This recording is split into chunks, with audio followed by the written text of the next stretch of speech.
As the entire ninja world remains entangled in the complexities of bloodline limits and the intricacies of ninjutsu, I have commenced the scientific quantification of chakra, questioning the very essence of existence through the philosophy of Tao follows nature. I, Chinshan, have escaped from a feigned death in Konoha, allied with the prodigious Hinata, and set forth to reconstruct the realm of void ninjutsu. While others rely on innate talent for their training, I depend on formulas, experiments, and the collective strength of my comrades. This is not merely a confrontation of ninjutsu. It is a crushing of ignorance through enlightenment. Witness as I meld the frigid precision of science with the fervent resolve of will, ushering in a true dawn for this ninja realm. Chapter 1. Flight through the jungle. Whoosh, whoosh, whoosh. Sunlight cascades through the vast primordial jungle, casting scattered flecks of light upon the trunks. As four indistinct silhouettes advance with a rhythmic grace, leaves, caught by the wind, spiral downwards, their descent a mere whisper amidst the cacophony of chirping insects and other wildlife, almost lost in this verdant sea. In the conical formation of four, one of the two young men, clad in gray-green camouflage, appears to have seamlessly merged with the surrounding environment, his youthful visage betraying a flicker of concern. The previously calm demeanor vanishes, replaced by a sudden sharpness in his gaze. Jing, drawn near to me. Has your wound reopened? I sense your blood dripping. My apologies, comes a voice as soft as silk, laden with regret. A girl in pale green swiftly approaches, adeptly bending her knees to leap toward him. With an unspoken understanding, he jumps, adjusting his position mid-air to catch her delicate, resilient form against his back. We are comrades, he asserts, his tone unwavering and serene, imbued with a simplicity that inspires profound reassurance. Jing, you must utilize your medical ninjutsu to treat your wounds swiftly. Otherwise, we may find it difficult to evade the hounds of Yunin drawn by the scent of blood. After this mission, you'll need to lose some weight. Carrying you has become quite the exertion, he continues, eliciting a momentary glimmer of light in the girl's eyes. A captivating spark. Then, the green-hued girl's healing aura trembles violently, revealing her inner turmoil. Even amidst the chaos of war, a girl remains acutely aware of her weight. Shinshan-kun, I didn't quite catch your last remark. Could you please repeat it? The tone, once sweet and soft, is now edged with determination. A good word need not be repeated. How long will this treatment take? We must hasten our departure. Despite carrying the girl upon his back, Qinshan's movements remain as light and agile as ever, akin to a leopard, deftly maneuvering around the branches that obstruct their path. Showcasing his remarkable physical prowess, Qinshan is right. We must expedite our exit and deliver the intel to the main camp, asserts a young man clad in the standard combat vest of Konoha elite. A healed scar on his right cheekbone adds an unexpected gravitas to his youthful appearance. War indeed catalyzes a profound maturation. It can swiftly claim vibrant lives, particularly among those wielding extraordinary power, where killing becomes as trivial as mowing grass. Yet, it can also foster rapid growth. Yamaguchi-sensei, I will need 10 more minutes for complete recovery. The girl's tone, imbued with a mix of determination and formality, reflect her deep respect for the young ninja named Yamaguchi. Very well. A peculiar smile flickers across Yamaguchi's face. Chinshan, assess the enemy's distance and positioning. While the entire squad is on the run, even Chinshan, with his astonishing perceptive abilities, seems oblivious to Yamaguchi's strange smile. Enemies are 3 kilometers away, 2 squads are trailing behind, and 1 is to the side. Based on chakra levels, the rear squads comprise 1 jonin and a chunin, while the side squad also has a jonin leading. The presence of any further enemies remains uncertain. 3 kilometers is indeed a staggering distance. For the Hyuga clan, possessing such observational prowess is exceedingly rare. Yet, it seems unsurprising for this ethereal, confident girl from the Hyuga clan, renowned as the most gifted member since their integration into Konoha. Yamaguchi's expression darkens. Such formidable pursuers, especially given Yunin's expertise in taijutsu and lightning techniques, possess remarkable stamina and speed. Evading these relentless hounds will necessitate a strategic countermeasure. Having prepared for this moment for so long, it is time to set the plan into motion. Following a brief exchange, the squad falls silent, all aware that intense confrontation will soon ensue. Rustle. Rustle. Russell, healing is complete. You may set me down now, Chinshan-kun. Thank you for your efforts. The girl's dulcet tones shatter the stillness of the shadowy woods, as the atmosphere thickens with a solemn intensity. Yamaguchi signals, and the squad halts in unison. The green-clad girl gracefully dismounts, stretching her limbs. Chinshan and Hinata exchange a brief, meaningful glance, their eyes brimming with resolve and determination. Hinata feels a flicker of relief. They nod in silent affirmation. Then, in perfect harmony, they retrieve pills from their ninja tool pouches, consuming them quietly to restore their stamina for the escape ahead. Jing, do you remember the Will of Fire? Of course. She replies, now is the moment for you to embody that will. Yamaguchi retrieves a scroll from his chest and hands it to the girl, his scarred visage underscored by an unyielding gaze.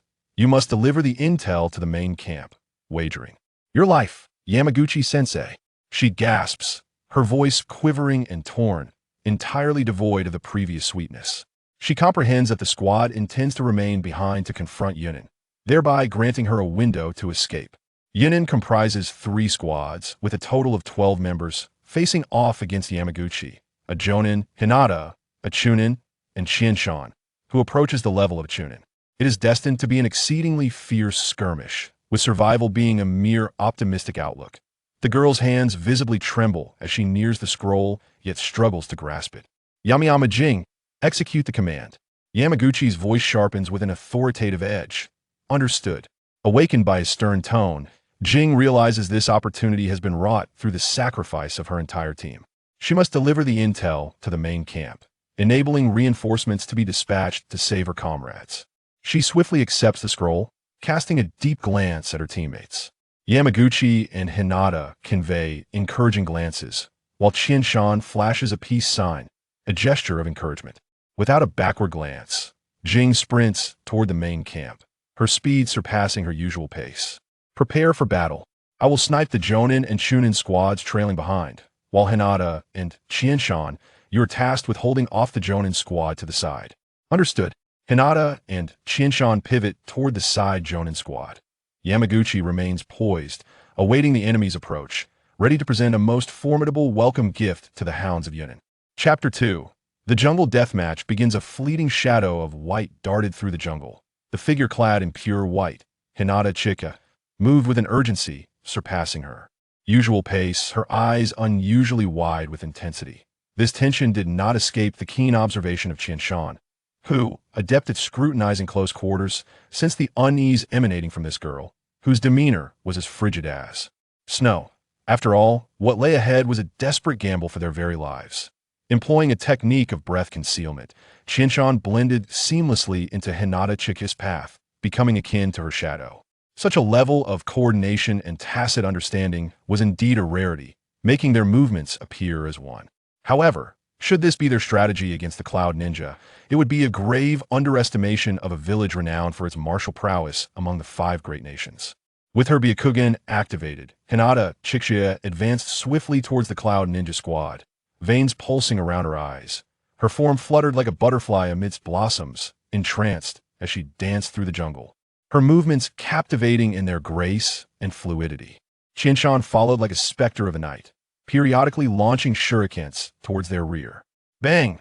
Bang! Behind them, the detonations of traps triggered by Chinshan's projectiles resounded. The confrontation with the Cloud Ninja squad had officially commenced. It appeared that the Cloud Ninjas had perceptive warriors among them, having set traps early upon sensing the duo's approach, presumably aiming to ensnare them. Regrettably, the traps, under the scrutiny of the Byakugan, were as conspicuous as flares igniting in the night. The Cloud Ninja squad soon discerned the rapidly approaching Hinata Chika. It was nearly impossible not to notice her in the jungle, clad in striking white. Whoosh! Whoosh! Whoosh! Accompanied by the slicing sound of shurikens, the air crackled with the ominous gathering of lightning chakra. A textbook display of teamwork unfolded, as comrades deployed shurikens to obstruct movements while the captain unleashed a powerful jutsu to extinguish their foes' lives. The timing and execution were masterful, undeniably the hallmark of warriors tempered by trials of fire and steel. Hinata Chika surged forward, her hands empty yet poised to unleash the air burst technique, calling out with a fierce cry as she deflected a shuriken. At that moment, the jutsu of a cloud ninja, Jounin, approached.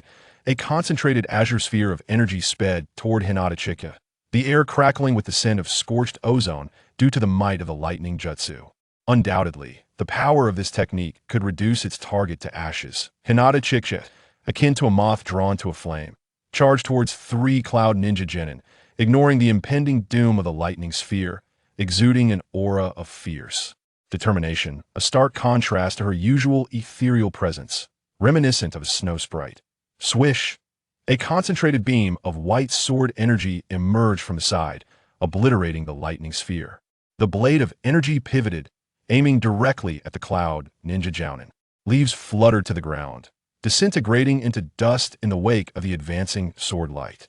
The cloud ninja Jounin's body flickered with azure lightning, a manifestation of the secret lightning chakra mode, renowned among the 5 great ninja villages. Clang, clang, clang. Sparks erupted in the air as Qianshan and the cloud ninja Jounin clashed in a rapid exchange, both retreating momentarily, their gazes locked, breaths heavy with the exertion of their recent skirmish. Drip, drip, drip, in their exchange. One had sustained injuries. A slender gash marred Qianshan's chest, blood seeping continuously. Given this wound, Qianshan could endure perhaps 2 more strikes from the cloud ninja, Jounin, before succumbing to death in the shadowy depths of the forest. A bloodthirsty grin crept across the Jounin's lips. He had gauged the strength of this Konoha ninja. The boy was undoubtedly a prodigy of the Leaf Village, yet time was not on his side for growth. Had the boy gained another 2 years to enhance his chakra and physical prowess during their earlier bout, the Jounin would likely have fallen to the boy's remarkable swordsmanship. The Jounin's gaze unconsciously drifted to his right leg, where the fabric of his pants had been torn by the blade's wind. In that fleeting moment, his focus wavered. One opportunity, Qianshan's keen perception caught this slight flaw. With his white sword energy flaring, he concentrated it tightly on the blade. This cataclysmic strike, swift as a shooting star, surged forth, channeling Qianshan's burgeoning momentum. Having just dispatched 3 genin, Hinata Chica sensed the intensity of the energy and rushed towards Qianshan, prepared to lend her support. She understood that this was Qianshan's ultimate strike, and it would be his last. Failure would mean death. The Jounin's eyes widened in fear, astonished that this Konoha youth possessed such remarkable perception. With no time for contemplation, he unleashed a surge of electric energy, a result of overloading the lightning chakra mode, rendering him unable to fully control the wild surge. This move bore significant risk to his own body, but greatly amplified both his defense and offensive capabilities. Qianshan's sword energy collided with the Jounin's weapon. Crack. The Jounin's weapon was effortlessly severed, as Qianshan's force cleaved him in twain. Lightning chakra mode is overrated, Qianshan mused inwardly. Bang! The Jounin's wooden weapon was neatly sliced in half, the surface as smooth as a mirror. Even the finest craftsman could not achieve such perfection. It was a testament to astounding swordsmanship. A feint and a substitution jutsu transformed Qianshan from hunter to hunted in an instant. The Jounin materialized just a body length away from Qianshan, a newly drawn kunai poised to strike at the fatigued Qianshan, while Hinata Chica rushed towards him, mere body. Lengths away, in her hand, a long sword appeared as if summoned. True to her name, Hinata Chica was as cold as ice, now aiming her blade at Qianshan. She must have believed that saving Qianshan was impossible, and thus sought vengeance against the cloud ninja Jounin instead. In this frigid world, it was a solace to seek retribution on behalf of another. Qianshan closed his eyes, resigning himself to his fate, accepting the end that awaited him. Chapter 2. Death Struggle in the Jungle. A fleeting shadow of white darted through the jungle, the figure of Hinata Chica, clad in snow-white garments, moving with an unprecedented swiftness and eyes widened with an unusual intensity. This palpable tension did not escape the keen perception of Chiyama, who was adept at reading subtle cues. Recognizing the unease of this seemingly cold girl. After all, the task they were about to undertake was a life-or-death gamble, employing the art of breath concealment. Chiyama blended seamlessly into the trajectory of Hinata Chica, resembling her very shadow. Such an exceptional level of coordination and synergy was necessary to achieve this near-perfect unity. However, if this was their sole strategy against the Yunin, it was a gross underestimation of the formidable ninja village renowned as the most combative among the 5 great nations. With her Byakugan activated, Hinata Chiyuki swiftly approached the Yunin squad, her veins surging with chakra. She flitted through the foliage like a butterfly among blossoms, entranced as she danced through the jungle, altering her position with captivating grace. Chiyama, akin to a specter of the night, followed closely, occasionally unleashing shurikens towards their rear. The sounds of explosions punctuated the air, the traps detonated by his projectiles marking the commencement of their confrontation with the Yunin. It appeared that the Yunin possessed perceptive ninjas as well, having set traps in anticipation of their movements, likely hoping to ensnare them effortlessly. Unfortunately for them, these traps were as conspicuous as flares in the night, easily discernible under the penetrating gaze of Byakugan. The Yunin soon noticed the rapidly advancing figure of Hinata Chiyuki. Her striking white attire rendered her conspicuous amidst the verdant backdrop. With a whoosh, shurikens sliced through the air, accompanied by the crackling sound of thunderous chakra coalescing. The teamwork displayed was exemplary, allies sealing off escape routes with shurikens, while their leader unleashed potent ninjutsu to extinguish the lives of their foes. Their timing and execution reflected warriors seasoned by the crucible of battle. Hinata Chiyuki accelerated, her empty hands poised as she unleashed a powerful strike, shattering the incoming shurikens. At that moment, the Yunin's jutsu surged towards her, a condensed, azure sphere of lightning rapidly closing in, the air around it charged with the acrid scent of scorched atmosphere. Its might was undeniable, capable of reducing its target to cinders. Yet, like a moth drawn to flame, Hinata Chiyuki charged towards the three Yunin. Undeterred by the impending doom of the lightning sphere, exuding an aura of ferocity that starkly contrasted with her usual ethereal demeanor. A brilliant arc of white sword light cut through the air, obliterating the lightning sphere in its path. The blade then pivoted, aimed directly at the Yunin leader. Leaves fluttered to the ground, disintegrated in the wake of the advancing sword light. The Yunin leader, enveloped in a flickering blue aura of lightning, activated the legendary Cloud Ninja's chakra mode, renowned across the 5 great nations. Sparks erupted as Chiyama and the Yunin leader clashed in rapid succession, both retreating momentarily to reassess. Their heavy chests heaved, betraying the intensity of their exchange. A thin line of blood trickled from Chiyama's chest, a testament to his injuries. Given his condition, he could withstand perhaps 2 more strikes from the Yunin leader before meeting his demise in the shadowy depths of the forest. A sinister grin crept across the Yunin leader's face as he gauged Chiyama's prowess. This boy was undoubtedly a prodigious talent from Konoha, yet time was not on his side. Had he 2 more years to mature, Chiyama's skill would surely have bested the Yunin leader in their recent skirmish. As Chiyama caught a glimpse of the rip in his own trousers, a momentary lapse in concentration provided an opening. With keen insight, he seized the opportunity. His white sword light surged, radiating an intense aura before coalescing at the blade's edge. This earth-shattering strike, swift as a galloping steed, bore the momentum of a river flowing into the sea. Having just dispatched 3 Yunin subordinates, Hinata Chiyuki sensed the formidable energy emanating from Chiyama and rushed to his side. Aware that this was his ultimate strike, his final gambit, where failure meant death. The Yunin leader's expression morphed into one of horror as he realized the depth of Chiyama's perception. In a desperate bid, he unleashed a surge of lightning chakra, overloading his own control, enhancing both his offensive and defensive capabilities at a perilous cost to his body. Chiyama's sword light collided with the Yunin leader's weapon, effortlessly severing it. With overwhelming force, he cleaved the Yunin in 2, dismissing the potency of the lightning chakra mode in his mind. The impact resonated as the leader's wooden weapon was split cleanly, the cut as smooth as glass, a testament to Chiyama's extraordinary swordsmanship. In a swift display of cunning, the Yunin leader executed a feint followed by a substitution technique, transforming Chiyama from hunter to prey in an instant. The Yunin appeared mere feet away, wielding a kunai aimed directly at the exhausted Chiyama. At that moment, Hinata Chiyuki, unbeknownst to her, revealed a long sword in her grasp. Her demeanor was as frigid as her name suggested. In an act of desperation, she too lunged at Chiyama, believing she could avenge him by eliminating the Yunin leader. In this cold world, the pursuit of vengeance was a noble endeavor.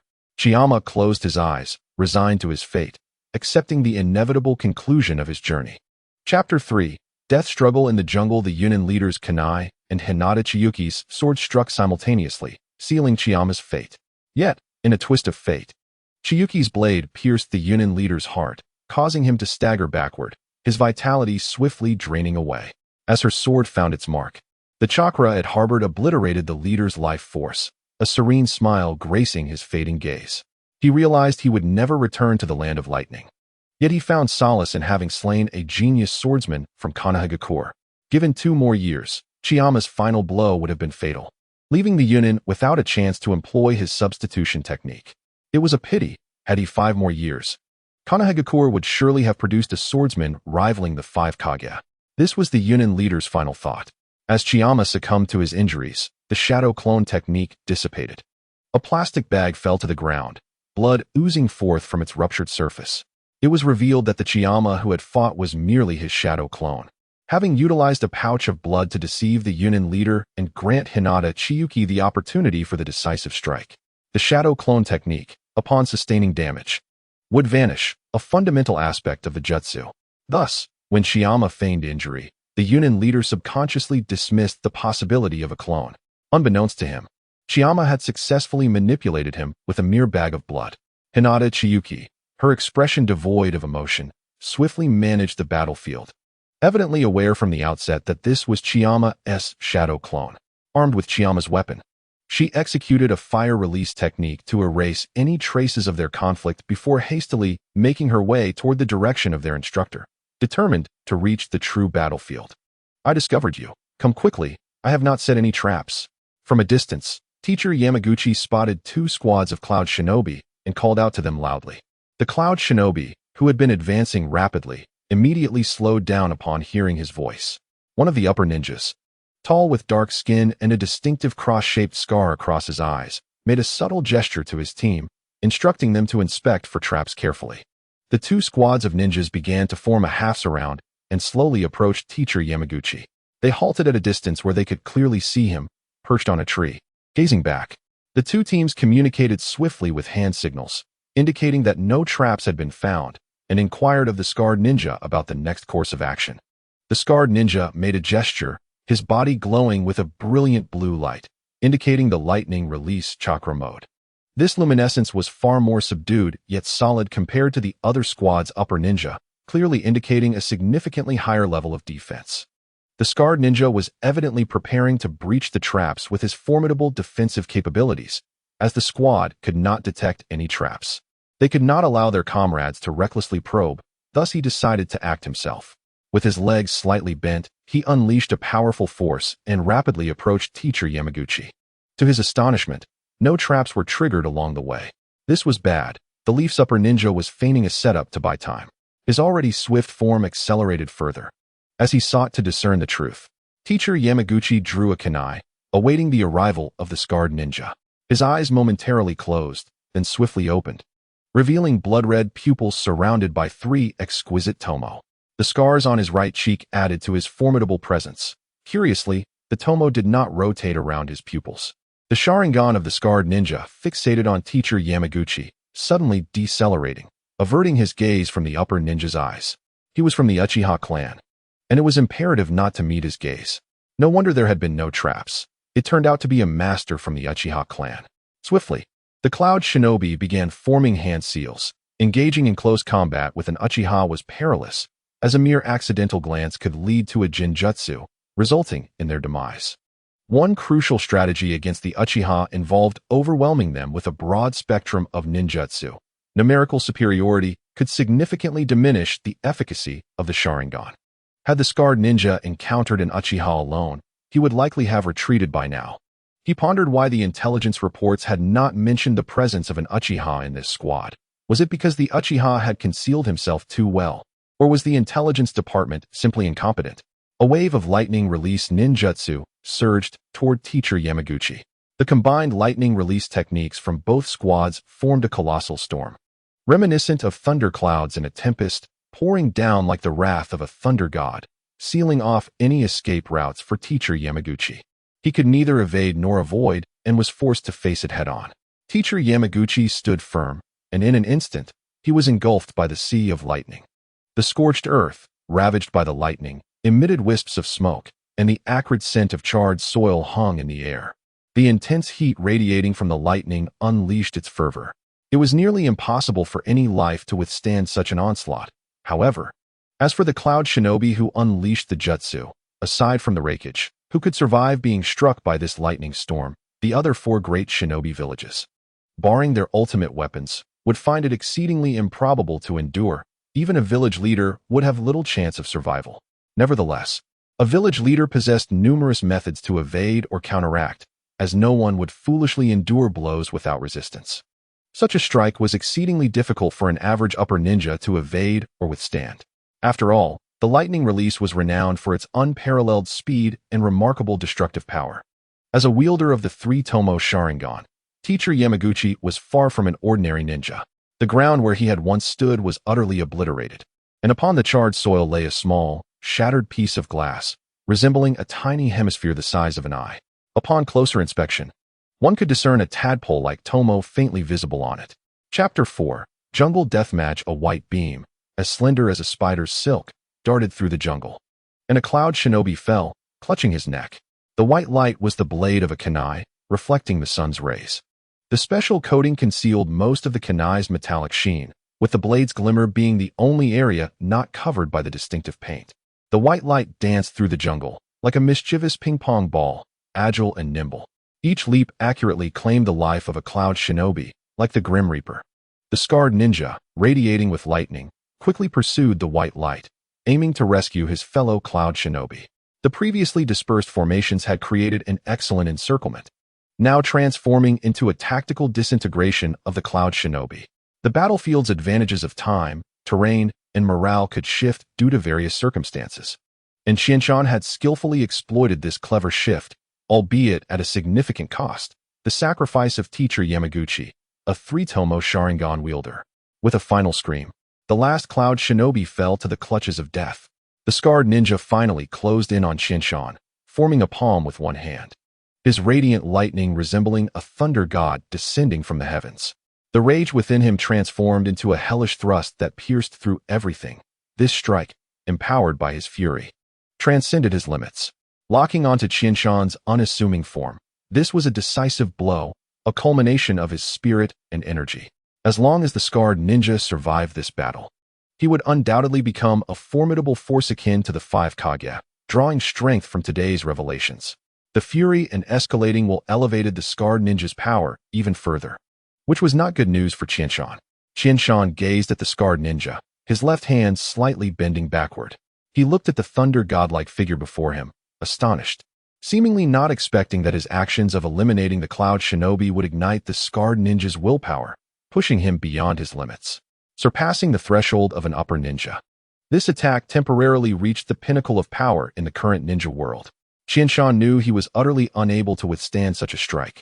Yet, as an upper ninja, he could still rely on his ghostly speed to evade this blow. However, at this moment, the scarred ninja's strike, infused with spirit and energy, had already locked onto Qianshan's will. There was no escape. He could only brace for impact. As the situation unfolded rapidly, Qianshan's mind raced, and he was struck by this earth-shattering blow. The explosive tags concealed on his back detonated simultaneously. The deafening roar reverberated through the jungle, and a cloud of smoke obscured the view. Suddenly, a Cloud Shinobi Chunin collapsed in the smoke, and beside him stood Hinata Chiyuki, as pristine as snow, resembling a lotus flower in the winter, exuding an air of icy elegance. The bloodied sword in her hand accentuated her chilling demeanor. If you had arrived a moment later, you would have been collecting my corpse. A hoarse, feeble voice echoed beside Hinata Chiyuki. Qianshan's complexion turned pale, his appearance haggard, showing signs of severe exhaustion. With cold sweat beading on his forehead, there were no visible wounds on his body, yet he occasionally twitched slightly. From his ninja tool pouch, he retrieved a pill slightly larger than a soldier's ration pill, displaying a hint of reluctance. It was his last supply. The moment the pill was taken out, a refreshing fragrance wafted through the air. Just smelling it caused a flush to rise on Qianshan's pale face. This was a recovery pill developed in collaboration with Hinata Chiyuki, a significant investment of their resources. Its effects far surpassed that of a soldier's ration pill, rapidly restoring physical condition, with strong healing and mana replenishing properties. It had minimal side effects, but minimal still implied some. The most significant side effect is the pain in the flesh, yes. The foremost drawback of the recovery pill is its exorbitant cost, and limited production. Qianshan and Hinata Chiyuki co-invested and managed to produce only 3 pills, of which 2 have already been consumed by Hinata Chiyuki. Qianshan has always believed that Hinata Chiyuki's extravagance stems from her decision to feed one of the pills to a dying little rabbit, a choice that could have purchased countless rabbits instead.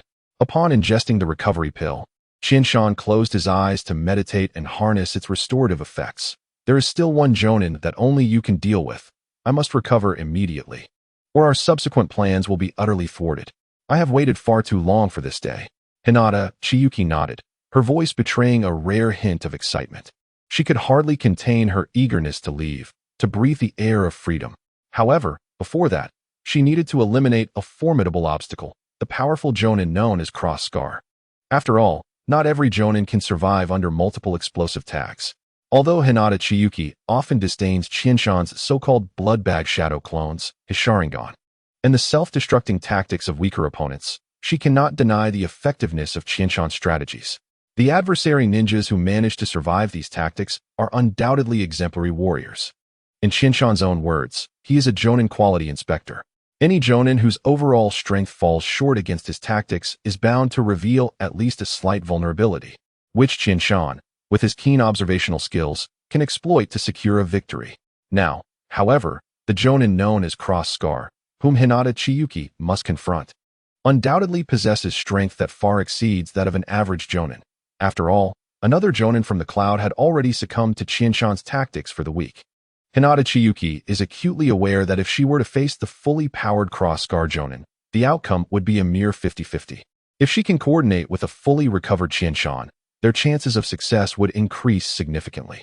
Nevertheless, Qianshan must restore his state, otherwise, even if the two of them manage to defeat the Cross Scar Jonin, Qianshan will lack the chakra to execute the remaining plans, leading to the complete failure of their painstakingly crafted scheme.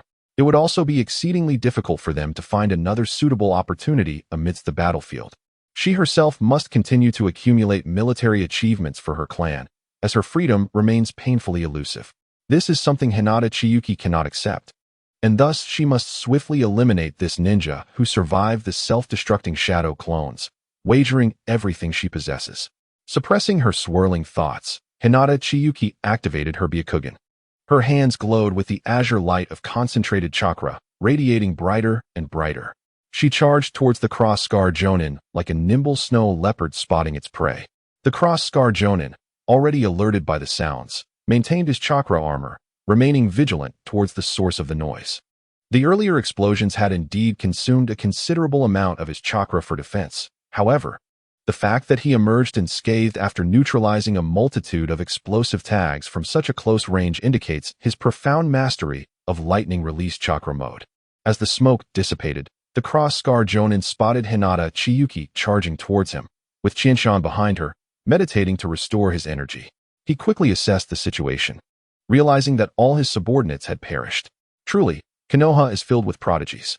Today, let me wager my life to eliminate these 2 Konoha geniuses, he thought to himself. Chapter 5. The blood of Xianhuang faster. Faster. I must catch up. Yuanshan Jing leapt swiftly through the jungle, her legs experiencing a tearing pain due to the overuse of chakra, resulting in muscle strain. She understood well that she needed to deliver the intelligence to the camp quickly, so the command center could dispatch reinforcements for Qianshan and the others. Beads of sweat dripped down, and Yuanshan Jing's breathing grew increasingly labored as she pushed her body beyond its limits, nearing exhaustion. I cannot collapse here. The camp is within reach. Yuanshan Jing felt the signal flare in her ninja tool pouch. At this distance, the camp could not guarantee receipt of the message. Furthermore, during wartime, even in proximity to the main camp, there is a high likelihood of enemy ninjas lurking for reconnaissance. The signal flare could not only summon allies, but might also attract hidden foes. She bore precious intelligence entrusted to her by her teammates, and she could not afford to take such a risk lightly. The use of a signal flare could only be a last resort. The safest option remained to return directly to the main camp to ensure the security of the information. Jing, happy birthday. You know I'm quite poor and can't afford a gift, so here is something for you. When you encounter difficulties, you can take this. It will bring you good luck. Qianshan's usual banter about being unable to buy a gift, instead offering a pill said to enhance fortune, was rather unorthodox. Silly Qianshan. Can't you be reliable just this once? Yuan Shanjing found herself out of options. Her supplies had been exhausted, and her body was nearing its limit. She took out the pill Qianshan had given her and swallowed it in one gulp. Her face fell, contorting in agony. It was unbearably bitter, as if the pill were intent on annihilating her taste buds, leaving her feeling as though she had lost her tongue.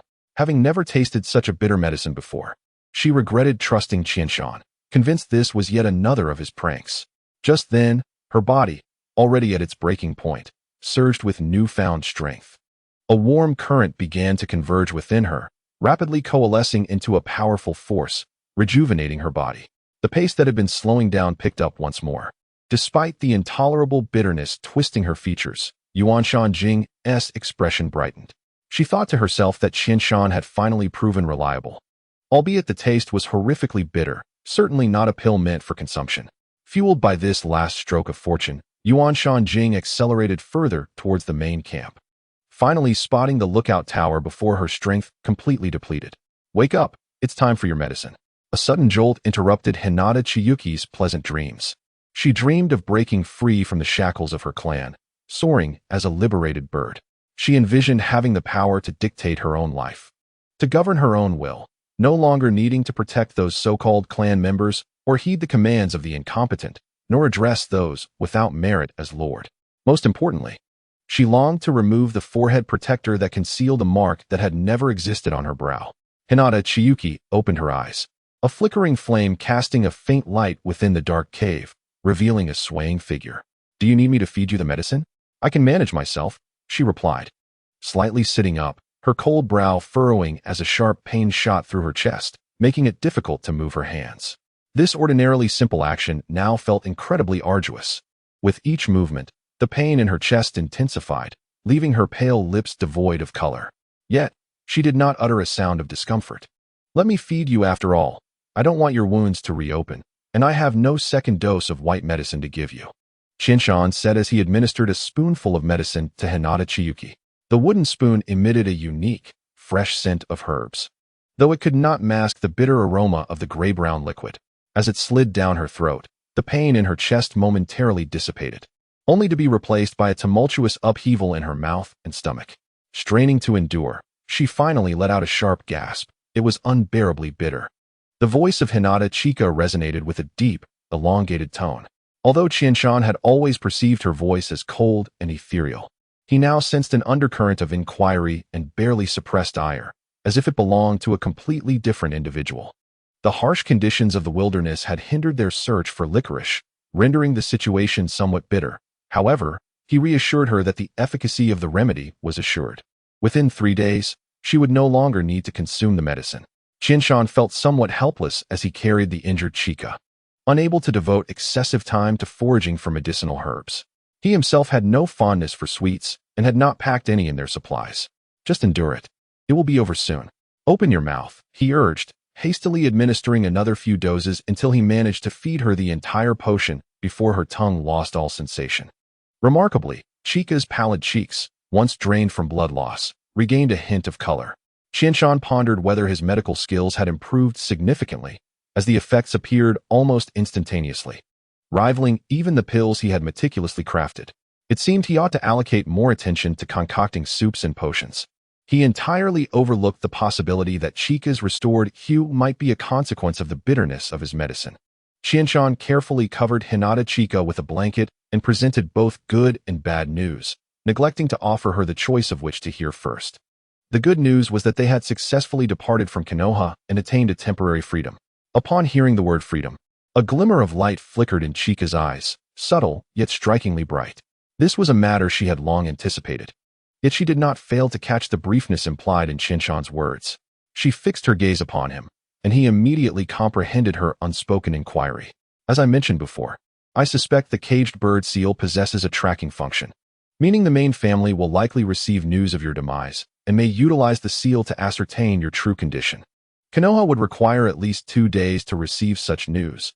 Of course, if they possess undisclosed secret techniques, they might already be aware. Thus, Chika, you must remain within the confines of my barrier. Qianshan analyzed the situation, yet he refrained from divulging the bad news. Upon absorbing this information, Chika instantly realized what the unspoken bad news entailed. Qianshan's lack of confidence in his own jutsu. He feared that his barrier technique could not deceive the caged bird's tracking capabilities. Chika understood that the primary issue was the brevity of time and the scarcity of samples. Otherwise, given Qianshan's talent, she firmly believed he could devise a technique to completely neutralize the caged bird's powers. Qianshan was not among the most gifted ninjas that Chika knew, not even ranking within the top 20. However, he was undoubtedly the most inventive ninja she had encountered. He had managed to develop a technique for concealing his presence solely based on the transformation techniques taught at school, which could even deceive the Byakugan's perception. Had Qianshan not been her teammate, she might never have uncovered this secret, nor would the plan for feigned death have materialized. "I have faith in you, Qianshan," Chika declared with unwavering conviction. "Thank you." Qianshan recognized that Chika was placing her life in his hands. He understood that he could only succeed. Failure was not an option. Chapter 6. Before dawn, this was the battlefield, and it appeared that the Cloud Ninja had triumphed, having absconded with all valuable assets. A Konoha Jonin, accompanied by a support team, was conducting an assessment of the site where Qianshan and the others had fought. "We arrived a moment too late," remarked another Jonin, surveying the nearby forest, ravaged by lightning-based ninjutsu. The ground and trees were marred by scorch marks left by the intense heat of the lightning. "They are the heroes of Konoha. This was the final outcome. May they rest in peace." Listening to the report from the camp, Yuan Shan's eyes reddened, and her vision began to blur. It felt as though a massive stone weighed upon her chest, making it difficult to breathe. "Thank you," she stammered, her voice quaking with emotion. She struggled to accept the reality that her squad leader and all her comrades had perished, leaving her as the sole survivor. In the past, when she had heard stories from other ninjas, she had felt sorrowful but more so sympathetic, thinking that they should carry on the legacy of their fallen comrades. Now, faced with a similar scene and experience, Yuan Shan realized how terribly mistaken she had been. Her heart was now filled with regret and guilt. Did she truly possess the capability to inherit her comrades' aspirations?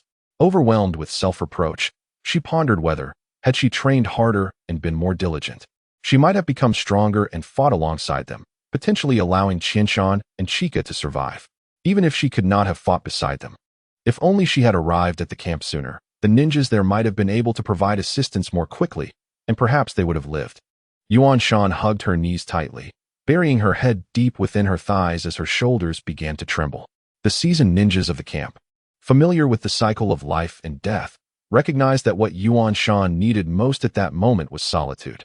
Silently, they turned away, leaving her to confront her sorrow alone. The weight of her memories could only be borne by herself. "Haichi, there is something you should know." A ninja from the intelligence unit handed a piece of paper to Yamashiro Haichi, who was resting. He silently admired the prowess of the Yamashiro clan's prodigious ninja. Recently, Haichi had extracted significant intelligence from enemy ninjas while serving in the intelligence unit. The demanding nature of the work had left him somewhat pale, yet his gaze was sharper and more intense, accentuated by his golden hair, giving him an almost morbidly profound aura. "Thank you," Haichi exclaimed as he accepted the note. "This cannot be. This is absolutely impossible." The paper bore the news of Qianshan's demise. As Qianshan's close friend, they had been seated next to each other at the Ninja Academy and shared a strong bond. Haichi was acutely aware of Qianshan's abilities. While his direct combat prowess may not have been formidable, his talent for concealment was unparalleled. Qianshan's technique for masking his presence was, in fact, a hidden super ninjutsu. As an exceptional sensory ninja, Haichi could not even detect Qianshan's presence when he was determined to hide, even if he was nearby. In Qianshan's words, he became one with nature, a part of it. The perception of sensory ninjutsu and vision are integral to cognition. When a perceiver can only recognize nature, they cannot detect someone who is fully concealed. If Qianshan wished to survive, he could undoubtedly evade the enemy's notice, remaining hidden even beneath their very noses until help arrived. For a sensory ninja, self-concealment was equally critical. Haichi had also sought Qianshan's guidance regarding the technique for masking presence, and Qianshan had generously shared his knowledge. However, Haichi could not fully grasp the concept of unity with nature as Qianshan described. Thus, while he could utilize the technique, he could not reach Qianshan's level. Yet, it was precisely because Haichi had attempted the technique himself that he understood its immense power, making the news of Qianshan's death all the more unbearable. "Father," I wish to see the latest intelligence on Qianshan and his team. Yamashiro Haichi entered the office of the intelligence department's head, seeking details about Qianshan's situation. This is the most comprehensive report sent from the front lines. He swiftly grasped the document on the desk and began to scrutinize the report. The more he read, the graver his expression became, and his heart brimmed with questions. The report, penned by Yuan Shan, meticulously described the entire course of the mission. It appeared flawless, akin to the many Konoha ninjas who had perished for the will of fire. However, one glaring inconsistency struck him. Qianshan's squad leader was a jonin from the Shimura clan, the very same Shimura clan of Danzo. There is another comrade, Hinata Chiyuki, the most talented branch family ninja of the Hinata clan in recent years. The three of them face 3 teams of Cloud Ninja, and their chances of survival are indeed slim. However, if Chiyama wishes to delay for a while longer, with his wisdom and the technique of breath control, it is possible to prolong until rescue arrives. Yet, the intelligence lacks details regarding any time delays, which seems illogical. Gazing at his father, Yamanaka Haichi hesitated to speak. You noticed, didn't you? Chiyama and the others did not delay for rescue, but fought fiercely instead. This does not align with Chiyama's character. Haichi's father articulated the question lingering in his son's mind directly. This middle-aged man, having worked in the intelligence department for many years, had already mastered the nuances of information and human psychology. Indeed, father, nothing escapes your notice. They did not wish to delay. They must have lacked the opportunity. Upon hearing this, Yamanaka Haichi's doubts deepened. However, after uttering this, his father ceased to engage with him, signaling that he should return to work. As there was much intelligence yet to process, the absence of opportunity raises the question, could it be that these 3 teams of Cloud Ninja are not ordinary? For now, Yamanaka Haichi could only arrive at this conclusion. Had the Chiyama, who once discussed ninjutsu and envisioned the future with him, truly perished? Yamanaka Haichi could only suppress his sorrow temporarily and await further information from the front lines. Chapter 7. Dawn and Future in the Dim Cavern. The flickering flames danced with a delicate grace.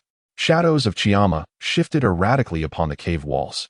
Chiyama was inscribing strange symbols around Hinata Chiyuki's bedside, encircling the entire bed as if conducting a sinister ritual, intending to offer the unconscious Hinata Chiyuki as a sacrifice to an evil deity. A single barrier still feels somewhat precarious. After all, she has been a caged bird for many years. Over the past 2 days, I've had some new ideas. The curse seal's remote sensing relies primarily on bloodline, chakra fluctuations, and mental waves. By reinforcing this circle of seals, combined with the breath control technique, I can suppress these fluctuations to their utmost. If you cannot sense me, you will naturally succumb to death. As he inscribed the runes, he explained to the reclining Hinata Chiyuki. Chiyama's hand was remarkably steady, each stroke flowing like water, exuding a unique sense of rhythm, akin to an artist pouring his soul into a painting. Beads of sweat formed on his forehead, subtly revealing the considerable mental effort he was expending. Hinata Chiyuki noted his unwavering seriousness. In the silent cave, only the natural metronome of dripping stalactites remained, their splashes mingling with the sound of Chiyama's runes etching across the wooden bed, composing a prelude to this prolonged wait. Chiyama, there is a question I have long wished to ask you. Given that you were injured while attempting to save me, you must answer truthfully. Hinata Chiyuki tilted her delicate, serene face, her gaze fixed intently on Chiyama, who was engrossed in his notes. With an air of casual authority, she spoke nonchalantly. Chiyama continued to jot down his recent thoughts on training, glancing briefly at Hinata Chiyuki before returning his focus to his notebook. In the dimly lit cave, illuminated by flickering light, he managed to read a few words. Hypothesis of the first law of chakra. Chakra possesses duality. The remaining text was obscured by shadows, rendering it indistinct, while the dancing flames cast fleeting illumination, hinting at a quality that remained hidden from view, fully consumed by darkness. I can only ask one question, and I have the right to refuse to answer. All right, Hinata Chiyuki replied, her voice crisp and resolute. Why did you leave Konoha? Her tone bore a hint of bewilderment. Yet it felt rather ironic for a rogue ninja to pose such a question. Chiyama had anticipated various inquiries from Hinata Chiyuki, but this particular question had not crossed his mind. Closing his notebook and stowing it away, Chiyama cradled his head in his hands, sinking into silence. Though Hinata Chiyuki's question pertained to why Chiyama departed from Konoha, It was more about how the two of them would navigate encounters with familiar faces from their past in Konoha. As a member of the Hinata branch family, Hinata Chiyuki's reason for leaving was simple: to escape the confines of a caged bird and seek freedom. It was straightforward and unadorned. She had little attachment to Konoha, save for a deep-seated animosity and dissatisfaction towards the main family. However, Chiyama's situation was different. Although he had maintained a low profile in Konoha, he had a few close friends, including Yamanaka Haichi, with whom he had shared many ninjutsu exchanges during their time at the Ninja Academy. Chiyama had even taught Haichi his most renowned technique, breath control, though Haichi had yet to master it for various reasons. After a prolonged silence, the cave fell into an even deeper quiet. The sound of dripping stalactites seemed to amplify, reverberating through their hearts and creating ripples in their thoughts. Perhaps this silent turmoil was Chiyama's response to Hinata Chiyuki's query. Silence, after all, can also serve as an answer. As a venerable ninja clan, the Hinata family possessed numerous channels of information. Before the notification of Hinata Chiyuki's death reached the Hinata clan, they had already received the news almost simultaneously with the Konoha Intelligence Department, even obtaining it sooner than Konoha itself. Within the Hinata clan's meeting room, simple yet luxurious, the clan head, adorned in a resplendent white robe, sat gracefully at the head of the table, attentively listening to the discourse of the second elder. Hinata Chiyuki's demise is undoubtedly a deliberate act by Konoha. It can only be attributed to Konoha's machinations. Chiyuki possesses the Byakugan and is already comparable to seasoned jonin at such a young age. If she wished to survive, it would be difficult for anyone to detain her. Konoha must fear her development into the next generation's prodigy of the Hinata clan. The clan head must seek justice from Konoha. The second elder speaks true. We must demand justice from Konoha. With the third elder voicing support for the second elder's sentiments, the remaining elders expressed their unanimous agreement. Scanning the room, exchanging glances with the elders, it was as if matters had already been tacitly assigned. The clan head's gaze ultimately rested on the second elder. The matter of Chiyuki's martyrdom will be entrusted to you. The second elder, his expression brightening, gladly accepted. What a refreshing discussion it was, devoid of any mention of Chiyuki's compensation. All that was present was a cold, yet noble focus on familial interests. How can such a family retain genuine talent? A decaying tree awaits its overthrower. Chiyama, we have succeeded. This was the first time Chiyama heard Hinata Chiyuki's voice filled with such excitement and joy. This girl who usually resembled a snow-capped mountain. She cheered for this fleeting freedom. And fortunate enough, Chiyama's curse seals, combined with breath control, had been successful, allowing Hinata Chiyuki to deceive the caged birds of the Hinata family. They believed she had perished on the battlefield far away in Konoha. However, they must remain here for some time, firstly to allow the uproar to subside, and secondly, Chiyama needed to refine the curse seals. She was not yet able to leave this place. This period would not be prolonged. Observing the joyful girl, Chiyama realized that she had temporarily escaped the confines of the Hinata clan's caged birds. Yet, this was only temporary. As long as she remained within the dense array of seals beneath her feet, the Hinata clan could still sense her presence through their secret techniques. After all, the caged bird mark upon her pure white forehead had yet to be lifted. Chiyama's current level of ninjutsu and curse seal mastery still required extensive research before he could truly grant Hinata Chiyuki her freedom. Nevertheless, Chiyama believed that day would eventually come. The caged bird technique of the Hinata clan was indeed exquisitely crafted, a culmination of a millennium of refinement, deserving of the title of supreme sealing technique. According to the traditional methods of the ninja world, Chiyama speculated that the curse mark, once reincarnated through the Edo Tensei technique, would still exist. Without knowledge of the correct solution, it is possible that there is no accompanying method to dispel this curse. Only power at the level of the Sage of Six Paths can truly grant Hinata Chiyuki her freedom. Fortunately, Chiyama is not a conventional ninja. Thank you. Hinata Chiyuki gazed at the boy before her, whose weary visage was marked by visible dark circles, concealing the brilliance of his bright eyes. Yet, to Hinata Chiyuki, that brilliance seemed more concentrated than ever. She understood well that this boy could have left Konoha alone or taken her with him. If he chose to take her along, he would have to devise a means to resolve the issue of the caged bird, even if it was merely a temporary solution, which was a formidable challenge. Under the intensity of Hinata Chiyuki's fervent gaze, Chiyama felt a tinge of pride within, a sign that his efforts were being recognized. However, This success also validated one of Chiyama's hypotheses. Over the millennia in the ninja world, various techniques utilizing chakra have advanced significantly. Yet the study of the essence of chakra remains rather superficial. In the words of a previous life, it is a focus on technique rather than on the underlying principles. Next, they must complete their original plan. Chapter 8. The breakthrough of curse mark miniaturization inside the cave. Chiyama's fingers gently traced Hinata Chiyuki's forehead, the tips gathering a faint glow of chakra. This radiance was soft, akin to the warm sun in winter, capable of dispelling the biting cold and soothing the shadows. Yet, it remained concentrated, revealing the unique, unwavering conviction of youth. His gaze was focused and calm, as if perceiving the subtle changes in the particles of light. Hinata Chiyuki closed her eyes, breathing steadily, though her body was slightly tense, evidently anxious about the impending attempt. "Are you ready?" Chiyama asked softly, a hint of concern woven into his voice. This was a high-stakes gamble. During their time in feigned death and concealment, Chiyama had made considerable breakthroughs with the curse mark, but now they lacked a test subject, having only achieved success on animals. Unfortunately, time was not on their side. They could not remain here for long. As there were no advanced instruments, no additional assistance, and no quality experimental materials, they needed to venture out and secure a stable refuge. "Yes," Hinata Chiyuki nodded gently, her tone calm. She was acutely aware of their predicament.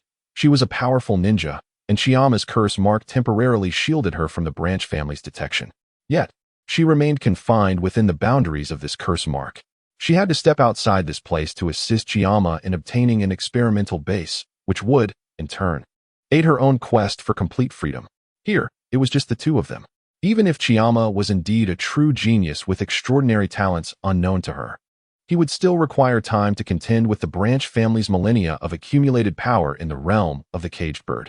Thus, she needed to gamble once more. To stake everything. "Let us begin."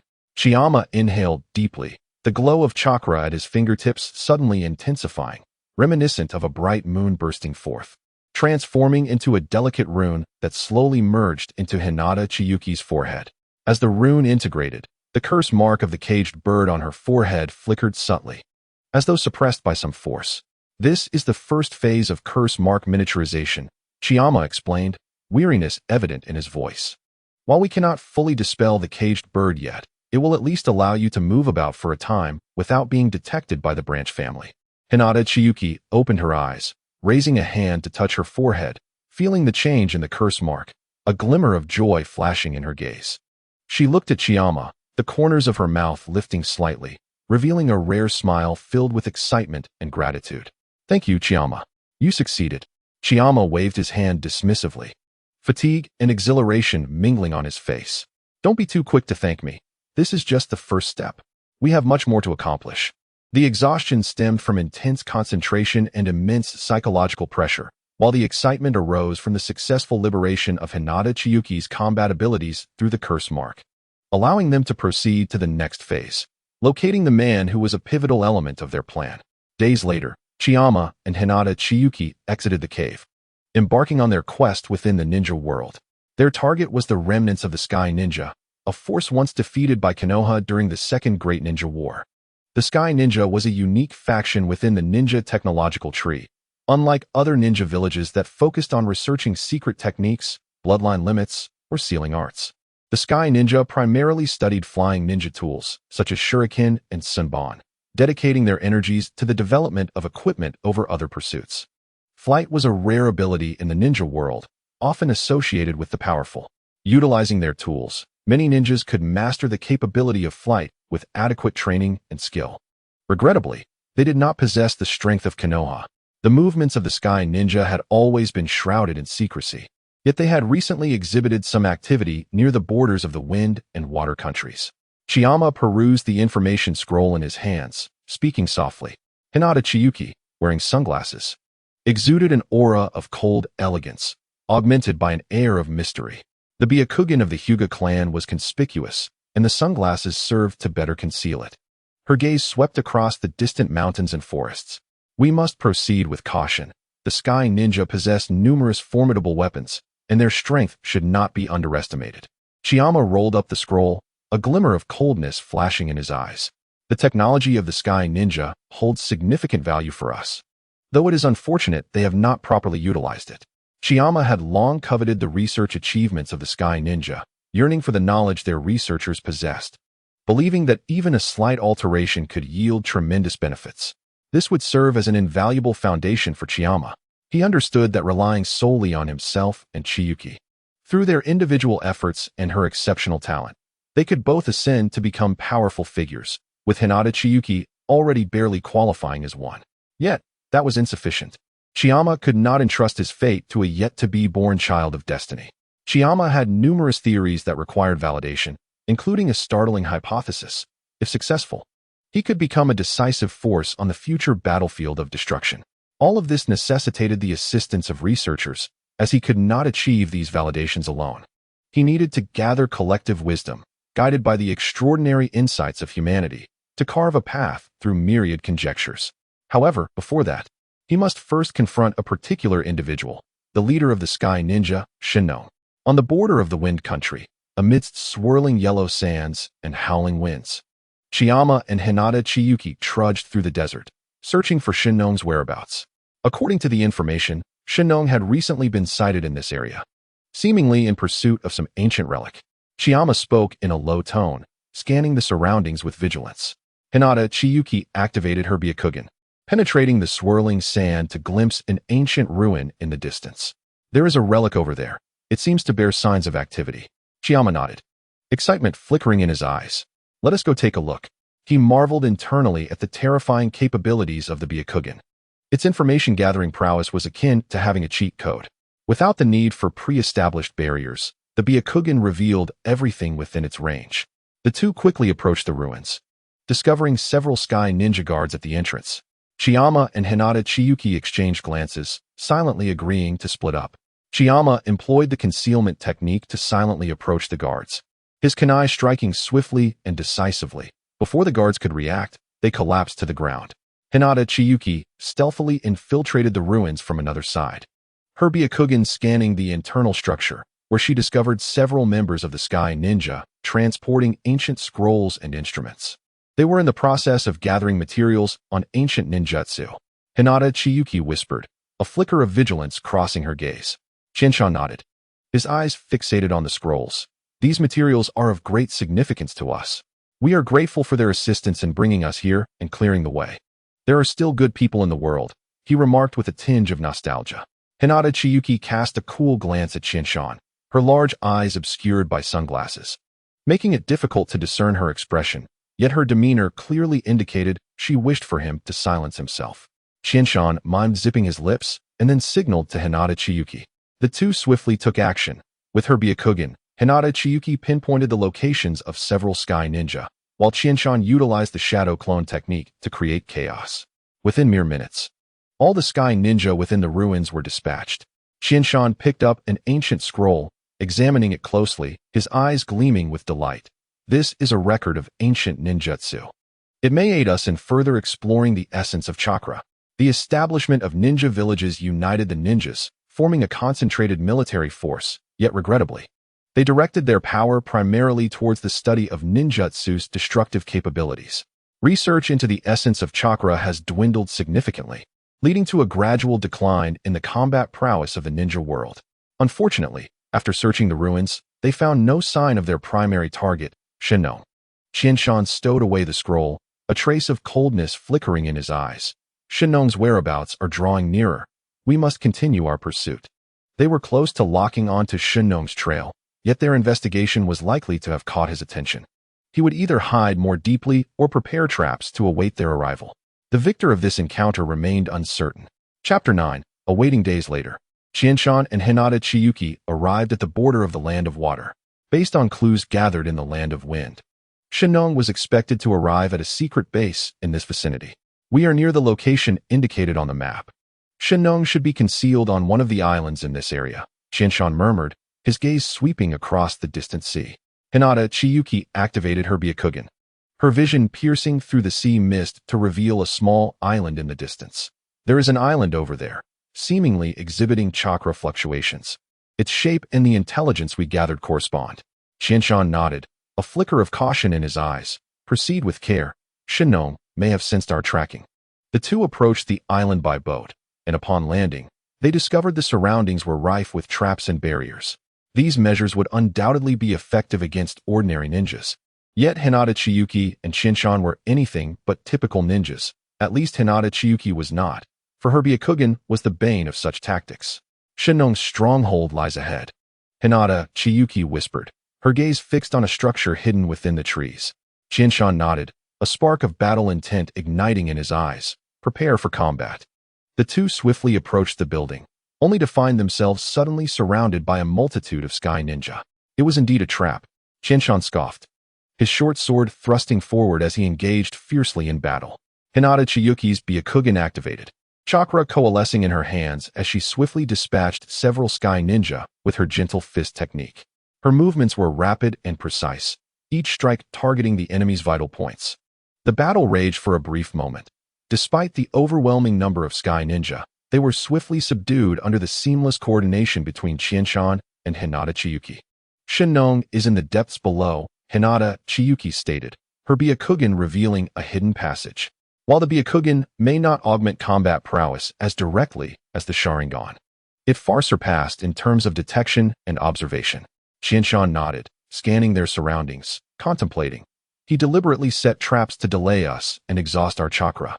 It seems he has become aware of our pursuit. We must not underestimate any adversary.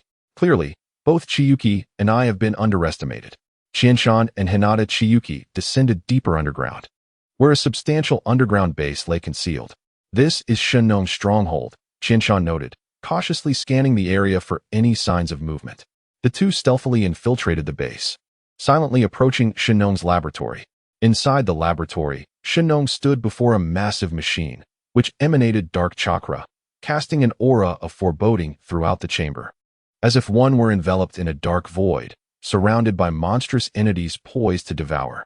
Sensing the manifestation of this dark chakra, a manic smile crept across Shinnong's face. He had long been aware of those tracking him. Seizing the opportunity, he manipulated them to eliminate his own subordinates, harnessing the resentment and madness born from their demise to expedite the creation of the tailless beast. He was on the cusp of divinity. He would graciously thank the intruders, allowing them to become sustenance for the tailless beast, a gift they would surely appreciate. At long last, it is complete. The power of the tailless beast shall be mine to command. Konoha will be utterly obliterated. Shinnong murmured to himself, his eyes glinting with madness. Shinshan and Hinata Chiyuki exchanged a glance, instinctively splitting to act. With a swift thrust, Shinshan aimed his short sword at Shinnong's back. Sensing danger, Shinnong quickly turned, his scroll disintegrating into ash. With a swift motion, he conjured a formidable chakra barrier to shield himself, momentarily repelling the two. I have awaited you, Shinnong coldly remarked, his gaze sweeping over Shinshan and Hinata Chiyuki. Did Konoha send you? The two figures, clad in gray robes, appeared unexpectedly youthful, lacking any markings of a ninja village or the distinctive headbands of rogue ninjas. Yet, their youthfulness and exceptional skill indicated they could not be mere products of a small village. Such talent was rarely cultivated in abundance. Upon contact, Shinnong discerned their remarkable synergy. Their coordinated attacks and mutual support showcased a well-established rapport. These two were undoubtedly seasoned allies, with both demonstrating refined chakra control and solid foundational skills. Particularly, the female ninja exerted considerable pressure with every assault. Given time, she could very well rival the strength of the five Kage. However, having successfully shaped the tailless beast, he was confident that these two could never pose a threat. I come to take your life, Shinshan sneered, drawing Shinnong's attention with his words while relentlessly thrusting his short sword. Shinnong's gaze flickered with disdain as the power of the tailless beast erupted, a powerful chakra shockwave forcing Shinshan and Hinata Chiyuki back once more. Sensing the tangible dark chakra, Shinshan felt an unexpected thrill. Under their relentless pursuit, Shinnong had transcended himself, completing the formation of the tailless beast ahead of schedule. The techniques accumulated by the Sky Ninja indeed possessed unique insights, validating Shinshan's hypothesis that the Sky Ninja's research on the tailless beast fundamentally revolved around the essence of chakra. Such data was invaluable to Shinshan. Behold this invincible power. Shinnong's aura intensified, his garments billowing as if caught in a tempest. Chapter 10, Awaiting, continued. The underground base's ceiling was adorned with frigid metal conduits, from which the tailless beast's chakra surged forth like an inky tide from the machine behind Shinnong, instantly flooding the entire space. This chakra coalesced into a massive black serpent-like entity, its scales shimmering with a dark purple luminescence, igniting the hollow sockets of its eyes with blazing crimson flames. Each breath it took conjured a tempest, sweeping up scattered metallic debris from the ground, as if even the air trembled in its presence. Is this the power of the Zero Tail? Qianshan squinted, his short sword trembling slightly in hand, its blade reflecting the distorted image of the Zero Tail. He swiftly glanced at Hinata Chiyuki beside him, who had already activated her Byakugan, veins pulsing at her temples. Her gaze like a blade locking onto the chakra pathways of Shinnong. The sunglasses concealing her Byakugan had been lost in the chaos of battle. The flow of chakra was erratic. Hinata Chiyuki murmured, "It is the power of hatred." Shinnong transforms negative emotions into energy, resonating with the machine. Her voice remained cold, but carried an added weight. Shinnong cackled madly as he leapt atop the Zero Tail. Hands forming seals. "You insignificant ants of Konoha dare to challenge the creation of a god?" The Zero Tail roared skyward, its serpentine tail sweeping violently. The resulting gust forcing Qianshan and Hinata Chiyuki back several meters. Qianshan propelled himself into the air, his sword gleaming like a meteor chasing the moon as it lunged toward the Zero Tail's right eye. Shadow clone thousand blades formation. Dozens of clones erupted from Qianshan's body, encircling the Zero Tail from all directions. Each clone wielded a short sword, the tips aglow with ethereal blue chakra, resembling falling stars. The Zero Tail's serpentine eyes suddenly narrowed, and it unleashed a jet of pitch-black chakra balls, annihilating half of the clones in an instant. "Foolish," Shinnong sneered. "Shadow clones are merely a trick to buy time." Before his words could fade, Hinata Chiyuki had already ghosted toward the Zero Tail's abdomen. Chakra coalesced in her palm into a needle-like point. Gentle fist, 8 trigrams, 64 palms. Boom. The rapid strikes resounded as the Zero Tail's scales shattered under the precise hits of her gentle fist. Yet, the black mist-like chakra swiftly sealed the wounds, and the Zero Tail's roar grew increasingly frenzied. Hinata Chiyuki's pupils constricted. The creature's regenerative ability exceeded expectations. "Retreat." Qianshan's voice called from behind. Without hesitation, Hinata Chiyuki withdrew, the Zero Tail's massive jaws barely grazing her clothing as it tore a deep chasm in the ground. Seizing the opportunity, Qianshan leapt atop the Zero Tail's head, his short sword driven with chakra aimed at Shinnong's brow. Clang! The metallic clash pierced the air. Shinnong's right hand manifested a layer of chakra, solidifying into a dark claw, intercepting the blow. His smile twisted like a demoness. "Your swordsmanship is commendable, but the chakra of the Zero Tail is invincible." Suddenly, the machinery beneath Shinnong roared to life. Countless metallic tentacles erupting from the ground, coiling toward the two like giant serpents. Qianshan rolled to evade the grasp of the tentacles, his sword flashing as he severed several encroaching metallic appendages, yet more tentacles surged relentlessly. Hinata Chiyuki's Byakugan scanned the surroundings rapidly before pointing toward a fissure in the dome. "That is the energy core." The Byakugan lived up to its reputation, immediately identifying the mechanical core that converted negative energy. This was the core device sustaining the Zero Tail, the primary means for it to replenish chakra. Qianshan, who had been waiting, finally received the signal. The Byakugan had revealed a fatal weakness. Prior to this, Qianshan had informed Hinata Chiyuki to be vigilant of the chakra flow. Understanding, he formed seals for his clones once more. Fire release, flame dragon dance.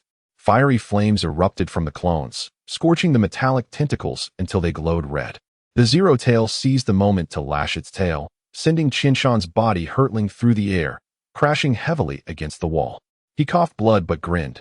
Indeed, it requires energy support. Shinnong's expression shifted slightly as the Zero Tail's chakra surged violently, black mist transforming into countless spikes shooting toward them. Hinata Chiyuki clasped her hands together, chakra swirling around her. Heavenly return. A cerulean chakra barrier repelled the black spikes, yet blood trickled from her mouth. The Zero Tail's assault had nearly breached the limits of her gentle fist defense. The centuries-old absolute defense of the Hyuga clan could not achieve the unattainable against a tailed beast. Wiping away the blood, Qianshan suddenly plunged his short sword into the ground. This is the power of knowledge. Chakra wave sword. The runes on the blade illuminated, and his chakra surged into the earth frantically. The ground trembled as a crack spread like a spider web toward the machine's base. The metal plate beneath Shinong collapsed with a thunderous sound, causing the flow of the Zero Tail's chakra to momentarily stagnate. Now, Hinata Chiyuki seized the fleeting moment. Darting toward the fissure, her Byakugan locking onto the core conduits within the machine. Chakra spiraled at her fingertips, gentle fist breaking through. Not a chance. Shinong roared. The Zero Tail's serpentine tail crashing down with the force of thunder toward Hinata Chiyuki. However, Qinshan leapt before her, bracing himself against the strike. Crack! The sound of shattering bones echoed clearly, and he spat blood, yet his hands clung tightly to the tail. It's your turn, Chiyuki. Hinata Chiyuki's pupils narrowed. The moment her fingertips touched the machine's core, the Zero Tail's chakra suddenly receded like a tide. Her attack severed the energy supply. Impossible. My Zero Tail is perfect. Shinong screamed madly, flailing his claws, but Hinata Chiyuki had already closed in on him. While he was vulnerable, it was better for the enemy to perish. A silver gleam ignited in her palm, a fusion of Qinshan's chakra and her own, manifesting a refined gentle fist technique. Gentle fist ultimate. 100 flowers palm. 3 pillars of chakra erupted from her palm, streaking like meteors, tracing 3 elegant arcs, piercing through Shinong's chest, throat, and brow in a flash of light and sound. The Zero Tail emitted a wretched howl, its body disintegrating into black mist. Shinong staggered back, the mechanical core behind him exploding into fragments, flames engulfing the entire base. Qinshan struggled to rise, pulling Hinata Chiyuki from the inferno. The two leaned against the edge of the ruins, gazing at the towering flames. Hinata Chiyuki's Byakugan gradually dimmed, a sign of chakra depletion, as she softly remarked, "Your injury, fortunately." Qinshan had always worn inner armor. Cushioned by chakra, it was merely a fractured rib. Not a fatal injury for a ninja. I won T-die. Qinshan smirked. Yet you, with that 100 flowers palm, have outpaced me in development. It seems you haven't wasted your time. Qinshan thought to himself, truly a terrifying talent for an unverified hypothesis. Hinata Chiyuki had managed to develop a technique capable of curves. Hinata Chiyuki rarely displayed a hint of a smile. Your hypothesis proved unexpectedly effective. Qinshan murmured. It's time to claim the legacy of the Void Ninja. Next, they just needed to reach the Void Ninja's lair, leveraging Shinong's disciple identity. They could gather these exiled technological talents from the ninja world. After all, the dead cannot testify to the absence of Qinshan as a disciple. Chapter 11. The rising tide. The dome of the Void Ninja's main base had been transformed into a translucent glass structure, sunlight filtering through layers of metallic pipes, casting fragmented patches of light across the floor of the forging workshop. Qinshan stood on a high platform, gripping a dark silver metallic firearm, its barrel inscribed with chakra conduits, filled not with gunpowder, but with chakra runes, a fusion of mechanics and chakra. With a range of 300 meters, a single shot could pierce through Earth-style barriers. Qinshan tossed the revolver down to the eager young ninjas below. Of course, if infused with their own chakra, he traced his fingertip along the firearm's grip. An azure electricity suddenly coiled around the gun, activating a secondary attack mode. The revolver's mechanical structure was not overly complex. Qinshan replicated it in no time. The challenge lay in merging it with chakra, transforming the revolver into a chakra weapon. He spent nearly a year mastering the nature transformation of chakra and employing sealing techniques to complete the chakra crystallization charging. He had created this epic-making revolver version 10. Thanks to the generally excellent physical condition of ninjas, otherwise, the powerful recoil would be quite difficult to manage. Next, the task was to find a way to mass-produce it. This responsibility would fall to the future of the ninja world, Qinshan mused, feeling rather old-fashioned. Once these individuals are armed, wielding chakra revolvers, and having undergone basic training, they possess the capacity to threaten even the Chunin with death. An organized assault by such a ninja squad would pose significant challenges even for seasoned jonin. Utilizing these weapons is remarkably simple. One merely needs to harness a minimal amount of chakra. In the ninja world, nearly everyone possesses chakra, yet to become a genin, one must adeptly wield fundamental ninjutsu, which necessitates a certain level of chakra quantity and manipulation. Not everyone can ascend to the rank of ninja, as there are stringent requirements for talent. The experimental field erupted in cheers. Young ninjas took turns firing, the lightning of their shots tearing blackened fissures in the targets. Hinata Chiyuki leaned against the wall with her arms crossed, her Byakugan scanning the crowd from behind her sunglasses. She could clearly perceive the chakra coursing through these young individuals, a blend of excitement and admiration starkly contrasting with the lifeless chakra flow of the time-space ninjas she had encountered a year prior. This weapon boasts a significantly greater range than shuriken. The reloading process is also far swifter. The buzz of conversation rose and fell with each gunshot. As Chiyuki descended from the platform, several youthful ninjas were so moved they teared up. Most hailed from the lower ranks of the Konan, previously relegated to serving as cannon fodder with outdated flying ninja tools, but now they were learning to operate chakra machine tools and participating in the development of new weaponry. The decentralization of power and knowledge ignited this steel fortress like wildfire. Yet, shadows always lurked behind the light. Bang! The iron door of the forge workshop was forcefully pushed open, and a bloodied young ninja staggered and fell to his knees. Rebellion in the East District warehouse. Chiyuki's pupils contracted sharply as she exchanged a glance with Hinata Chiyuki. She nodded slightly, the two silently communicating through a shared understanding, a reflection of life and death. Chiyuki felt a sense of relief. He believed in the true goodness and beauty of humanity, yet he never underestimated the greed that resides in the human heart. Some can restrain themselves, while others revel in excess. He had offered those individuals opportunities and awaited their choices, knowing that the former high-ranking officials, stripped of their privileges, would not relent easily. If they remained silent, Chiyuki would have limited recourse. After all, he couldn't push too hard without jeopardizing organizational unity. However, now that they had chosen to act, they had handed him the knife. If they were willing to sacrifice their lives for their cause, he could only reluctantly oblige them. Praising their resolve, proceed as planned. Hinata Chiyuki's voice remained cold, yet her figure transformed into a fleeting shadow as she darted towards the passage. The veins on her forehead slightly bulged as her Byakugan pierced through layers of obstacles, revealing the scene of chaos. Over 30 masked ninjas were assaulting the medical team. Chiyuki smirked, twirling the chakra revolver elegantly in his palm, saving him the trouble of target practice. Boom! The explosion sent the warehouse's iron door flying, and 5 shadowy figures burst forth through the thick smoke. The leader, a masked figure wielding a kunai embedded with wind-release runes, shouted fiercely, "What nonsense is this reform? Ninjas should decide battles with ninjutsu." The rebels behind him simultaneously formed seals, intertwining fire and wind release into a raging inferno. Hinata Chiyuki's Byakugan suddenly narrowed. The chakra flowing through these individuals was abnormally violent, indicating they had consumed enhancement drugs. With a delicate tap of her toes, she sliced through the wall of flames with the wind of her gentle fists, only to be intercepted by an earthen wall before reaching her foes. "I've been waiting for you, you lurking scoundrel." A hoarse laugh resonated from the second floor of the warehouse. The one-eyed elder, leaning on a cane, revealed himself. It was the former Grand Elder of the Konan. "Do you really think you can turn the tide with these toys?" Chiyuki suddenly displayed a mocking smile, forming a single hand seal. From the direction of the forge workshop came the mechanical roar of dozens of new flying wings slicing through the sky, as young ninjas descended armed with chakra revolvers. Their bullets intertwined to form a cerulean electric net, incapacitating the rebels' outdated ninja tools. They were the ambush Chiyuki had long prepared. The elder's single eye almost bulged with disbelief. How is this possible? These lowly peasants were only learning basic seal techniques 2 days ago. Knowledge is the true power, Chiyuki replied, lifting his hand to shatter the core mechanism with a single shot.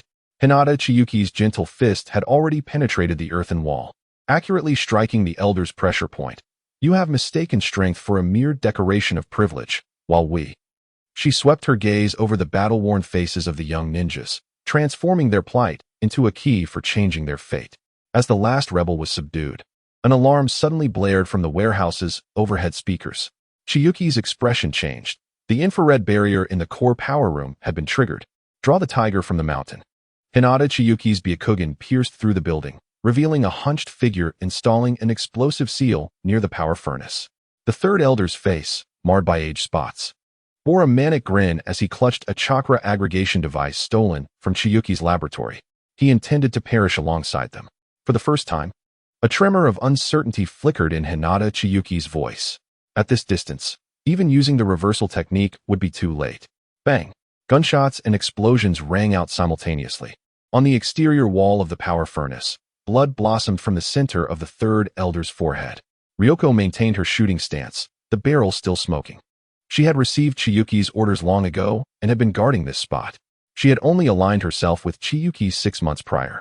She had witnessed the changes in their lives, the gradually abundant dishes on the dining table, the updated weaponry in their hands, and most impressively, Chiyuki's ideals. He treated them as human beings, not mere tools. She cherished the current transformations and had no desire to return to the past. The young ninjas raised their weapons, erupting into thunderous cheers, their voices resounding through the steel fortress.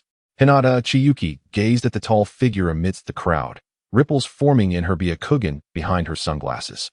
She suddenly recalled that night in the cave, beads of sweat on Chiyuki's forehead illuminated by the firelight as he meticulously inscribed seals. The gears of change had already engaged, and the chains binding the caged bird would ultimately shatter in the crucible of iron and fire. Chapter 12. Shadows and Dawn. Having resolved the internal conflicts, Chiyuki swiftly returned to his fundamental research on chakra. He was acutely aware that this subject was vast and complex, yet it represented his most viable opportunity for a breakthrough. In this extraordinary world, ultimately, it was strength that spoke, and he believed that the path to acquiring the greatest strength lay within the essence of chakra. The laboratory's dome was adorned with a web of chakra conduits, with glowing runes flowing incessantly across the metallic walls. Chiyuki leaned forward, gazing intently at the floating chakra mass, his fingertips tracing intricate paths in the void. The azure energy occasionally collapsed into particles, then expanded into a halo, as if revealing the mysteries of the universe's inception. The conversion rate has increased to 73. Hinata Chiyuki's byakugan fixed on the energy fluctuations, the veins beneath her sunglasses slightly bulging. According to your hypothesis, chakra releases minute gravitational waves before dissipating. Precisely, Chiyuki exclaimed, suddenly seizing a scroll from the experiment table. The freshly inked formulas writhing like serpents, exuding a mathematical elegance, neat and pure. This is the root of chakra activation. It is not merely an energy carrier. It is also the medium that sustains both matter and spirit. He abruptly turned, gathering chakra rapidly, the energy converging fiercely as, under Chiyuki's will, it slowly collapsed into a minuscule crystal in his palm. The ethereal glow reflected in his pupils like a sea of stars, dazzling and radiant, showcasing his astonishing control over chakra. This level of control had only been achieved previously by the legendary ninja, Senju Hashirama, who condensed would-release chakra into a gem, fashioning it into a necklace for his granddaughter, Tsunade. Hinata Chiyuki took the crystal, her byakugan penetrating its microscopic structure. You have re-anchored the dissipated chakra using gravitational waves. Much like capturing morning dew with a spider's web. Qianshan embedded the crystal stone into the chamber of his revolver, causing ripples to dance along the gun's surface. The energy density of this chakra crystal far surpassed that of the elemental chakra. Outside the window, the thunderous roar of steam machinery echoed. Through the bulletproof glass, one could observe the newly established pharmaceutical workshop processing raw materials. Workers clad in gray uniforms operated chakra furnaces, grinding the crystals into a pale blue powder. At the end of the assembly line, vials bearing the emblem of dawn were being packed into crates adorned with various ninja village insignias. The chakra revolver in Qianshan's hands buzzed with the resonating chakra within the chamber, as if struggling to contain the powerful chakra resonance. It was time to notify Ryozi to initiate the web-weaving plan and reveal to the ninja world just how sharp knowledge could be. Outside the glass dome, storm clouds began to gather. When the first bolt of lightning struck, it illuminated the freshly painted slogan on the factory wall, with truth as the blade. Shatter the millennium's barriers. Upon receiving Qianshan's orders, Ryozi swiftly set her plans into motion. She assembled 5 teams, preparing to journey to the capital of the land of Earth. Disguised as merchants, they were not merely pretending. Her mission was indeed to conduct business in the land of Earth. The war in the ninja world had yet to subside, and the most crucial commodities on the battlefield remained weapons and medicine. The importance of weapons was self-evident, as superior weaponry could enhance a military's combat effectiveness. Medicine, on the other hand, dictated the recovery speed of warriors and the overall potential of an army in warfare. For the extraordinary forces known as ninjas, each seasoned ninja could wield immense destructive power, though the training period was considerable. Even a mere low-ranking ninja could easily decimate a village devoid of ninja protection. Moreover, the rare upper-ranking ninjas were invaluable assets in combat. Qianshan was not yet in a position to engage in the weapons trade, as it required abundant iron resources, which were strictly regulated, even in peacetime. In contrast, the trade in medicine was significantly easier. Many herbs were commonly used in everyday life. Qianshan intended to sell not ordinary healing salves, but a restorative potion he had recently developed, a chakra recovery agent. While the ninja world already possessed self-sustaining recovery potions, such as the secret medicine of the Akimichi clan, which was highly effective yet scarce, most alternatives, like the soldier food pills, offered minimal recovery at a considerable physical strain. Qianshan's new restorative potion was much simpler. Though not as astonishing in recovery volume as the Akimichi's secret, it far exceeded the soldier food pills in chakra restoration. Its effects were gentle, with minimal side effects, allowing for multiple doses during combat. In addition to chakra recovery, the restorative potion possessed trace healing abilities, albeit not as immediate as medical ninjutsu, but still beneficial. Compared to existing similar medicines, it was a substantial leap forward. The capital of the Land of Earth appeared more solemn than before, with heightened vigilance due to the ongoing war, though not overly strict. As the relationship between the Rock Village and the Land of Earth was essentially one of employment, ninja skirmishes rarely reached the capital.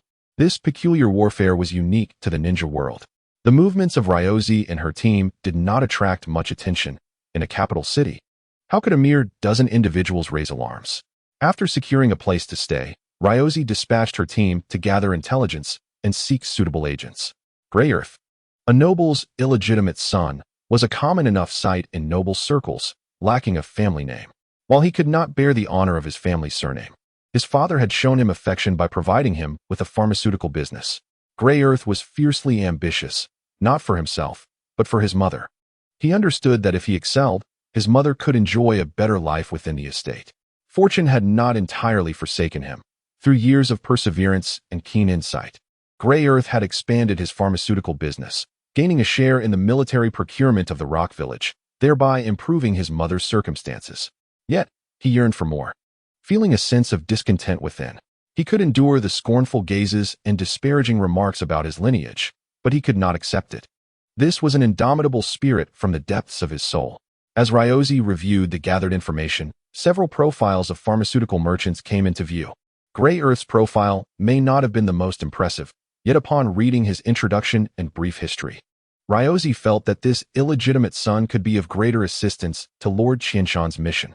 She resolved to make contact with Grey Earth, considering him as a potential agent in the Land of Earth, and instructed her subordinates to deliver a letter of introduction. Lord Grey Earth, the steward announced as he entered.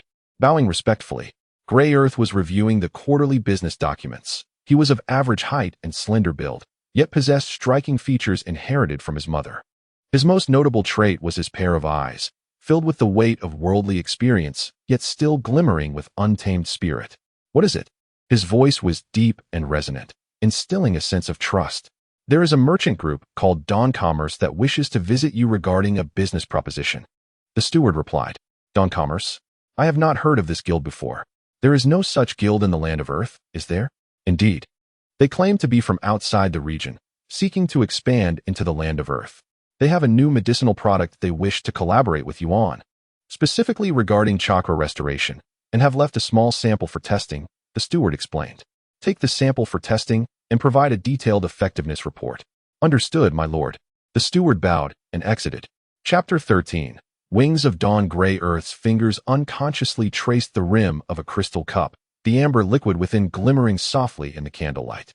The experimental report presented by the steward lay open on the table, the ink still drying, its contents stinging his eyes. The chakra recovery efficiency is 37 times that of soldier food pills. In addition to chakra recovery, there are trace healing effects equivalent to a quarter of the healing effects of the healing palm technique. Side effects are minimal discomfort, with noticeable exhaustion after 3 consecutive uses within a short time frame, leading to a state of extreme weakness. This was undoubtedly a revolutionary medicine, with sufficient quantities. It could entirely alter the dynamics of the battlefield, drastically reversing the strategic situation for the Rock Village. It was also a significant stepping stone for Grey Earth's ascendance. "My lord, The samples have been distributed to 3 underground clinics for testing, and the results are consistent, the steward added quietly. The Rock Village has also expressed interest in long-term procurement. Grey Earth was not surprised that the Rock Village had caught wind of this development.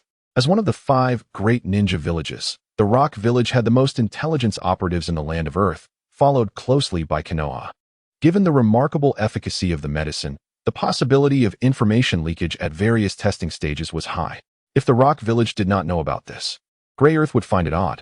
He closed his eyes and swallowed hard, unable to forget his mother's words, who had once deceived him in childhood, claiming she had eaten while giving him the meat porridge. The image of his mother huddled in a corner of the courtyard, gnawing on a cold bun, suddenly pierced his mind. Though they had long since left that life behind, Grey Earth tightened his grip on the cup, the cold glass biting into his palm. He had to seize this opportunity. Succeeding in this matter would significantly elevate his status and identity. He hoped his mother could feel proud of him. "Prepare the carriage. We are heading to the West Inn," he declared, rising abruptly, the black robes sweeping up the candlelight, mirroring his excited heart. "Tell the people from Dawn Commerce that I will personally inspect the goods." Ryozi sat in the tea house on the second floor of the inn, her fingertips lightly tapping the table. Outside, a gentle rain fell, and the distinctive red sandstone walls of the land of Earth glowed with a blood-like hue in the downpour. As the sound of a cart rolling over the cobblestone path echoed, she discreetly slipped a chakra crystal into her sleeve. Lord Xianshan had once stated that the essence of negotiation lies not in leverage, but in instilling in the opponent the belief that you could overturn the table at any moment. "Mr. Gitu, it is an honor to meet you," Liangzi remarked, rising to bow. Her voice, cold as steel, betrayed her decisive nature while maintaining impeccable decorum. "It seems our morning dew has met your satisfaction?" Gitu's gaze traversed the bodyguards beside him, who exchanged a prearranged subtle expression, causing Gitu's pupils to constrict. The danger posed by this woman exceeded expectations. She exhibited a remarkable chakra response, her strength rivaling that of a seasoned jonin. Furthermore, the potion she held was the key to uprooting the entire military supply market in the land of Earth. Suppressing the tumult of his heart, he donned the customary merchant's courteous smile. "Miss Liangzi, you jest. Collaboration requires a thorough examination of quality." 10 vials of azure potion were arranged upon the tea table, and Gitu gestured for the accompanying apothecary to step forward. The liquid in the glass tubes shimmered with starlight upon the infusion of chakra, prompting the apothecary to gasp in astonishment. "The purity surpasses that of the sample." Liangzi extended 3 fingers, indicating her terms. "We shall supply 500 vials monthly, payment upon delivery. Only cash or chakra metal transactions are accepted." Gitu's fingertips trembled slightly. The Warmad faction of a Wagakure would swallow a price double that amount to enhance their combat capabilities. Yet, he feigned a sigh, shaking his head. 300,000 Rio per vial is exorbitant, especially with the current pressing war situation. Is it not the land of lightning that faces dire straits? Liangzi leaned in slightly, whispering a series of numbers into Gitu's ear. His expression shifted dramatically, reflecting the sudden revelation. Last month, he had illicitly transported 2 carts of hemostatic herbs to Yungakure, and she had just disclosed their task number from the black market. As the teacup clattered to the ground, Gitu felt cold sweat trickling down his neck. This woman had unearthed smuggling routes even a Wagakure could not trace. A sudden smile graced her lips. "Today we shall sign the contract. But I wish to add a clause. I desire to become your exclusive agent in the land of Earth." In the depths of his study late at night, Gitu secured the contract in a hidden compartment. Moonlight streamed through the stained glass window, casting shadows across his uncertain visage. The Dawn Trading Company was indeed shrouded in mystery. The lack of information was perplexing. A young woman like Liangzi, possessing Jonin-level strength at such a tender age, could not possibly be an obscure figure. Gitu could never have anticipated that Liangzi possessed the chakra crystal, a unique means to disrupt perception, to issue bounties in the black market. He caressed the Dawn emblem on the potion bottle, whispering to the ninja cloaked in shadow, "Uncover the forces behind this trading company, and ensure that the wandering ninja destined for an untimely demise is assigned the task." Gitu's curiosity about the power behind the Dawn Trading Company was piqued. Yet he was not a fool. He understood the necessity of distancing himself from such matters. In the task hall of a Wagakure, a one-eyed ninja donned in a straw hat accepted the scroll. The ink of the latest task posted in the commission column had yet to dry, B-rank investigation task. Track the source of the Dawn Trading Company's goods. With a deadline of 30 days. The figures in the reward column prompted gasps from those nearby. The one-eyed ninja licked his cracked lips as a kunai engraved with cloud patterns slipped from his sleeve, a trophy from a fallen leaf ninja last year. Interesting. He rasped with a low chuckle, the scars on his face obscured by the shadow of his hat. As the rain intensified, the torches on the city walls of the land of Earth flickered in the wind, resembling fireflies struggling against the storm before its onslaught. Gitu stood on the second-floor corridor of the apothecary workshop, gazing down at the industrious workers on the assembly line. The pale blue liquid flowed through the glass tubes, akin to a luminescent stream. He caught a droplet that splashed down, feeling a subtle chakra fluctuation on his fingertip. Such craftsmanship was beyond the grasp of ordinary merchants. What progress has been made in the analysis of the potion? Are we approaching the possibility of replication? While acting as a middleman was lucrative, possessing such an exceptional morning dew would undoubtedly be ideal. Lord Gitu, we have roughly identified the primary components of the potion. They are similar to the main materials of the military provisions pill. However, in our preparations, the current effects can only reach a maximum of 115 of the military provisions pill's efficacy, far from the potency of the morning dew. A researcher clad in a lab coat, glasses perched on his nose, handed Gitu a report, his astonishment evident at the new potion provided by Gitu. Eager to unravel its secrets, they had made swift progress in determining the component materials, yet they remained utterly perplexed on how to replicate it. After numerous attempts, producing a potion equivalent to 115 of the military provisions pill had been their best experimental result. It was clear that the task would not be simple. Gitu approached it with a mindset of cautious experimentation. The individuals from the Dawn Trading Company were not simpletons. Such a cash cow would not be easily deciphered. They would have to reverse engineer the components. All right, everyone, thank you for your hard work. This research can continue gradually. Please take a 3-day break to relax. Gitu granted the researchers a respite, recognizing their value as precious assets who should not be overworked. Chapter 14. The critical point. Liangzi established the agency channels for the Dawn Trading Company across the 5 great nations, while Qinshan was equally industrious, diligently advancing the research into the essence of chakra. The metallic pipes of the laboratory dome emitted a faint hum, the chakra conduits weaving a web that trembled in the ethereal blue light. Qinshan embedded the final rune chip into the observation device, sweat dripping from his chin onto the metallic surface, sparking faintly. He gazed at the chakra cluster suspended within the energy field, his pupils reflecting the starlight emitted during the collapse of particles. Conversion rate, 813. Dissipation time reduced by 15 seconds. Hinata Chiketsu's Byakugan pierced through layers of energy waves, her sunglasses sliding down her nose unnoticed. Her slender fingers swiftly recorded notes in the experimental log, the sound of pen on paper mingling with the hum of machinery, resonating clearly in the silent laboratory.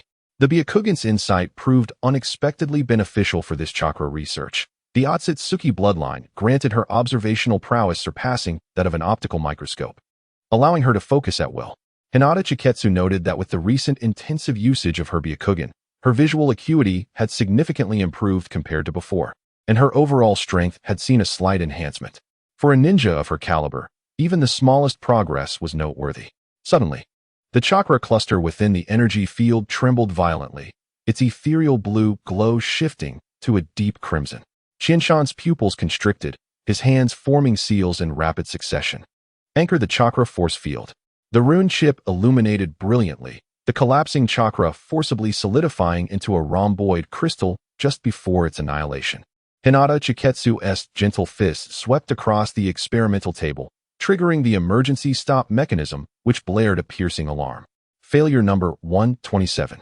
Qinshan grasped the crystal, scrutinizing it under the light. The cracks revealed a crimson hue reminiscent of congealed blood.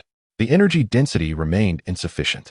As he turned, he stumbled slightly, the hem of his lab coat sweeping across the scattered calculation papers. The extended hours of intense experimentation had left the usually composed youth with hollow eyes, his fingertips bearing the marks of chakra burns. Hinata Chiketsu silently offered him a warm medicinal tea. As Qinshan lifted his head to drink, she suddenly spoke. There is an error in the calculation of the critical point. The error is within 1,000th Qianshan wiped the remnants of the tea from the corner of his mouth as the holographic projection on the experimental table unfolded a three-dimensional model. Thousands of formulas swirled like a galaxy, ultimately converging into a steep curve. The technological advancements of the Konan village stood in stark contrast to those of other ninja villages. While others still relied on televisions, the Konan had already developed holographic projection technology. The nourishing effects of chakra on cellular biology only manifest at this energy density. With a delicate touch at his fingertips, a blood-red mark illuminated the apex of the curve. Yet, ordinary ninjas, throughout their lifetimes, could never attain the relentless pursuits of Qianshan and Hyuga Qianxue, who have achieved considerable results in their research. However, the demands of these results are exceedingly high. As a bloodline ninja, Hyuga Qianxue possesses a significant amount of chakra, though it does not reach the level of the tailed beasts. It surpasses that of an ordinary ninja of the same rank. In quantitative terms, it would take 3 Qianshan to barely match the chakra of 1 Hyuga Qianxue. To reach the level necessary for nurturing cells, a minimum of 50 Qianshue's chakra is required, a magnitude that surpasses that of an ordinary tailed beast. Preparing for another experiment, Qianshan felt that one set of data was insufficient to draw conclusions. He desired to attempt once more. The holographic projection in the lab's dome rotated slowly within a cerulean glow, with countless streams of data cascading like a galaxy. Qianshan's fingers glided over the suspended chakra model, where crack-like crimson markings flickered along the energy curve, resembling the sword of Damocles hanging overhead. Hyuga Qianshue's Byakugan pierced through layers of runes, clearly observing the tremors of particles within the chakra mass, energies that were meant to nourish cells but now exhibited a collapse effect due to excessive compression. The path of quantitative change proved unfeasible. Qianshan slammed the experimental log onto the table, the still wet ink of the equations scattered in disarray. Even if all the chakra of the 9 tails were infused into a body, the nurturing effect would merely reach the threshold of critical point. Moreover, chakra not originating from one's own body might lack adequate resonance with the physical form, necessitating a geometric increase in quantity.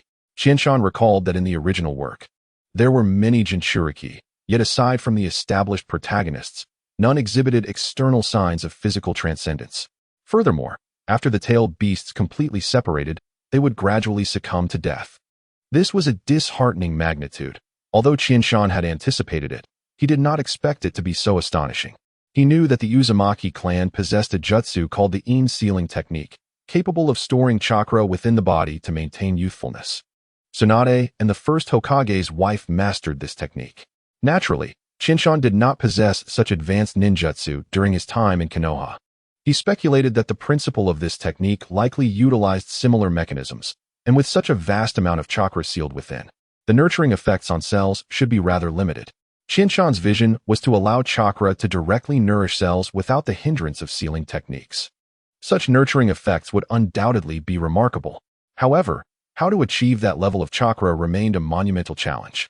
Ninjas typically maintain only a small reserve of usable chakra for emergency jutsu, extracting larger amounts only in battle.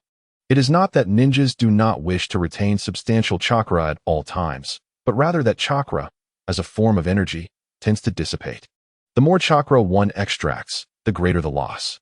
Without techniques like in-sealing or being a Jinchuriki, ninjas would not retain large quantities of chakra, as it would be a colossal waste. The technique Qianshan developed, breath consolidation, effectively contained his fluctuations, yet he could not maintain a significant amount of chakra within his body long-term. He firmly believed that excessive chakra usage severely depletes vitality. It is a strain on the body. His control over chakra was exceptional, and his usage of it was notably frugal, perhaps too frugal. This allowed him to utilize techniques like the Rasengan, which demanded robust chakra control, yet he seldom employed it, deeming it too extravagant. This, of course, was also related to his limited capacity for full exertion. Thus, in past battles, Qianshan predominantly relied on swordsmanship and physical techniques, scarcely utilizing ninjutsu. Now, the research findings demanded an astronomical quantity of chakra for realization, leaving Qianshan at a loss.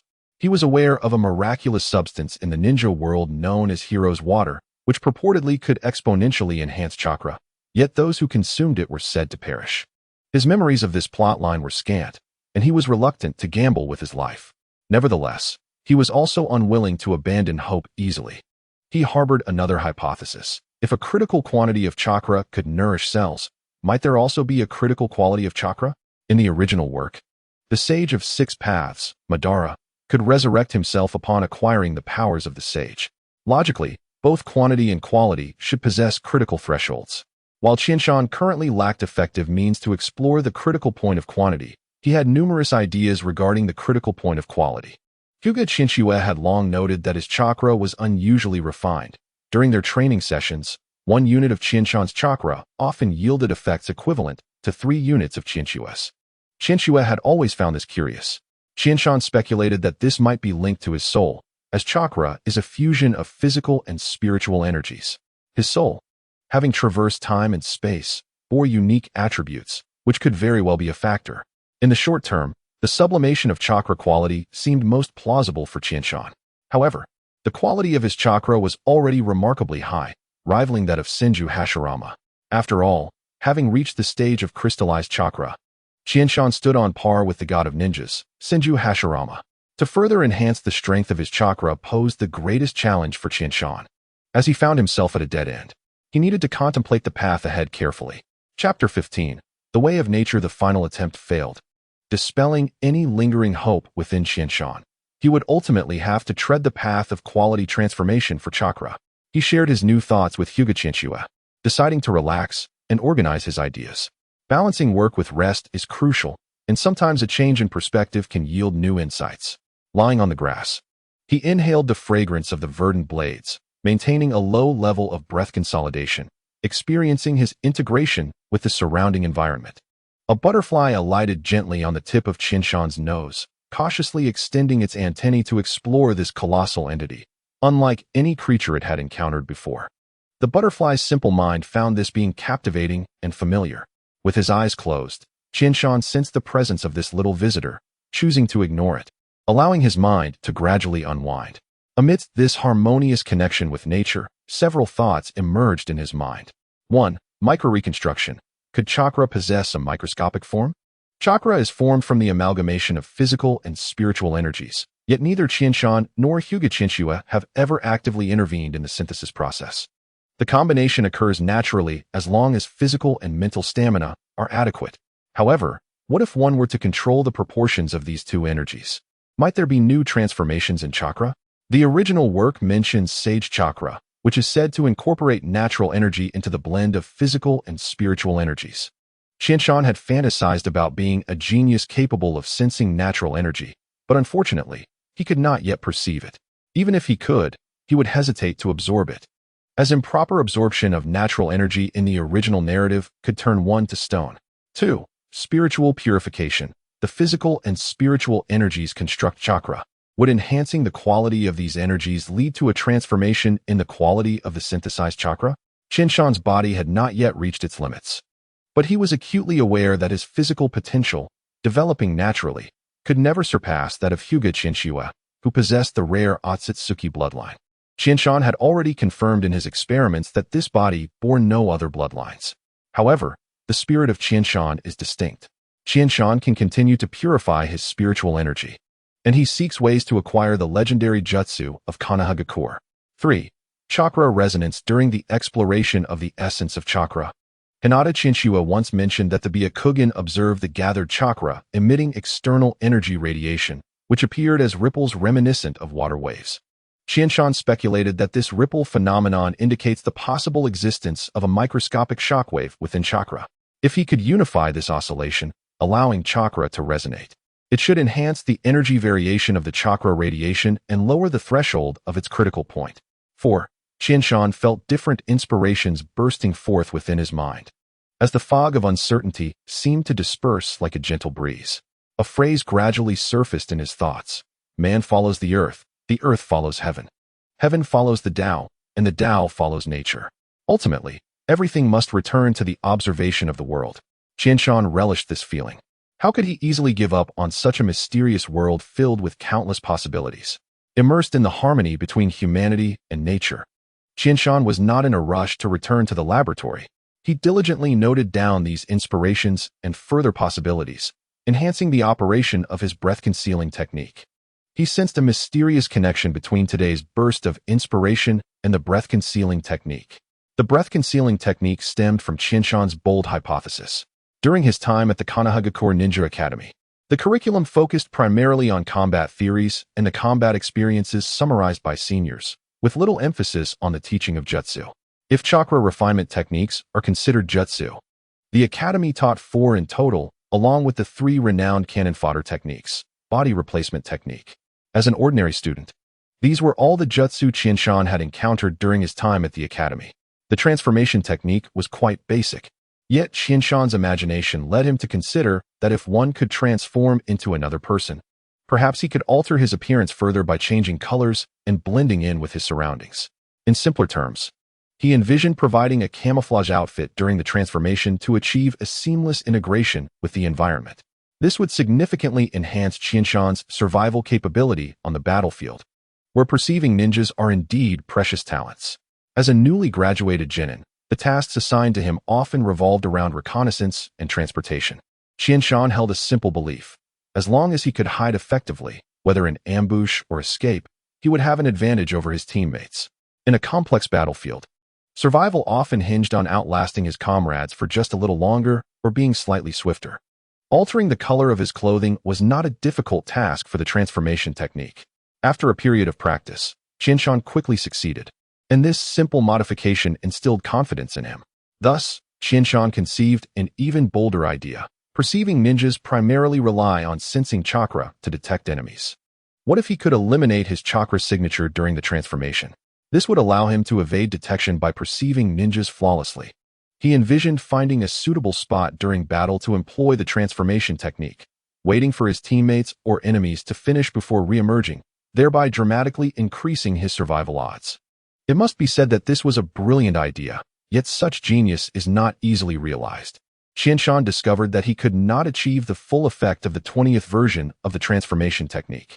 He could only complete half of the jutsu's effects, leaving the other half unresolved. Due to his limited knowledge of jutsu, he faced constraints in his modifications. However, inspiration from another world struck him. Ancient philosophers of the Blue Star had proposed the notion of the harmony between humanity and nature, suggesting a seamless integration. Thus, Qianshan pondered whether he could align his own vibrational frequency with that of the environment during his transformation to bewilder perceiving ninjas. This notion was quite audacious, and bold ideas are seldom realized effortlessly. To grasp the essence of this harmony, Qianshan often found himself daydreaming during classes, attempting to merge with his surroundings and comprehend the fluctuations of nature.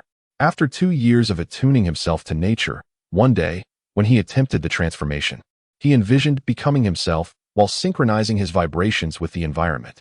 Qianshan successfully transformed into his own likeness and discovered that while walking along the road, as long as he refrained from greeting acquaintances, he remained largely unnoticed.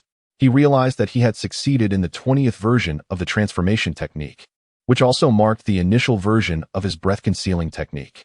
Subsequently, through continuous refinements and upgrades, his current breath-concealing technique exhibited even better effects, blending more harmoniously with the surrounding environment. Today, Qianshan's burst of inspiration revealed that the effectiveness of his breath-concealing technique had surpassed previous iterations, leading to an unintentional self-upgrade. Reflecting on the day's events, Qianshan recognized the most significant difference. Having spent so long in the laboratory, he now yearned for nature, for this vibrant world. Moreover, the fully operational breath-concealing technique allowed him to perceive a unique energy surrounding him. He sensed its immense power, albeit relatively sparse. His body craved this energy, eager to absorb it. With a sudden realization, he broke free from this state, halting the breath-concealing technique just in time to prevent the absorption of this energy. Qianshan suddenly understood that this special energy was a high-tier energy within the ninja world, natural energy. This was an energy that could petrify and cause death if mishandled. It was both a tremendous treasure and a harbinger of demise. Chapter 16. The Poison of Nature. With his mind relaxed, Qianshan embarked on a new experiment the following day, focusing on natural energy. The potency of natural energy was quite remarkable in the original narrative, and Qianshan had long held a hypothesis. Humanity might be more suited to harnessing natural energy, yet lacked effective methods for its utilization. Furthermore, The natural energy employed in the three great holy lands may not be the most suitable for humans. The three sages of the great holy lands, upon mastering natural energy, possessed not only formidable strength, but also lifespans that transcended species limitations. In contrast, while humans learned powerful techniques at the three great holy lands, they did not gain longevity. Qianshan speculated that a crucial method for humans to assimilate natural energy was undoubtedly missing. Essentially, they lacked a vital means to achieve life's transcendence through natural energy. This experiment aimed to identify the methods by which humans could utilize and digest natural energy. Qianshan sat cross-legged atop the observatory of the laboratory, fully channeling his breath-concealing technique. The waves of perception rippled outwards like water, synchronizing his breath with the night breeze. The distant sounds of insects in the forest, the rustling of grass, and even the subtle movements of earthworms in the soil transformed into clear, melodic resonances. Suddenly, his eyelashes fluttered. In the air floated a certain viscous filament, more primal and fierce than chakra. They entwined in the moonlight, lurking in the dew, resembling a slumbering ancient behemoth. Qianshan's fingertips twitched as a strand of natural energy was drawn to his skin by the breath-concealing technique, causing his cells to tremble with a ravenous thirst. Qianshan restrained his body's instincts. This was not the time to absorb natural energy, as doing so recklessly would be a gamble with his life. He must first study the characteristics of natural energy and discover a method for human utilization. Is this natural energy? He abruptly opened his eyes, his pupils reflecting a torrent of data. The chakra ripples observed by Hinata Chinshue bore a striking resemblance to the filaments swimming in his perception, albeit coarser and more chaotic. He placed a beetle into a glass box, and the runes suspended from the box's ceiling emitted a faint glow, enveloping the beetle in a web of natural energy. Could the beetle withstand it? Hinata Chinshue voiced her concern from the side. I don't know. I hope it can. The mountains continue to guide the natural energy, and suddenly, a beetle within a glass enclosure flutters its wings, its shell gleaming with a jade-like luster under the infusion of natural energy. However, animals are inherently closer to nature than humans, perhaps affording them a greater opportunity. The compound eyes of the beetle suddenly burst forth with a violet glow, its 6 segmented limbs convulsing wildly. Under the watchful gaze of the two observers, its wings disintegrate into stone fragments, its body stiffening inch by inch until it transforms into a lifelike statue. The tip of Qianshan's recording pen pauses momentarily, the ink bleeding across the paper. Survival time 17 seconds. The petrification process exhibiting a gradient change from top to bottom, consistent with the sequence of contact with natural energy. Hinata Koyuki crossed her arms, remarking with a teasing tone, "You are more cautious than I anticipated. I thought you would absorb the natural energy first. Science demands experimentation, and truth requires practice, yet life is singular." Qianshan opened the second cage, revealing a gray rabbit with ruby-like eyes reflecting a matrix of runes. This specimen, labeled 002, Snow Rabbit, Adult, was fixed upon the surgical table, chakra conduits piercing its spine. As Qianshan activated the apparatus, Koyuki's Byakugan clearly observed invisible waves interfering with the gray rabbit's chakra, its chakra meridians suddenly twisting into a bizarre spiral. This intangible wave, observable only through other energy reactions in the current Byakugan, was likely the natural energy Qianshan described. Convinced that insects were too feeble, providing scant information, Qianshan surmised that enhancing the strength of experimental subjects might yield different results. A sudden shriek shattered the silence. The gray rabbit's fur bristled as its body swelled at a visibly rapid pace. Muscle fibers tore and reformed, and in a moment of explosive growth, its eyes became engulfed in blood. Under the intense natural energy, the gray rabbit underwent a violent distortion, acquiring a power that transcended its species. Natural energy catalyzed this mutation. Qianshan hastily recorded the data, the pen nearly tearing through the paper, yet the chakra system could not sustain it. With a crash, the gray rabbit broke free of its restraints, its beastly forelimbs sweeping across the experimental table. Koyuki's soft fist struck first, her palm wind accurately hitting its neck point. As the rabbit collapsed rigidly, the petrification spread from its heart to its entire body, the final whimper caught in its stony throat. Qianshan crouched down, using tweezers to collect a fragment of the shattered stone heart. Survival time 3 minutes 42 seconds. Energy overload induced malignant mutation. It appeared that larger body sizes adapted better to natural energy, while excessive natural energy triggered distortions that bestowed species with transcendent powers, perhaps indicating a form of evolution. Qianshan documented all his hypotheses, realizing that he would need even more formidable animals to validate these conjectures. Lord Qianshan.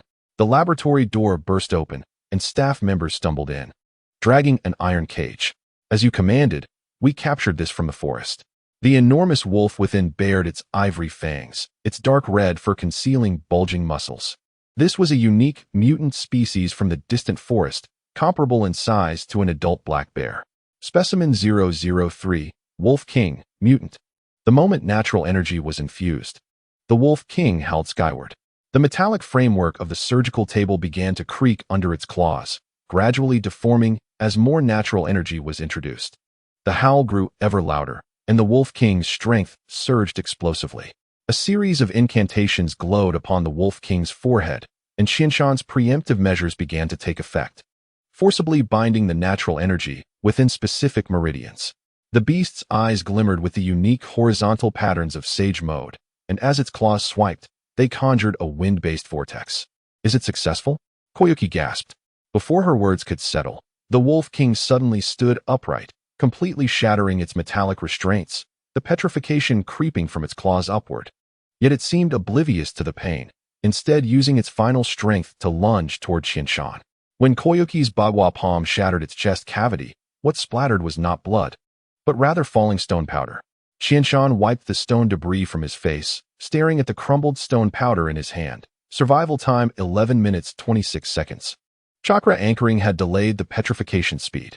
However, he abruptly seized the experimental log and rushed to the observation device, comparing the energy dissipation curve with human experiment data. Koyuki pressed down on his trembling shoulders. You need to rest. The intense guidance of natural energy had left Qianshan mentally exhausted. Just a little more, he muttered, his eyes bloodshot. If only he could find the resonant frequency between natural energy and chakra.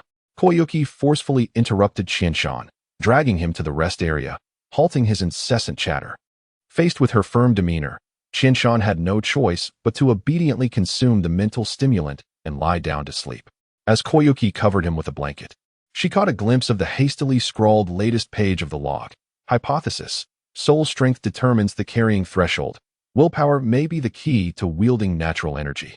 Specimen 004 should perhaps be a ninja, for example. The ink blurred at this point, resembling a drop of congealed blood. Chapter 17. An irreversible hunger. The next day, rejuvenated, Qianshan resumed his exploration. The filtering glass of the laboratory's dome refracted sunlight into a gentle golden cascade, and the energy monitoring screen pulsated with fluorescence in Qianshan's pupils. He adjusted the rune array on his metallic gloves as 12 improved guides were arranged in a circular formation within the experimental field, reminiscent of a mysterious sacrificial array. The concentration remained constant at 0.3, with an energy dissipation rate below 0.05. Koyuki's voice trembled with excitement, her recording board reflecting the brightness in her eyes. Through the reinforced glass, Koyuki's Byakugan observed the faint golden threads in the air being intricately woven into an energy network. This was their construction of a natural energy cage to assist the Byakugan in observing natural energy phenomena more effectively. The principle was simple. By enhancing the invisible light in the experimental area, any fluctuations in natural energy would disturb the light particles, enabling Koyuki to observe changes in natural energy through these disturbances. Specimen 004. Wild boar, adult male. The dull thud of the wild boar's tusks against the iron cage abruptly ceased. The moment Qianshan activated the energy absorption technique and directed natural energy into it. This ferocious beast suddenly curled up like a cub, its moist nose pressed tightly against the energy output. The monitoring screen displayed a sharp rise in chakra activity, with the cell division rate curve nearly breaking through the holographic projection. It was actively converting energy. Koyuki gripped her recording pen tightly, the tip tracing excited zigzags on the paper. The wild boar's bristles shimmered with a pearlescent glow, its muscle fibers undulating beneath the skin as if some ancient bloodline was awakening. As Koyuki's Byakugan detected the first petrified cell, she instructed Qianshan to decisively cut off the energy. The wild boar suddenly surged, slamming into the iron cage, the alloy bars twisting into an abstract sculpture beneath its tusks. Koyuki inhaled sharply. The petrification of its skin has not ceased. The free energy is spontaneously permeating. Once the natural energy lost its guidance, it surged into the wild boar's body with even greater ferocity, akin to thousands of swallows finding their home, rushing into a single nest. Koyuki witnessed an astonishing sight. The faint golden threads in the air were wildly rushing into the wild boar through its expanding pores. When the petrification reached its heart, the 400-pound body collapsed with a thud, its forelegs remaining poised as if still clawing at the energy input, as though in its final moments. It was still chasing the shadow of evolution. Cell memory effect. Shinshan's voice echoed through the laboratory as he shattered the petrified toe bone of the wild boar. The honeycomb structure within the fragments shimmered under the microscope, these energy pores resembling capillaries, proving that the organism actively reconstructs its body to accommodate natural energy.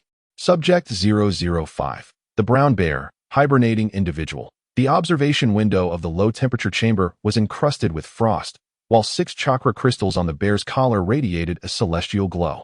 As natural energy surged in, the vital signs displayed on the monitoring screen fluctuated violently. The core body temperature soared from 5 to 41 degrees. The technician's voice rose sharply. The bear's substantial layer of fat churned like molten lava, and its atrophied muscles visibly swelled with newfound vigor. Shinshan excitedly pointed at the holographic projection. It is converting energy through its hibernation metabolic mechanism. At this moment, Hinata Chiyuki preemptively halted the energy infusion before the bear could begin petrification. In that fleeting instant when the energy supply was cut off, the 3-meter-tall behemoth rose upright. Hinata Chiyuki's bagua palm erupted against its chest, scattering ice crystals. Yet the bear relentlessly continued to draw upon natural chakra. The influx of energy intensified, and soon the bear's paws began to petrify. The chakra collar around its neck emitted a brilliant azure light as chakra flowed into the bear, vying for control over its body against the encroaching natural energy. However, faced with the overwhelming tide of natural energy, the bear succumbed to its inevitable fate of petrification. 22 minutes and 17 seconds. The recorder's voice trembled, indicating a notable increase in data, suggesting that a significant amount of chakra could effectively suppress the erosion of natural energy. The team gazed at the colossal creature, now transformed into a roaring statue, its drooping azure crystals shimmering under the moonlight, as if holding ancient keys. The external chakra device had effectively mitigated the petrification process, allowing the subject to endure for over 20 minutes for the first time. This experiment marked a qualitative leap. Subject 006. The war elephant, beast of the shinobi. Several tons of the colossal elephant entered the testing ground. This enormous shinobi beast was the largest that Shinshan could currently locate, possessing a degree of communicative ability, clearly indicative of basic intelligence. This experiment, conducted externally, posed a significant risk. If the elephant erupted into a frenzy, based on previous experimental data, the amplification of natural energy could increase its strength by several times, potentially obliterating the laboratory. Shinshan's team swiftly connected the experimental data sensors to the elephant. Chiyuki, if the war elephant enters a berserk state, you need not intervene. Just observe the energy fluctuations within it from a distance, especially in the brain area. With the task assigned to Hinata Chiyuki, the recording personnel were instructed to maintain their distance. Shinshan quickly entered the zone, beginning to guide natural energy into the war elephant's body. He soon severed the connection, and to his astonishment, the assimilation of natural energy with the war elephant accelerated dramatically after the disconnection. The speed was alarming, and Shinshan instinctively wished for the natural energy to decelerate. Miraculously, while maintaining the breath control technique, he managed a secondary manipulation of the natural energy, slowing its influx into the war elephant. As this occurred, the elephant began to show signs of transformation, its enormous eyes filled with blood vessels, and its trunk anxiously stirred up dust, with its agitation increasing. Through Hinata Chiyuki's Byakugan, she noted that while no part of the elephant's body had begun to petrify, the chakra within its brain was circulating relatively normally. However, with the continued influx of natural energy, it was quickly overwhelmed, descending into chaos, an indication of impending loss of control. Shinshan, the war elephant is on the verge of losing control. Be cautious. Heeding Hinata Chiyuki's warning, Shinshan refrained from retreating immediately. He had a hypothesis to test, having successfully executed a secondary manipulation of natural energy while in a state of breath control. He wondered if he could halt the energy's entry into the war elephant. Acting on impulse, Qianshan fully engaged the breath control technique, enhancing his perception of the natural energy. His own body's instinct surged, desperately yearning to absorb the natural energy. It took immense effort for him to rein in this instinct. After which he aimed to sever the connection between the war elephant and the natural energy. From a distance, Hinata Chiyuki observed Qianshan's actions, sensing his intent. She quickly moved closer to provide support. As Qianshan exerted control, the encroachment of natural energy upon the war elephant began to slow, yet the connection remained unbroken. Qianshan detected a vague spiritual energy interfering with his manipulation. Suddenly, he felt a dizzying wave wash over him, and his breath control faltered. In that instant, the war elephant, free from Qianshan's interference, spiraled into chaos. Its eyes blazed crimson, and its forelimbs reared high. Having disengaged from breath control, Qianshan became the primary target of the war elephant's wrath. Its colossal limbs descended upon him with devastating force, capable of obliterating everything in their path. Emitting a thunderous sonic boom even before landing, Qianshan attempted to evade this terrifying strike, but soon realized he had miscalculated. The earlier manipulation of natural chakra had drained him considerably. His body felt as if burdened by immense weight, moving with excruciating slowness, akin to a turtle's crawl. At this pace, evasion was impossible. Boom, boom, boom. A series of resounding impacts reverberated, shaking the earth beneath them. The war elephant relentlessly pounded the ground, accompanied by booming sounds and swirling dust. Amidst the rising clouds of dirt, a slender figure darted past, escaping the war elephant's assault. This delicate silhouette, carrying a stunned young man, was none other than Qianshan himself, whose composure had faltered in the face of danger. It was Hinata Chiyuki who, having observed Qianshan's predicament from afar, instinctively sensed his intentions and rushed to his aid at the critical moment, saving him. "How long will you lie there?" Qianshan blurted out, awkwardly thanking her while trying to mask his embarrassment. In his hurried attempts to conceal his awkwardness, he failed to notice Chiyuki's flushed earlobes. The close contact had left her feeling somewhat unaccustomed to such proximity. Half an hour later, as the dust settled, the war elephant lay motionless, transformed into a stone statue, resting quietly in the massive pit it had created. Unfortunately, this experiment had also ended in failure. Chapter 18. The weight of the soul. As the data from animal experiments accumulated, Qianshan gleaned significant insights regarding natural chakra, uncovering the crucial element of utilizing natural energy, the strength of the soul's will. Recognizing the importance of this intelligence, Qianshan understood that animal experiments alone were insufficient for mastering natural energy. He was compelled to venture into the forbidden realms of research. The laboratory's dome was entwined with vine-like energy conduits, as pale golden natural energy swirled like morning mist within the glass chamber. Qianshan gazed intently at the pulsating data streams within the holographic projection, his fingertips tracing ripples in the void. 3 sets of experimental data intertwined and ascended on the light screen, outlining the threads of fate. Experiment number A017. The resilience of the soul. A ninja curled up like a shrimp in an iron cage, veins bulging at his temples. This was an elite jonin who had defected from the hidden cloud village, having endured countless battles. To capture this cloud ninja alive, Qianshan and Hinata Chiyuki had exerted considerable effort, but against the two who had matured in strength over the past year, his defeat was inevitable. Hinata Chiyuki's Byakugan penetrated his chakra pathways, revealing natural energy gnawing at the chakra circuits like a venomous serpent, yet it suddenly stagnated upon reaching the heart. Survival time, 47 minutes and 29 seconds. The recorded voice of the experimenter trembled, extending threefold compared to the previous trial. Qianshan, drawn closer to the observation window, witnessed the sudden movement of the bloodshot eyes of the ninja, as a hoarse throat emitted dissonant syllables, "Kill me." When the stone pattern spread from his fingertips to his wrist, Qianshan decisively pressed the termination button. The explosive energy flow shattered the experimental chamber into fragments. Amidst the scattering of jade-like debris, a wisp of ethereal blue chakra fluttered like fireflies. A resilient soul delayed the petrification process, exhibiting remarkable resistance against the encroachment of natural energy. Experiment number B022, the anchor of the mind. Hinata Kyuki's Byakugan locked onto the ninja beast on the operating table. A test monkey procured from the black market, inherently endowed with vast mental energy. 3 chakra crystals embedded into the monkey's temples resonated with the hum of the amplifier. As natural energy flowed into its meridians like a stream, the brainwave frequency stabilized within the range. Technicians intently monitored the screen, witnessing the fusion rate of natural energy and chakra surpassing 152,025. The test monkey suddenly opened its eyes, its irises adorned with faint golden patterns. The metallic walls of the laboratory rippled under its gaze, only to collapse in the next moment, the petrified right arm crashing heavily to the ground.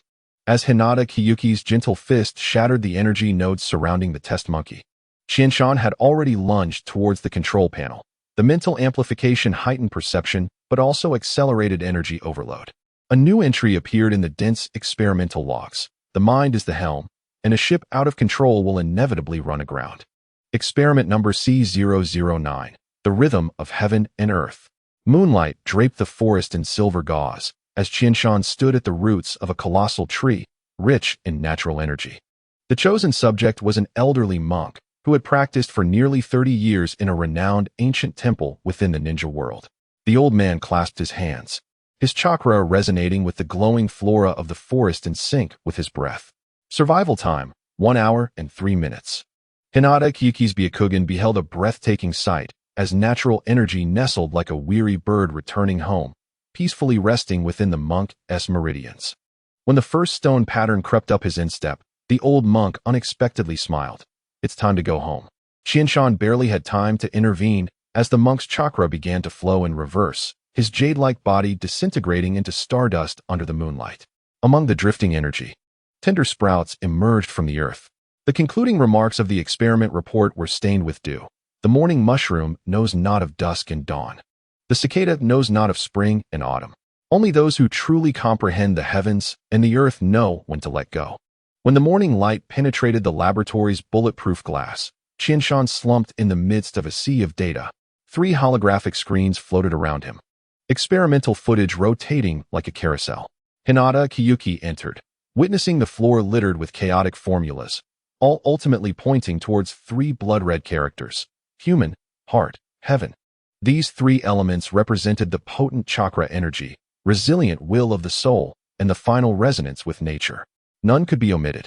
This was what Qianshan deduced as the 3 essential components for humanity's utilization of natural energy. You have validated the hypothesis. She kicked aside an energy crystal, yet could not locate the test subject. Qianshan raised a trembling hand, his fingertips still stained with jade fragments. The finest material has always been here. He pointed to his heart, recalling the soul that had traversed through time and space, the spirit that had developed the breath-concealing technique, and then a thunderclap erupted outside the window, rain pummeling the base's walls. Suddenly, Hinata Kyuki pressed down on his shoulder, her Byakugan revealing a startling transformation. The natural energy surrounding Qianshan was spontaneously converging, slowly and orderly entering his body. You have already begun experimenting on yourself. This was not a question. Qianshan tugged at the corner of his mouth, and the laboratory trembled violently. The cultivation pods exploded in succession, all jade fragments soaring into the air, forming a brilliant halo behind him. Hinata Kyuki heard the resonance of heaven and earth. It was the ancient verse sung by chakra and natural energy together. Chapter 19, The Weight of the Soul, continued. Suddenly, the runic wires in the laboratory erupted with blinding electricity, and the halo behind Qianshan collapsed into a vortex. Hinata Kyuki's Byakugan clearly observed the wandering natural energy being drawn by some gravitational force, morphing into countless golden threads penetrating Qianshan's skin. His chakra meridians shone brightly like molten lava for an instant, only to be stained pale like jade in the next moment. Qianshan. Hinata Kyuki's gentle fist struck towards the energy vortex, but was rebuffed, causing her hand to split. Qianshan slowly turned around, his pupils shimmering with a radiant brilliance akin to a faint golden spiral pattern. Stay back. This is my tribulation. At the moment natural energy surged in, Qianshan felt as if he had been thrown into the core of a star. Every cell screamed in anguish, tearing and reassembling, while his bones emitted a sound reminiscent of glass clashing. He staggered to support himself against the experimental table, the metal he touched instantly transforming into jade, with cracks oozing a faint golden mist. Soul strength meets standard, chakra anchoring system overload. Qianshan hoarsely urged Hinata Kyuki to record the data. Her Byakugan pierced through his chest, revealing the heart encased in a jade-like membrane, an evolutionary response from the cells to resist petrification. U1T lasts 3 minutes. Hinata Kyuki's palm glowed with gentle fist chakra. Let me disperse the energy nodes. Wait. Qianshan suddenly seized a runic crystal from the table and plunged it forcefully into his left arm. Blood mingled with natural energy, forming a bizarre purple mist that crystallized into runes in the air. This was Qianshan's contingency plan. Runes generated through the breath-concealing technique to guide natural energy. With formidable willpower, Qianshan overcame his body's yearning for external natural energy, employing the breath-concealing runes to forcibly cut off the continuous influx of external natural energy. This was the most critical step in Qianshan's self-experiment.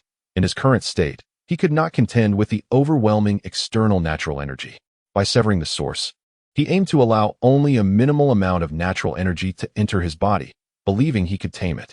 However, despite successfully halting the influx, the amount of natural energy he had previously absorbed greatly exceeded his expectations. Qianshan had not anticipated the terrifying craving his body had for natural energy. After its introduction, he nearly succumbed to his primal desires. Fortunately, he managed to suppress his instincts in time, yet he had absorbed an excess of natural energy. At the 23rd minute, Qianshan collapsed to the ground. His spine groaned under unbearable strain, as pale golden blood began to crystallize beneath his jade-like skin. Hinata Kyuki's Byakugan witnessed a terrifying sight. Qianshan's brain was undergoing jade-like transformation, a harbinger of imminent petrification. Cognition was fading. Qianshan trembled as he reached towards the experimental table, his nearly unconscious fingers crushing 3 vials of medicine. The liquid, infused with chakra crystals, seeped into his wounds, forcibly delaying the petrification process. Kyuki, open the dome and let in the moonlight, quickly. The metallic panels of the base's dome thundered open, as moonlight cascaded down like a waterfall. Qianshan staggered into the moonlight, activating another contingency he had prepared. Sitting cross-legged, with 5 points directed to the heavens, Qianshan began to visualize the moon, gathering his spirit. With the moonlight's aid, he stabilized his mind and began to systematically regulate the energy within his body to counteract the encroachment of natural energy, assimilating it. Through visualization, Qianshan concentrated his power. As the natural energy, lacking dominion, gradually became digestible and absorbable within him after losing its source. Time passed second by second, and Qianshan's condition began to improve, the natural energy slowly being assimilated within. At the 47th minute, Qianshan's body, illuminated by moonlight, began to radiate a faint, shimmering glow, like a luminous deity, pure and majestic. Within Qianshan, the majority of natural energy was preliminarily assimilated, circulating within him according to his will, when suddenly, the natural energy, bodily energy, and mental energy began to merge. Is this the Ninjutsu chakra? The power to conquer Kaguya, Qianshan mused. But in the next moment, he coughed. Cough. Cough. Qianshan began to cough up blood. The power of Sage Chakra was too overwhelming for his body to endure. As memories flooded his mind, he recalled that Naruto had not experienced such a reaction when mastering Sage techniques. He was now a year older than Naruto was at that stage.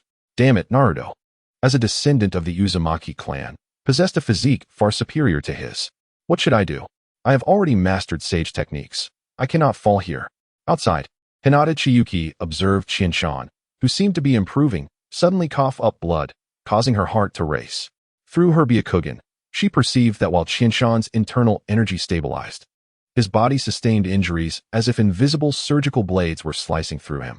Hastily, she retrieved the healing potion she had prepared in advance and administered it to Qianshan, murmuring, "Stabilize yourself, Qianshan. You can do this. You are someone I, Hinata Chiyuki, recognize." He needed to find a way. He could not simply succumb here. At that moment, even if Qianshan wished to release the Sage Chakra completely, it would lead to his demise. The intense pain stimulated his thoughts. His greatest challenge lay in his insufficient physical prowess. It was akin to a fragile paper cup filled with mercury, on the verge of shattering. He strove to control the Sage Chakra within, alleviating the burden on his body to buy himself some time. Wait. While I cannot enhance my physical condition in such a short span, sage chakra should not harm itself. A sudden epiphany struck him. He seemed to have conceived a method, albeit unconventional. Qianshan began to channel the breath control technique, but this time, the focus was on himself. Previously, he had melded with his surroundings. Now, he sought to become part of the environment. He started to simulate the sage chakra, aligning himself with it rather than perceiving it merely as energy. With the aid of the breath control technique, he felt enveloped in the warmth and safety of a maternal embrace. A surge of boundless energy flowed from within him. An hour and 5 minutes later, through Hinata Chiyuki's eyes, Qianshan's condition began to stabilize, and the coughing of blood ceased. The invisible surgical blades disappeared, and his state rapidly regained equilibrium. Furthermore, he began to exude an increasing aura of pressure, one so profound that it made Hinata Chiyuki take a step back. At that moment, Qianshan opened his eyes, which shimmered with an astonishing light. So it was. His voice resonated as if echoing through the heavens. Natural energy was not poison, but rather the spark of evolution. His fingertips glimmered with starlight, radiant and resplendent, causing the moon above to pale in comparison. Hinata Chiyuki's Byakugan witnessed a remarkable transformation. Qianshan's chakra perfectly merged with natural energy, creating an astounding high-energy reaction within him. The pressure was overwhelming, surpassing even that which he had felt from the third Hokage, Sarutobi Hiruzen. Every movement he made radiated immense power. Was this the harvest of Qianshan's efforts? Truly breathtaking. Hinata Chiyuki was deeply astonished by his transformation. She believed he would eventually surpass her, but she had not anticipated it would occur so swiftly. Throughout their interactions, many of Qianshan's ideas had been whimsical, yet he had managed to realize many of them. She touched the hairband on her forehead, which concealed the curse seal of a caged bird. Qianshan had helped her break free from that confinement, an achievement that had eluded previous generations. He had promised to help her completely eradicate the curse. It seemed they were now one significant step closer to that day. This was the truth of sage techniques. Qianshan stepped forth into the moonlight, each step releasing a blooming lotus of jade upon the ground, as if he were a celestial being, not conquering nature, but becoming one with it and mastering it. Outside the laboratory, thunderclouds roiled, with a mortal body as a candle, illuminating the path of evolution. Qianshan tilted his head, drinking in the tempestuous winds and rains, a faint golden glow shimmering around him. Chapter 20. The dance of nature. Morning mist wove a veil through the woods as Qianshan stood upon the gnarled branches of ancient trees, his breath control technique perfectly blending his presence with the morning breeze. Hinata Chiyuki's Byakugan pierced through the thin mist, locking onto the faint golden chakra ripples left by his toes, like pebbles cast into a lake. Suddenly, Qianshan's figure vanished, unleashing a wave of force among the treetops. Hinata Chiyuki spun lightly on her toes, the gale from her soft fists sweeping away dew within a 10-meter radius. Her pupils contracted as the crystalline droplets froze mid-air, refracting Qianshan's sword shadows from 8 directions. Natural resonance, mirage. Qianshan's low chant echoed through the morning mist. Hinata Chiyuki's Byakugan witnessed a stunning transformation. Each droplet became a vessel of natural energy, reflecting Qianshan's sword intent into tangible assaults. She drew her palms in a circle, instantly expanding her 8 trigrams palm field, and 128 gusts of wind shattered all the water mirrors. I've got you. Hinata Chiyuki's soft fist pierced through one of the unbroken water mirrors. The moment her fingertips brushed the edge of Qianshan's garment, the entire forest trembled. Countless vines erupted from the ground, ensnaring the faint golden glow, weaving a cage. This was Qianshan's pre-laid trap.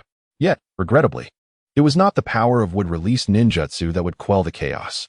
Hinata Chiyuki lightly tapped the top of the cage, her figure soaring like a white crane. When she landed, the grassland beneath her transformed into a chakra furnace. Qianshan formed hand seals, and each leaf burst forth with the brilliance of lightning. Sage art, forest of thunder prison. Countless bolts of lightning cascaded like a torrential downpour. Hinata Chiyuki's Byakugan captured the subtle energy gaps within the lightning. Her form became a flickering shadow amidst the storm. Suddenly, she reversed direction, compressing the realm of her heavenly return technique into a sphere, enveloping the absorbed lightning energy as it hurtled towards Qianshan. In this tranquil moment, it was evident that Hinata Chiyuki had not been idle. She had further developed the heavenly return technique. Now, She could compress the realm of heavenly return, utilizing its absolute defense to counterattack. What a remarkable concept. Qianshan marveled at the retaliatory assault that approached him. Boom. The grassland erupted, creating a scorched pit nearly 100 meters wide. Smoke billowed, revealing a youthful figure, spotless, maintaining his essence. This unexpected attack was narrowly evaded by Qianshan. It seemed that after acquiring Sage Chakra, his reflexes and speed had ascended to a new level. Already known for his rapidity, he had become even more formidable. The ground suddenly caved in, and Chiyuki, as if anticipating this, leaped into the crevice. Within the underground cavern, stalactites shimmered with the light of chakra crystals. Qianshan's figure emerged from the stone walls, wielding a rock spear formed from the energy of the earth's veins. Once again, Qianshan employed his favorite assault strategy, diverting attention with shadow clones while executing an ambush from below. He truly embodied the essence of cunning. Sage Art, Earth Dragon Spear. As the rock spear shot forth, the entire cavernous passage twisted to life. Hinata Chiyuki's Byakugan detected the flow of earth vein energy with a precise strike. She targeted a critical node. The collapsing rock layers suddenly solidified, allowing her to leverage the force as she spun, her toes shattering the stalactites into a downpour of chakra projectiles. Clang! Clang! Qianshan transformed his fingers into blades, the sage chakra extending from his fingertips, deflecting all projectiles. The two engaged in a fierce taijutsu duel within the narrow confines, each clash of fists generating shockwaves that stripped the stalactites from the ceiling. Qianshan had always prioritized taijutsu, swordsmanship, and cunning tactics, while Hinata Chiyuki, the most exceptional Hyuga ninja of her generation, had innovated within the long-standing legacy of gentle fist techniques. Their figures danced like phantoms in a fierce clash. As their pace quickened, the cavern expanded, culminating in a resounding explosion. The aftermath of battle shook the very layers of rock, causing underground waters to surge and form a lake. Majestic mountains stood tall as the water lapped at their feet, each delicate touch stirring ripples infused with the essence of nature's energy. Hinata Chiyuki's Byakugan discerned the tumultuous undercurrents beneath the lake's surface. In a sudden burst of action, she struck the water with both hands, the 128 palms of the gentle fist, altar. The ferocity of her assault shattered the chakra nodes of an unfinished ninjutsu. Ordinary ninjutsu had become ineffective in the presence of Hinata Chiyuki, leaving Qianshan speechless. The theoretical notion of targeting chakra nodes with attacks was originally proposed by him. He never anticipated it would be turned against himself. Qianshan could only express his gratitude, albeit sarcastically, for having his own techniques used against him. Hinata Chiyuki, with her fists clasped together, veins protruding on her forehead, seized the moment to launch a fierce counterattack. The residual energy from their duel tearing through the cavern and returning them to the surface. The mist lingered as Qianshan leaped, harnessing natural energy to ascend into the air. Hinata Chiyuki's Byakugan locked onto the energy currents flowing through the clouds. Senjutsu, Celestial Convergence. Qianshan's hands formed a phantom grip, collapsing the entire sea of clouds into a vortex. Lightning entwined with natural energy coalesced into a colossal dragon, diving downward. Hinata Chiyuki extended her body, her gentle fist domain expanding to its utmost limit, resembling a miniature chakra black hole enveloping her. Essence of gentle fist, the void. The consuming darkness collided thunderously with the resplendent lightning dragon. The sky seemed to rend apart, the shockwave flattening the clouds for 1,000 meters. As the brilliance faded, Qianshan's hand knife halted just inches from Hinata Chiyuki's throat, while her fingertips grazed his heart. The newly fallen leaves mirrored their smiles. Hinata Chiyuki's Byakugan gradually returned to normal as she softly remarked, "You intentionally left an opening, and you set a trap for me." "We are even," Qianshan retorted, dispersing the sage chakra enveloping him, revealing a garment torn by the residual force of the gentle fist. Having mastered sage techniques, Qianshan finally managed to achieve a stalemate against Hinata Chiyuki. Unfortunately, his sage abilities were still in their infancy, and his body had yet to undergo a true transformation, hindering his complete control over the technique's full potential. The 5 minutes he had managed to sustain sage techniques was already pushing his limits. Furthermore, he discovered that the enhancement from sage techniques was nowhere near the exponential boosts that Naruto experienced in the original narrative. However, he could gradually absorb natural energy to elevate his life force, a capability that others who studied sage arts outside the 3 great sanctuaries did not possess. After the intense battle, Qianshan sensed an improvement in his body's ability to assimilate natural energy. Chapter 21. The Willing Shell Hook. Following their sparring match, the pair discovered a small stream and embarked on an outdoor fish roasting venture. Amidst the flickering and jubilant flames, several fish of varying sizes shimmered with a golden sheen under Qianshan's deft hands, enticing both him and Hinata Chiyuki. He retrieved spices he had meticulously blended in this world, sprinkling them evenly over the fish, the alluring aroma mingling with the unique charred scent from the charcoal, further stimulating their appetites. "These are mine. Be sure to add extra chili for me," Hinata Chiyuki declared, delineating her share with a flourish, skillfully directing Qianshan to enhance her fish with seasoning. Despite her lofty demeanor and frosty name, she had a penchant for the fiery spice. "Of course, my lady," Qianshan replied, fully embodying the role of a barbecue stall proprietor, diligently attending to the whims of his customer. Amid their laughter and revelry, they relished the bounties of nature. In this idyllic moment, a sudden commotion erupted from the distant treetops. A pitch-black ninja crow swooped down, clutching a scroll that emitted a faint purple glow, a coded message for Ryoko from Qianshan. Ryoko's letter? Qianshan unfurled the scroll, the runes activating upon contact with his chakra. Hinata Chiyuki's Byakugan scanned the text, her pupils narrowing beneath her sunglasses. "There is an ambush at the border of the Land of Lightning. The tracking unit from Kumogakure has uncovered the transport route. Those hounds truly cannot change their ways. They bite at any small bait," she scoffed. "Isn't this part of your plan? Haven't you always sought the lightning chakra mode of Kumogakure? With so many test subjects, it shouldn't be difficult for you to reverse engineer the ninjutsu." Her tone was rife with mockery, her eyes sparkling with a hint of mischief, reminiscent of an ice fairy amidst a sea of blossoms, a striking contradiction, yet undeniably captivating. Qianshan found himself momentarily entranced, lost in thought. Since their successful departure from Konoha, the once stoic ice spirit had blossomed into a lively and cheerful companion. "Damn the Hyuga and Konoha," he mused internally. However, Hinata Chiyuki was right. Among the 5 great nations, Kumogakure's shinobi were notorious for their cunning and brutality. Thus, Ryoko's route was bound to lead to the Land of Lightning. Qianshan wagered not on Kumogakure's strengths, but on their malevolence. He indeed yearned for the signature ninjutsu of Kumogakure, which, when mastered to a certain level, could defend against blades and swords, an effect unattainable without highly refined chakra. This method would greatly aid Qianshan on his path to a qualitative transformation in his chakra. But his previous encounter with a Kumogakure Jonin during a feigned death escape had been severely compromised by Hinata Chiyuki's interference, leaving his research on the technique less than fruitful. A flame ignited in Qianshan's palm, reducing the secret message to ashes. The remnants formed a rudimentary map in the air, with 3 red lines intersecting in a canyon, precisely Ryoko's route back. "The lightning unit of Kumogakure excels in blitz tactics. We must depart swiftly." He turned toward the base, chakra coalescing at his feet to create a gust of wind. "Special Operations Team, 3rd Unit, follow me.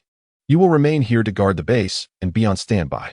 Hinata Chiyuki intercepted him, her Byakugan sweeping over the distant training grounds. "I wish to stretch my legs as well. Do not think to leave me behind at the base." She removed her sunglasses, revealing her eyes with faint golden patterns. "I'm far stronger than before. Last time, I was injured by a Kumogakure shinobi. This time, I won't let them off so easily." Qianshan hesitated at her words.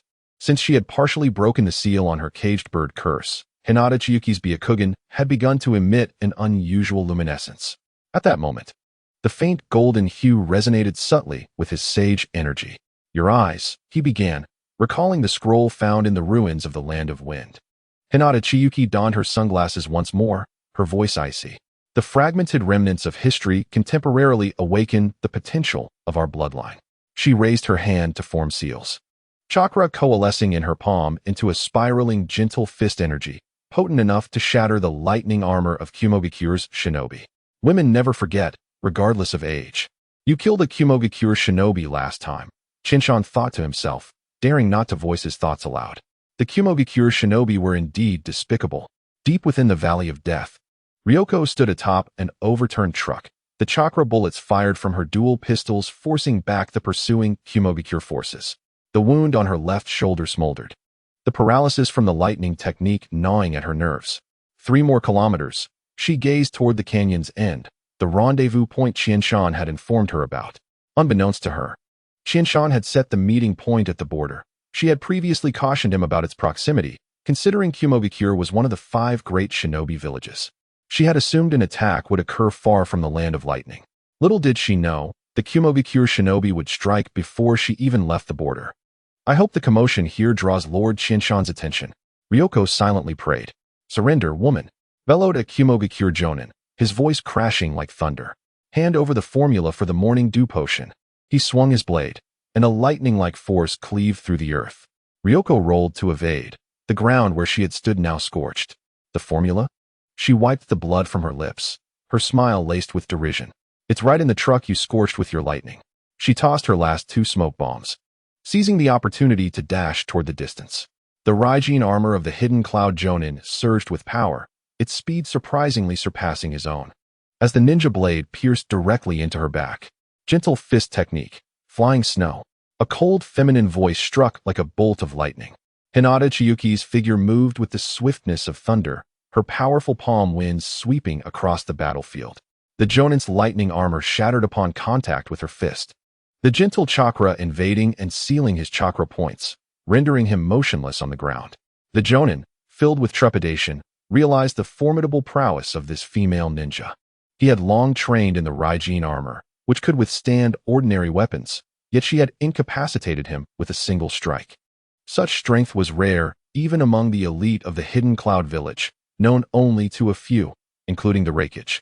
The Dawn merchants possessed such a powerful warrior. He had to relay this intelligence back to the ninja village. Retreat. Quickly, he commanded, his voice torn with desperation. If even one person could escape, the information could be conveyed, but it was already too late. A figure emerged from the distance, the silhouette of Chiyuki materializing, with a long-cultivated sage chakra in his hand, forming a spear of light that pierced through the heavens. Sage art, star-piercing. The moment the spear struck the ground, a chain reaction of explosions triggered by natural energy engulfed the entire hidden cloud force. As the dust settled, only Hinata Chiyuki remained, holding the unconscious jonin, whose mind contained crucial intelligence. From her hiding place, Ryozi stepped out, gazing at the multitude of corpses, marveling at the extraordinary battle prowess of the 2 adults. Lord Chiyuki, this is our harvest. Ryozi produced a backpack filled with storage scrolls. The entirety of the profits from selling morning dew converted into these scrolls and their contained resources. Of the 5 squads, only 2 remained, caught off guard by the advance of the cloud ninjas. Chiyuki accepted the backpack from Ryozi. Well done, everyone. Clean up the battlefield. Then return home.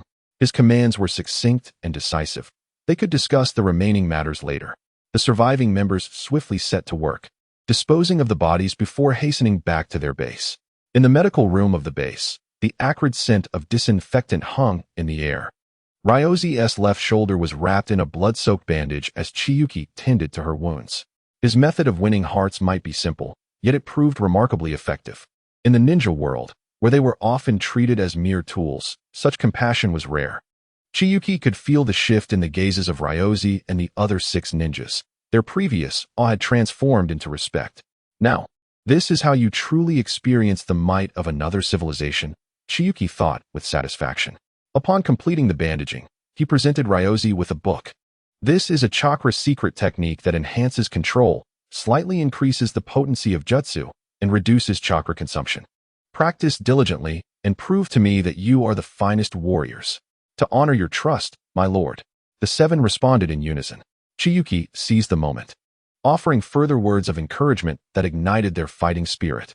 He understood the profound meaning behind the saying, a warrior dies for one who truly understands him. After reassuring the injured and arranging for compensation for the fallen, Chiyuki swiftly made his way to the laboratory.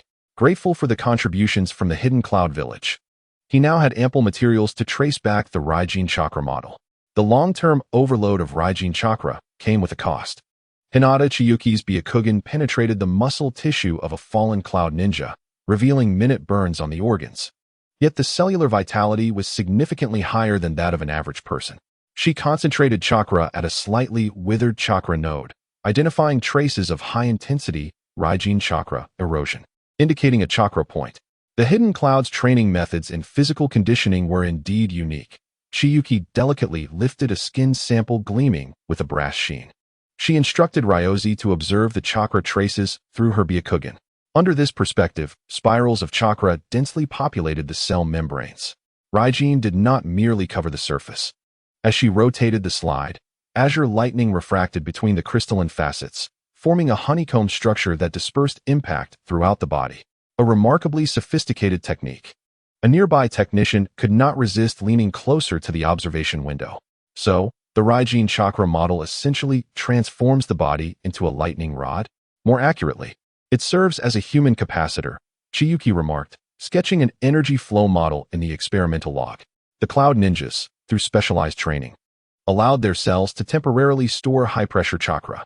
However, during overload, he pointed to the charred fingertips of the corpse. These cells act like fuses, melting away. In the stillness of the late-night laboratory, only the hum of instruments broke the silence. Chiyuki immersed the corpse in a specially formulated solution, the pale violet liquid bubbling as it activated the remnants of chakra. As the surface of the corpse revealed a constellation of blue light points, intricate three-dimensional chakra meridians emerged. Chiyuki marked the areas of dense light on the holographic projection. The first observation highlighted high-frequency chakra vibrations. In the projection, the blue light points representing chakra suddenly trembled violently, simulating the distinctive crackling sound of Raijin. When the vibration frequency surpassed a critical threshold, the chakra entered an excited state. He recalled the peak speed of the Jonin's attack during the ambush, which corresponded precisely to this unique vibration frequency. Suddenly, Hinata Chiyuki reached into the projection, her fingers hovering over a specific energy node. The second aspect is cellular activity catalysis. The distribution of these light spots aligns perfectly with the direction of muscle fibers, indicating that they utilize Raijin chakra to execute micro-level cellular electric shocks. As if to validate her hypothesis, the corpse submerged in the solution began to twitch. The chakra within the developing agent was reconfiguring along the nerve endings, forming lightning-like patterns on the surface. Chiyuki quickly documented this astonishing phenomenon, sensing they were on the verge of uncovering the essence of the Raijin chakra model. The third direction is right here. Hinata Chiyuki pointed at the corpse. Chiyuki, have you noticed? These cloud ninjas wore metal guards on several parts of their bodies. While these areas aren't vital points, was there a need for such protection? Could these guards serve to guide the chakra's external coverage? Chiyuki's pupils constricted. Indeed, the placement of these metal guards seemed atypical. Among the 5 elemental ninjutsu, Raijin was notoriously difficult to shape. However, employing metal guides externally could significantly ease the shaping of Raijin chakra, establishing a self-circulating circuit. He grasped the corpse's elbow and discovered a metal guard on the ulna, confirming their use of metallic devices to assist in constructing chakra circuits. As the morning light penetrated the bulletproof glass, Chiyuki sat in contemplation amidst a sea of data. 3 holographic models hovered above him, a cloud of particles vibrating at high frequency, cells entwined with lightning, and the metal-guided chakra cycle. Hinata Chiyuki set a warm herbal tea on the table, its reflection revealing the glimmering spirit in her eyes. Chiyuki, deep in meditation, felt his hair start to defy gravity, standing upright, as small arcs of azure lightning crackled around him, enveloping him in a radiant electrical aura. The laboratory resonated with the sizzling sound of electricity, growing louder and more intense, the blue glow surrounding him becoming ever more dazzling. In a blink, Chiyuki appeared outside, a feat of astonishing speed that left Hinata Chiyuki in awe as she followed him out. On the training field, Chiyuki's figure moved with such rapidity that it created a series of afterimages. Under the Byakugan's scrutiny, an ordinary observer would struggle to catch sight of Chiyuki's shadow. After a flurry of swift movements, he halted at the edge of the training ground, closing his eyes to absorb the experience. Indeed, the signature jutsu of the Cloud Ninjas exhibited exceptional qualities, yet Chiyuki had not successfully deduced the unique chakra refinement technique at the core of the Raijin chakra model. Only the techniques to stimulate cells and enhance speed have been restored. Moreover, Qianshan discovered that by leveraging his exceptional chakra control, he could meticulously refine the manipulation of lightning chakra, allowing him to utilize this ninjutsu for extended periods.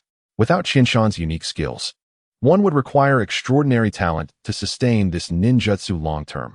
Otherwise, it would inevitably harm the body and impede potential. However, Given the ephemeral nature of a ninja's profession, many individuals do not even have the opportunity to realize their potential. In the original work, it is likely that Chinchua perished during a mission with her talent. Had she reached her physical peak without my influence, she would have been a formidable kunoichi, rivaling Tsunade from the original narrative. Qianshan silently lamented this reality. Sensing the approach of Hinata Chinchua, Qianshan opened his eyes. Regrettably, I could not restore the core's secret art of chakra refinement. Nevertheless, this temporary speed enhancement technique is quite intriguing, and by reducing its power, daily low-level usage should still slightly temper the body. However, such effects necessitate exceptional chakra control. You might give it a try. Hinata Chinchua's eyes sparkled beneath her sunglasses. This technique was indeed significant for her. Being a ninja skilled in taijutsu, enhancements to her physical capabilities would directly enhance her strength. Thus, the two engaged in discussion within the arena. During their exchange, Hinata Chinchua proposed an improvement, incorporating a cyclical flow of water attribute chakra into the lightning release chakra mode to enhance the ninjutsu's efficacy and mitigate negative effects. Chapter 23. The synergy of lightning and water. Both were action-oriented individuals, eager to implement their ideas. In the laboratory, models of lightning and water attribute chakra slowly rotated. Qianshan inserted the final rune crystal chip into the experiment table, intertwining azure and light cyan energy flows into a double helix structure within the metallic grooves. Hinata Chinchua's Byakugan penetrated the energy field, allowing her to observe the microscopic collisions and repulsions of the two chakra types. With a frequency difference of 13 and a phase shift of 22 degrees, she tapped the conflict nodes in the projection, indicating a need to readjust the energy anchor points positions. From a compatibility perspective, the theoretical foundation for their combination appeared highly feasible. Wiping the sweat from his forehead, Qianshan noted the singe marks on his lab coat, remnants of a recent attribute conflict that nearly destroyed the entire observation apparatus. The fusion of these two attributes ventured into the realm of rare abilities within the ninja world, known as bloodline limits. Lacking a bloodline limit himself, Qianshan was aware that Hinata Chinchua's bloodline limit pertained to ocular techniques, and both possessed limited knowledge in this area. Although Qianshan was familiar with several bloodline limits, such as the magnetic release of Sunagakure, the ice release of Kirigakure, and the dust release of Awagakure, he only knew of their attribute combinations. Specific details were confidential to each ninja village. Even if complete records existed, not all villagers could master such bloodlines, relying solely on hereditary transmission. He grasped a teapot and took a large gulp of cool tea. The icy liquid soothing the burn in his throat. Try relocating the water release anchor to the dorsal side of the lightning release meridians, using the principle of mirror reflection to buffer the impact. The group organized their thoughts and continued experimenting. Qianshan began to reminisce about the talented ninjas from the original narrative who had conducted research. Over these days, in addition to research, he had to allocate a shadow clone to handle some developmental administrative tasks. Although the ranks of the Konin were currently few, numerous issues required attention. Moreover, Qianshan had implemented several reforms within the Konin, and the personnel often faced difficulties during execution, necessitating his decision-making. He hoped that his subordinates would soon become self-sufficient. This time, Ryoko's mission had been executed flawlessly, and after a few more trials, he could confidently entrust her with matters concerning the Dawn Trade Association. Meanwhile, on the side of the Cloud Ninja, after waiting patiently, several days had passed beyond the expected return time for the dispatched personnel, and they finally recognized that the ninja team sent to intercept the Dawn Trade Association had encountered problems. As the reconnaissance team searched along the route, they discovered some indelible traces of battle in the Valley of Death near the borders of the Land of Lightning. Following the traces yielded no further signs of the Dawn Trade Association. Although the Cloud Ninja clan was vast and brimming with elite forces, the ongoing Ninja World War had left them short-handed on the battlefield. This loss of leads had to be temporarily set aside, arranging informants to keep a close watch on the capital of the Land of Lightning, hoping to catch another glimpse of the Dawn Trade Association. The complexity of combining lightning and water attributes far exceeded everyone's expectations. The retrospection of the lightning release chakra mode took Qianshan and his team only a few days. Yet the combination of lightning and water release chakra modes took over a month. Ryoko and the others had already embarked on their second supply run. A few days ago, news reached them that trade in the Land of Fire's capital was proceeding smoothly. the local agents expressed a desire to increase supply volume. After consulting with Qianshan, Ryoko sold the share from the Land of Lightning to the Land of Fire, temporarily shelving the sales plan for the Land of Lightning. Qianshan felt gratified by Ryoko's smooth progress. Research on this side had also yielded certain results. Qianshan gazed at the projection depicting the black representation of lightning release and the blue representation of water release, intertwined to form a human chakra flow diagram. He felt a tingle at the back of his neck. The intricate chakra pathways required simultaneous control of both chakra types. Through their collective efforts, the dual attribute chakra mode had been successfully developed. However, the daunting learning curve felt like an SSS-level challenge. He pondered if surrendering to failure might have been preferable. Controlling two chakra types simultaneously, with differing pathways that could not interfere or make contact, was a monumental task. The thought that, despite high chakra control, the effectiveness of this ninjutsu could only be enhanced by a mere 30 over the lightning release chakra mode left Qianshan utterly disheartened. The cost-benefit ratio seemed exceedingly low.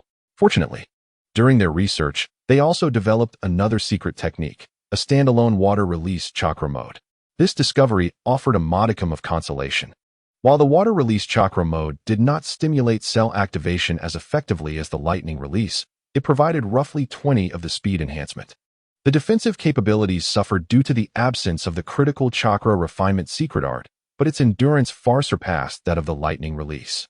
The water release chakra mode required minimal chakra expenditure, allowing high-ranking ninjas to maintain it throughout battle. Furthermore, it could effectively heal hidden injuries, albeit slowly.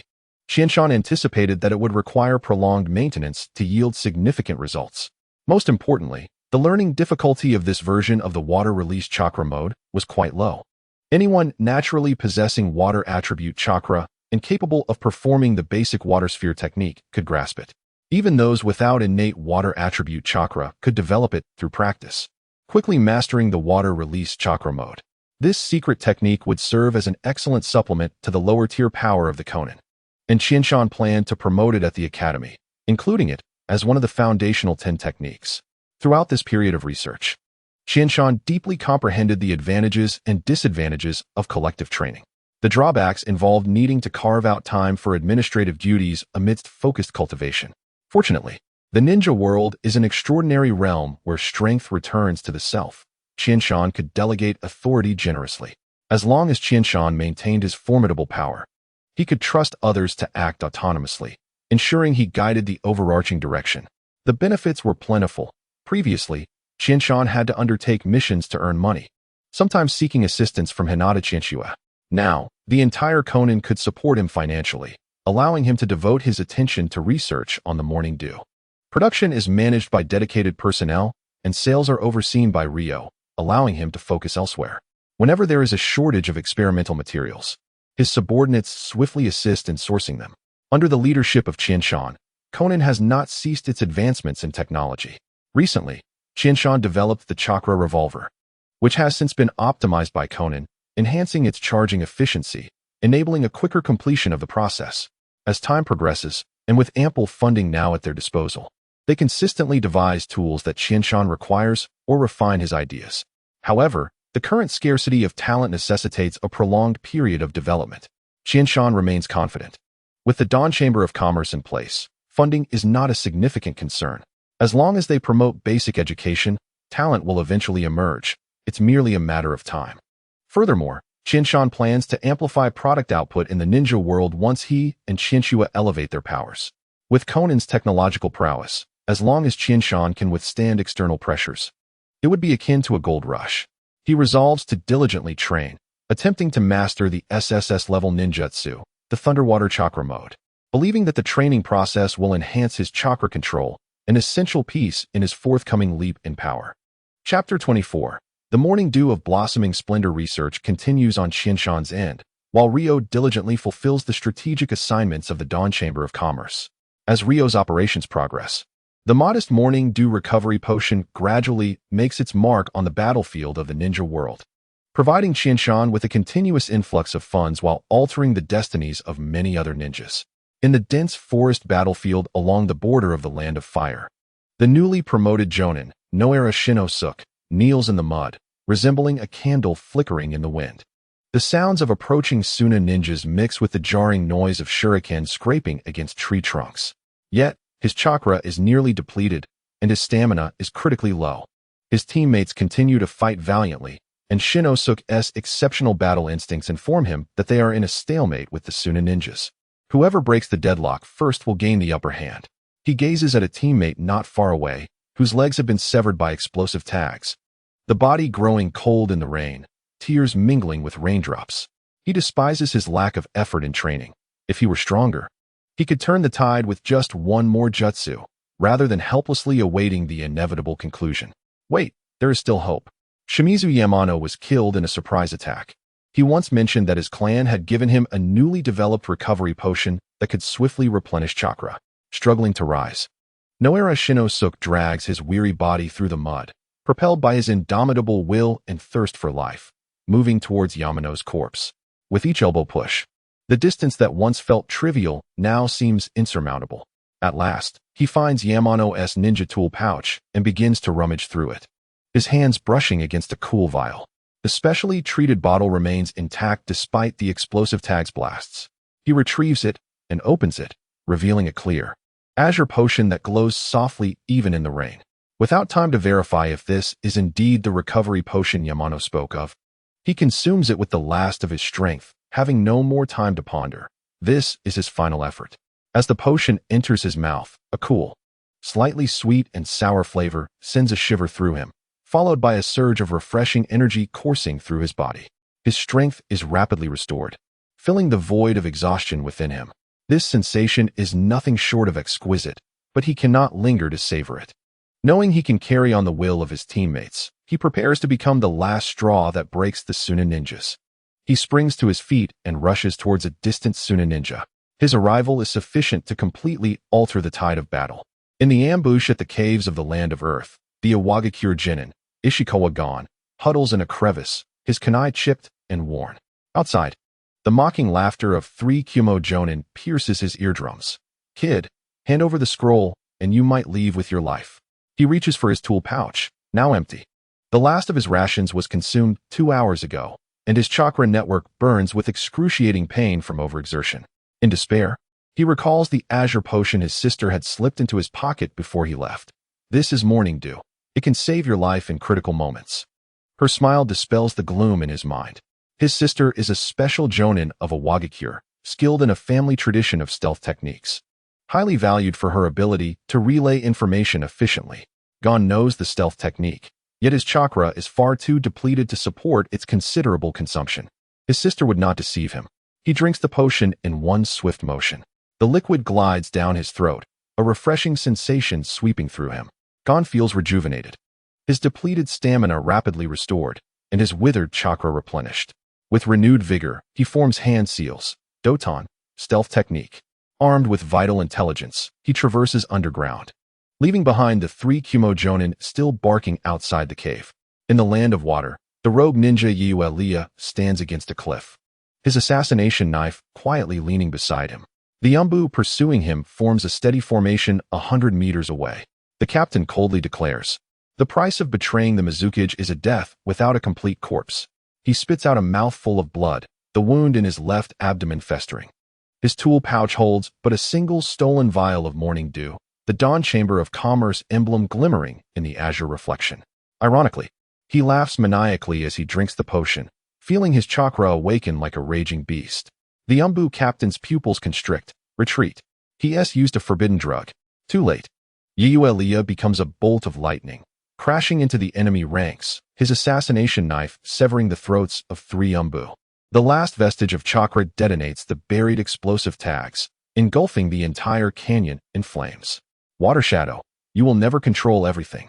As his mangled body plummets into the abyss, he envisions the youthful self who once vowed to change the mist. The azure glow of morning dew flows amidst the smoke, serving as a beacon of hope for some, while igniting madness in others. Far across the waters, Qinshan slowly inhales the last breath of natural energy from his morning exercises, feeling the gradual transformation of his body. As he begins to comprehend natural energy, complemented by the breath-holding technique, his body has undergone significant changes. The vitality within him flourishes, allowing him to refine an increasing amount of chakra, with his mental acuity also showing notable improvement. The brightness in his eyes reflects the progress he has made during this time. Yet, Qianshan feels it is insufficient. He perceives daily advancements, yet understands that the pace of improvement is inadequate. His ambitions reach towards a future where he intends to hang every enemy on a tree. He is acutely aware of that person's formidable strength. Mastery of natural energy has initiated a slow evolution in his body, alleviating the urgency to enhance his chakra quality for physical transformation. Nonetheless, this steady evolution is not timely enough to confront the impending colossal crisis. He inevitably must venture to the Whirlpool Village, where fortune may favor him. A notion arises within Qianshan's mind, a place most likely to yield the knowledge he seeks. Moreover, the Uzumaki clan has recently faced annihilation. Konoha took away Kushina Uzumaki, along with the sealing techniques. Konoha will not dispatch anyone to search for the remnants of the Uzumaki. Without the aid of the Byakugan, other ninja villages will likely struggle to uncover the treasures left behind by the sealing technique-savvy Uzumaki clan. Currently, the realm of the Sky Ninjas is witnessing a pivotal phase of development. Qianshan is acutely aware that short excursions pose little issue, but prolonged absences are not viable due to the current instability of the internal environment. It is imperative to dispatch someone to explore the ruins of Wachao Village, seeking out the most likely sites for significant discoveries. In Chapter 25, Silent Accumulation, Qianshan summons Chasing Shadow. He instructs his subordinate to convey the message. As Chasing Shadow is among the earliest to align with him, originally a chunin of the Sky Ninjas, skilled in both tracking and infiltration. Qianshan's admiration for him stems not merely from his early allegiance, but from the unique motivations that differ from those of most Sky Ninjas. Initially, Qianshan leveraged his identity as a descendant of Shinno, alongside the formidable strength of Hinata Kyuki, primarily her prowess at that time, to temporarily subdue the Sky Ninjas. Most accepted Qianshan as the Shinno heir, believing it reasonable for him to lead. A minority, however, harbored doubts about his identity, fearing the duo's immense power. Some of these skeptics have been skillfully eliminated by Qianshan over the past year, while others, adept at self-preservation, have continued their previous lives. Chasing Shadow represents a distinct category. Though he questions Qianshan's identity as the Shinno heir, he neither joins the rebellion nor feigns ignorance. He continuously tests Qianshan's true relationship with Shinno while observing the changes Qianshan brings to the Sky Ninjas and analyzing his intentions. Ultimately, Chasing Shadow, unable to contain his curiosity, seizes an opportunity to inquire about Qianshan's goals. Qianshan, however, does not answer his question. Instead, he assigns him a task: to reside in a village near the capital of the Land of Fire for a week. Upon his return, Qianshan explains that the villagers of the Land of Fire lead relatively happy lives due to the protection provided by Konoha, with ninjas bearing burdens for the common people. He then asks Chasing Shadow if he is willing to safeguard the lives of the Sky Ninjas, to become their sword, and to bear the weight of responsibility. Such an impressive display is seldom seen among ninjas. Even Orochimaru, the seductive sorcerer, typically employs flattery to garner loyalty. Qianshan's approach, though not particularly sophisticated by the standards of another world, is a significant strategic maneuver in the ninja realm. Consequently, Chasing Shadow pledges his loyalty to Qianshan. Esteemed Lord Qianshan, a young man clad in gray-green camouflage vest enters with a salute. He stands tall, with resolute eyes, and a voice that resonates powerfully. His gaze towards Qianshan is filled with reverence. He is Chasing Shadow, the newly appointed captain of the Sky Ninjas Special Operations Team, under the overall command of Hinata Kyuki. Welcome, Chasing Shadow. Find a seat. Are you adjusting well to your new role? How is the training of your team progressing? Qianshan inquires, inviting him to sit while asking about the status of the Special Operations Team, which serves as Qianshan's most elite force and a reformative endeavor for the Sky Ninjas combat units. Qianshan holds this initiative in high regard. Thank you for your concern, my lord. The brothers are training diligently. They often express gratitude for the various ninjutsu materials you provided. However, they have yet to receive a mission, and everyone is eager to put their training to the test in real combat. Chasing Shadow replies with a smile, sharing his team's aspirations and recounting various training incidents. As Qianshan listens to the updates, he also inquires about the specifics of their training progress and the mastery of ninjutsu among different squads, formulating new plans for the reform of the Sky Ninja system in his mind. Excellent. It appears you all are training with great dedication. Qianshan expresses his satisfaction, feeling pleased with the trial of his special operations unit. Real combat is indeed crucial. You should select a small team to form a rapid reconnaissance unit to investigate Wachao village. Identify potential locations that may harbor treasures left by the Uzumaki clan.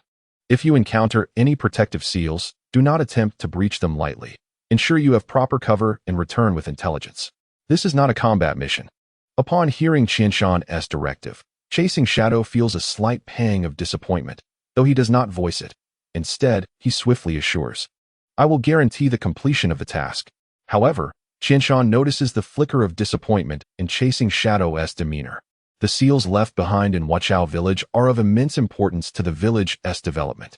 The Research Institute is currently developing high-powered chakra weapons, and they believe advanced sealing techniques may significantly aid their efforts.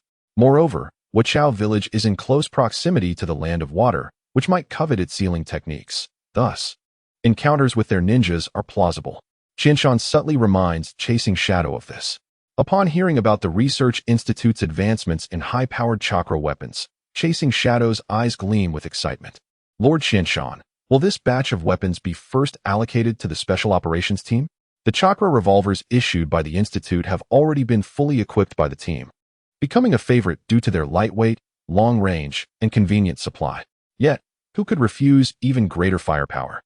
Your performance on this mission will determine that. Chasing Shadow's response is imbued with a newfound earnestness. Upon returning to the training base of the Special Operations Team, he gathers his squad, outlines the mission requirements, and begins selecting personnel. Naturally, he must accompany them as captain, feeling an obligation to oversee the team's inaugural mission.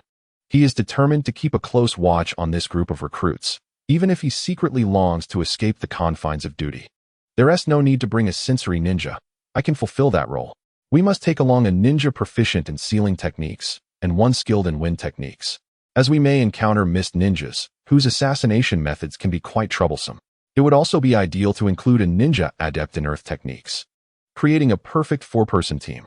With a clear plan in mind, Chasing Shadow quickly finalizes his selections, after arranging for the vice captain to remain and oversee training.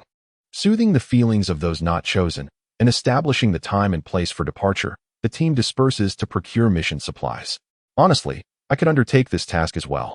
Hinata Kiyuki interjects after Chasing Shadow departs. The courtyard poses no obstruction for her.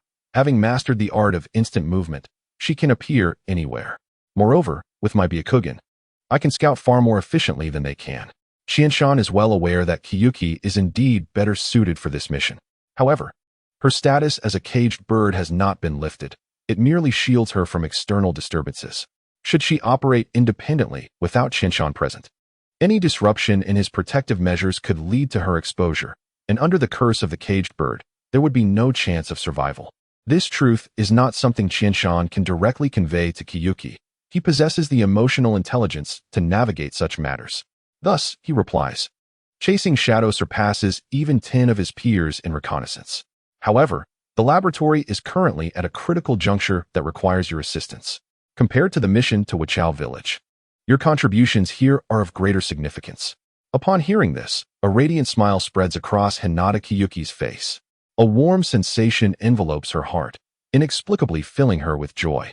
Chapter 26. Special Operations Team. As the morning mist lingers, the forest is alive with the melodious chirping of birds. Chasing Shadow crouches atop a tree, adjusting his forehead protector, his gray-green camouflage almost melding with the tree trunk. Behind him, a rustling sound announces the arrival of Lingyue, a girl carrying sealing scrolls, who swings over on a vine, her hair tips glistening with dew. The wind-style ninja, Qinglan, drifts down like a falling leaf, the wind chime patterns on his waist pouch jingling softly. Lastly, there is Yentaro, an expert in earth techniques, whose robust frame causes the branches to tremble, startling a few early rising sparrows. Yentaro, your movements are too loud, Qinglan admonishes, steadying the swaying branch with a frown directed at his companion. Such habits can easily expose our position. My apologies, my apologies. Yentaro scratched his spiky hair with a sheepish grin, the giant iron shovel clanging against the tree trunk behind him. In a moment of excitement, I assured that I would never do that again. The fingertips of Chasing Shadow glimmered with a faint chakra light. revealing a rudimentary map of our route. According to the intelligence provided by Lord Qianshan, the ruins of Wuchao village lay 50 miles to the southeast, within reach today. We had spent the last 3 days traversing land routes around the Thunderwater border, and even navigated through underground waterways to reach our destination. Everyone should take a moment to recuperate. Suddenly, Sujetsu pulled out a sealing scroll and shook it, 3 metallic spheres rolling into her palm. Before our departure, I had pilfered some useful items from the research institute. Qinglan picked up one of the spheres for inspection, its surface adorned with spiral grooves, a new type of smoke bomb, an improved chakra disruptor. Sujetsu proudly lifted her chin, explaining that once activated, it could release high-frequency vibrations that would disturb an enemy's chakra, causing their chakra control to falter, leading to potential failures in jutsu execution. Unfortunately, it was merely a prototype, and its efficacy remained unstable. It was said to be ineffective against those with exceptionally strong chakra control. Yentaro took the sphere and weighed it in his hand. If only it could be paired with my newly developed Earth-style ninjutsu, the Earth Bullet. Stop! Chasing Shadow interjected, preventing the two from delving into unapproved weapon modifications during the mission. He spoke, yet tucked the sphere into a hidden compartment in his ninja tool pouch. Recalling Lord Qianshan's words, the Special Operations Team must learn to adapt flexibly. As we crossed the border, a light rain began to fall. Qinglan formed hand seals to summon a cyclone barrier, causing raindrops to arc gracefully above our heads. It was a rather unique ninjutsu, designed by Qianshan, with minimal energy consumption. However, it significantly enhanced chakra control training, serving as an elevated technique for the Special Operations Team. This ninjutsu was particularly timely. The rain could hinder our progress, slowing our reaction times in case of ambush. Yentaro couldn't help but reach for his waist. If only I had brought the chakra crossbow I tested the other day. The piercing power of its bolts was indeed remarkable. Qinglan recalled the 3 layers of steel plates pierced during the training session, but the loading speed was too slow. I hope the Research Institute has made new progress. The current weapons feel somewhat underwhelming. Yentaro fondled his chakra revolver, a compact, lightweight weapon with decent range, far superior to kunai, but its power was lacking, ineffective against defensive ninjutsu. Chasing Shadow suddenly raised his hand, signaling silence. A faint crackling sound emanated from a pile of decaying leaves. An explosion tag had been triggered. Sujetsu's fingertips glowed with sealing techniques as Qinglan darted out like a specter, deftly severing the fuse with a wind blade. For the 3rd time now, Qinglan returned, clutching a half-burnt fuse, his dark pupils reflecting the ominous sky. The density of hidden traps had clearly increased. It seemed this mission might afford us the opportunity to confront them. Qinglan was also quite the fighter. Since joining the Special Operations Team, he had made significant advances in wind-style techniques, learning several new jutsu. Opportunities to test high-powered ninjutsu were rare during training at the base. Chasing Shadow caressed the emblem of dawn on the hilt of his blade. Pick up the pace. He flung a grappling hook towards the treetops. We needed to traverse the patch of woods and reach Wuchao village before noon. On the 7th day at dusk, we arrived at the ruins of Wuchao village. It was the 3rd day for Chasing Shadow and his team in the area. A fractured torii gate leaned askew in the marsh, while Qinglan's wind blades sliced through vines, revealing a half-buried stone pillar inscribed with swirling patterns. Sujetsu pressed her palm against the damp stones, her invisible sealing technique spreading like a spider's web. There was no residual chakra here, nor any significant remnants of the ruins. I still believe the sealing core should be located at the altar in the Western District. You said that 3 days ago, Yentaro huffed, leaning on his shovel. Beside him lay the 7th empty vial, all containing nutrient solutions effective for replenishing physical strength. He had the best physical constitution in the team, making him the natural choice for this laborious task. Silently lamenting in his heart, he wished he could utilize Earth-style ninjutsu. Otherwise, he wouldn't have to toil so hard. Earth-style ninjutsu was indeed useful, but in excavation work, the fluctuations it caused could easily alert hidden mist ninjas, and the team had yet to yield any results, making conflict unnecessary. Chasing Shadow crouched in the shadows of a broken wall, silently assessing the surroundings, his tactical map marked with red crosses. They had scoured every possible hiding place for seals. The shrine's cellar only yielded moldy scroll fragments. The training ground was buried with rusted ninja tools. And even the latrine had been excavated to a depth of 3 feet by Yentaro. This was their last hope. Without any findings, they would have to return empty-handed. The ninja villages had truly cleaned this place out. Chasing Shadow sighed inwardly, realizing that this mission might not yield any favorable intelligence for Lord Qianshan. Fall back. Just as he was stowing the map, Sujetsu suddenly grasped his wrist. Her pupils flickered with rare urgency. Give me 2 more hours. The arrangement of the altar's tiles corresponds to a variation of the 4-symbol seal. There may be critical information left by the Uzumaki clan. I need time to decipher it. Then let us stay for 2 more hours. Hearing Sujetsu's sudden words, Chasing Shadow felt a surge of energy. Bringing Sujetsu along had indeed been a wise decision, and he hoped she would uncover something promising. As they waited, the sky began to drizzle once more. During this season, Wachao village, located near the sea, was in the midst of the rainy season. Yintaro used earth-style jutsu to create a mobile fortress while Sujetsu huddled in a corner, repeatedly calculating ceiling models, her nails scratching equations into the stone slab.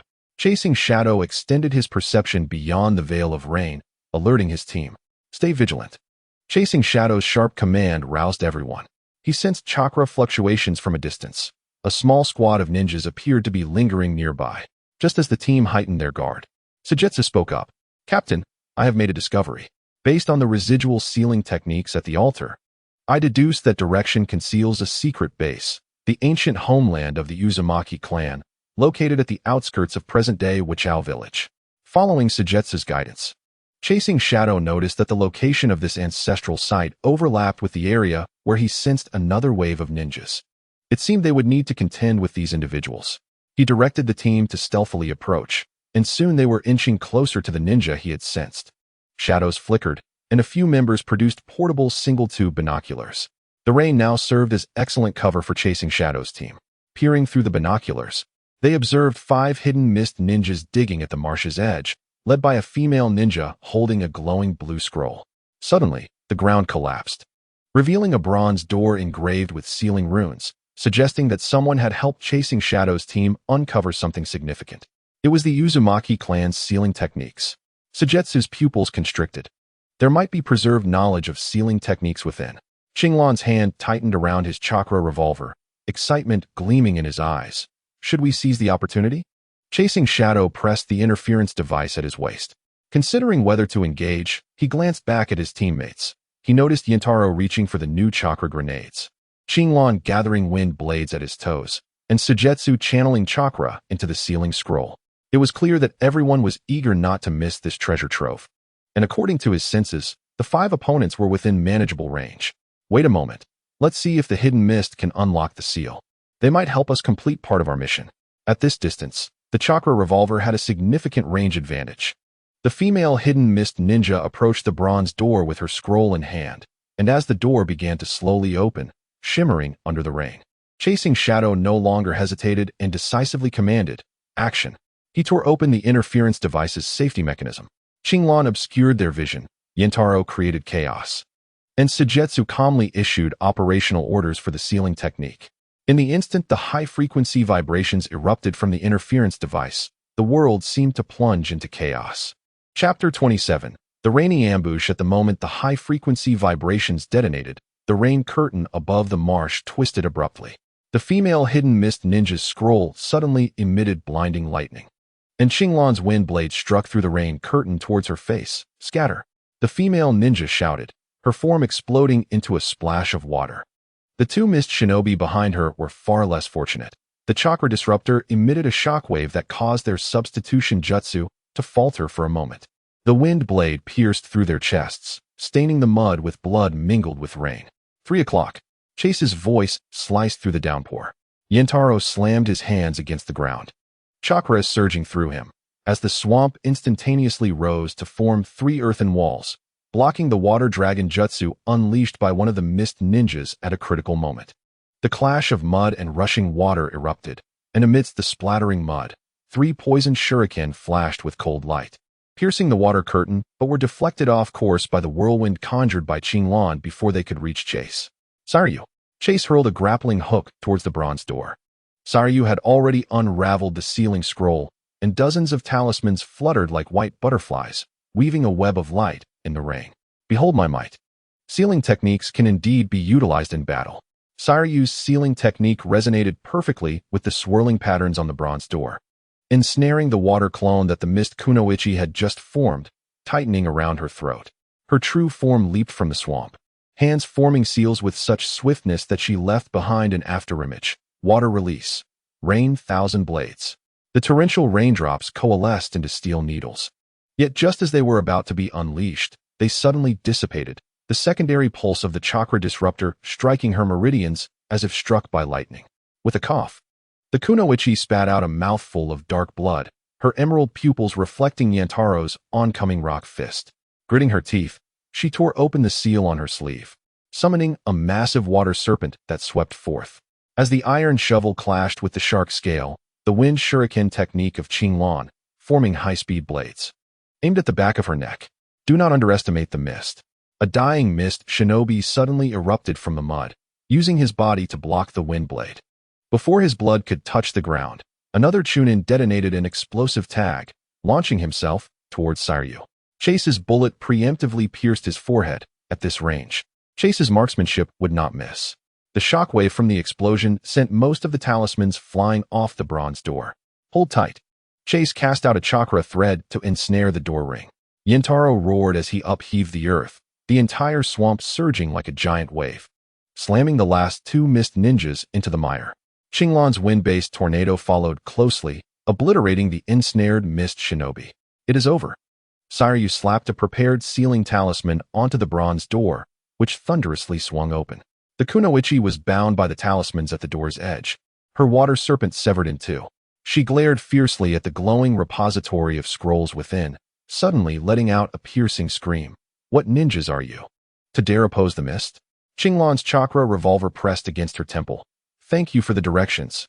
Now you may be quiet. The rain intensified, and Chase wiped the blood from his goggles. 5 corpses of mist shinobi floated upon the swamp, while Saryu stood before the bronze door. The dim light of the scroll repository illuminating her trembling fingertips, the long-lost sealing techniques of the Uzumaki clan emanating a faint ink scent in the damp air. The instant the bronze door opened, a deep, beastly rumble echoed from the depths of the swamp. Just as Saryu was about to step into the sealing repository, the mud beneath her suddenly swirled into a vortex, and a bone spike jutted out of the water. Damn, this woman is from the Kagaya clan. That shot didn't kill her. It was the mist kunoichi utilizing the last of her chakra to activate the secret bone technique. Retreat.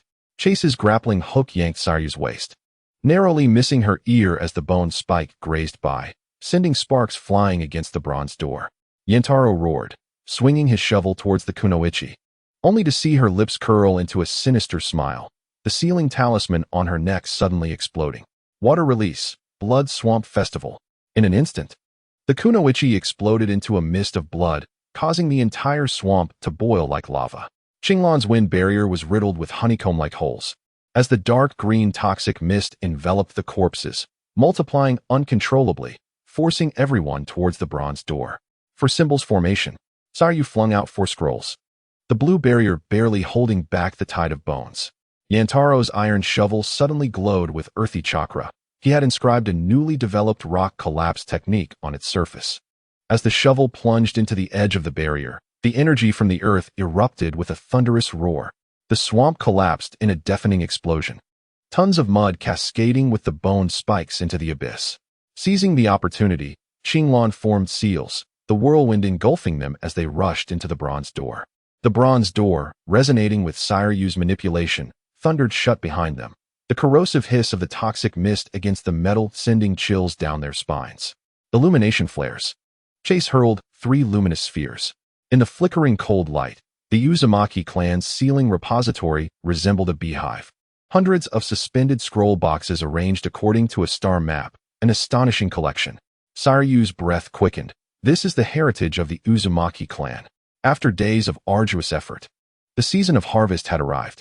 They quickly packed the scrolls. The previous battle had made a considerable commotion, and mist reinforcements would likely arrive soon. Amidst the torrential downpour in the swamp, the special operations team leaped out from the exploded pit. Chase gazed towards the distant ruins of Whirlpool Village. Return immediately. He wiped the blood from the corner of his mouth and drank a morning dew recovery potion. Pursuers would soon arrive, and their time was limited. Chapter 28. I wait for the skies to clear. What do you wait for? while Chase's team diligently searched for the relics of the Uzumaki clan. Qianshan was not idle either. Daily training was indispensable, and the exploration of Chakra's essence had not ceased. Qianshan lay on the observation platform, clad only in shorts. Throughout his brief ninja career, his body bore scars left by enemies, particularly on his arms. In moments of danger, his arms had served as protective gear, the most prominent being a scar approximately the length of a dagger, extending from his left shoulder to near his spine. This was the most terrifying scar on Qianshan's body, marking the time he had come closest to death. A cloud ninja had ambushed him from behind. Had Qianshan not reacted swiftly to evade, that blade would have claimed his life. All of Qianshan's vital acupoints were affixed with sensing patches, the red data lines resembling the floating dust in a Taoist's hand, converging onto a towering apparatus nearby. Several research members documented the data gathered from the machine, comparing Qianshan's body data from last month with the latest readings. The energy within Qianshan's body had increased by an astonishing 14 compared to last month. One researcher marveled at the latest data. As they prepared to commence the experiment, Hinata Qianxue, wearing sunglasses, stood beside Qianshan, her Byakugan already activated, observing the flow of chakra within him. Release your first shadow clone technique in 3 seconds. Pay attention to the chakra mobilization. Use only the newly synthesized chakra and expend it perfectly, Hinata Qianxue instructed Qianshan. He nodded in understanding. The day's experiment aimed to measure chakra, with a basic shadow clone technique serving as the unit of measurement. While this seemed straightforward, counting was simple. Yet current technology could not directly observe chakra energy. Hinata Qianxue's Byakugan could see chakra, but not measure it precisely. She could only estimate its flow roughly. Clearly, this would not suffice for chakra measurement testing, prompting Qianshan to devise a plan. The current technology could detect bodily energy. And since chakra is formed from a fusion of spiritual and bodily energy, observing fluctuations in physical energy could indirectly provide a count of chakra. To ensure the accuracy of this measurement, it was necessary to find an individual with exceptional chakra control to use the newly synthesized chakra to flawlessly perform a jutsu. The resulting depletion of physical energy could then be regarded as a baseline unit of chakra consumption. Under such criteria, Qianshan naturally became the ideal subject for observation. Thus, it was only reasonable that Qianshan, who sought to study the essence of chakra, would also serve as a test subject for the research. Release. Under the directive of Hinata Chiyuki, Qianshan commenced the intricate hand seals with deliberate slowness, channeling his physical and spiritual energies to synthesize a new chakra. Gradually, this newly formed chakra was infused into the shadow clone technique. After 30 seconds, a clone manifested beside Qianshan. The newly synthesized chakra bore an additional trace of potency. In unison, Qianshan and Hinata Chiyuki proclaimed their findings. The first experiment had failed. Qianshan recalibrated his focus and initiated the second trial. The newly synthesized chakra had diminished slightly, relying instead on his reserve chakra. The complexity of this experiment exceeded Qianshan's expectations, while Hinata Chiyuki's Byakugan revealed an astonishing level of detail, consistently exposing Qianshan's errors. The series of failures left Qianshan at a loss, yet it illuminated the vast potential for improvement in his chakra control. Taking a brief respite, Qianshan recognized that mere chance would not suffice. The harmony of timing, environment, and teamwork was essential. He reclined on the observation platform, activating the breathing technique to relax his mind and attune himself to the resonance between humanity and nature, seeking the alignment of body and spirit. In a moment of clarity, inspiration struck Qianshan. He prepared to commence observation and record his findings, proclaiming that he would release the jutsu in 15 seconds. Upon hearing this, Hinata Chiyuki activated her Byakugan.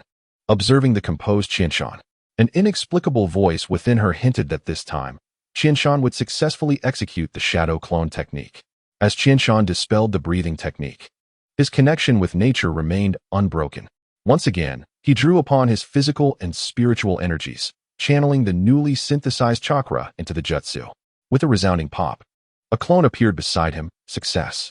Under the scrutiny of Hinata Chiyuki's Byakugan, it was evident that this time, all the newly synthesized chakra had been utilized in the shadow clone technique. With 2 consecutive pops, 2 additional clones manifested, and buoyed by this success, Qianshan released 2 more shadow clones. All 3 clones exhibited identical data. Hinata Chiyuki, meticulously observing, confirmed the results. The instruments measuring the fluctuations in physical energy recorded consistent data across all 3 trials. The researchers managing the equipment chimed in. They had successfully completed the first step in chakra quantification, a small leap for them, yet a monumental stride for the ninja world. Rising from the observation platform, Qianshan delivered a summary address. The laboratory erupted in jubilant cheers, for they understood that they had established a benchmark measurement. Future experiments regarding chakra quantification would accelerate, paving the way for innovations, enhancements, and learning in ninjutsu. A clear unit of measurement would replace the vague descriptors of small, large, and appropriate found on scrolls. In stark contrast to the laughter and merriment at the base, the Shadow Pursuit team was embroiled in a desperate escape. Relentlessly pursued and besieged by a myriad of mist shinobi. The mist shinobi were tenacious, making it impossible to shake off their pursuers. Qinglan's left hand bore the brunt of a wound from a long-range jutsu, as he was caught up by the pursuing mist shinobi. After a considerable struggle, they evaded the initial wave of mist shinobi, yet the main force drew alarmingly closer. With resilience, they pressed on, sensing the high ground ahead. As the Shadow Pursuit team reached the summit of a small hill, each member retrieved a storage scroll. Skillfully, they donned suits equipped with wings. Activating the chakra devices at the wing tips, a rush of air expelled forcefully behind them. True to the reputation of the 5 great shinobi villages, 2 small teams of mist shinobi quickly closed in, observing the Shadow Pursuit team from a distance without launching an immediate attack. "Which village do you hail from?" "Surrender the relics," one of the leading shinobi shouted. It was evident he was stalling for time, awaiting reinforcements to capture the Shadow Pursuit team alive. "I await the clear skies. What do you await?" With that, the Shadow Pursuit team leapt vigorously into the air, soaring away, leaving the mist shinobi bewildered. Chapter 29, The Secrets of the Whirlpool. The hum of the flying wings sliced through the clouds as the Shadow Pursuit team streaked through the forest like meteors. Qinglan adjusted his harness, feeling the airflow smoothly traverse the modified ducts, and excitedly shouted below, "This time, the endurance has doubled compared to last time. It seems we can fly straight back, and our speed has significantly increased. I suspect the researchers have mixed chakra crystal powder into the fuel tanks. They must not fear blowing us up. Of course, they are not concerned. If we were to explode, it wouldn't affect them." Yantaro's voice was carried away by the wind, and his words nearly shattered Qinglan's composure. Yes, indeed. You are quite right. Perhaps refrain from such comments next time." Observing his teammates' banter, Pursuit couldn't help but join in. Do not get lost in conversation. Focus on flying, and ensure to document every detail of the journey. The Research Institute only conducted short-range tests.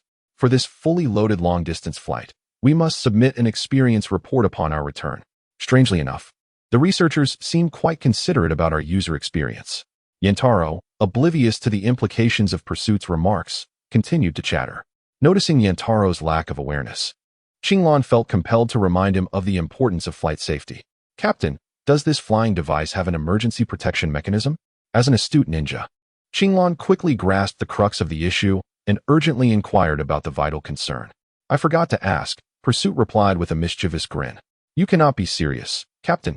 You are truly putting us at risk." Qinglan responded dramatically, feigning anxiety. Their light-hearted exchanges elicited laughter from the onlooking audience. Lingyue, who was quietly enjoying the spectacle.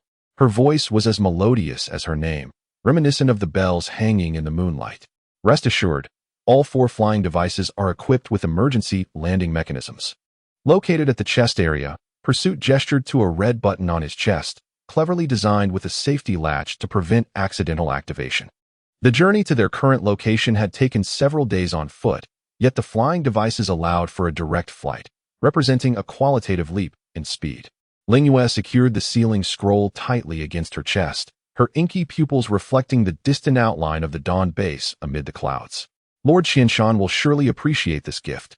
The rune array on the dome of the base laboratory detected the unique signal fluctuations emitted by the flying wings, automatically activating the landing passage. As Pursuit retracted the wings and descended onto the launch platform, Qianshan had been waiting at the observation instrument for some time. The presence of Qianshan awaiting their return filled the Shadow Pursuit team with quiet excitement. "Lord Qianshan, we have discovered a sealing technique scroll left behind by the Whirlpool clan." Lingyue presented a large scroll to Qianshan, having collected the Whirlpool clan scrolls within this substantial storage scroll. Thank you all for your hard work. The growth of the Sky Shinobi relies on your valiant efforts. Shinshan began with flattery, while Hinata Chiyuki effortlessly accepted the hefty storage scroll. You may retire to rest now. Pursuit Team Leader, please bring the details of your mission at a later date. Yes, Lord Shinshan. The four responded in unison, bowing as they withdrew. Once they departed, Shinshan and Hinata Chiyuki returned to the laboratory, unfurling the scroll on the holographic platform. Shinshan channeled his chakra to release the seal of the storage scroll. With a resounding pop, a large stack of small scrolls appeared before them, arranged neatly into a triangular formation resembling a small mountain of books. The Shadow Pursuit team had been meticulous in their tasks. This exceeds your expectations. There must be at least 200 to 300 scrolls here. I hope they contain the jutsu you seek. Hinata Chiyuki, with great diligence, picked up the first scroll from the top and began to peruse it. After a swift glance, she discerned it was a simple barrier technique and set it aside. She noted its basic effects with her pen, marking it accordingly before proceeding to the next scroll. Chiyama was equally industrious, also taking up a scroll to skim and annotate before placing it aside. He hoped there would be some ready-made techniques available. If not, even the original developmental structures would suffice, as he was reluctant to start his research from scratch. If all else failed, he could always seek opportunities to find them upon returning, for the sealing books of Konoha certainly contained them. At times, Chiyama found it difficult to comprehend Sarutobi Hiruzen's ideology. He stood idly by as the Uzumaki clan was annihilated, which brought no benefit to Konoha. Firstly, it disheartened their other allies. Secondly, even if the Uzumaki village could not be preserved, bringing back a portion of the clan's elite combatants could bolster Konoha's strength. Thirdly, remaining passive was tantamount to showing weakness in a world where the strong prey upon the weak. If he showed weakness, it was only natural that other ninja villages would seize the opportunity to strike. However, it was perhaps for the best that Sarutobi Hiruzen did not intervene. For had he done so, Chiyama would not have found it nearly as easy to acquire the treasures of the Uzumaki clan. It seemed that later, the village of Kirigakure would also cultivate perfect Jinchuriki, which was undoubtedly linked to the research of the Uzumaki clan. Among the scrolls, there was a high-level sealing technique, 5 elements sealing technique. Hinata Chiyuki found a scroll adorned with a pentagram and handed it to Chiyama. You are quite fortunate. You've stumbled upon high-quality goods so swiftly. Chiyama teased her. Since your luck is so remarkable, why not peruse the remaining scrolls? You might uncover even more treasures. Hinata Chiyuki merely shot him a sidelong glance. Despite the barrier of her sunglasses, Chiyama could still sense the icy glare that seemed to convey, "What did you say?" "Repeat that." "Haha, I was merely jesting. Do not take it to heart," Chiyama replied, displaying the typical blend of inexperience and playfulness, surrendering readily when the situation required. The two of them continued to examine and document, uncovering several more high-level sealing techniques as the number of unexamined scrolls dwindled to 2/3. Yet, Chiyama still did not find the technique he yearned for most. Chapter 30. Another genius. Chiyama, take a look at this scroll. While Chiyama was engrossed in his organization, Hinata Chiyuki presented him with a scroll that bore an ancient design. In addition to the unique Uzumaki clan emblem, the scroll's outer edge was lined with a dark red border, slightly faded in places, revealing the parchment's beige base. Its appearance suggested that this scroll had a considerable history. Upon receiving the scroll, Chiyama read the account of an Uzumaki clansman. As time has passed, the number of clan members awakening their bloodline has significantly dwindled. According to my great-grandfather, in his generation, nearly everyone could awaken the Uzumaki bloodline. Yet in my generation, only 5 have done so. Regrettably, my great-grandfather's era feels too distant. He passed when I was just over 10 years old, at the remarkable age of 102, a testament to the long lifespans within the Uzumaki clan. Through my exploration of my own bloodline and analysis of the remaining literature, I discovered that those who awaken the bloodline possess superior physical qualities compared to ordinary clan members, and naturally, their chakra is more abundant. However, there are powerful clan members, like my father, who was the mightiest ninja of our clan at the time, yet he never awakened the bloodline. He was a renowned figure in the ninja world, a prodigy who became a ninja at a very young age. It seems illogical that someone so powerful, capable of sealing tailed beasts, did not awaken the Uzumaki bloodline, especially since he did not live beyond 60 years, far less than my great-grandfather. I have little interest in becoming a ninja, but I am passionate about studying ancient texts. While my peers engaged in intense training, I merely practiced moderately and was often looked down upon. Yet, at the age of 16, I unexpectedly awakened my bloodline. This awakening garnered me more attention within the clan and allowed me access to more literature. Throughout the following years, I continued to research the awakening of the Uzumaki bloodline. By middle age, I formed a hypothesis. Chakra is a fusion of physical and mental energy, and excessive use of chakra may imperceptibly affect bloodline awakening. During childhood, when one is in a growth phase, overconsumption of chakra, even if supplemented by food or medicinal tonics, might deplete some essential bodily resources that cannot be replenished. My father was incredibly strong, but he exhibited his talent too early in life, leading to excessive consumption of his essence, and he never awakened his bloodline. In contrast, I, who inherited my father's lineage and consumed very little essence due to my lack of rigorous training, naturally awakened my bloodline at 16. When I shared my hypothesis with the clan, they dismissed it, believing that the inability to awaken the bloodline was due to a dilution of the bloodline itself. Unfortunately, I realized this too late. My child, having used chakra excessively in childhood, lost their essence and did not awaken the bloodline. While it matters not that the clan does not believe me, I must document my findings, for one day they will be of use. I secretly hid the scroll in our ancestral grounds, hoping that future generations will benefit from it. After perusing the scroll, Chiyama could not help but marvel. This unnamed Uzumaki ancestor was a true genius.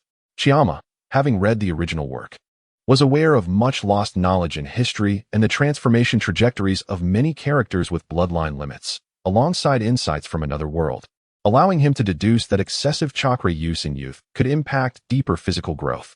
The Uzumaki ancestor who recorded these insights relied solely on their observations and analyses, and it seemed that their fellow clansmen did not support their research, nor did they have opportunities for experimentation. Yet, with their exceptional intellect, they managed to transcend conventional thinking and summarize such invaluable information. This unnamed predecessor was indeed a research genius. Regrettably, the Uzumaki clan lacked individuals who could appreciate such brilliance, sitting atop a treasure trove without awareness. The original work features 3 exemplary characters that strongly support this notion. One is Uchiha Itachi, whose talent is beyond question. He awakened the legendary Mangekyo Sharingan just over 11 years of age. From a young age, he learned ninjutsu with astounding ease and mastery. Under the deep expectations of his father, he engaged with chakra early on, underwent intense training, and ultimately succumbed to a bloodline illness before reaching middle age, arguably dying from his ailment rather than at the hands of his brother. The second character is Kenshiki, the most gifted ninja of the Kagaya clan, who awakened the Shikatsumiyaku at a young age. In battle against Orochimaru, he overused his bloodline and ultimately succumbed to a bloodline disease, much like Uchiha Itachi, perishing in combat. The final case presents a stark contrast to the previous 2, that of Uchiha Obito. Obito was always at the bottom of his class, often late and sleeping during lessons. He engaged in minimal training, contrasting sharply with Uchiha Itachi's rigorous regimen. It is evident that Obito consumed very little chakra in his youth, preserving his essence. He often wore protective goggles and applied eye drops, making his ninja persona somewhat abstract. The result was that upon awakening, he manifested the double Tomo Sharingan, second only to the triple Tomo of the Sage of 6 Paths. After witnessing his beloved perish at the hands of a friend, he swiftly evolved from the double Tomo to the Mangekyo Sharingan. Chiyama pondered whether there were any scrolls resembling this one in appearance. The insights of the ancestor who penned this scroll aligned perfectly with one of his hypotheses, prompting him to request Hinata Chiyuki's assistance in seeking further information. Is this why you have always been frugal with your chakra, using it only when necessary? And why, after becoming acquainted with me, you encouraged me to minimize my chakra utilization? Hinata Chiyuki inquired, voicing a long-held thought. Indeed, you should have sensed it as well. Your Byakugan now likely surpasses the perceptiveness of even the clan head. Indeed, during this period, my insight into the Byakugan has significantly improved compared to my time in Konoha. Is it possible that my Byakugan can continue to evolve? It feels as though it has yet to reach its limit. Hinata Chiyuki's words startled Chishan. Could it be that Hinata Chiyuki is on the verge of awakening the Rinnegan? Being familiar with the original work, Chishan understood that the Byakugan is capable of further evolution. However, given Hinata Chiyuki's current state, she should not be able to bear the burden of the Rinnegan, a power that rivals the legendary eye. It is likely that such potent bloodlines require a robust physique to support them. Perhaps, once you accumulate sufficient chakra and reach a critical point, the evolution of your body may catalyze the further evolution of your Byakugan. Chishan directly addressed Hinata Chiyuki's inquiry with his vision for her future enhancement. I do not possess a matching scroll. After inspecting his own collection, Chishan found no similar scrolls. It appears that this particular elder from the Uzumaki clan has left behind only this solitary scroll, which is indeed a pity. This lamentation reflects a hero's appreciation for another hero, and the yearning of a false genius for a true one. Chishan is acutely aware of his own limitations. He has merely gathered enough information to arrive at the same theoretical conjecture. In an identical environment, he cannot compare to this unnamed genius, the elder of the Uzumaki. Chapter 31. A pearl from the vast sea. Chishan mechanically rifled through the few yellowed scrolls, his fingertips coated in layers of ancient dust.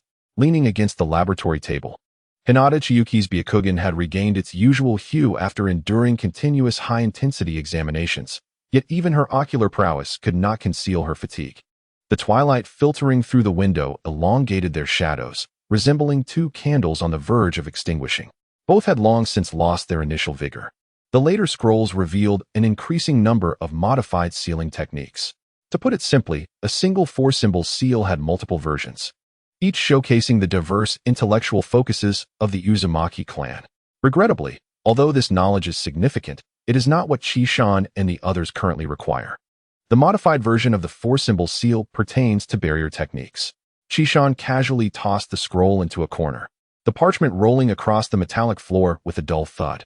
Several other modified versions of the four symbols technique had already been discarded here. This marked Chishan's seventh repetition of the same action, even the ink stains on his sleeves resembling a failed totem. It seems this opportunity is becoming increasingly elusive. Chishan's gaze swept over the last few, most ordinary and tattered scrolls, presuming that the remaining documents must be of little consequence. Important sealing techniques, even those found in older scrolls, usually bore distinctive adornments. Suddenly, Hinata Chiyuki grasped his somewhat numb wrist. Her fingertips still glimmered with a faint blue light from the sealing technique, remnants of her recent forceful interpretation of the damaged scroll. There are still 3 left. Her voice, typically cool, now carried a hint of hoarseness. Removing her sunglasses, her snow-white pupils reflected the last 3 scrolls, gnawed by insects, akin to observing the final 3 extinguished explosive tags. Chishan forced a smile that was more painful than a frown. Indeed, there is still a chance, albeit a slim one. He seized the leftmost scroll, the brittle snap of the sealing not echoing sharply in the silence. As the faded medical talisman's basic characters came into view, Chishan could only smile wryly, internally mocking himself. It seems I am not destined to be the favored one. Wait. Hinata Chiyuki's gentle fist chakra suddenly enveloped the second scroll, her usually steady voice cracking slightly. Her Byakugan activated once more, the meridians beneath her pale skin flashing like lightning. I think I have found something. Chishan abruptly turned, his knee knocking over an entire row of reagent bottles. The purple crystal solution flowed chaotically across the floor, yet he remained oblivious. Hinata Chiyuki was now examining this seemingly unremarkable scroll. When the words "in sealing" emerged from the dust, Chishan's breath hitched. He saw Hinata Chiyuki's snow-white eyelashes fluttering, reminiscent of butterfly wings struggling against the cold wind. Her fingertips hovered 3 inches above the scroll, a rare moment of hesitation, as if she were about to touch fragile morning dew. Let me. Chishan's voice sounded hoarse, almost foreign to him. He took the scroll and unfurled it, the dense script accompanied by a 3-dimensional meridian diagram suffusing the entire laboratory with a mysterious purple hue. After a swift scan of the information, Chishan was certain this was the sealing technique they desperately sought. Suddenly, Chishan burst into laughter, tears glistening at the corners of his eyes. He may not be the destined fortunate one, but his teammate, Hinata Chiyuki, surely is. His outstretched arms cast a vast shadow in the purple light, as if he intended to embrace the secrets of the entire shinobi world. The still wet purple crystal solution mirrored his ecstatic reflection, a prisoner who had finally discovered the key, a madman poised to tear apart the web of fate. I believe our assumptions have been misguided. We both considered that the in sealing, a technique capable of storing chakra, was of great importance, subconsciously assuming the Uzumaki would regard it similarly. However, we overlook that the Uzumaki clan is renowned for their abundant chakra and lacking in that regard. They naturally would not place excessive emphasis on such sealing techniques. Chishan soon regained his composure. Earlier, they had both prioritized examining the scrolls that appeared more advanced. This way, we can accumulate greater power upon our return. Hinata Chiyuki summarized, though she did not specify where they were returning to. Chishin's fingers suddenly halted on the scroll. The lotus emblem at its end radiated a faint red glow. This was the unique mark of the female masters of the Uzumaki clan. Hinata Chiyuki's Byakugan narrowed slightly as she noticed that several key nodes in the meridian diagram corresponded intriguingly with particular chakras associated with women, markedly different from those of men. This sealing technique crafted by Chishan may have been specifically designed for females. Hinata Chiyuki pointed out the relevant content on the scroll, urging Chishan to examine those particular areas. As Chishan traced the faded signature beside the emblem, he recalled a name he had seen in his memories, the first Jinchuriki of the Nine Tails. The intricate spiral structures and unique chakra nodes indeed suggested that this sealing technique was tailored for women. Perhaps this is why it is called in sealing, a remarkable coincidence. Indeed, that is the case. However, it does not affect my primary need, which is the chakra storage structure model of this sealing technique. As long as I have this core model, deriving a version suitable for men should not pose a challenge. Chishan began meticulously searching the scroll. After all, this sealing technique was meant to be improved upon.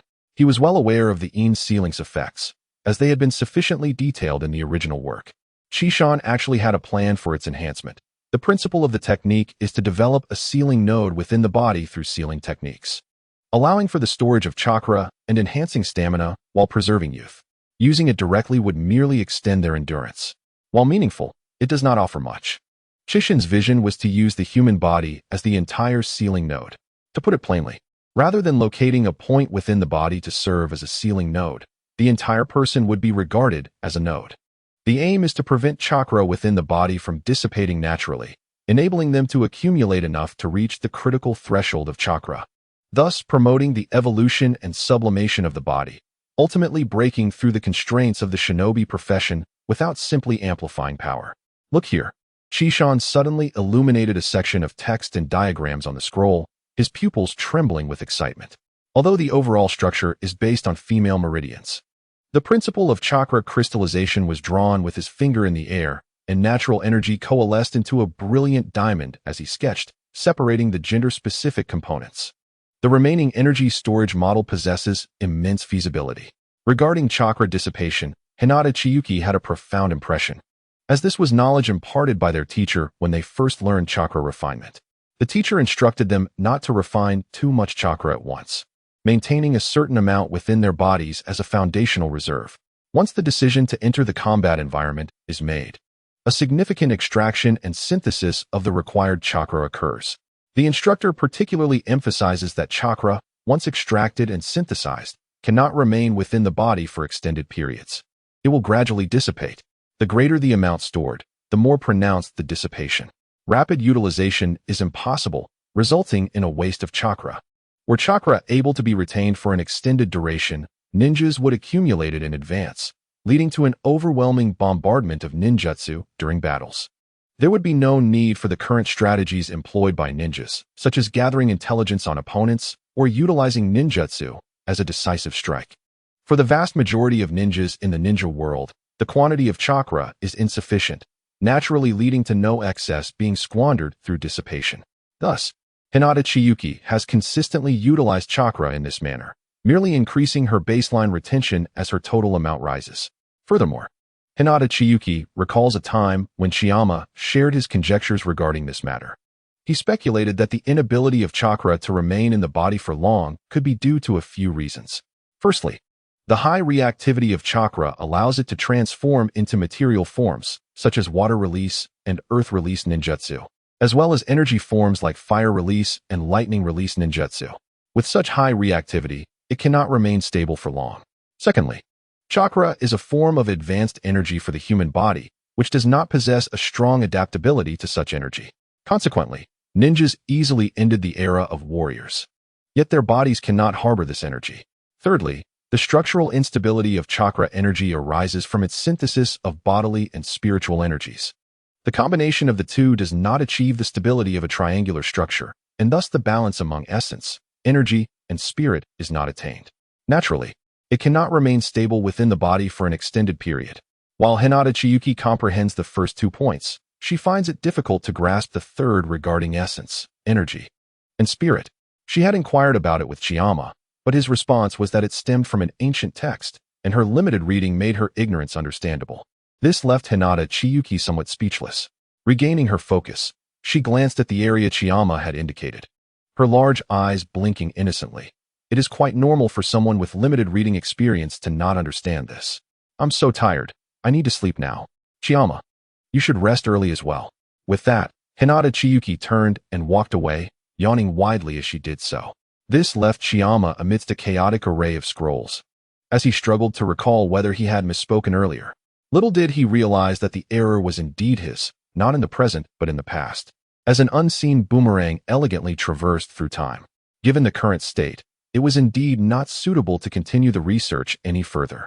Leaving a note on how to handle the scrolls for the researchers coming in the next day, Chiyama also returned to rest.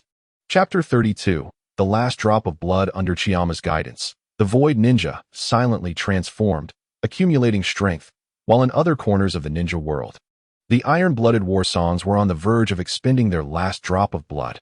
Even the mighty 5 great nations would gradually weaken under prolonged blood loss.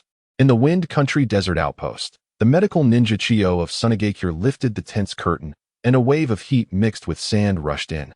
She glanced down at the moldy rations in her hand, her knuckles white from the pressure.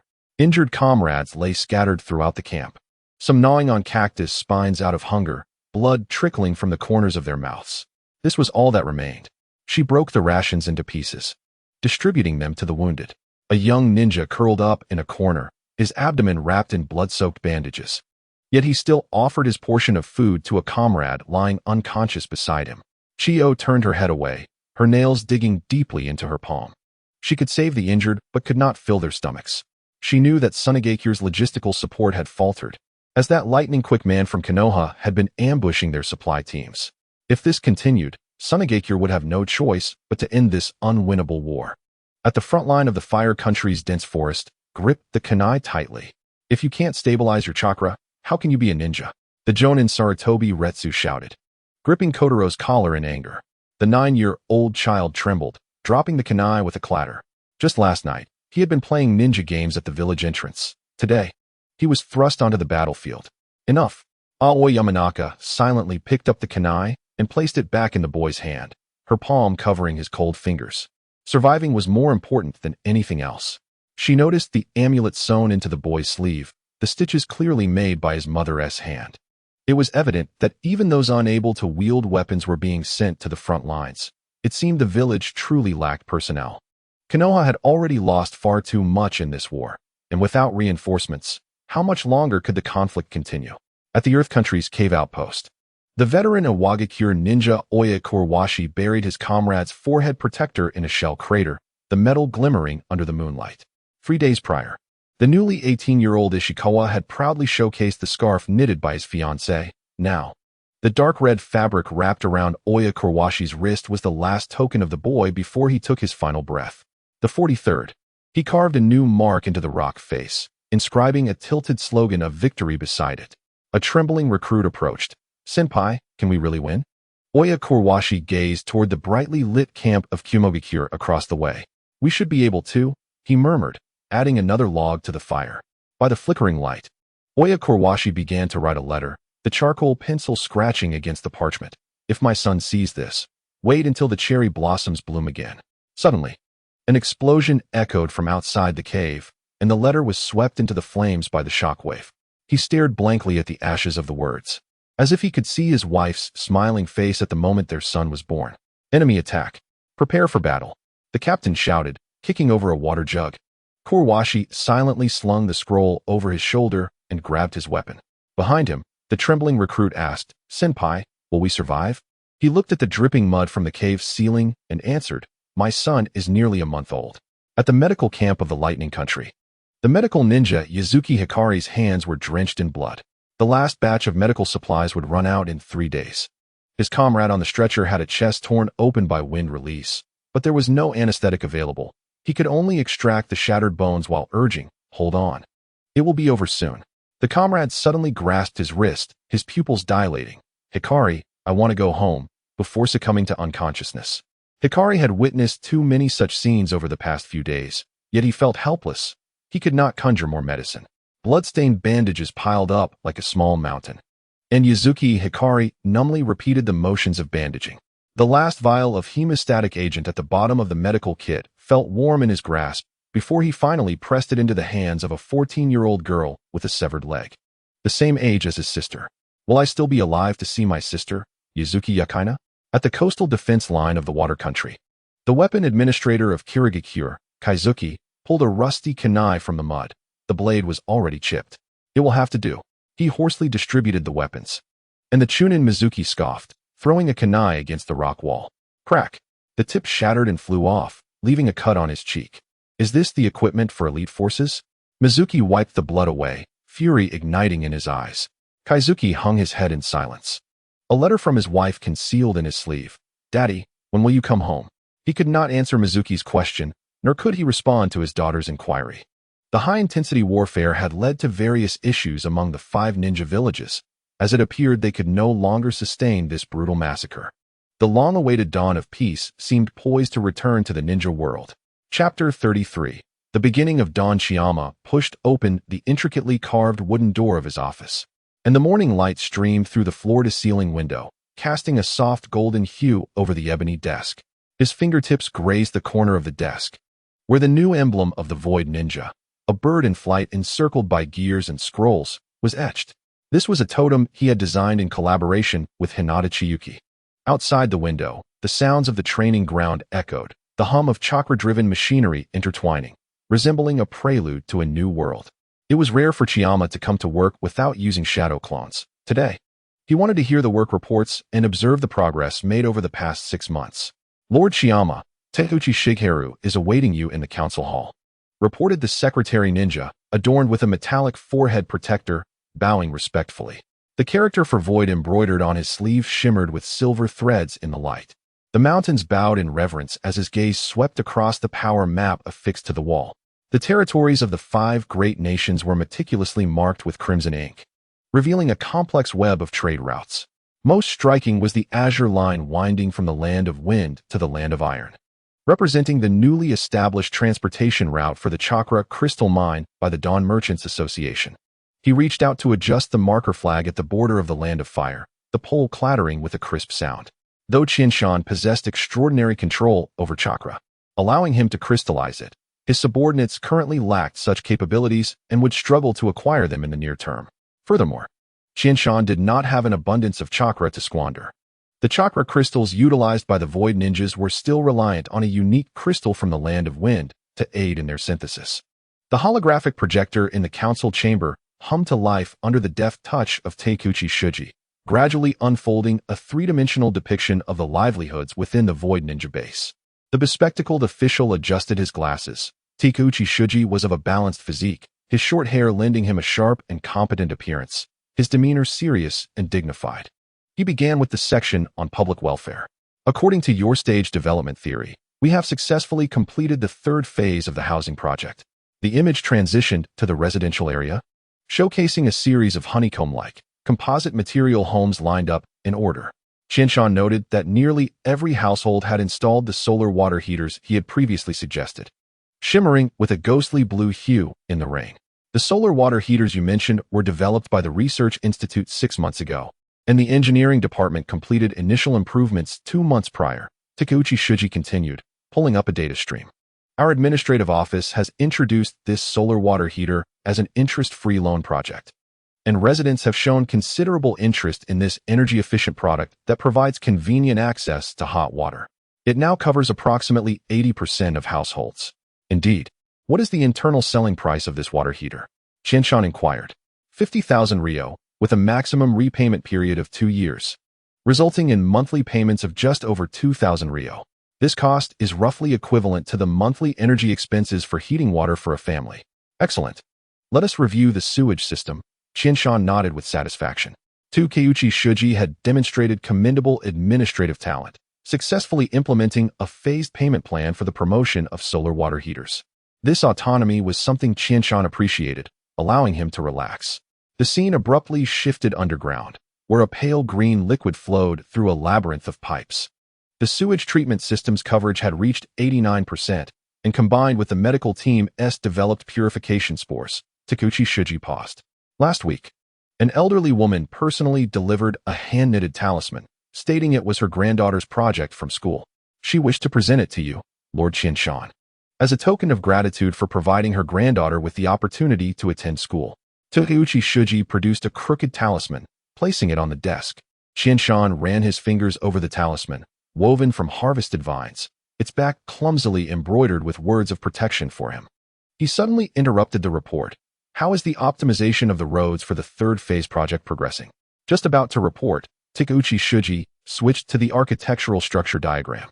With the new materials utilizing earth release solidification techniques, the foundation and soil strength have improved by 34% compared to previous standards. This strength is entirely sufficient to meet the road optimization requirements for the entire base.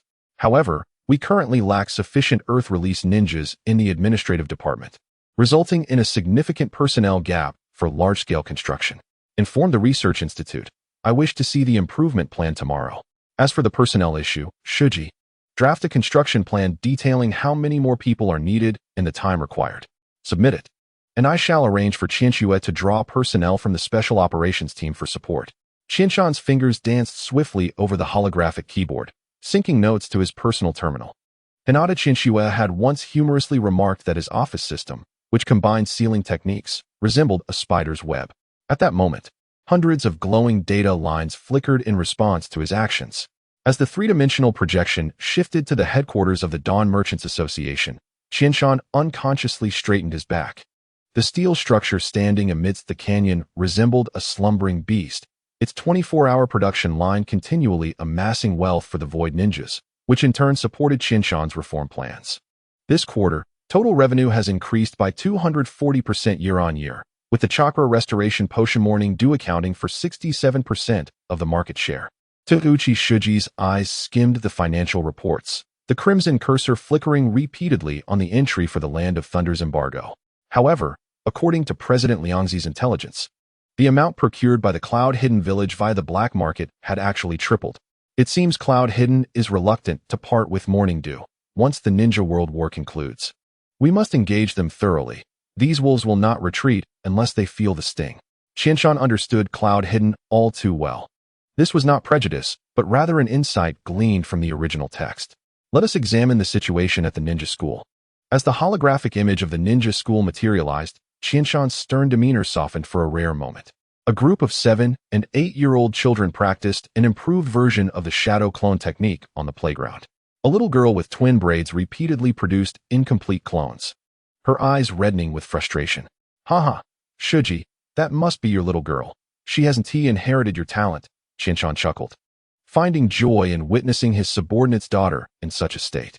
Takeuchi Shuji awkwardly adjusted his glasses, never anticipating he would witness his daughter's amusing performance. Indeed, she is my daughter, and it seems she has not lived up to expectations.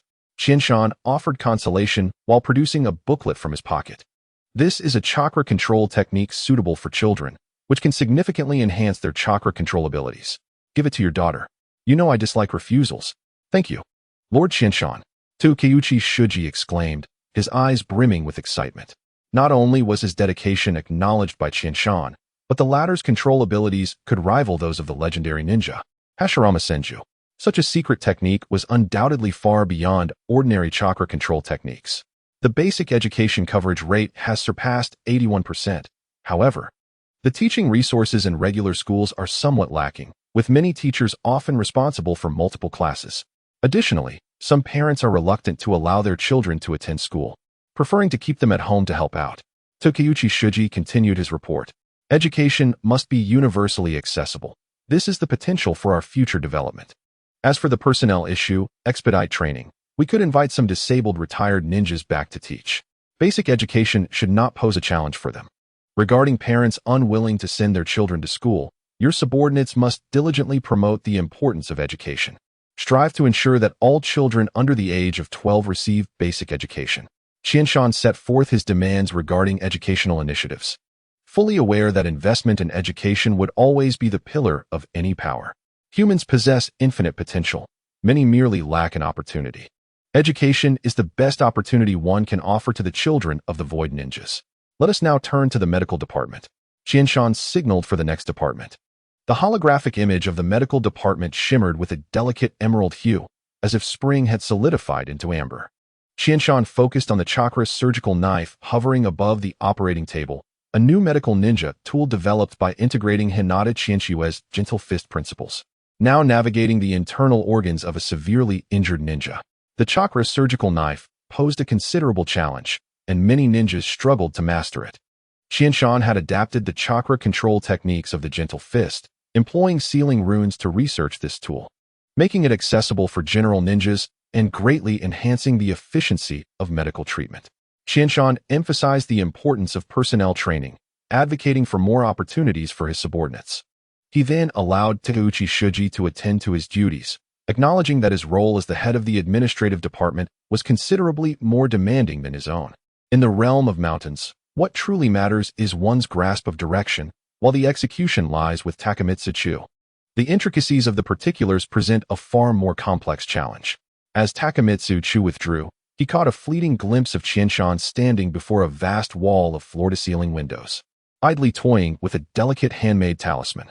In the distance, the new chakra firearms on the training grounds discharged in a nocturnal trial, their azure beams slicing through the night sky, reminiscent of the young Hinata Qianshua, who once carved a bloody path through the jungles of the Land of Lightning while bearing grievous wounds, ever resolute in his pursuit.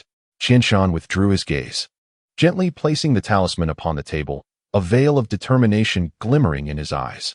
He understood well the arduous journey to peace, and was acutely aware that safeguarding this tranquility necessitated relentless self-improvement, laying a robust foundation for the future of the Sky Ninjas. He picked up the documents before him, commencing his review of the next phase of development proposed by Takamitsu Chu, contemplating how to bolster the defensive capabilities of the Sky Ninjas whilst ensuring progress, to shield this nascent land from the ravages of war.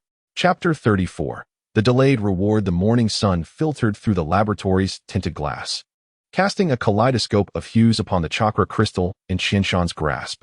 He gently set down the tweezers, the faint glimmer of the runes on his fingertips resonating with the mechanical hum outside. Qianshan paused his work. The morning's research session had reached a conclusion. Has the Shadow Pursuit team arrived? He inquired of his assistant nearby. They just sent word. They will arrive in 5 minutes. Very well, have them brought in directly. Please allow them to enter. As Qianshan extinguished the projection, the metallic door slid open with a soft hiss. The 4 members of the Shadow Pursuit team entered the laboratory in unison. Qinglan's forehead protector was skewed amidst his tousled hair, and the sound of Yantaro's shovel clinking against his back resonated softly.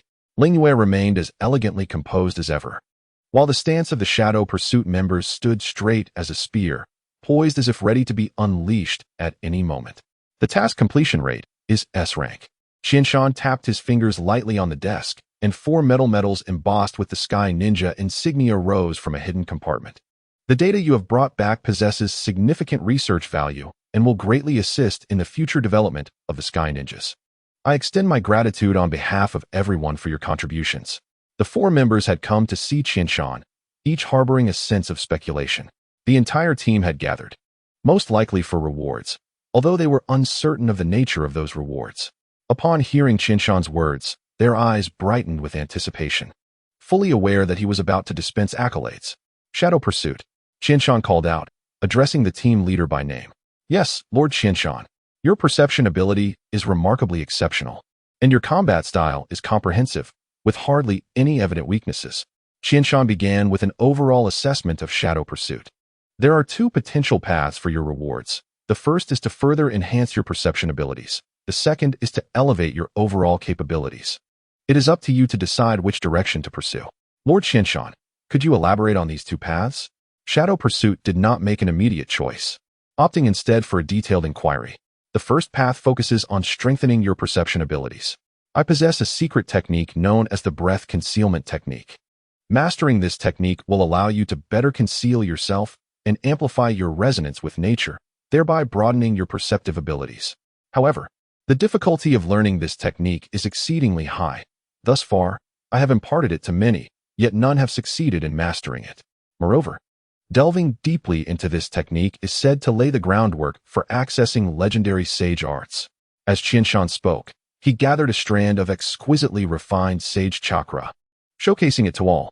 The mere sensation of this limited sage energy caused a wave of trepidation, a primal instinct among ninjas attuned to danger. As they marveled at this formidable power, they were deeply moved by Qianshan's magnanimity. Such potent strength was something he readily shared with all. In the past, Shenong had never taught such advanced ninjutsu, and once again, Qianshan's selfless spirit left a profound impact on the 4 members of the Shadow Pursuit team. The second path is the Lightning Release Chakra Activation Technique, a secret art evolved from the Cloud-Hidden Lightning Release Chakra model. By utilizing this technique once a day, you can gradually enhance your physical capabilities. However, it requires long-term commitment. Without 2 to 3 years of persistence, progress will not be readily apparent. This technique can also be employed alongside the Lightning Release Chakra model and is relatively easy to master, requiring only Lightning Attribute Chakra. Qianshan continued to elaborate on the second path. After listening to Qianshan's descriptions, Shadow Pursuit did not respond immediately, instead immersing himself in contemplation. Qianshan remained silent, allowing time for reflection. Both paths offered by Lord Qianshan are well suited to me. It is indeed a difficult decision, Shadow Pursuit pondered, glancing at his teammates. One offers boundless future potential, but carries the risk of being unlearnable. The other, whilst also promising, allows for immediate combat readiness when paired with the Lightning Release Chakra model, a technique renowned throughout the ninja world. After a prolonged silence, Shadow Pursuit posed a final question. Lord Qianshan, if I opt for the second path, may I exchange it for the first once I have accumulated enough merits? Qianshan smiled, affirming his understanding of Shadow Pursuit's thoughts. Then I shall choose the second option. From a drawer, Qianshan retrieved a pre-prepared scroll and handed it to Shadow Pursuit. Should you encounter difficulties while learning, feel free to consult me at the administrative center.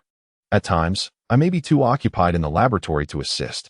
Having secured the scroll, Shadow Pursuit stepped aside, awaiting his teammates to receive their rewards. Qinglan, Qianshan called, addressing the next individual. Your speed and reaction capabilities are quite remarkable among your peers, and you wield wind-release ninjutsu with notable dexterity. Your awareness of battlefield dynamics is also commendable. However, your shortcomings are apparent when faced with defensively adept adversaries. You lack the decisive ability to strike them down in one fell swoop. Indeed, Lord Qianshan, Qinglan replied as he stood forward. I have 2 paths to offer you as well. The first is to enhance your ambush capabilities by customizing a powerful ninja tool tailored for your use, enabling you to strike swiftly before your enemies can react. The second is to impart to you an advanced defensive ninjutsu, the Spiraling Sphere. Qianshan formed a rapidly spinning azure chakra sphere in his left hand, the whirling orb generating gusts of wind that sent the garments of those present fluttering. With his right hand, he produced a kunai and struck it against the left hand's ninjutsu, witnessing the kunai being effortlessly devoured by the azure sphere, leaving only a heap of fine powder in its wake. Observing the effects of this ninjutsu, the onlookers were left in a state of astonishment. Such a technique, requiring no hand seals, possessed tremendous power. Qinglan, in particular, swiftly beamed with excitement at the remnants of the kunai strewn about. Lord Qianshan, I choose the second option. Without hesitation, Qinglan made his decision, feeling as though this ninjutsu had been custom-tailored for him. The absence of hand seals meant that he could strike swiftly while in motion. How exhilarating! Qinglan looked at Qianshan with eager anticipation, his gaze imploring. Please hand me the ninjutsu scroll. Qianshan did not keep him waiting, promptly retrieving the scroll and presenting it to Qinglan. Upon receiving the scroll, Qinglan was overwhelmed with excitement. Clutching it tightly in his hands, striving to contain his elation, he was fervently eager to master this formidable ninjutsu. Had it not been for the context, he would have already unfurled the scroll to begin his study. As he retreated to his seat, Qinglan hesitated, asking in a tone tinged with uncertainty, Lord Qianshan, this ninjutsu 1T be something you alone can master, like the breath concealment technique, will it? Caught up in his excitement, he had neglected to inquire about the learning difficulty, fearing that this powerful technique might prove equally challenging to grasp. If he were unable to learn it, it would spell disaster. Rest assured, the spiraling sphere has been deconstructed into 3 stages to lower the learning difficulty. Qinglan, you can learn it step by step. Focus. And it should pose no significant challenge for you. Qianshan smiled faintly and provided the answer, while also preparing to wind up Qinglan tightly. This ninjutsu can continue to advance once mastered. It depends on your subsequent performance. Qinglan, possessing considerable talent, occasionally exhibited a degree of carelessness, necessitating periodic motivation from Qianshan. Thank you, Lord Qianshan. The remaining 2, Lingyue and Yentaro, who had yet to receive their rewards, felt a surge of anticipation upon witnessing their comrades acquire such formidable ninjutsu. Chapter 35. The Delayed Reward, continued. Yentaro, Qianshan called to the seemingly simple and earnest man. Your Earth-style ninjutsu, combined with your specially crafted chakra shovel, exhibits remarkable effectiveness in restraining enemies, creating advantageous terrain, and providing defense. In collaboration with teammates, you serve as an exceptionally reliable bulwark. However, this also renders you somewhat ineffective against highly mobile opponents. Indeed, Lord Qianshan, Yentaro replied, his deep and robust voice reflecting his dependable nature. I find it particularly challenging to combat Qinglan. He is too swift, making it difficult for my ninjutsu to reach him. Thus, I propose 2 directions for your development, Qianshan continued. First, the Research Institute can upgrade your chakra shovel, enhancing the power and coverage of the ninjutsu it produces, enabling you to target highly mobile adversaries with saturation strikes. However, this will increase your chakra consumption. Second, I possess a unique body flicker technique that can significantly boost your mobility for a brief period, although it demands a high level of chakra control. Before Qianshan could finish, Yentaro expressed his preference for upgrading his weapon over enhancing his speed, leaning towards an increase in ninjutsu power. Accepting the hand order from Qianshan, he stepped back, yielding the position to the last teammate. He would naturally have personnel assist him in upgrading his chakra shovel at the Research Institute. The Research Institute had made substantial discoveries daily after acquiring the sealing techniques of the Uzumaki clan and supplementary research materials brought back by the Shadow Chaser team.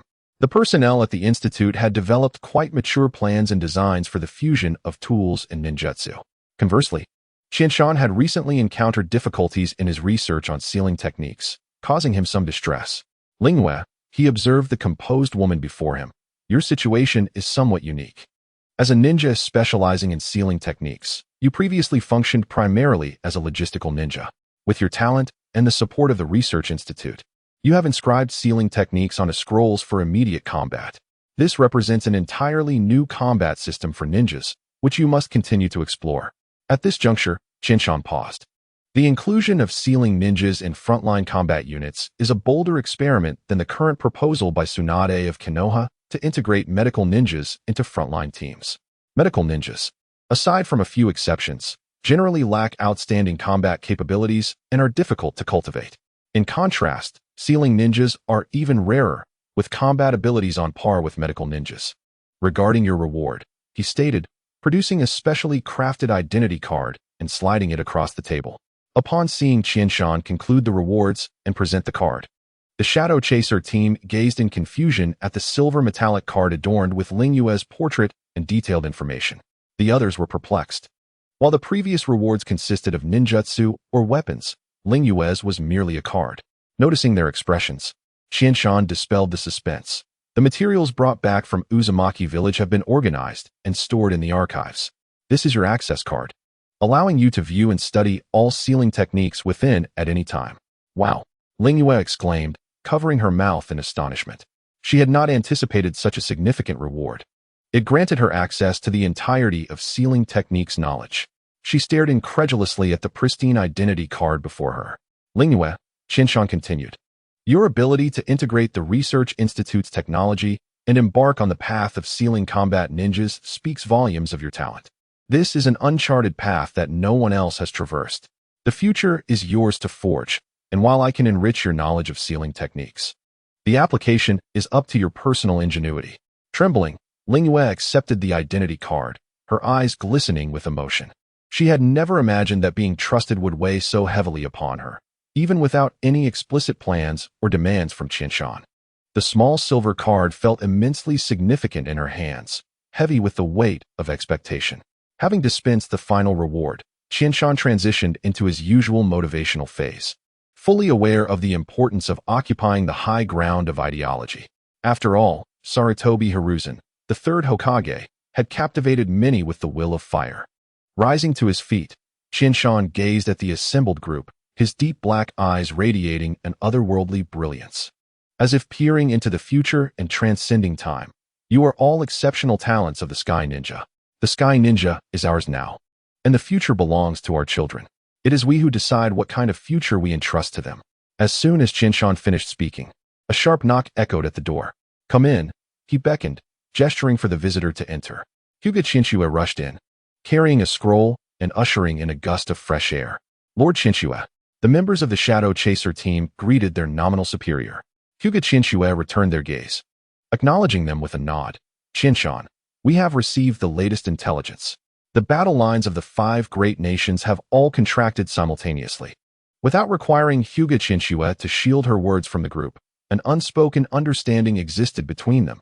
Qianshan remarked, "It appears the Second Great Ninja War is nearing its conclusion. We must prepare in advance. Once the 5 great nations declare a ceasefire, it won't be long before the Dawn Merchant Association traces us, and a confrontation will be inevitable." The 4 individuals present felt a tightening in their chests upon hearing this latest intelligence. It seemed the tranquil life of the Sky Ninja was about to be disrupted. "Shadow Chaser, I command you to cancel all leaves immediately and enter a state of wartime alert. Increase patrols around the base and remain ready for action. This time we, the Sky Ninja, will re-emerge and assert our prowess." "Understood."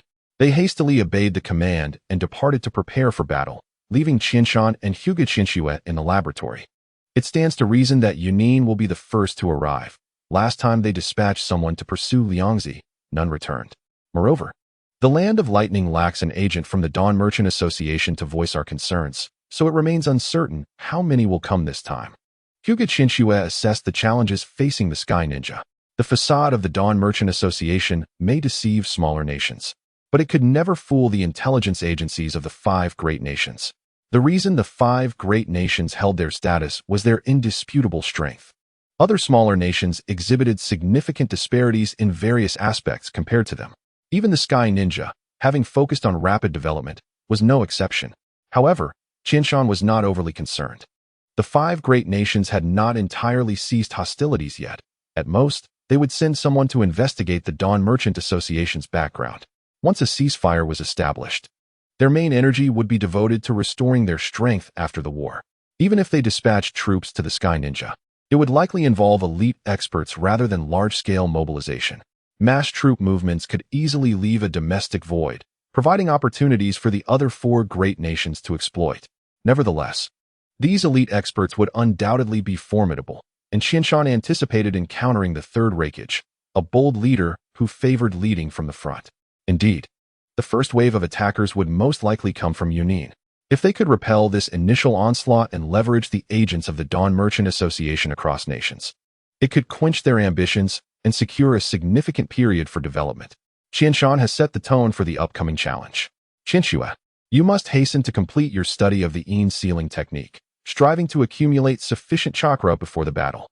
In the face of the inevitable assault from Yunin, Qianshan may have to confront the Third Raikage, a formidable ninja renowned for his unparalleled strength. Although Qianshan has mastered sage techniques and embarked upon the path of physical evolution, the time he has is far too brief for a transformative leap. Moreover, the duration of his sage techniques is currently limited, and against an opponent like the Third Raikage, who possesses virtually no weaknesses, Qianshan must adopt unconventional strategies. The other ninjas accompanying the Third Raikage will need to be dealt with by Hinata Chinchua, making chakra reserves absolutely critical. I should be able to successfully complete the arrangement of the Yin sealing technique within 7 days. Chinchua estimated her learning progress and provided a timeline. Chapter 36. Thunderstrike. The pendant lights in the laboratory cast a bright glow on the metallic surface, and Qianshan stared intently at the data streams flickering across the holographic sand table. He was likely to face the Third Raikage, known for possessing both the strongest shield and spear, and he needed a powerful weapon to breach the defense of the lightning release chakra mode. An ancient philosopher once stated, "A gentleman adeptly makes use of external resources. Appropriately leveraging external assets is part of combat." With a natural advantage in intelligence, Qianshan must prepare accordingly. 12 researchers clad in white lab coats gathered around a circular conference table, each equipped with detailed intelligence on the third raikage. The chief engineer, Ryotaro, wrapped the table, causing the holographic sand table to split into three-dimensional projections, presenting three potential breakthrough directions concerning the characteristics of the lightning release chakra mode. The first proposal, chakra phase interference device. The head of the biological group, adorned with gold-rimmed glasses, stood and traced the meridians of the human body depicted in the hologram. The lightning release chakra mode relies on highly refined lightning attribute chakra flowing rapidly across the body, forming a defense. The more refined the chakra, the faster it moves. And consequently, the stronger the defense. We can create an interference warhead. The display revealed a honeycomb-shaped metallic sphere that, by releasing counter-frequency chakra pulses, would disrupt the stability of the chakra and, thereby, its defensive capabilities. Hinata Qianshua's Byakugan narrowed slightly. However, the chakra flow of Yunin's Jounin possesses adaptive characteristics, and the strength and control of the third raikage chakra undoubtedly far exceed that of an average Jounin. What do you estimate the effectiveness of this interference against the third raikage to be? Less than 30%, the group leader replied, activating a demonstration model. Inside the interference warhead, rotating chakra crystals materialized. If we increase the power of the warhead, there is a maximum 60% chance of breaching the raikage's defense within 3 seconds. His voice dropped. However, this interference warhead does not discriminate between friend and foe. It will also disrupt Lord Qianshan's chakra flow. Let us consider the next proposal, Qianshan interjected, recognizing that the success rate of this plan was too low. Against such a highly mobile opponent as the third raikage, a higher probability and more unexpected methods were required. After all, the enemy is not a stationary target. He would evade if the situation turned dire. The interference warhead might not hit its target, making it best suited as a supplementary measure. The second proposal, plasma-penetrating spear. The stocky technician from the weapons development department excitedly stood up as the holographic display shifted to reveal a massive lance entwined with arcs of electricity. By drawing on the principles of magnet release from Sunagakure, we can create a superconducting track using chakra crystals. When the lightning attribute chakra accelerates in a spiral manner, the image showed the spear piercing through 5 layers of composite armor, molten metal dripping like lava. It not only possesses formidable penetrating power, but can also generate a plasma jet of 12,000. Zhue Ying's eyes lit up as he raised his hand. What is the weight of this weapon? Recognizing its undeniable power, he noted the size depicted in the image. Weight is crucial when facing a high-speed ninja.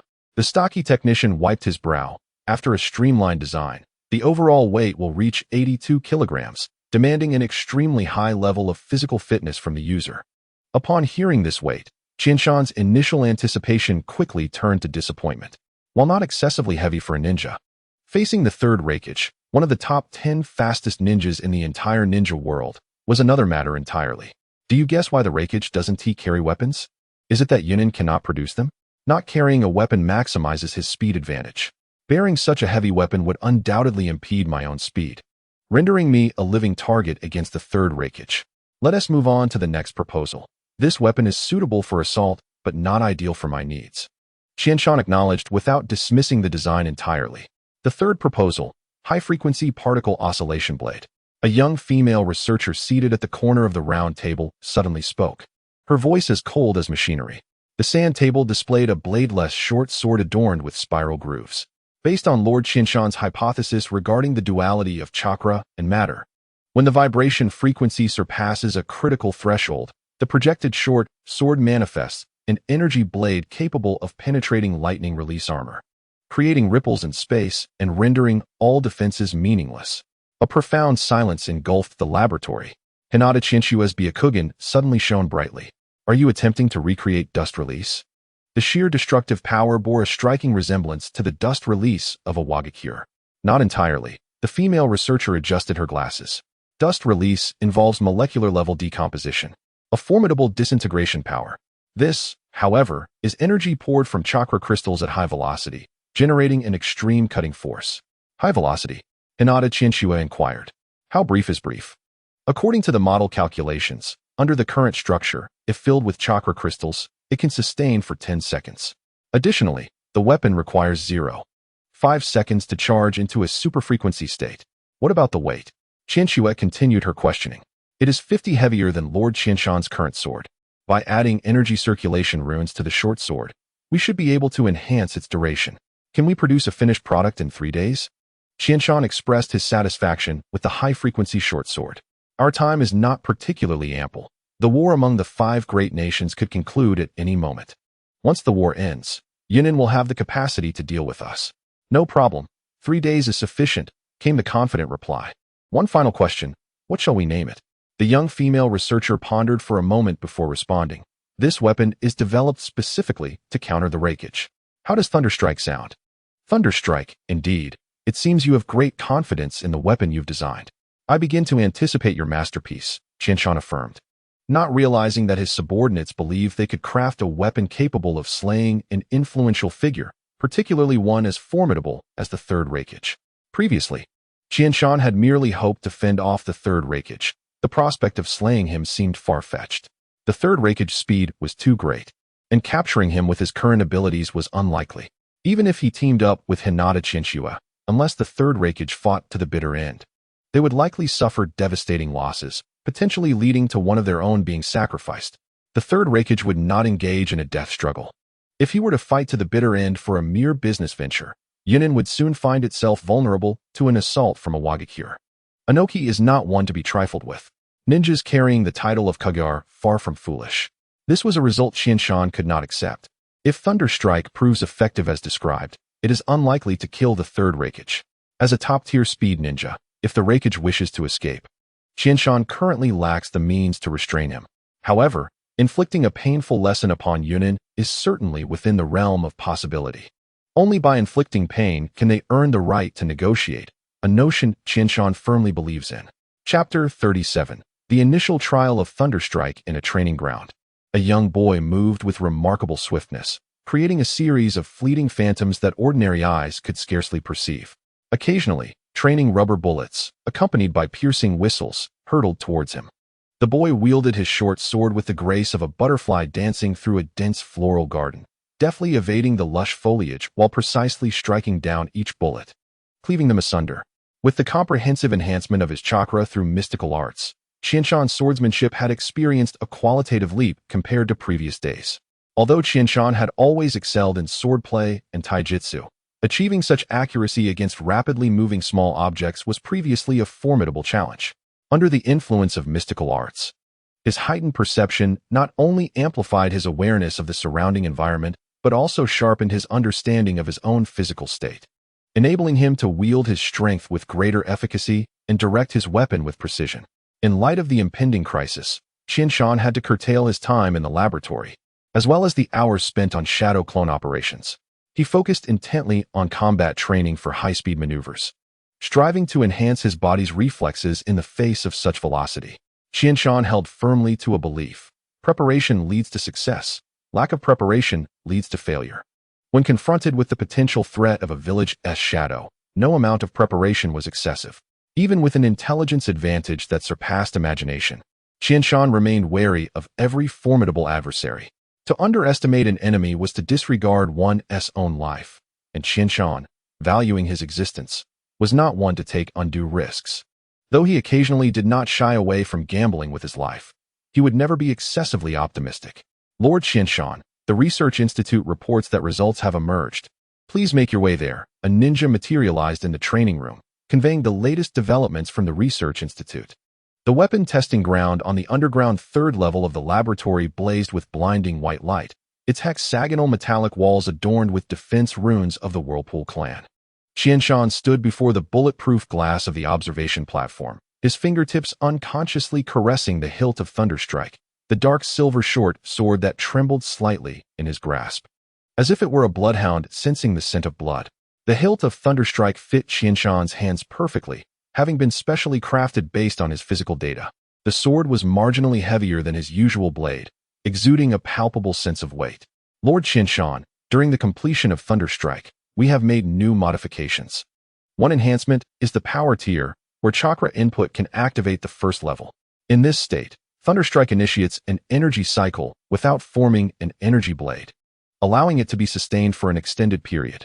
While there is no offensive enhancement during this time, it can reach full power in less than 0.1 seconds, as opposed to the previous requirement of 0.5 seconds. The second tier is 50 power, which maintains the energy blade state at its minimum capacity, with a duration of 3 minutes. The third tier is full power, with a runtime that has increased from the initial 10 seconds to 20 seconds once the energy cycle is engaged. Ryotaro, the chief engineer of the Research Institute, elaborated on the foundational capabilities of Thunderstrike. The female researcher who had previously proposed the design was his disciple, Nanako Baiwi. As for the destructive potential, that would be tested in subsequent experiments. Indeed, achieving such design and completion within such a brief time frame is commendable. I now look forward to the testing performance of Thunderstrike, Qianshan remarked. The researchers surrounding him visibly brightened with joy and excitement upon receiving his approval. Qianshan was not one to withhold praise. Expressing recognition of others' efforts in moderation effectively boosts their motivation. Do not inquire how Qianshan knew this. In a previous life, his employer employed such strategies to enhance work enthusiasm. Lord Qianshan, the testing items are all set and can commence at any moment. Baiwi Nanako, clad in a long white coat that obscured her form, paired with her rimless glasses and sapphire-like eyes, exuded an ethereal beauty akin to a maiden playing the lute beneath a laurel tree. Her poise and appearance were not inferior to Hinata Chiyuki, Qianshan's icy companion, and being slightly older, she radiated a more mature charm. Let us begin. Qianshan did not linger on the appreciation of her beauty and promptly issued the command to commence testing. The first test involved a high-intensity barrier. Ryotaro's voice echoed through the chakra transmission tube within the arena, employing the 4 purple flames formation. 4 stone pillars, inscribed with incantations, gradually rose at the center of the arena, a pale purple energy membrane pulsating rhythmically as if breathing. This soon formed a rectangular pale purple barrier that fully protected a fragment of star-fallen steel within the pillars. This defensive barrier was also a treasure from the Whirlpool clan, renowned in the ninja world for its exceptional defensive capabilities. For Jonin could deploy it to restrain an enemy of shadow-level strength. It was said that the power of 4 shadow-level individuals working in unison could significantly escalate its might, effortlessly withstanding consecutive attacks from tailed beast bombs. Qianshan exchanged a knowing glance with Hinata Chiyuki, who understood his intent and gracefully stepped forward, positioning herself 10 paces from the barrier. The sunglasses had become an essential disguise for Hinata Chiyuki, and today she eschewed her usual white attire for a loose pale blue sports outfit, further enhancing her cold and noble aura. With her feet shoulder-width apart and fists clenched, Hinata Chiyuki focused her energy, rapidly condensing it into waves that swirled around her, causing her blue sportswear to ripple like ocean waves. The currents of air she generated brushed against the observers behind her, bringing a faint yet palpable sense of lethality.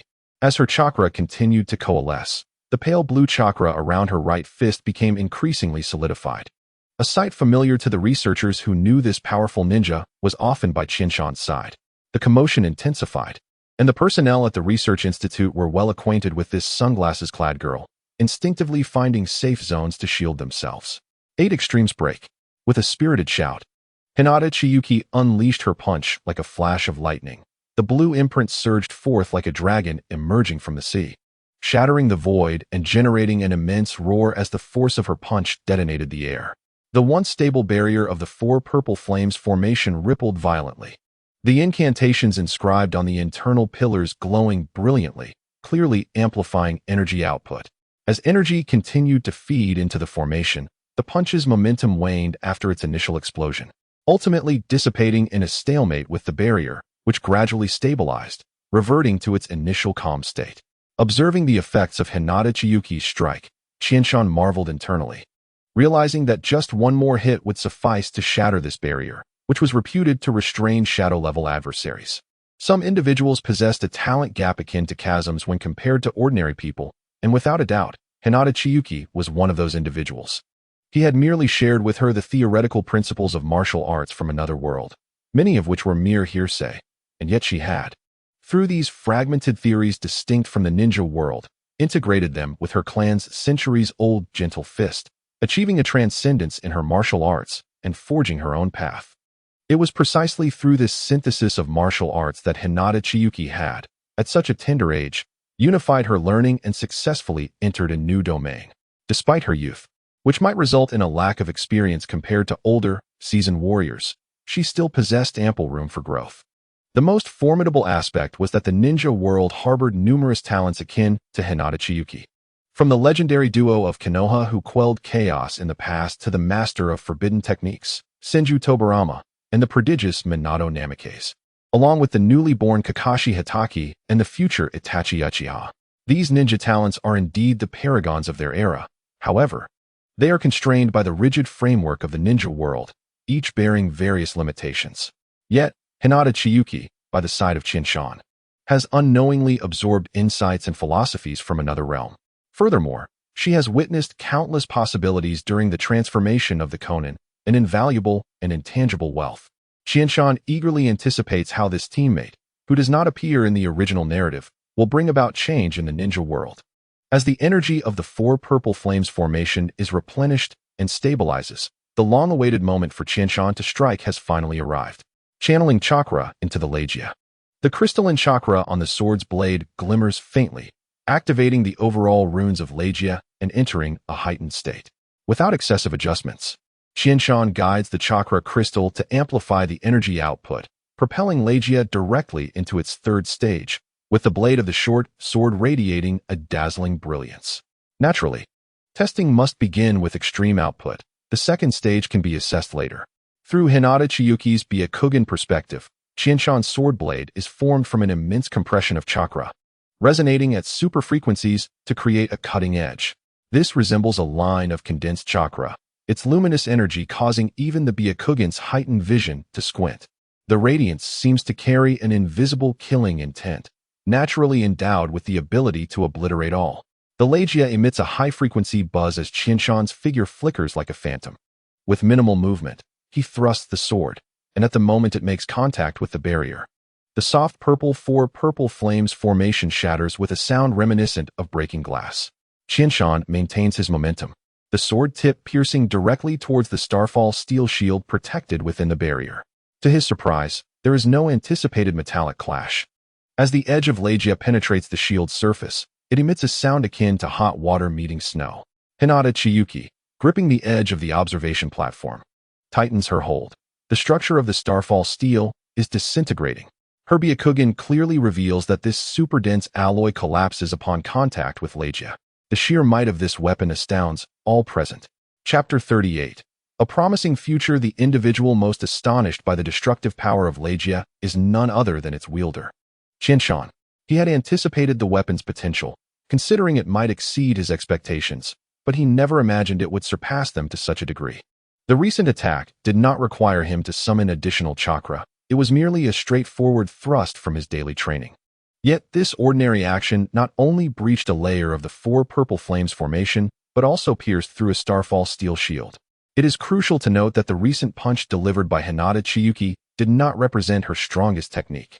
Yet, among the current ninja ranks, excluding Qinshan, no ninja could withstand such a blow head-on. The ordinary strike of Legia, however, demonstrated destructive capabilities far exceeding that punch. Ninjas of Hinata Chiyuki's caliber are scarce throughout the ninja world. Those like her are invaluable high-level combatants, honed through rigorous training. Legia is merely a manufactured weapon, and its capacity for production implies that as long as materials are sufficient, it can be continuously produced. On paper, even a low-ranking ninja wielding Legia poses a lethal threat to someone of Hinata Chiyuki's and Qinshan's stature. Yet, in actual combat, a low-ranking ninja would be swiftly defeated by high-agility combatants like Qinshan and Hinata Chiyuki. When speed reaches a certain tier, ninjas below that level are instantly overwhelmed. A prime example is Konoha's White Fang, currently engaged in battle with Sunagakure, whose mastery of swordsmanship, combined with his extraordinary speed, allows him to nearly sever Sunagakure's supply lines single-handedly. Similarly, the yet unknown Namikaze Minato, during the Third Great Ninja War in the Iwagakure battlefield, dispatched 50 jonin in mere moments. Against ninjas, most of whom lack high defensive capabilities, a single shuriken can be fatal. High-agility warriors are akin to harvesting machines. However, should 3 high-agility jonin simultaneously wield weapons like Legia, even Hinata Chiyuki, with her Byakugan's insight, would find herself in dire straits. Cultivating a ninja of Hinata Chiyuki's caliber is a formidable task for the 5 great nations.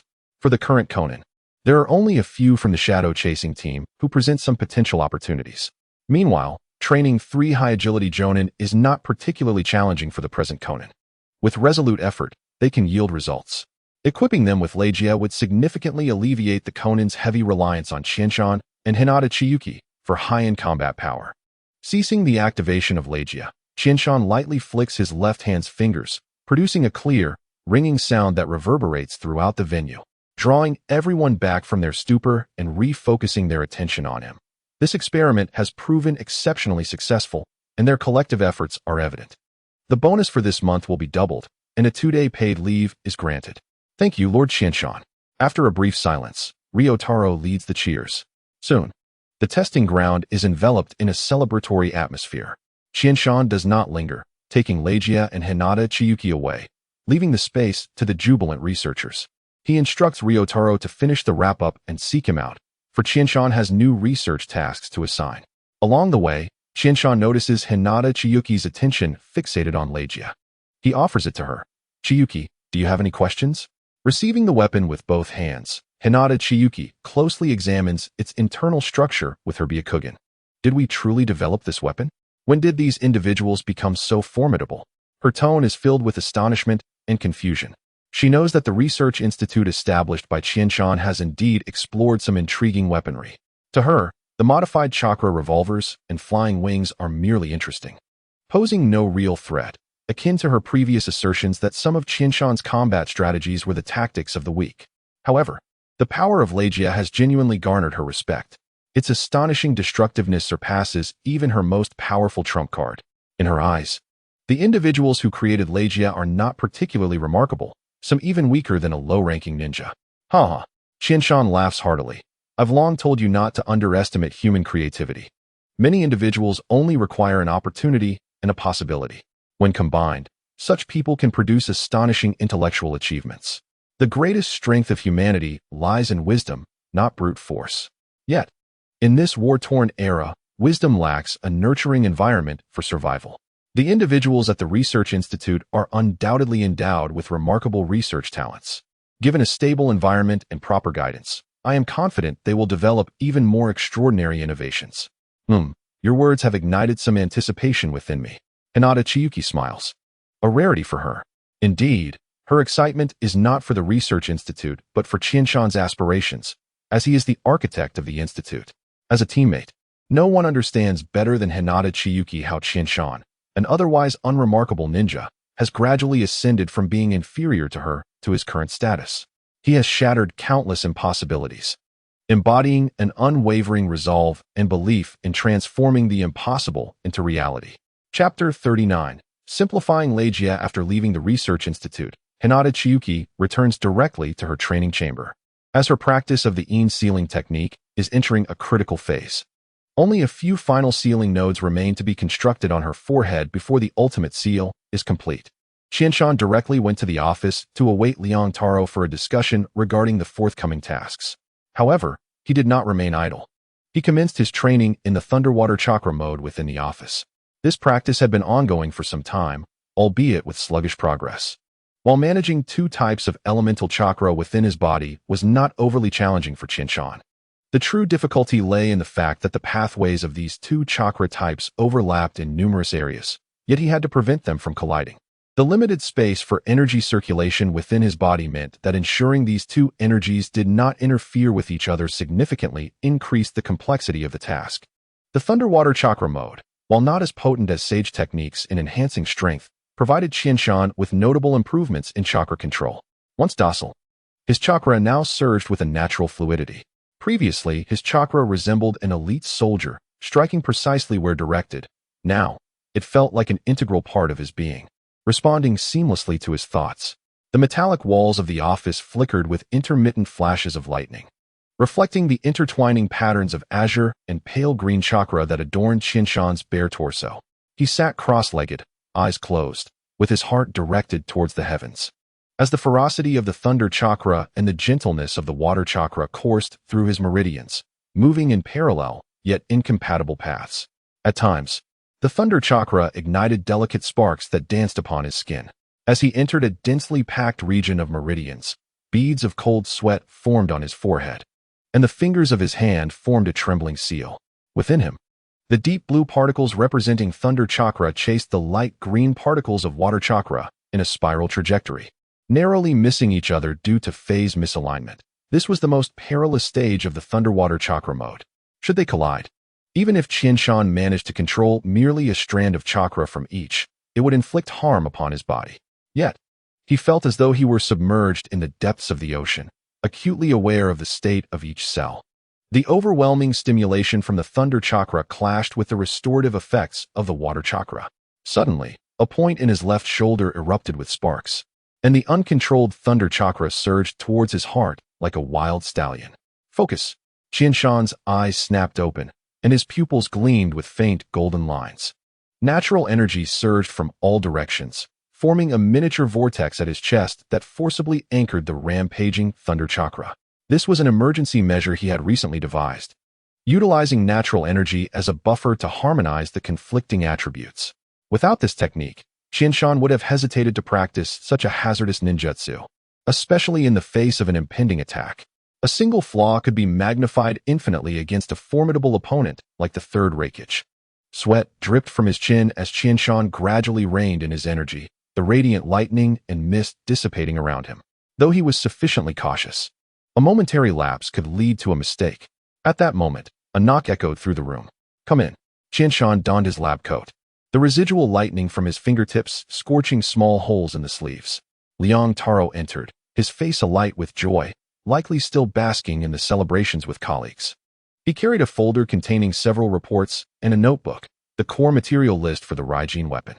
Liang Taro spread the report across the desk, the ink emanating a faint fragrance. The majority of the weapon's body was forged from chakra metal, with the remaining components consisting of various specialized metallic materials. The report detailed the primary materials for the Raijin and outlined the forging structure and material ratios for each part. As Qianshan perused the report, his gaze seemed to freeze upon the paper. He had anticipated the materials required for crafting the Raijin. Such destructive power could not be achieved with ordinary substances. However, he was astonished to find that, amidst the multitude of rare materials, chakra metal was the most economical component. Gazing at the Raijin displayed on the weapon rack, Qianshan felt a pang in his heart. It was as if he had squandered 20 Asuma Sarutobi. It was well known that one Asuma could fetch 30 million in the black market. Indeed, no matter the realm, cutting-edge research was always the most financially draining. Had it not been for the flourishing business of the Dawn Consortium, Konoha Ninja would not have such abundant resources at their disposal. Money spent was not money lost. It merely transformed into another form of companionship. Qianshan could only console himself with this thought. Was this year's budget for the Research Institute insufficient? Considering the terrifying consumption of the Raijin, Qianshan felt compelled to voice his concern. "Lord Qianshan, the budget for the Research Institute remains quite ample. If there are no other large-scale projects, this year's budget is sufficient." Liang Taro's response caught Qianshan off guard. Upon noticing the slight confusion in Qianshan's expression, Liang Taro quickly grasped the underlying question. The rare materials utilized in the Raijin's development were resources accumulated by Konoha Ninja over the years, without impacting the current year's budget for the Research Institute. Hearing this, Qianshan finally understood that Konoha Ninja had, as a faction, amassed a stockpile of chakra metal and other resources in the past. After taking over Konoha Ninja, Qianshan had allocated these resources to the Research Institute for development. Surprisingly, 2 years had passed, and they had yet to exhaust their supply. While the Raijin's power was undeniably exceptional, such destructive capability was unnecessary for dealing with the majority of ninjas. If feasible, Qianshan wished to equip elite ninjas with similarly effective gear. He proposed a long-term task for the Research Institute to reduce the Raijin's destructive power and reconstruct its design using more common metals, thereby minimizing production costs. If all elite ninjas could be armed with weapons akin to the Raijin, they would possess a significant advantage against any ninja village. In Qianshan's vision, even if the Raijin's power were diminished, its unique attack pattern could still yield a potency only slightly inferior to the Chidori, sufficient to rival the attack power of typical A-rank ninjutsu, an already astonishing level of destructiveness. Do you have confidence in completing this task? Rest assured, Lord Qianshan. The Research Institute will not disappoint you. Even if you fail, I would not be disheartened. However, should you succeed, you would significantly reduce casualties among Konoha ninja. You would be the saviors of heroes. Yes, Liang Taro's response was imbued with an unusual conviction. Chapter 40. Thorns in a Cage Elsewhere. After parting ways with Qianshan, Hinata Chiyuki entered her training chamber, intent on swiftly mastering the Yin seal. She was acutely aware of Konoha ninja's precarious position alongside Qianshan. The 5 great nations could potentially cease hostilities at any moment. They were no longer capable of sustaining war. Once a truce was established, the intelligence networks of the 5 great nations could uncover the Konoha ninjas' ties to the Dawn Consortium within mere days. At most, it would take no longer than a month. Konoha ninja served as the best disguise for the two of them, as well as their backup plan for advancing to a higher level of power. Although Chiyuki had not experienced significant power growth here, she had made strides in her understanding of chakra's critical thresholds through Konoha ninja's research. During the less than 2 years with Konoha ninja, Qianshan had rapidly caught up to her combat prowess through his studies of natural energy, underscoring the importance of this place. Both of them needed ample strength to confront the impending crisis. The stone walls of the quiet chamber were etched with faint golden, swirling incantations. Hinata Chiyuki sat cross-legged in the center of the ceiling array, a recent breakthrough from the laboratory designed to reduce interference and enhance the user's heightened perception, thereby aiding in her training. She formed intricate hand seals, and chakra flowed into her brow like a silvery stream, attempting to construct the final sealing node in her cerebral cortex. As the chakra slowly infused, she failed to notice the caged bird seal on her forehead glowing dimly in the shadows. Boom. After 2 consecutive failures, Hinata Chiyuki faced yet another setback on her 3rd attempt. This time, she approached the task with utmost caution and intense focus, yet during her attempt, her chakra suddenly trembled violently. Her Byakugan flared to life, revealing that the meridians near her frontal lobe were ensnared by invisible chains, and the sealing runes that should have unfurled twisted into a bizarre spiral. She bit her tongue hard, the taste of blood igniting her nerves, barely maintaining the stability of her chakra. With the aid of the formation in the training room, Hinata Chiyuki managed to prevent her chakra from spiraling out of control. Determined, she attempted a 4th time, deliberately dividing her chakra into 2 streams, one to guard against potential tremors, and the other dedicated to targeting the sealing nodes. Fine beads of sweat trickled down her forehead, splattering on the stone surface and igniting tiny sparks of chakra. Just as the sealing runes were on the verge of taking shape, a sharp pain suddenly pierced her forehead, akin to a steel needle piercing her nervous system. Hinata Chiyuki stumbled and fell, yet again thwarted. On her 5th attempt, she altered her strategy, first constructing the sealing model externally before gradually permeating it into her cerebral cortex. The air in the quiet room warped due to the violent fluctuations of chakra, and the inscriptions on the stone walls glowed like an inverted starry sky. As the final rune was about to close, she suddenly heard a faint buzzing in her ears. It was the unique mental vibration of the caged bird seal, slithering along her chakra pathway like a venomous snake, inching toward the sealing node. Not on my watch. She summoned all her mental energy, conjuring a chakra blade in her mind, and struck fiercely at that wave of disturbance. The intense mental impact caused her vision to darken, yet it also allowed the sealing runes to barely close by 2/3. However, in the next moment, the caged bird seal unleashed a more potent backlash, overwhelming her mental defenses like a crashing tide. Hinata Chiyuki fell heavily to the ground, blood trickling from the corner of her mouth. She stared at the flickering inscriptions on the ceiling, feeling a sense of defeat for the first time. She had never anticipated that the caged bird seal could be so tyrannical, creating such substantial obstruction in her endeavor to construct a sealing node.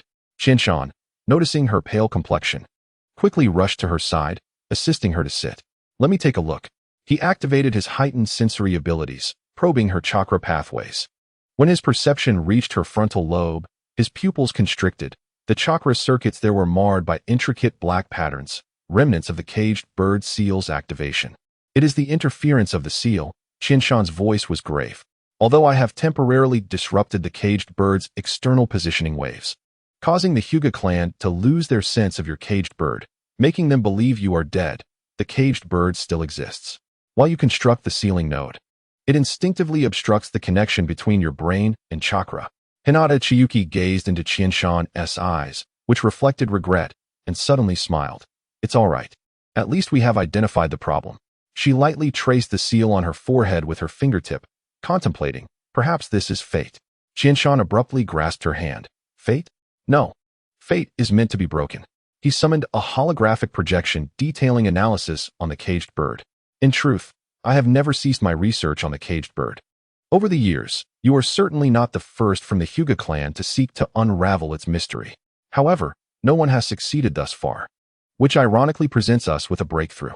Those who yearn for freedom will make countless attempts, and the fact that none have succeeded indicates that the vast majority of methods available in the ninja world are likely ineffective. From this, I deduced a hypothesis. The caged bird seal utilizes a power that transcends ordinary chakra. This power possesses such a high energy level that it renders most existing methods in the ninja world impotent against breaking the seal. Are you suggesting Ninjutsu? As she observed the analysis on the holographic projection, Hinata Chiyuki articulated a notion of a high-energy power. Indeed, even if it is not Ninjutsu, it is a force akin to it, surpassing ordinary chakra. My current mastery of Ninjutsu is insufficient, but as time progresses, I will inevitably acquire a power equivalent to that of the caged bird seal on you. At that point, I will be able to lift your caged bird seal. What Qianshan did not disclose was his suspicion that the source of the caged bird's power was either the reincarnation eye or the brother of the sage of six paths, Otsutsuki Hamura. If that were the case, Ninjutsu might still fall short in breaking the caged bird seal. A higher level of power would be necessary. Nevertheless, even if that proved true, Qianshan had an alternative plan in mind. Thank you, Qianshan. Hinata Chiyuki tightened her grip on his hand. She was not one to easily succumb to fate. Chapter 41. Plan Adjustment in the Depths of the Night. The laboratory buzzed with the flickering holographic projections of strategic deployment diagrams for the empty ninja forces. After escorting Hinata Chiyuki back to rest, Qianshan returned to his work. The injuries Hinata Chiyuki sustained from her failed attempt at the Yin seal necessitated adjustments to their original plan. The initial strategy was relatively straightforward. Qianshan would confront the third Reikage, while Hinata Chiyuki would leverage the vast chakra stored in her Yin seal to launch widespread ninjutsu assaults against the elite forces of the Cloud Village. Under her leadership, the Special Operations Team would be more than capable of suppressing the Cloud Ninja. This synergy of Hinata Chiyuki's formidable combat prowess and the sustained power of the Yin seal would minimize losses for the empty ninja forces. In a world dominated by extraordinary power, a single strong individual could turn the tide of battle. Yet, even this original plan hinged on a gamble that the Cloud Village would only send the third Reikage as their sole powerful combatant. The Two Tails and Eight Tails Jinchuriki would not participate in the conflict. Qianshan analyzed that the Jinchuriki would be reluctant to leave their village, and the Cloud Village would need to retain sufficient strength for defense. Given the Reikage's obstinate pride, he might consider it an overreaction to personally engage against the empty ninja. The absence of Hinata Chiyuki as a trump card compelled Qianshan to rely on the empty ninja forces as the mainstay, with Hinata Chiyuki in a supporting role. In this scenario, facing the elite forces of the five great nations, the empty ninja forces could suffer significant losses. Currently, the empty ninja's population was not substantial, and excessive losses would pose a considerable challenge for subsequent reinforcements. An even greater concern was that severe losses could undermine Qianshan's leadership over the empty ninja. Regarding power, Qianshan was indifferent. In a world devoid of the extraordinary, power was indeed a temptation difficult for men to resist. However, in an extraordinary world, it was the extraordinary that held permanence. Yet, both Qianshan and Hinata Chiyuki's advancement along the path of the extraordinary still required the collective efforts of the empty ninja. A stable development of the empty ninja would facilitate their strength's progression. Just as Qianshan pondered how to utilize the existing forces to minimize casualties among the empty ninja, Takanaka Shoji entered the room, appearing weary and disheveled, as if he had been hastily roused from sleep. Sit. Qianshan gestured for Takanaka Shoji to examine the deployment diagram of the empty ninja forces. Hinata Chiyuki's training with the Yin seal had hit a bottleneck, resulting in her injury, rendering her unable to lead the elite forces in a frontal assault against the enemy. A pang of anxiety gripped Takanaka Shoji as he adjusted his glasses. Quickly scanning the deployment diagram, he swiftly composed himself. How is Lady Chiyuki's current condition? Having witnessed Hinata Chiyuki's prowess firsthand, He understood the weight her presence bore on the battlefield, capable of turning the tides of battle. If Lady Chiyuki is unable to engage, we will require many more personnel to compensate for such a disparity. She has just fallen asleep. Her injuries are not severe, and with a few days of rest, she will recover. However, she cannot complete her seal in the short term, meaning she cannot exert sustained pressure on the cloud forces. Qianshan paused. Acknowledging the implications of this means our ninja forces will have to confront the might of the Cloud Village directly, presenting them with a monumental challenge. Upon hearing that Hyuga Chiyuki could recover before the battle, though she had lost the chakra supply from the seal and could not sustain large-scale suppression, Takeuchi Shuji's expression brightened. Lord Chiyama, I have delightful news to share with you. I had initially planned to report to you at the administrative center tomorrow. Chiyama's spirit jolted at the mention of good news. He was well aware of Takeuchi Shuji's character, steady, adaptable, and most importantly, a man of great ideals who aspired to elevate the Sky Shinobi to the status of one of the 5 great nations. Takeuchi's declaration of good news must certainly be related to the upcoming counteroffensive. Given the current timeline, the good news could only pertain to the progress on that front. And Chiyama immediately voiced his thoughts. Has there been news from the Engineering Institute? I presume the chakra rifle has completed its mass production design, correct? Haha, nothing escapes your keen insight. Takeuchi responded with a smile, confirming Chiyama's deduction. The message received from the Engineering Institute this afternoon indicated that the chakra rifle, which had been redesigned by the Research Institute, had completed its mass production design and was inquiring how many units to produce in the first batch. As the leader of the Sky Shinobi, Chiyama, though often represented by shadow clones at the government center and only present for a few hours each day, was acutely aware of the significant transformations occurring within the Sky Shinobi over the past 2 years, of which Takeuchi was the most knowledgeable. As the executor of most governmental orders, Takeuchi had witnessed the Sky Shinobi's evolution from stagnation to renewal, fully cognizant of the remarkable wisdom possessed by this young leader. Chiyama, however, was oblivious to Takeuchi's internal reflections. Even if he were aware, he would merely chuckle. Chiyama understood that the wisdom he displayed was not inherently his own. He was merely following the teachings of sages from another realm. These sages were the true embodiments of wisdom. He was simply blending the extraordinary powers of ninjas within the ninja world. Very well, let them produce 500 units in the first batch, and the faster the better. We must aim to complete production before the impending attack from the Cloud Hidden. Chiyama paused, adding, ensure that the engineering team works in shifts. And once this period is over, grant them a break. Bonuses must be distributed properly. I will ensure that our ninja forces quickly familiarize themselves with the new weaponry, while you must oversee the logistical support. The chakra rifle was developed by the Sky Shinobi Research Institute based on the chakra revolver. Compared to the chakra revolver, the chakra rifle boasted a longer range, higher precision, and greater power. Most importantly, the chakra rifle featured dual modes, capable of loading physical projectiles like the chakra revolver, as well as unleashing energy projectiles powered directly by accumulated chakra. Undoubtedly, equipping the Sky Shinobi with chakra rifles would not just narrow the gap with the 5 great nations ninjas, but could potentially equalize their combat power on the battlefield. In large-scale confrontations, the rapid-fire capability of the chakra rifle could create a significant advantage. Indeed, Lord Chiyama, you can entrust the logistics to me. I will ensure the mission is accomplished.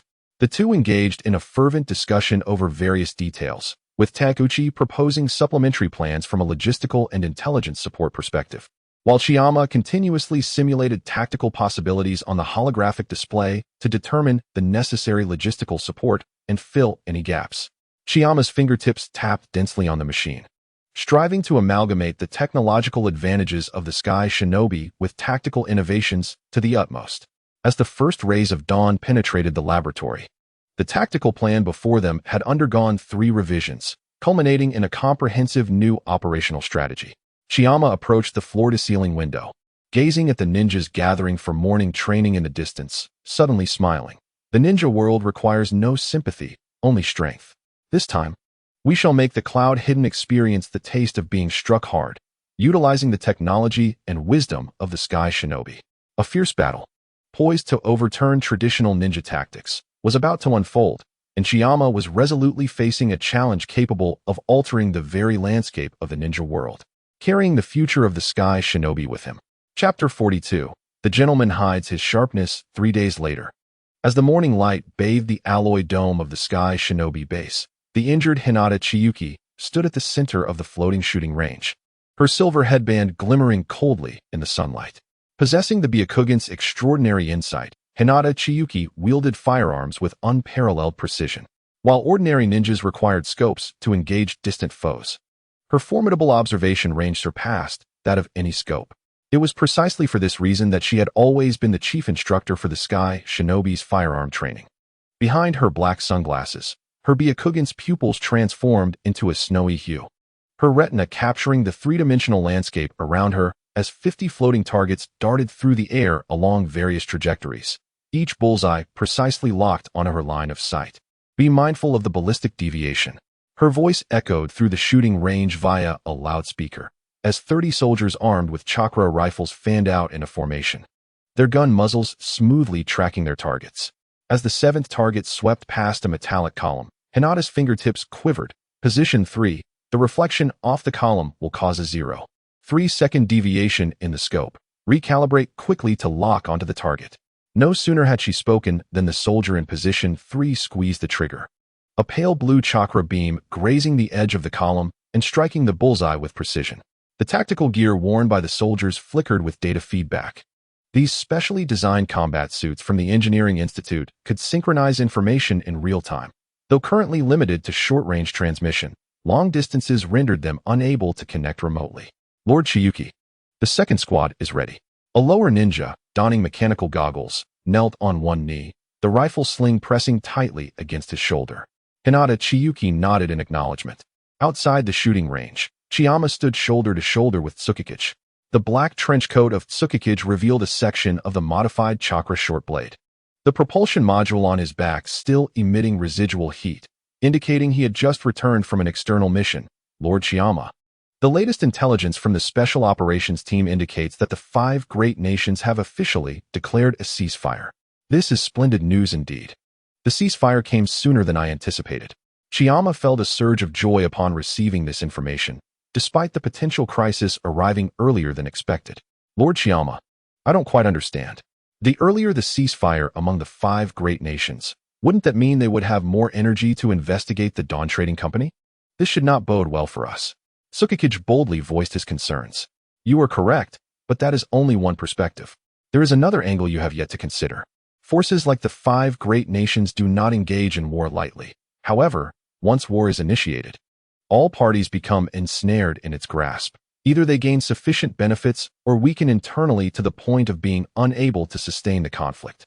A ceasefire would not be declared lightly. Chiyama continued. The sooner the 5 great nations cease hostilities, the more it indicates that our estimations of their strength were overly optimistic. It proves that the gap between us and the 5 great nations is not as vast as we predicted, and it also suggests that the forces they can mobilize against us are considerably limited. I see now, Tsukikage replied, his expression one of newfound understanding, as Chiyama's perspective had indeed illuminated a blind spot in his knowledge. Tsukikage, all reconnaissance operations from the Special Operations Team will be conducted aerially. Ground teams will be reduced to basic alert patrols. We must increase our reconnaissance frequency. This time we must keep the enemies at bay. Chiyama's fingertip traced the storm's eye on the map, and a blue-white electric arc danced in his palm. Tsukikage promptly agreed, wishing to avoid any conflict erupting within the base. Lord Chiyama, many of our Special Operations members are still not proficient with firearms. Would it be possible for Lord Chiyuki to provide them with training later? Chiyama directed his gaze towards the shooting range, where the tall white figure of Hinata Chiyuki was personally demonstrating how to lock onto high-speed moving targets. Her rifle deftly twisted in her palm, unleashing a barrage of chakra beams that intricately wove into a net-like trajectory, simultaneously obliterating 7 targets. This was precisely the barrage coverage tactic designed by Qinshan. Based on modern warfare theories, Hinata Chiyuki's Byakugan transformed this strategy, which demanded meticulous calculations, into an instinctive reaction. Once this crisis has passed, I shall speak with your captain, urging her to devote more time to her subordinates. Qinshan, attuned to unspoken sentiments, quickly discerned that Chasing Shadow was subtly conveying that their captain, Hinata Chiyuki, had been rather hands-off. As the captain of Special Operations, Hinata Chiyuki had essentially delegated routine affairs to Chasing Shadow, the brigade leader. This was quite reminiscent of Qianshan, who had similarly handed over administrative duties to Takuchi Shoji. Even in the core authority of the ninja unit, Qianshan had established a decision-making group composed of the 5 brigade leaders. Non-military actions were decided by a 5-person vote, with Qianshan occasionally dispatching shadow clones to observe and record. It was not that Hinata Chiyuki and Qianshan lacked the desire to invest more energy in these matters. Rather, both were compelled to enhance their own strength. Though the Sky Ninja flourished at present, losing their high-level combat power in the face of threats from the 5 great nations would lead to immediate annihilation. In the extraordinary world, the ultimate determinant remained the most formidable strength, while lower-tier powers could only serve as supplementary forces, not as the primary might. Just like in the original narrative of the 4th Great Ninja War, without Naruto and Sasuke, the formidable Uchiha Madara could single-handedly obliterate the entire ninja world with his infinite Tsukuyomi and Jutsu. After receiving Qianshan's definitive response, Chasing Shadow departed swiftly, needing to establish new patrol arrangements. Once he left, Qianshan entered the shooting range alone. Hinata Chiyuki had just completed a training session, her rifle slung at her waist, sweat-soaked strands clinging to her forehead. This new weapon of yours is impressive, though its range is a bit limited, resulting in diminished power, she remarked calmly, a glint of sharpness flickering in her eyes. The Research Institute has already customized a rifle tailored for you, and it should be completed soon, Qianshan chuckled.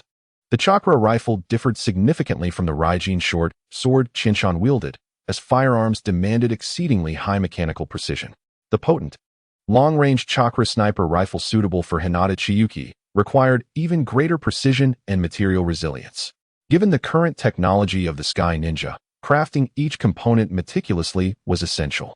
The research project had been underway for over 3 months, and its incomplete status was indicative of the complexities involved in producing such a high-precision chakra sniper rifle. Correspondingly, the weapon's power was highly anticipated.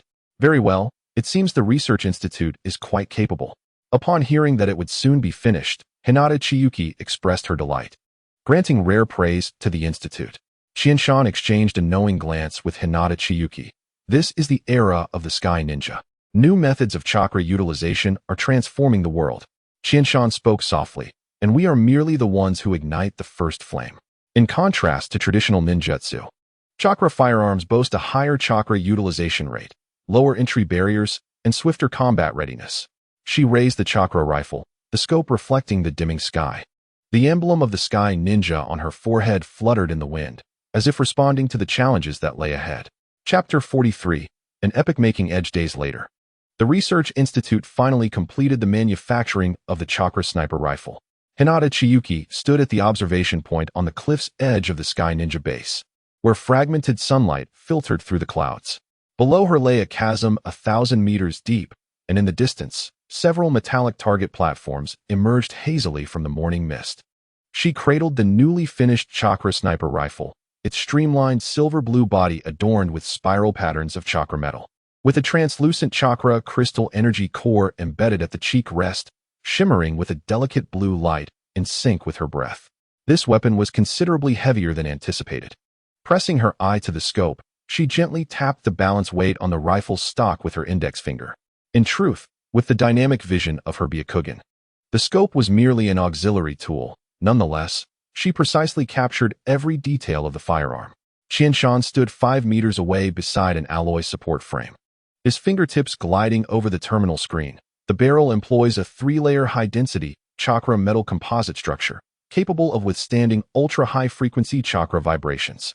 The core module is a pure chakra crystal condensed from chakra, a product of 2 months of meticulous effort. The theoretical range, he suddenly smiled, but for you, the range should be determined by the maximum observation distance of your Byakugan. This chakra sniper rifle utilized far fewer chakra metals than Qianshan's Raijin sword. Yet its value far surpassed that of the latter, as even the size of a soybean chakra crystal from the first Hokage could be deemed a rare treasure.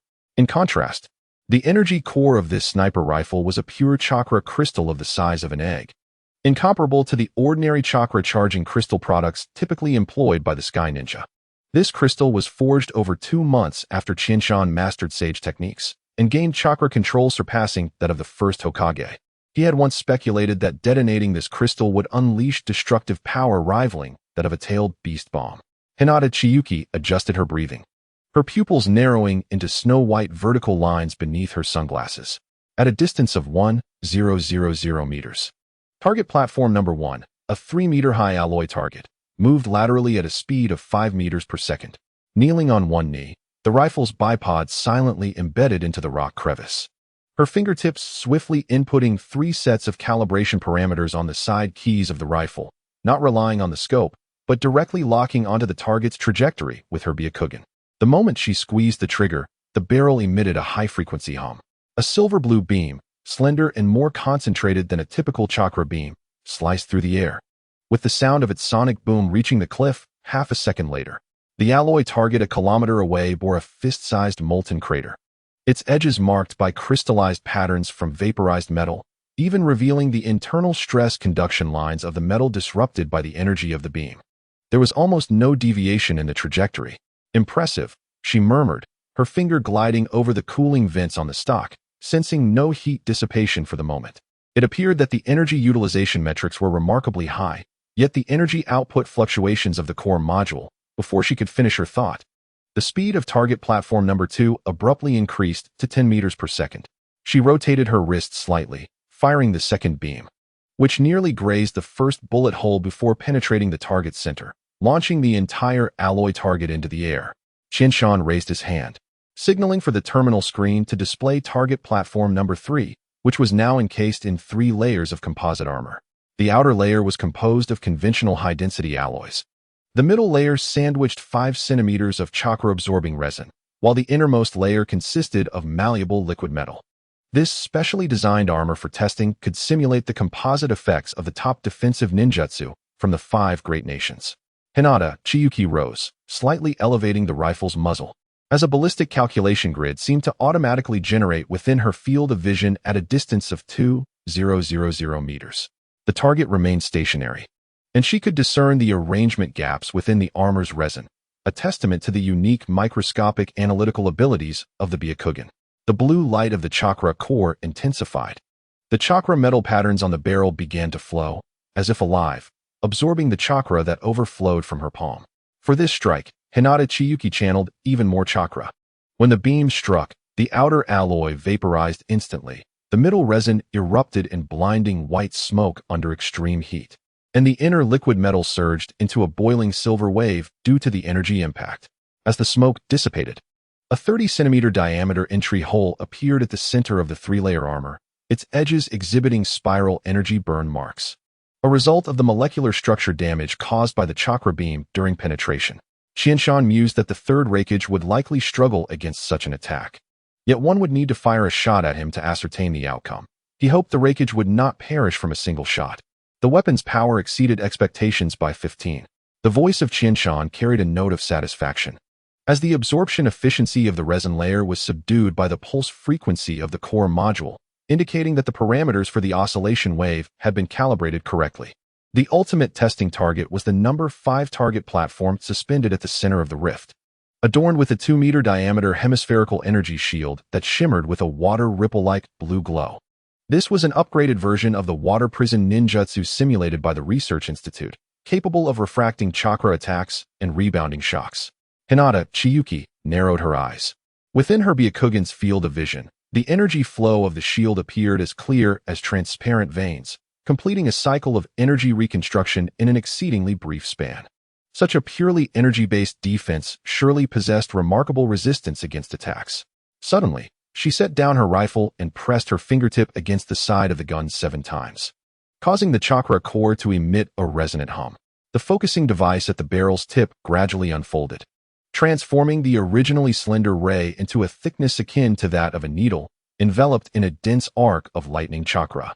This was a penetration mode specially designed for her by Qianshan, compressing the chakra beam to its utmost limits and leveraging the destructive properties of lightning chakra to tear through the energy barrier. 3 o'clock, energy node in a cyclic flow. Qianshan's reminder had scarcely faded when Hinata Chiyuki pulled the trigger.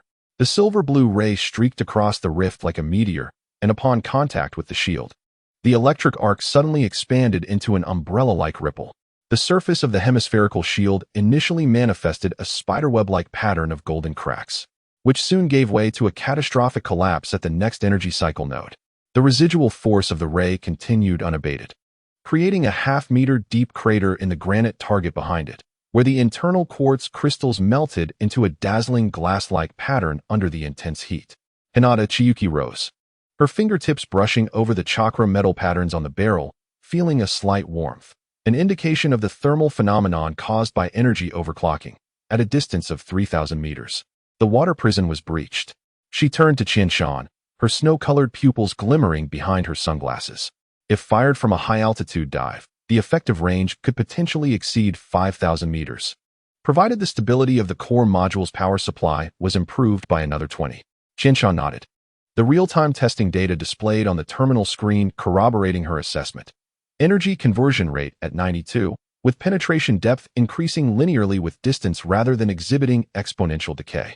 This meant that while the reconnaissance ninjas from the 5 great nations believed themselves to be safe a kilometer away, Hinata Chiyuki's sniper ray could already pierce through their protective gear and chakra shields, claiming their lives. Synced the testing data with the Engineering Institute. Hinata Chiyuki slung the rifle across her back, her gaze sweeping over the distant target platform, still warm from the recent test. Let us name it Silver Blue. Qianshan chuckled softly, watching her return with a proud posture. The silver blue sniper rifle gleamed coldly in the sunlight, much like this Hinata clan member, whose Byakugan served as her eyes and whose will served as her blade, reserved yet resolute.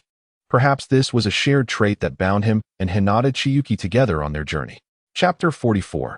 Rising to the surface, the Sky Ninjas were actively preparing for battle, while the temporarily stilled 5 great nations began to exert their efforts in tracing the origins of the Dawn Commerce. Efficient restorative agents like Morning Dew and the other newly launched pharmaceuticals from the Dawn Commerce were considered high-value assets that could enhance the foundations of the 5 great nations. Despite each nation striving to replicate the formula for Morning Dew, the expediency of directly seizing another's accomplishments was undeniable. For the 5 great nations, this ninja world was one of mutual gain and loss. During wartime, the primary focus was on confronting the enemy. However, with the cessation of hostilities, the 5 great nations unanimously commenced investigations into the Dawn Commerce, eager to seize this advantage for themselves. Among them, the Hidden Cloud Village was particularly zealous, as they sought to take advantage of the situation to undermine Ryoko and others. Qianshan had severed direct trade with the Land of Lightning, forcing the Hidden Cloud to procure Morning Dew at exorbitant prices on the black market. Every transaction with the Dawn Commerce was carefully masked by Ryoko, with medications exchanged solely through sealed scrolls and agents, facilitating the escape of Dawn Commerce members. Such clandestine operations effectively obstructed the investigations of various nations. However, they soon abandoned the pursuit of personnel and instead focused on tracing the medicinal materials. A significant batch of unidentified medicinal trades was locked onto, a volume of trade too substantial to be conducted through sealing scrolls. Eventually, they successfully pinpointed the destination of the materials to a remote border area of the ninja world, where only a small village had previously existed. Before long, intelligence regarding the Dawn Commerce was laid before the shadows of each village. The Sky Ninjas behind the Dawn Commerce were directly uncovered by the various nations, thanks to the barrier techniques bestowed by the Uzumaki clan. Spies from other nations had yet to infiltrate the new Sky Ninja base. Just as these spies were approaching, Qianshan had also detected their presence. He realized that the Sky Ninjas had been thoroughly exposed, and it was merely a matter of time before one would step forward. Qianshan had considerable faith in the Third Raikage, confident that he would be the first to respond. However, in the eyes of the other nations, this small village posed insufficient threat, and while discussions on how to handle the Sky Ninjas were ongoing, the Third Raikage soon led a formidable team of elite ninjas into action. Such commotion could not escape the notice of the other 4 nations. The greed and arrogance of the Third Raikage did not betray Qianshan's trust. With the Third Raikage's mobilization, the previously quiet ninja world erupted into activity once more, as the other 4 villages dispatched their elite teams to seize any opportunities presented by the impending downfall of the Sky Ninjas. No one believed that the smaller nations had any capacity to resist against a powerhouse like the Third Raikage. The only outcome for the Sky Ninjas was annihilation. At this juncture, Qianshan had already led the Sky Ninja forces to a gorge, flanked by towering peaks and sheer cliffs. a crucial passage for entering and exiting the Sky Ninjas. This place, known as the One-Line Sky, required utmost caution for any flying ninja tools attempting to soar above.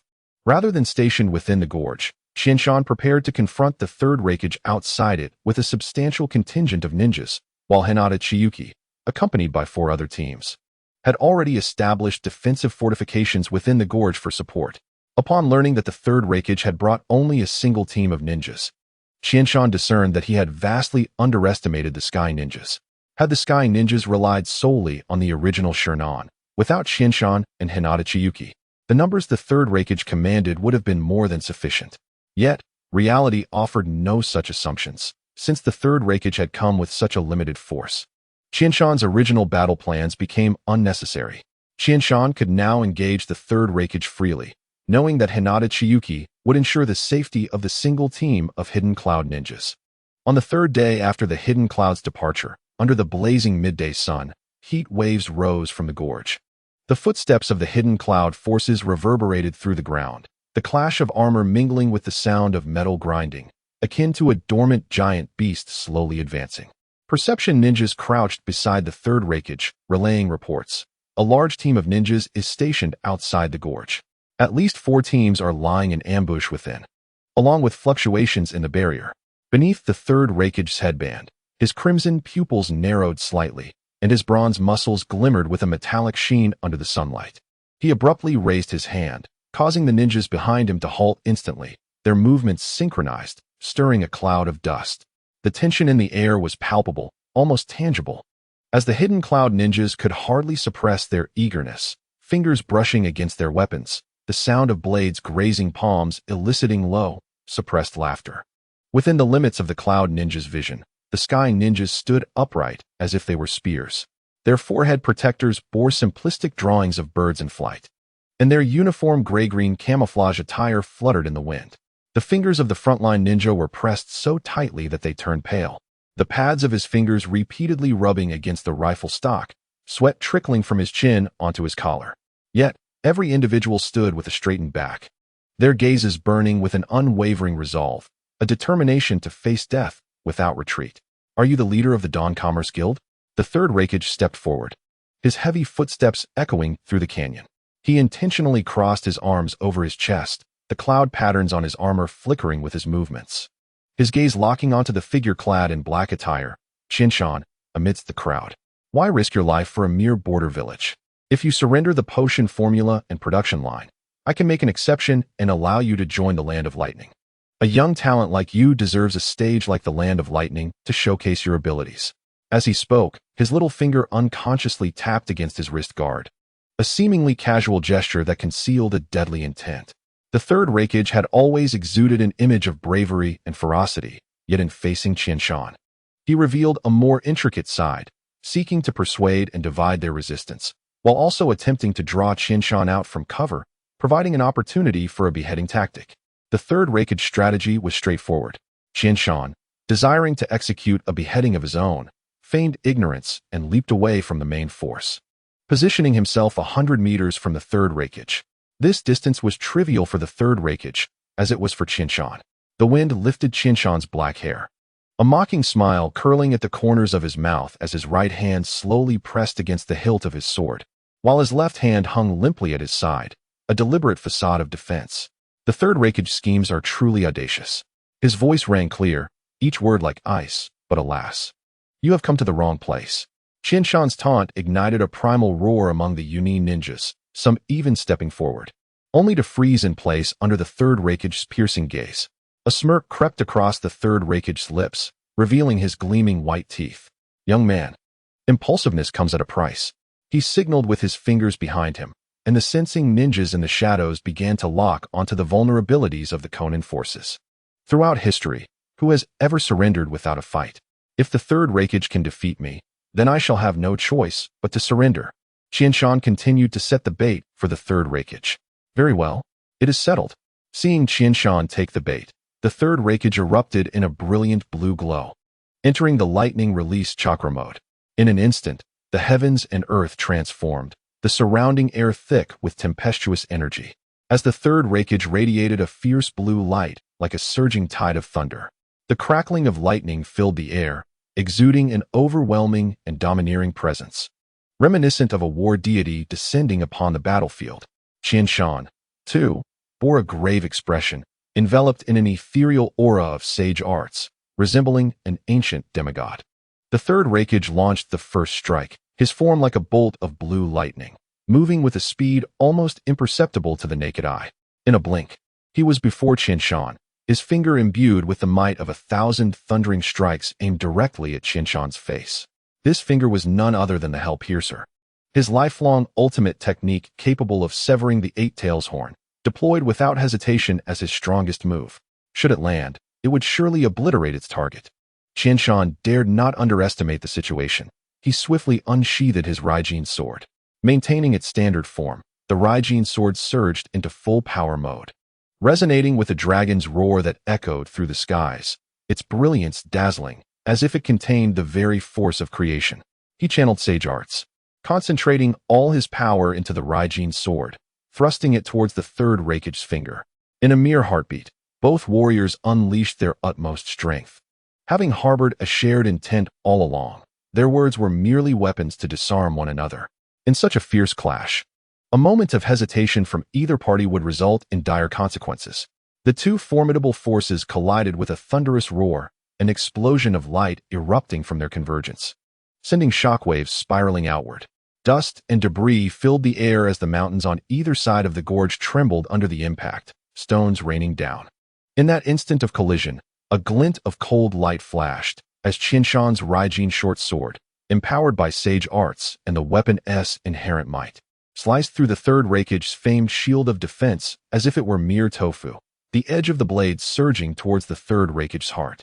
However, the third Raikage, a formidable figure of his time, renowned as the fastest man in the ninja world, deftly evaded the fatal strike by forcefully sidestepping. Yet, the blade's edge nevertheless severed his right arm in an instant. Blood gushed forth like a fountain, staining the ground a deep crimson. Despite losing his right arm, the third Raikage remained composed, suppressing the agony as his left hand, like a vice, struck Qianshan's chest. This blow contained immense power, and Qianshan, having just unleashed a devastating strike, was unable to evade it, resulting in a heavy impact. His internal organs suffered grievous harm, and he could not suppress the blood that erupted from his mouth, his body resembling a kite severed from its string, soaring backward. As the dust settled, both warriors stood gravely injured. The third Raikage remained upright on one arm, his expression dark as iron, his eyes filled with shock and resentment. Qianshan pressed his hand against his chest, blood still staining the corners of his mouth, yet his gaze remained resolute and full of fighting spirit. This encounter, though it had not declared a victor, had imparted a profound understanding of each other's strength. Qianshan, injured and unable to continue fighting, faced the third Raikage, who had lost his right arm and, uncertain of any further strategies, could no longer pursue the offensive. The third Raikage was not one to value his life lightly. He understood that should he falter and perish here, the land of Earth under Inoki would undoubtedly seize this rare opportunity to launch a renewed assault on the Land of Lightning, potentially leading to its downfall. Blood dripped from the stump of his severed arm, the steam rising from his blood revealing a charred hue, an indication of the lingering damage inflicted by Qianshan's Raijin. He gritted his teeth, a low growl escaping his throat, and caught sight of the restless ninjas within the Konan formation. He decisively shouted, "Form a defensive line." The Yunin ninjas, well-trained, swiftly formed a defensive formation, unleashing dozens of lightning-released chakra bursts from their fingertips, weaving a net-like barrier of electricity. The third Raikage cast one last glance at Qianshan, his crimson pupils swirling with overwhelming rage. With no time to reclaim his severed arm, he turned away, the sound of his armor scraping against itself mingling with heavy breaths, causing the ground to tremble with the falling debris. Trying to escape? Qianshan wiped the blood from his lips, pushing himself up from a kneeling position, only to see Hinata Chikyuki darting out from the canyon. The air she sliced with her fists tore apart, leaving a pale blue trace in her wake, and just as she was about to pursue, Qianshan raised his hand to halt her. Do not pursue a desperate foe. He pressed down on his churning insides, noticing the blood on his fingertips shimmering with an ominous purple-black hue. The third Raikage's lightning-released chakra mode was raging, approaching recklessly. He suddenly heard a thunderous explosion in the distance, The third Reikage had detonated a multitude of explosive tags in his retreat, engulfing the Konin's vision in a blinding light. As the smoke cleared, only charred remnants littered the ground. Hinata Chikuki gazed at the direction the Yunin forces had vanished, a vein throbbing on her forehead. They have escaped. To have severed his arm is already a significant victory. Qianshan struggled to stand, the Raijin sword producing a clear dragon's roar as it returned to its sheath.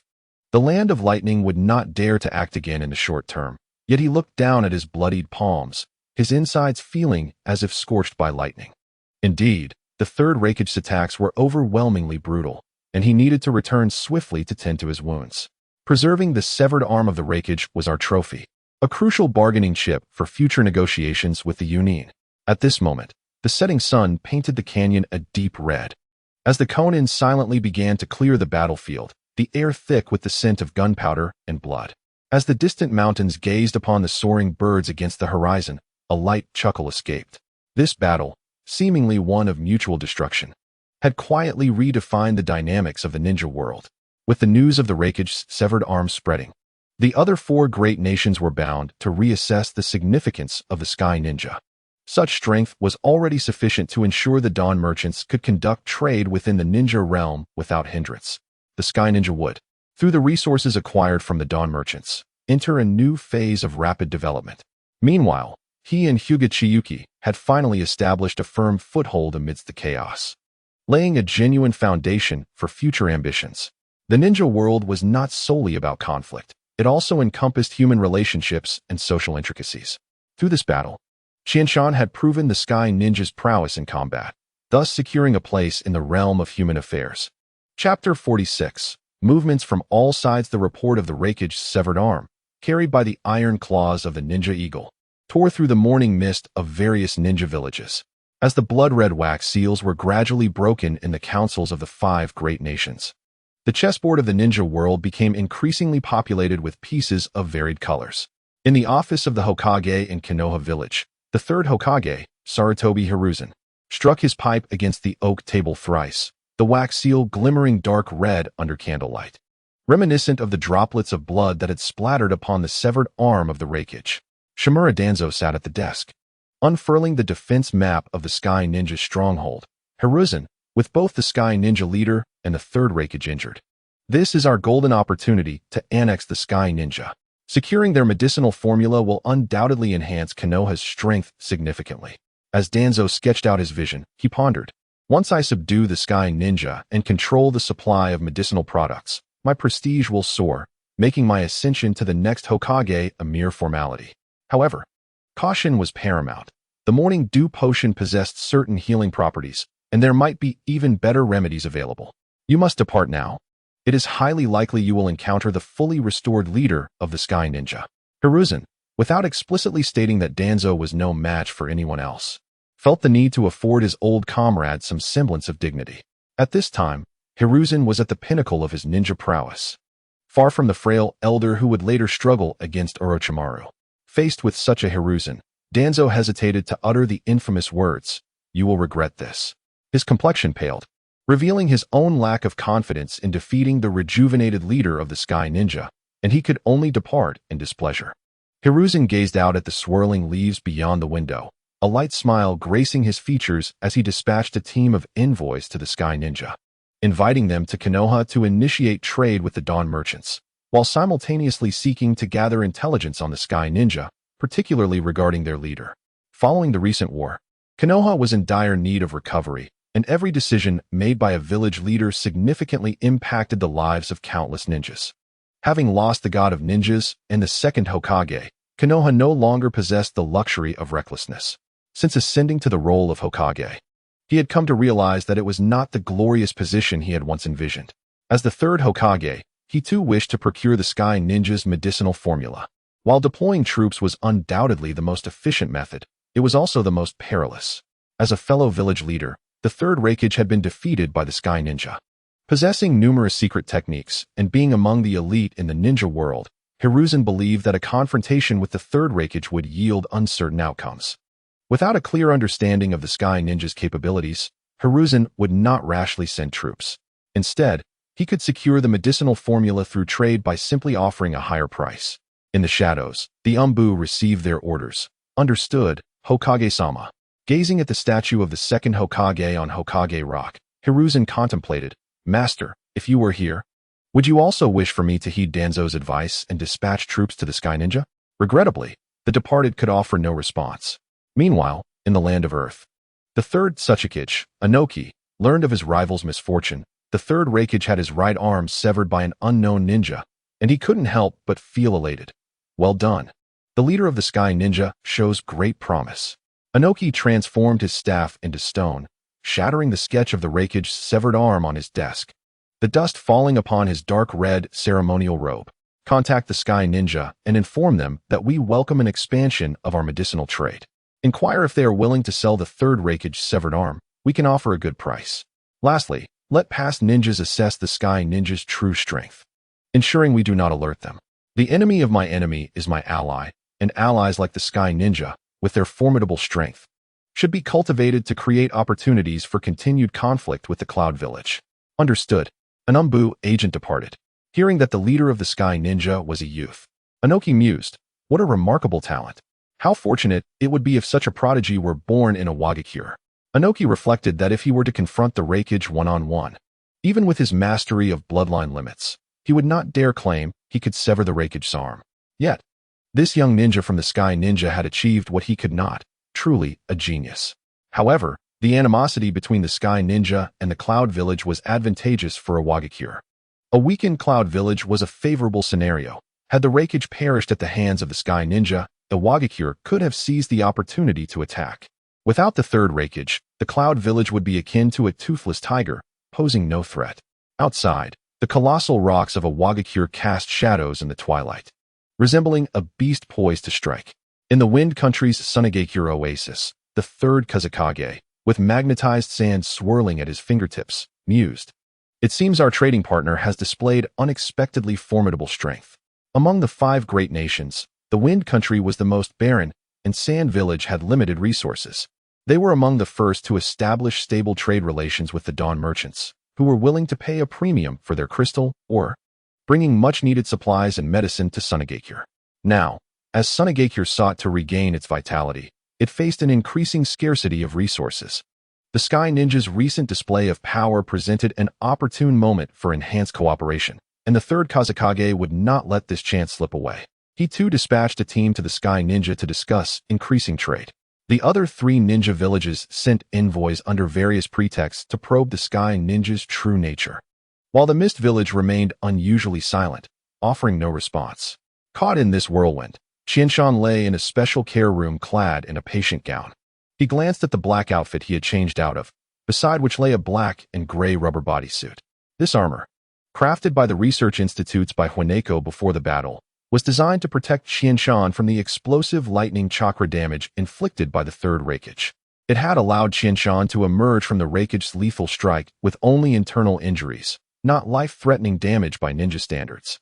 Coupled with the excellent medical facilities here, Qianshan estimated he would soon be back to his vigorous self. At that moment, the door opened, and Hyuga Chiyuki entered, placing fresh flowers in a vase on the balcony and offering Qianshan a gentle smile. In the cave, you took care of me. Now it's my turn to look after you. She rarely revealed such a tender side of femininity. It is my honor. Qianshan began to respond, but abruptly halted, quickly retracting his words. He wanted to convey that his injuries were not severe and that he would be discharged in a day or 2. But he refrained from spoiling the moment with such remarks. In truth, he had intended to ask the medical staff to summon Chiyuki, hoping she could analyze the chakra pathways in the Raikage's severed arm to glean insights into his secret techniques. Qianshan's mind raced, and he quickly sought a topic to divert Hyuga Chiyuki's attention. Chapter 47. The mission to Yunin in the midst of a torrential downpour. The colossal rock fortress of Yunin village appeared to waver in and out of view. The carriage carrying Takeuchi Shuji rolled over the cobblestone road, and the splashes from the wheels reflected the towering statue of Raikage.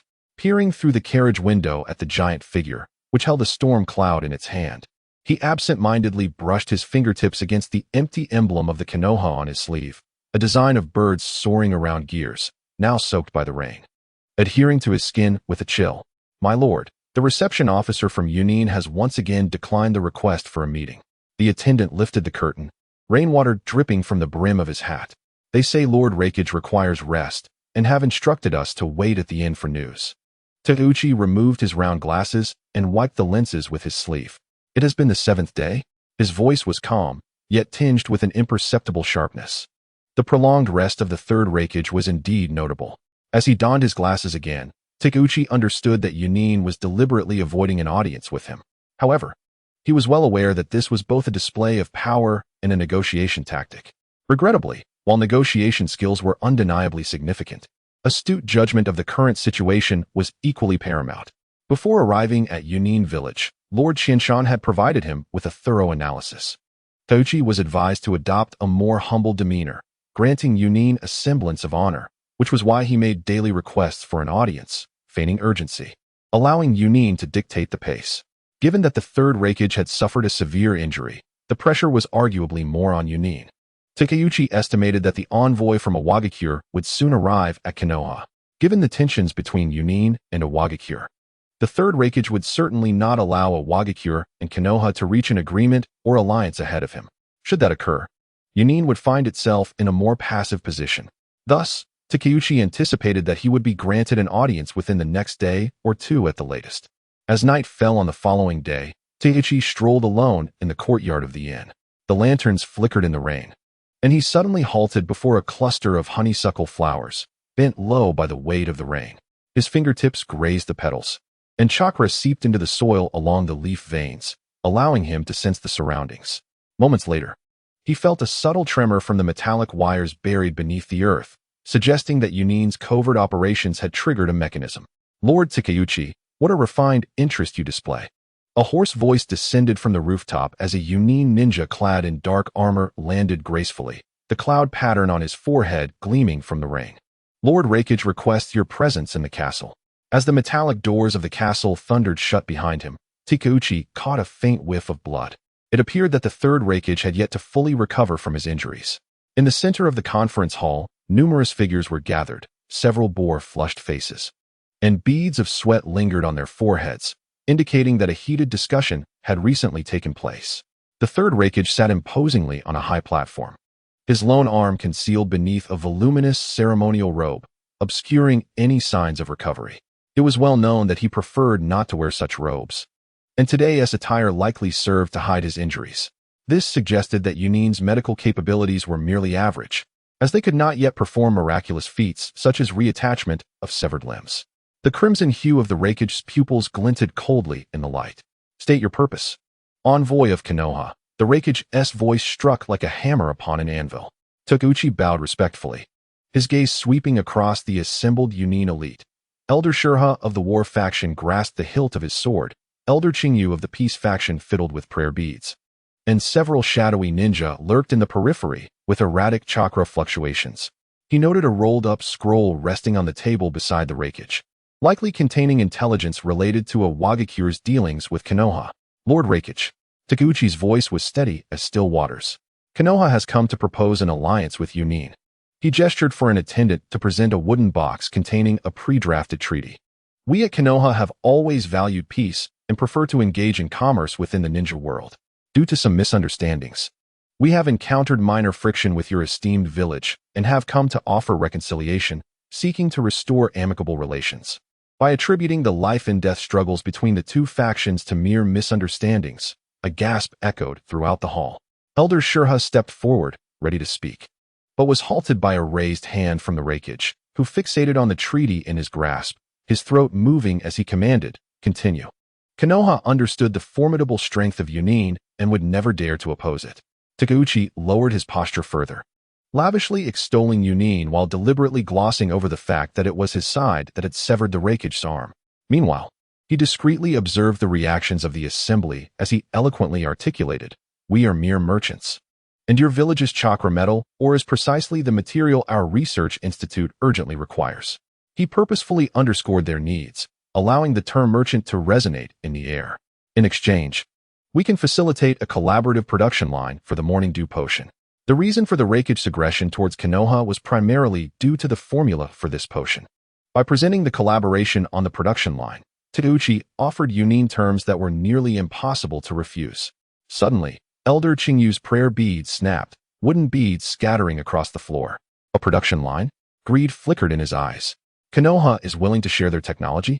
Of course. Takeuchi smiled. Yunin will provide the raw materials and manpower, while Konoha will supply technical guidance. He extended 3 fingers.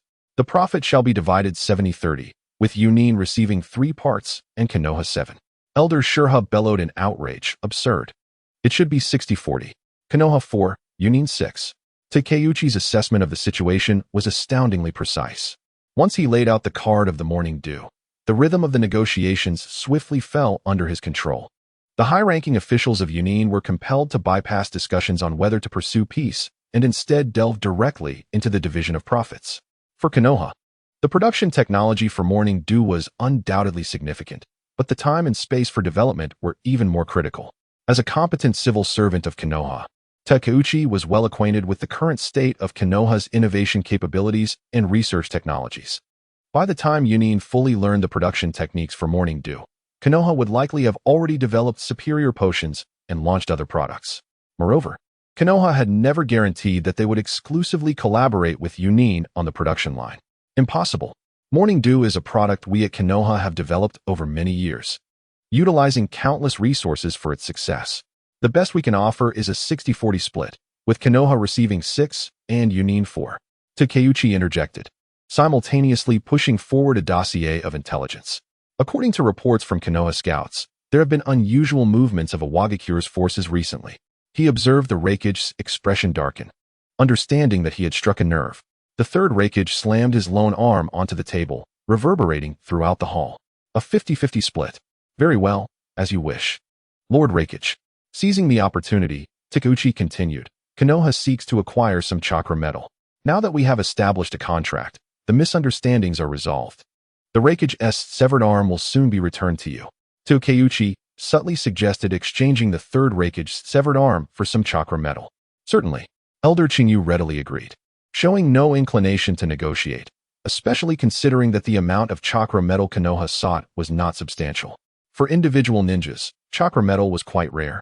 But for a ninja village, such resources could be extracted sustainably, and years of operations had left some reserves. Elder Shurha attempted to voice his objections, but was restrained by Elder Chinyu's grip on his sleeve. Realizing the implications, Elder Shurha quickly fell silent.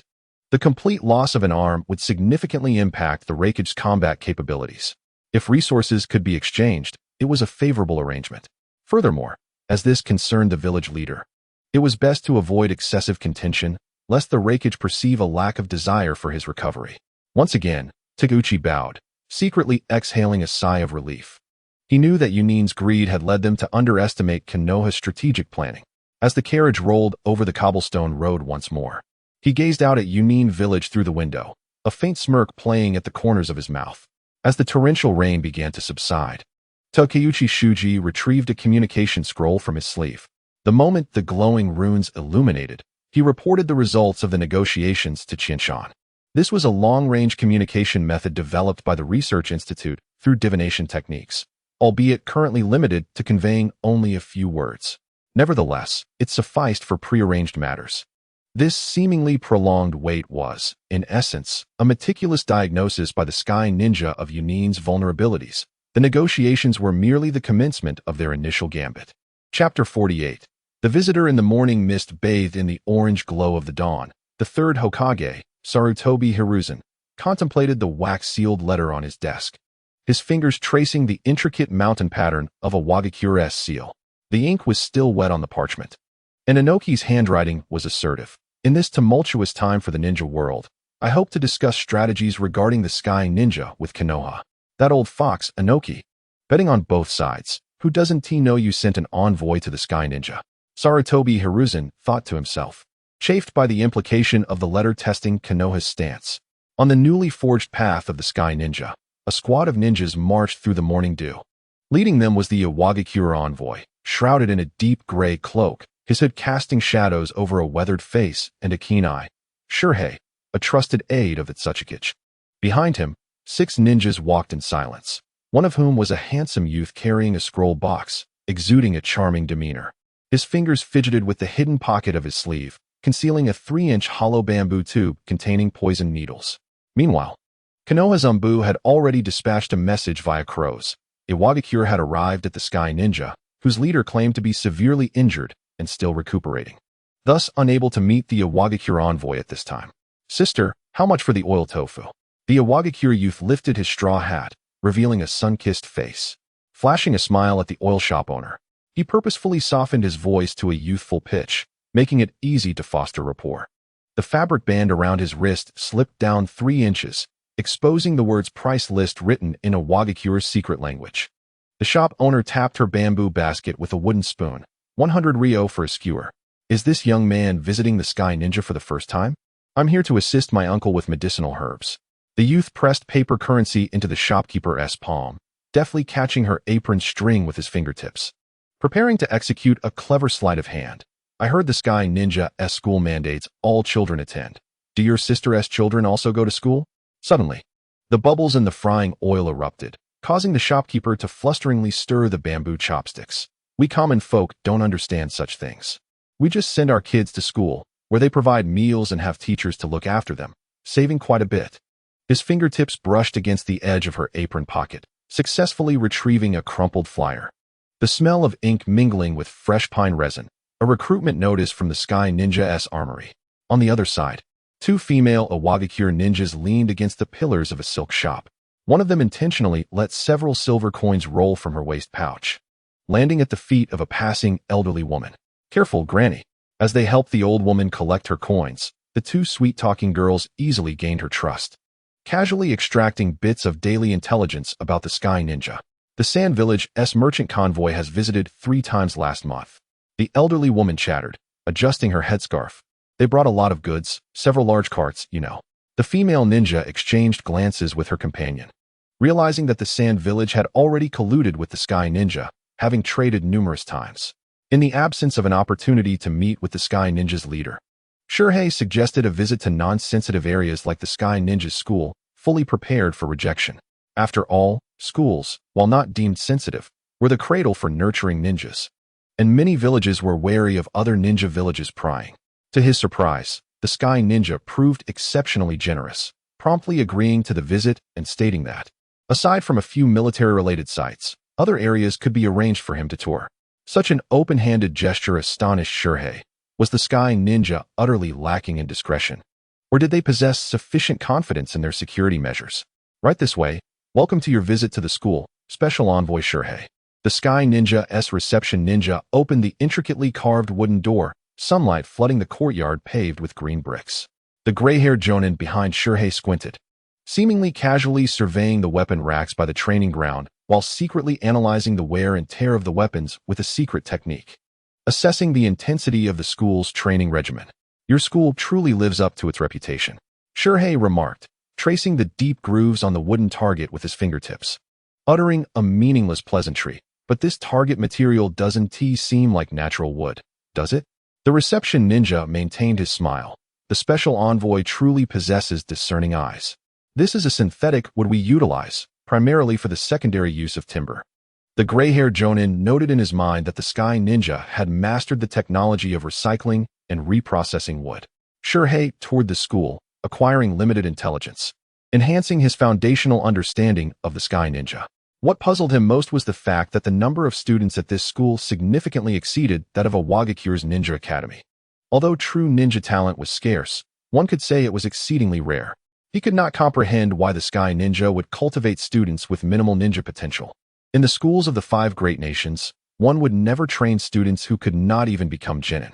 That night, as he gathered the intelligence acquired throughout the day with his subordinates, Shurhei lit the unique incense of Iwagakure in his guest room, meticulously jotting down detailed records. The value of this intelligence was limited. It seemed the Sky Ninja's confidentiality measures were indeed robust. Today, word from the Sky Ninja indicated that their administrative officer would return tomorrow and would formally meet with him. He hoped to successfully complete the task entrusted by the 3rd Tsuchikage. As the night breeze stirred the window curtains, the distant sounds of the Sky Ninja's night market echoed. Qianshan listened to his subordinates' reports on the movements of the Iwagakure envoy. They had not crossed any boundaries, indicating that Inoki, that old fox, had far-reaching ambitions. "Just as I wished. I feared your short-sightedness would hinder you." and this has provided me with an opportunity for alliances. Chapter 49. The Iwagakure Gamble the next day. The crystal chandelier hung from the dome of the Sky Ninja's reception hall, its cold light illuminating the dark red hues of the Iwagakure delegation. Iwagakure's envoy, the Jonin Shurhei, had already conferred with Takeuchi Shuji regarding the exchange for the third Raikage's severed arm. The methods employed by Iwagakure were rather rudimentary. However, for a small nation devoid of power, a mere agreement with a formidable village like Iwagakure was akin to a divine blessing, capable of deterring surrounding nations and granting them peace of mind. Takeuchi Shuji was acutely aware that Iwagakure's willingness to ally with the Sky Ninja stemmed not from a desire to support them, but solely because the Sky Ninja possessed the capability to severely injure the third Raikage. Furthermore, should the Sky Ninja hand over the severed arm of the third Raikage to Iwagakure, the Sky Ninja would irrevocably align with them, aiding Iwagakure in drawing fire from Yunin village, thus being inevitably entangled in the conflict between the two nations. In return, the Sky Ninja would gain nothing more than a hollow agreement from Iwagakure, which offered a price far too low. The terms you propose for the alliance lack sincerity. Takeuchi Shuji shifted from a formal sitting position to lounging in his chair, his fingertips absently tapping the table.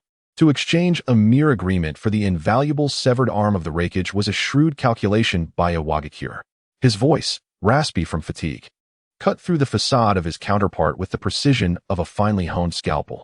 Shurhei swallowed hard, his gaze fixed intently on Takeuchi Shuji. The Sky Ninja needs allies. Yunin will not easily forgive. They will not let the Sky Ninja off the hook. Can Iwagakure provide assistance? Iwagakure is willing to deploy troops to Yunin village for the Sky Ninja? Zhu Zhongzhong suddenly smiled, his body slowly straightening. Lord Shurha, let us all show a modicum of sincerity. I firmly believe that the third Tsuchikage has not dispatched you merely to engage in a verbal spar with me. Instead, let us consider the goodwill of our Sky Ninja. Upon concluding his statement, Zhu Zhongzhong presented a scroll, pushing it forward towards Shurha. As Shurha took the scroll and began to scrutinize its contents, it was evident that, as a ninja of elite caliber hailing from the 5 great nations, he displayed no change in expression upon encountering the terms proposed by the Sky Ninja. The scroll contained numerous points, but the most salient were, 1. The Sky Ninja and Iwagakure would exchange research findings on the lightning release chakra model of Kumogakure. The Sky Ninja would provide information regarding the research on the severed arm of the third Raikage, while Iwagakure was to share its years of research data on Kumogakure's chakra model in return. 2. The Sky Ninja expressed a willingness to collaborate with Iwagakure in establishing a production line for Morning Dew, with Iwagakure supplying raw materials and manpower while the Sky Ninja would offer technical support. The profit during this collaboration would be divided, with a 60-40 split favoring the Sky Ninja. 3. The Sky Ninja hoped to procure metallic ores from the land of Earth for construction purposes, offering long-term employment of Iwagakure ninjas for the protection of or transport, with a request for a favorable pricing on tasks. Beneath Shurha's calm demeanor, his mind churned with thoughts. He had anticipated the intelligence exchange. It was a directive given by the third Tsuchikage, Anoki, before his departure. If they were unable to secure the severed arm of the third Raikage, they must at least obtain the relevant intelligence derived from it. The antagonism between the Land of Earth and the Land of Lightning was not new. Many ninjas had been captured over the years. Yet no one had ever acquired detailed intelligence on a ninja of Raikage's caliber. The Sky Ninja's acquisition of the third Raikage's severed arm indicated that Iwagakure would have the opportunity to glean vital information regarding the secret techniques pertaining to the Raikage lineage within Kumogakure. This would provide a strategic advantage in future confrontations with Kumogakure, as possessing sufficiently detailed intelligence could potentially grant them leverage against the third Raikage, especially with the third Tsuchikage's Kekkei Genkai and its molecular-level disintegration power. Regarding the second point, it took Shurha by surprise that the Sky Ninja was willing to collaborate on the production line for Morning Dew. The efficacy of Morning Dew had already proven superior during the recently concluded Second Ninja World War, outclassing the commonly used military rations, albeit at a higher cost. Should the Sky Ninja cooperate with Iwagakure on this production line, even with utmost confidentiality, Iwagakure would undoubtedly succeed in replicating Morning Dew within a few years, achieving independent production. Zhu Zhongzhong was indeed a formidable opponent, and it was unlikely that he was unaware of this potential outcome. The mere fact that he dared to propose such conditions suggested he had deeper strategies in mind. The final point was a transparent display of intent. The Sky Ninja merely sought to foster a degree of amicability with the Wagakure through increased task exchanges. The stipulations outlined in this scroll require the approval of the Tsuchikage. For now, our discussions will conclude here, Shurha declared after thorough contemplation. As you wish, Lord Shurha. Allow me to escort you, replied Zhu Zhongzhong. Aware that such a contract would not be finalized immediately, as various interests still needed deliberation. However, he was confident that a Wagakure would not refuse, and any negotiations would likely revolve around profit shares and task costs. Upon returning to the relay station, Shurha meticulously documented the details of today's discussions and the new agreement in ciphered text. After dispatching a messenger hawk, he began to reflect on the meeting, growing increasingly astonished with each recollection. Zhu Zhongzhong was indeed a challenging adversary. It was a pity such talent was born in the Sky Ninja Village, a minor power. For had he been in a Wagakure, he would have had a grander stage. Meanwhile, Zhu Zhongzhong was engaged in discussions with various ninja villages to expand the market for the Sky Ninja. Qinshan and Hinata Qinshue were also busy, leading Ryotaro from the Research Institute and members of the Special Operations Team in a retrospective analysis of the Sky Ninja's defensive battle. The ninja conflict had ended, albeit temporarily, as the 5 great nations awaited restoration of their strength, certain to reignite hostilities. The Sky Ninja had equipped themselves with chakra firearms and other weaponry distinct from that of previous ninja. Their combat form had markedly diverged from other ninja villages. The recent conflict with Kumogakure, although limited in scale, revealed some issues that warranted optimization. The weaponry had demonstrated areas needing further refinement through practical use. Chapter 50. Post-war review in the conference room. The scent of sandalwood mingled with that of weapon maintenance oil in the air. Qinshan, whose body had nearly fully recovered, sat in the foremost seat, draped in a specially crafted white ceremonial robe. The robe bore no inscriptions apart from a delicate embroidery of the Sky Ninja emblem woven with white thread. Under the bright, gentle lighting, the cloud embroidery occasionally shimmered, complementing Qinshan's slightly pale complexion, rendering him appear even more delicate than usual. However, the gazes of the assembled crowd, aside from Hinata Qinshue, who still wore sunglasses, reflected an unmistakable fervor towards the young man, surpassing the respect they had previously shown. It should be noted that this young man, at the tender age of 20, had single-handedly repelled the village heads of the 5 great nations. The Sky Ninja had previously invaded Konoha and, after being thoroughly defeated by its numerous formidable ninjas, had relocated to this place to continue their legacy and accumulate strength. This first-hand experience made them acutely aware of how formidable Kumogakure, which prided itself on being second only to Konoha, truly was. Members of the Special Operations Team, who had directly faced the Third Raikage's overwhelming presence in the canyon, vividly recalled the suffocating pressure he exuded. Yet, Qinshan had severed the Third Raikage's arm with a single stroke, compelling Kumogakure to retreat. With such a leader, the revival of the Sky Ninja seemed imminent, and the prospect of becoming a power on par with the 5 great nations was not without hope. Noticing the changes in the crowd, Qinshan felt a sense of satisfaction. Still, he needed to temper their enthusiasm, cautioning them against becoming blindly arrogant due to their recent victory over Kumogakure. While we successfully repelled a small detachment from Kumogakure, let us not underestimate their ninjas. Each one present here has contributed to this success, but we must remember that we began preparations months ago. Our victory was a result of being prepared against an unprepared foe. The Third Raikage's retreat was largely due to the limited number of personnel he led. While we launched a full-scale assault, our intelligence on the Third Raikage was detailed, whereas he remained unaware of our insights, leading to a significant information disparity. Qinshan continued. Given the numerous advantages we held, it was only natural to repel the Third Raikage. However, our forces still faced considerable sacrifices against the retreating ninjas of Kumogakure. This indicates that there remains a clear gap in strength between our ninja forces and those of the elite from the 5 great nations. As he concluded, the inflated egos of the audience, buoyed by their victory over Kumogakure, began to temper. Acknowledging this shift, Qinshan nodded slightly. Indeed, while victory is cause for celebration, we must also reflect on the reasons behind it to ensure continued success. It is essential to identify shortcomings and minimize personnel casualties. Every ninja has a family behind them, just like you all have your own children and parents. Their loved ones await their return home. I firmly believe that the Konin possess a spirit that is unafraid of sacrifice and is courageous in the face of it. Each of you present here is a helmsman of the Konin. It is my duty, as well as yours, to navigate this vessel and reduce personnel losses.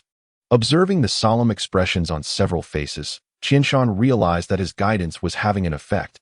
It was time to review this battle. Qianshan meticulously arranged the disassembled components of the chakra rifle on the long table, the interior of the barrel still bearing the scorch marks from the fight. Beside him, Hinata Chiyuki, her white eyes glowing faintly beneath her sunglasses, leaned in to scrutinize the gaps between the parts during rapid successive fire. The temperature of the barrel would remain alarmingly high from the 10th bullet onward. The Cooling System Research Institute would need to redesign it, as the current chakra rifle indeed struggles to withstand continuous high-intensity firing. Ryotaro adjusted his goggles, as continuous firing test curves appeared on the holographic screen. In actual combat, firing over 20 rounds in a short span would lead to energy turbulence, risking a catastrophic barrel explosion. Chasing Shadow tapped his wrist-mounted ninja tool, which bore the indentations from being struck by lightning during battle. The Research Institute's development of chakra weaponry had evidently enhanced the combat effectiveness of the troops.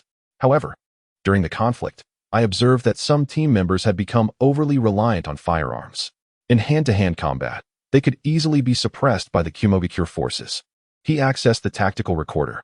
The flickering images of lightning intertwined with the blue light of firearms clearly displayed that many regular Konin were slow to respond when Kumogakure closed in, with several ninjas appearing flustered and disorganized. If not for their numerical advantage and the support of other Konin in the distance, many would have been swiftly eliminated by Kumogakure. After reviewing the battlefield footage, the 5 captains of the regular forces felt somewhat embarrassed. Since the introduction of chakra weaponry, training in physical techniques had indeed waned, leading to this significant oversight. The others also recognized the considerable disparity in individual capabilities between the Konin and Kumogakure. Early detection and improvement were crucial. This matter necessitated the assistance of the Special Operations Team. Chasing Shadow, please find a group of ninjas skilled in physical techniques within your special operations to train the regular forces. Sweat in peace to bleed less in war. Qianshan subtly reminded the group. Yes, we will certainly intensify our training. Chasing Shadow and the 5 captains promptly agreed. Without thorough analysis, one would not realize how many shortcomings the Konin exposed during this battle. The meeting lasted from morning until afternoon, with each department head gaining valuable insights. They all expressed intentions to implement regular work reviews within their respective departments to enhance efficiency. By the time the meeting concluded, the evening twilight had fully enveloped the clouds outside. Qianshan remained alone in the conference room.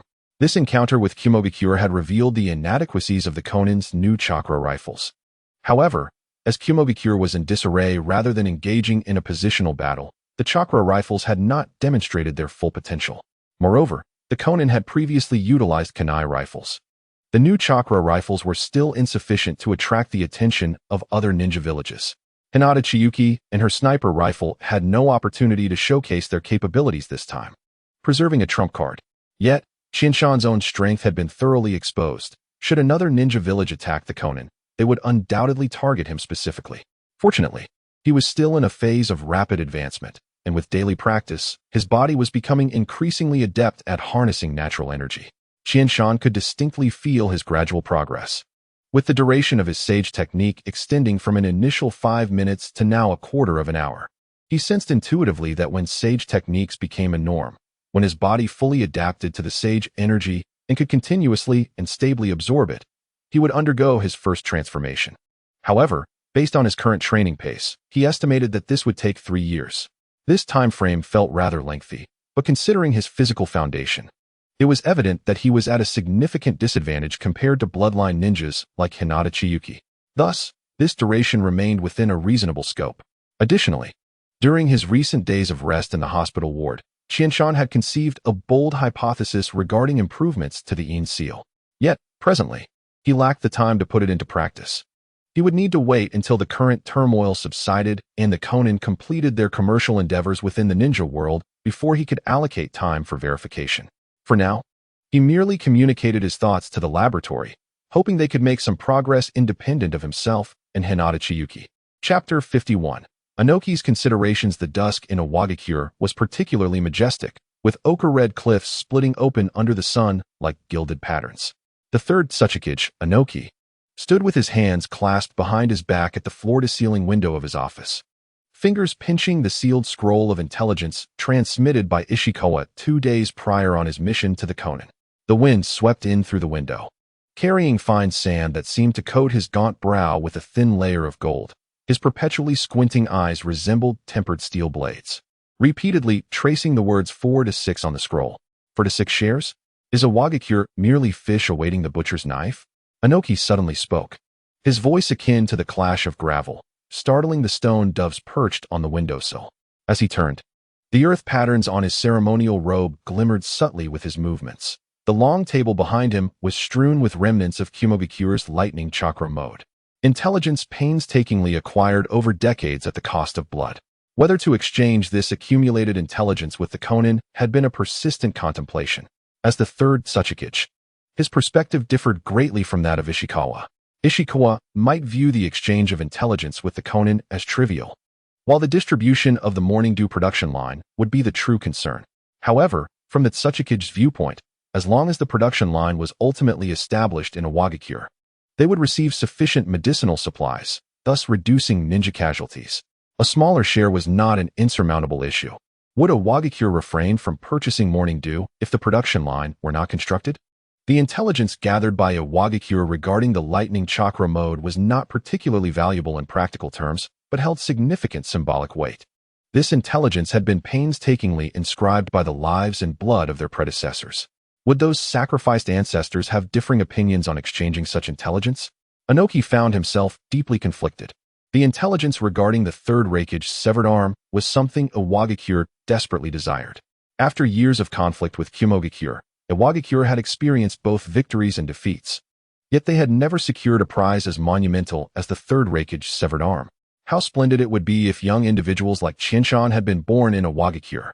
Though he was still in the prime of his life, having taken on several apprentices and fathered a capable son, it was regrettable that this generation in a wagakure had not learned dust release techniques. While a wagakure remained strong, there was an unsettling sense of a lack of successors. The younger generation of Kumogakure, with the third Raikage son displaying exceptional talent, and the newly rising ninjas from Konoha, renowned for their prowess in battle, overshadowed a wagakure's youth. Even the 7 ninja swordsmen of the mist, despite being isolated overseas, had risen to prominence. And even the impoverished Sunagakure had produced ninjas with magnet release and scorch release bloodline limits. The youth of a wagakure were commendable in their own right, yet they paled in comparison to these figures. He hoped that among the next generation, someone would inherit the dust release. Lord Tsuchikage, a trusted aide regarding the Konan's intelligence, hesitated to speak. He understood that Tsuchikage's deep-seated obsession with the intelligence on the lightning armor. That formidable steel had caused the Earth-style army of a wagakure significant hardship during the Second Shinobi World War. If they could leverage intelligence from the Konan to create an opening, he was acutely aware of the Tsuchikage's hesitation. Let us agree to exchange intelligence with the Konan, but inform them not to attempt to deceive us with trivial offerings. Daisuke ultimately consented to the exchange of intelligence. Since Konan proposed the trade, it was evident that they had acquired significant information regarding the third Raikage's severed arm. This was crucial for the forthcoming confrontations with a wagakure, and Daisuke believed that, like himself, his predecessors wished for fewer casualties among their comrades on the battlefield. His fingers traced the words production line cooperation on the scroll, pondering Konan's cunning strategy, which suggested that they could manipulate technology to compel them to shield against the threats from Kumogakure. The formula for Morning Dew was worth more than its weight in gold. Having saved numerous Iwagakure shinobi during the Second Shinobi World War, the third Raikage's assault on Konan was driven by the desire to obtain this very formula. At this moment, Konan's unusual willingness to share the production line appeared to Daisuke as if they were voluntarily handing over the key to their treasury to a wagakure. However, Konan, having successfully repelled the third Raikage, did not seem like an easy adversary. The cooperation on the production line appeared to be a means for Konan to draw Kumogakure's animosity towards a wagakure. Daisuke suddenly made a decisive move, causing the scroll to emit a crisp sound in his palm. He instructed Ishikawa that the profit share could be adjusted to 50-50, but the production line must be established within a wagakure's territory. Moreover, Dayanuki's murky gaze turned towards the crimson sky outside, commanding the village's alchemists to exhaust all means to reverse engineer the formula for morning dew. As his trusted aide departed, he heard a faint rustling behind him. Turning around, he found Dayanuki engrossed in the map of the shinobi world, his finger drawing a circle around the land of sky, as if he intended to excise that minuscule territory from the map. 3 days later, the crystal chandelier in Conan's reception hall remained as chilling as frost. When Takuchi Shoji opened Iwagakure's reply, his fingers lingered on the words regarding the 50-50 profit share, a knowing smile gracing his lips. Little did Dayanuki know, this was all a ruse to buy time, for Conan was preparing to establish a morning dew production line in collaboration with all the 5 great nations. Informing Iwagakure of the agreed-upon profit share adjustment, Takuchi handed the reply to a nearby shinobi, his gaze falling upon the newly arrived samples of metallic or from the land of earth on the table, noting that the production line could indeed be constructed within Iwagakure. As dusk deepened, a shinobi hawk flapped its wings, soaring over Iwagakure's skies. Dayanuki opened the reply, and beneath the acknowledgement of the 50-50 profit share, he spotted a line of small print. The production line would commence in 3 days, and he hoped Iwagakure would honor the pact to jointly defend against Kumogakure. That Tsuchikage. Dayanuki suddenly erupted into laughter, rattling the glass of the windows on his desk. Conan's actions were remarkably swift, and he understood their underlying intentions.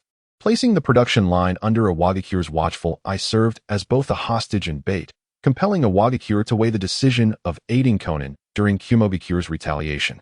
How intriguing, Dayanuki mused, his fingertips brushing against the faintly visible chakra patterns along the edge of the scroll.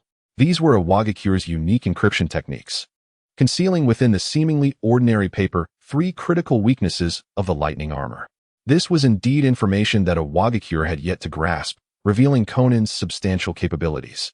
The third Tsuchikage narrowed his eyes, envisioning the next clash between Iwagakure and Kumogakure, where Doton would blossom into a magnificent death flower at the vulnerabilities of the lightning armor. Meanwhile, 1,000 miles away in Kumogakure, the third Raikage severed arm was being nurtured back to vitality within a hidden chamber, preparing for the reattachment of his lost limb. Chapter 52. The storm subsides after Conan reached an accord with Iwagakure. Takuchi Shoji swiftly secured similar terms with Konoha and Sunagakure regarding the morning dew production line. As the various shinobi villages busied themselves with the construction of their respective lines, the third Raikage's tumultuous affairs gradually subsided. The shinobi world had genuinely entered a period of tranquility following the Second Great War. At long last, Chiyama found the time to return to his laboratory, continuing his research on the improvement of Yin sealing. Since acquiring the Yin sealing technique, Chiyama aimed to expand its function from a mere sealing node, which confined chakra, to a method that utilized the entire human body as a sealing node. His goal was to accumulate chakra and achieve a qualitative transformation in chakra capacity. This objective remained unfulfilled, representing Chiyama's most significant research challenge thus far, surpassing even the difficulties he faced in exploring the use of natural energy. Nonetheless, Chiyama firmly believed that reaching the critical point of chakra quantity and quality would lead to a metamorphosis within the body, resulting in a substantial leap in power. This hypothesis stemmed from the original narrative, where the progenitor of chakra, Kagaya Otsutsuki, consumed the chakra fruit from the god tree, gaining the ability to harness a bloodline limit. Initially, she possessed only the Byakugan, but after consuming the chakra fruit teeming with abundant chakra essence, she acquired a bloodline limit, awakened the Rinnegan, and attained an almost immortal state, seemingly only capable of being sealed away. The 3 great ocular techniques, Rinnegan, Byakugan, and Sharingan, transmitted through her bloodline. The most significant transformation occurred after Kagaya consumed the chakra fruit. Notably, Chiyama was unaware of the uncharted characteristics of the chakra fruit. However, one certainty remained. It contained an immense reservoir of chakra. At a minimum, it supported the notion that an abundance of chakra was a vital condition for transformation. Furthermore, following Uchiha Madara's revival, he lost his left arm during a battle before gathering all 9-tailed beasts and had to reattach it using Zetsu's arm. Yet, after obtaining the chakra of the 9-tailed beasts, he seemingly gained the ability to regenerate his severed limb. Even after being struck down by Might Guy, who had opened the 8th gate, Madara managed to gradually restore his body. The key distinction was that Madara had acquired the vast chakra of the Ten Tails. And aside from the unknown special powers of the Ten Tails, the primary difference lay in the sheer volume of chakra. These observations served as evidence for Chiyama's theories regarding the transformative potential of chakra quantity. In contrast, the evidence for the qualitative transformation of chakra could be seen in Naruto and Sasuke. After receiving the yang power bestowed by Sage of Six Paths, Naruto was able to restore Kakashi's lost eye and save Might Guy, who had opened the eighth gate. Sasuke, upon obtaining the Yin power, awakened a Rinnegan with six Tomo. The Sage of Six Paths, in a spiritual state, lacked a physical form and had lost the Ten Tails, making it improbable for him to possess an abundance of chakra. Thus, the powers he imparted to Naruto and Sasuke likely consisted of exceptionally high-quality yang and yin chakra. It is highly plausible that this power, not cultivated by either of them, led to their decline in strength and incomplete metamorphosis after depleting that bestowed chakra. Simultaneously, Chiyama speculated that since the vast chakra they received was not their own, it resembled the concept of external elixirs spoken of in legends. Consequently, Kagaya's Ten Tails could be seized by her son, the Sage of Six Paths, while the Ten Tails gathered by Madara became the vessel for Kagaya's escape from her seal. From any perspective, possessing such world-destroying power as a top-tier formidable being would imply that such strength could not be easily taken away. In theory, a powerful individual would possess greater control over their abilities. Otherwise, they would be the first to suffer from the devastation wrought by that very power. It was based on these hypotheses that Chiyama had refrained from pursuing the paths taken by previous transmigrators, such as implanting Hashirama's cells, merging with the Sharingan, or becoming a Jinchuriki, all of which demanded excessive external dependencies. Chiyama firmly believed that in the quest for power, one should heed the words of the sage. A gentleman utilizes tools wisely. The essence of power must be explored continually through rational application of tools. Through relentless study, I have seized the opportunity to harness natural energy. During this continuous practice, Qianshan discovered that sage chakra not only exists at a higher energy level compared to ordinary chakra, but also exhibits greater stability. Each day, Qianshan absorbs natural energy to synthesize sage chakra, if not fully utilized on the same day. The residual amount the following day is significantly greater than that of ordinary chakra synthesized from physical energy. Regrettably, Qianshan's body is not yet capable of accommodating large quantities of sage chakra. Thus, until his body undergoes a transformation, he cannot amass enough sage chakra to reach the critical threshold of chakra volume. While Qianshan busied himself with diplomatic decisions for the Sky Ninjas, the laboratory personnel made rare progress on the study of the Yin sealing technique. This advancement was inspired by Qianshan's insights during his hospital stay. Confined to his hospital room, he felt a sense of enforced isolation and suddenly realized that the essence of improving the Yin sealing technique was to contain chakra within the body, preventing its dissipation. Consequently, the enhancement of the Yin sealing technique required expanding the sealing nodes from the center of the forehead to encompass the entire body. This necessitated a substantial increase in sealing strength. Yet the human body has a limited area for inscribing sealing runes, which proved inadequate to support such an effect. Hence, he pondered whether constructing a chamber centered around the Yin sealing technique, where an individual could remain, would similarly achieve the prevention of chakra leakage. Allowing for sufficient accumulation of chakra, he conveyed this direction to the laboratory, and after half a month of diligent effort, they achieved a breakthrough in the improvement of the Yin sealing technique. Chapter 53. The Yin sealing accumulation chamber. As Qianshan pushed open the heavy metal door to the laboratory, the first thing that caught his eye was the ethereal blue light hovering above the central control desk. The light outlined a rectangular shape, its edges adorned with intricate black sealing inscriptions, resembling solidified night. As he approached, he discovered that it was a sealed chamber crafted from a special alloy. A metallic box reminiscent of a coffin, approximately 3 meters long and 1 meter wide, ample enough to accommodate an adult ninja. Its surface was polished to a mirror finish, yet the corners retained the rugged marks of forging, with a dark silver sheen subtly glimmering like obsidian. "Is this the new device you have developed?" Qianshan inquired calmly, though curiosity sparkled in his eyes. He raised an eyebrow at the bulging arcs on both sides of the chamber, noting the stepped interlocking design of the cover. While 3 crystal pillars extended from each corner at the base, their interiors flowing with faint golden chakra, akin to the veins of a mechanical life form. "Indeed, Lord Qianshan," We refer to it as the Yin Sealing Accumulation Chamber, replied the project researcher, Hueli, adjusting her round-framed glasses. A partially unrolled scroll protruded from her lab coat pocket, its edges still stained with fresh sealing ink, indicating she had been engaged in rune etching not long before. Hueli gently tapped the chamber's surface, and immediately, a spiderweb-like pattern of black inscriptions emerged. Half a month ago, inspired by your new approach, we were all astounded. After completing the theoretical design in 3 days, we proceeded to construction, culminating in today's completion. Excellent. Please elaborate on the Yin Sealing Accumulation Chamber, Qianshan requested, tapping the coffin-like sealing chamber. Contemplating its sturdiness compared to a regular coffin. The exterior is forged from an alloy infused with a small amount of chakra metal, while the inner layer is embedded with Yin sealing rune plates, each 3 centimeters thick. Here, she pointed to the underside of the chamber's lid, which was riddled with honeycomb-like recesses, each housing a crystal the size of a fingernail. These are improved chakra conduction crystals, capable of evenly distributing the suppressive force of the Yin sealing technique throughout the chamber's space, preventing overload at any single node. As Qianshan touched the chamber, he felt a subtle resonance from the sealing runes, akin to the heartbeat of a slumbering beast.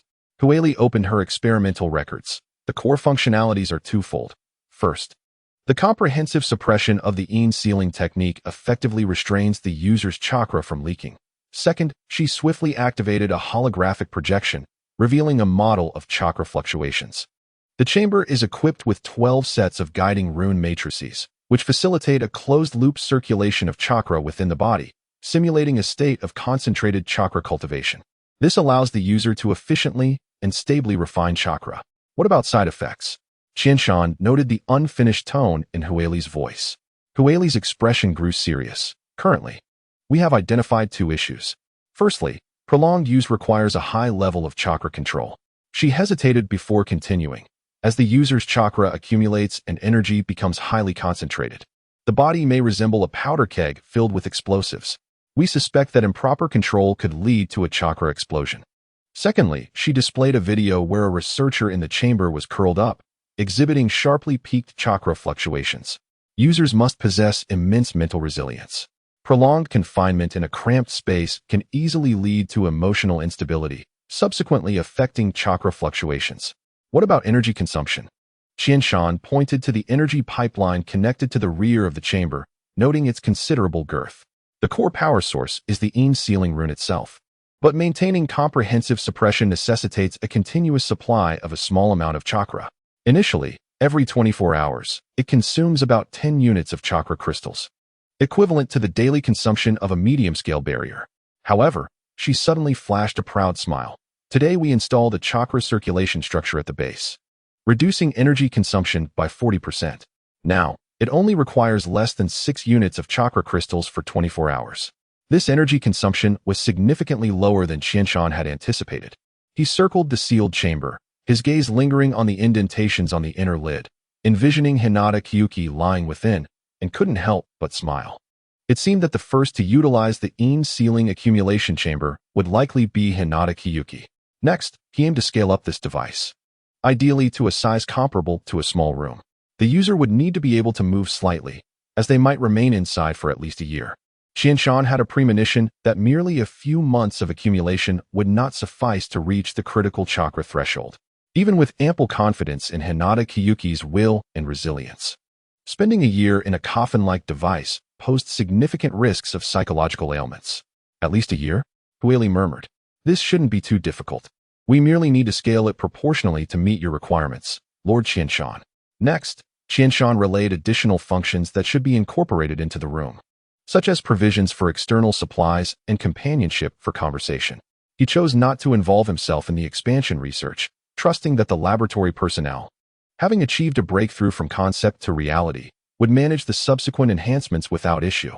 Qianshan requested the design schematics of the Yin sealing accumulation chamber from Hueli, intending to study its concepts. Upon leaving the laboratory, he informed Hueli that Hinata Kyuki would arrive the following day to utilize the Yin sealing accumulation chamber, urging them to prepare for the experiment in advance. With the preliminary improvements to the Yin sealing technique complete, the next step was to determine how long chakra would need to be accumulated to reach the critical threshold. Chapter 54. Astonishing results the following day. Qianshan and Hinata Kyuki arrived at the laboratory together. As Hinata Kyuki placed her palm against the metallic surface of the Yin sealing accumulation chamber, she prepared herself for the impending experiment. Since their escape from Konoha, they had transitioned from near destitution to establishing a modest ninja village. Not long ago, they successfully repelled an attack from the Hidden Cloud village, severely injuring the third Reikage, and now they have made progress in the refinement of the Yin sealing chamber. Hinata Chiyuki has been actively involved in various experimental studies with Chiyama, not only due to her Byakugan's ability to observe chakra fluctuations, which plays a crucial role in the experiments, but also because her own desire to enhance her strength is no less than anyone else's. Through these experiments, she has made significant advancements in her abilities. Had she remained in Konoha, diligently training, her progress would not have been as substantial as it is now. The Hinata clan does not possess the same resources as Chiyama, who has access to a plethora of ninjutsu and rare medicinal supplies. Along with ongoing research into the essence of chakra, he also has customized chakra weapons, resources that are unattainable in Konoha. Ever since Chiyama mastered Sage Mode, Chiyuki has observed his continual improvement almost daily. She is a proud individual. During their time in Konoha, while Chiyama's unrefined strategies could initially catch many Chunin off guard, he often required help from her or a supervising jonin when faced with higher-ranked shinobi. Hinata Chiyuki frequently played the role of protector, while Chiyama was the one being protected. However, now that she has not yet mastered Sage Mode, she feels a sense of stagnation. Whether in physical techniques, gentle fist, or chakra, she is nearing her limits. Although she can still progress, her rate of improvement pales in comparison to Chiyama's. Gradually, she seems to have become the one needing protection, with Chiyama taking on the role of the protector.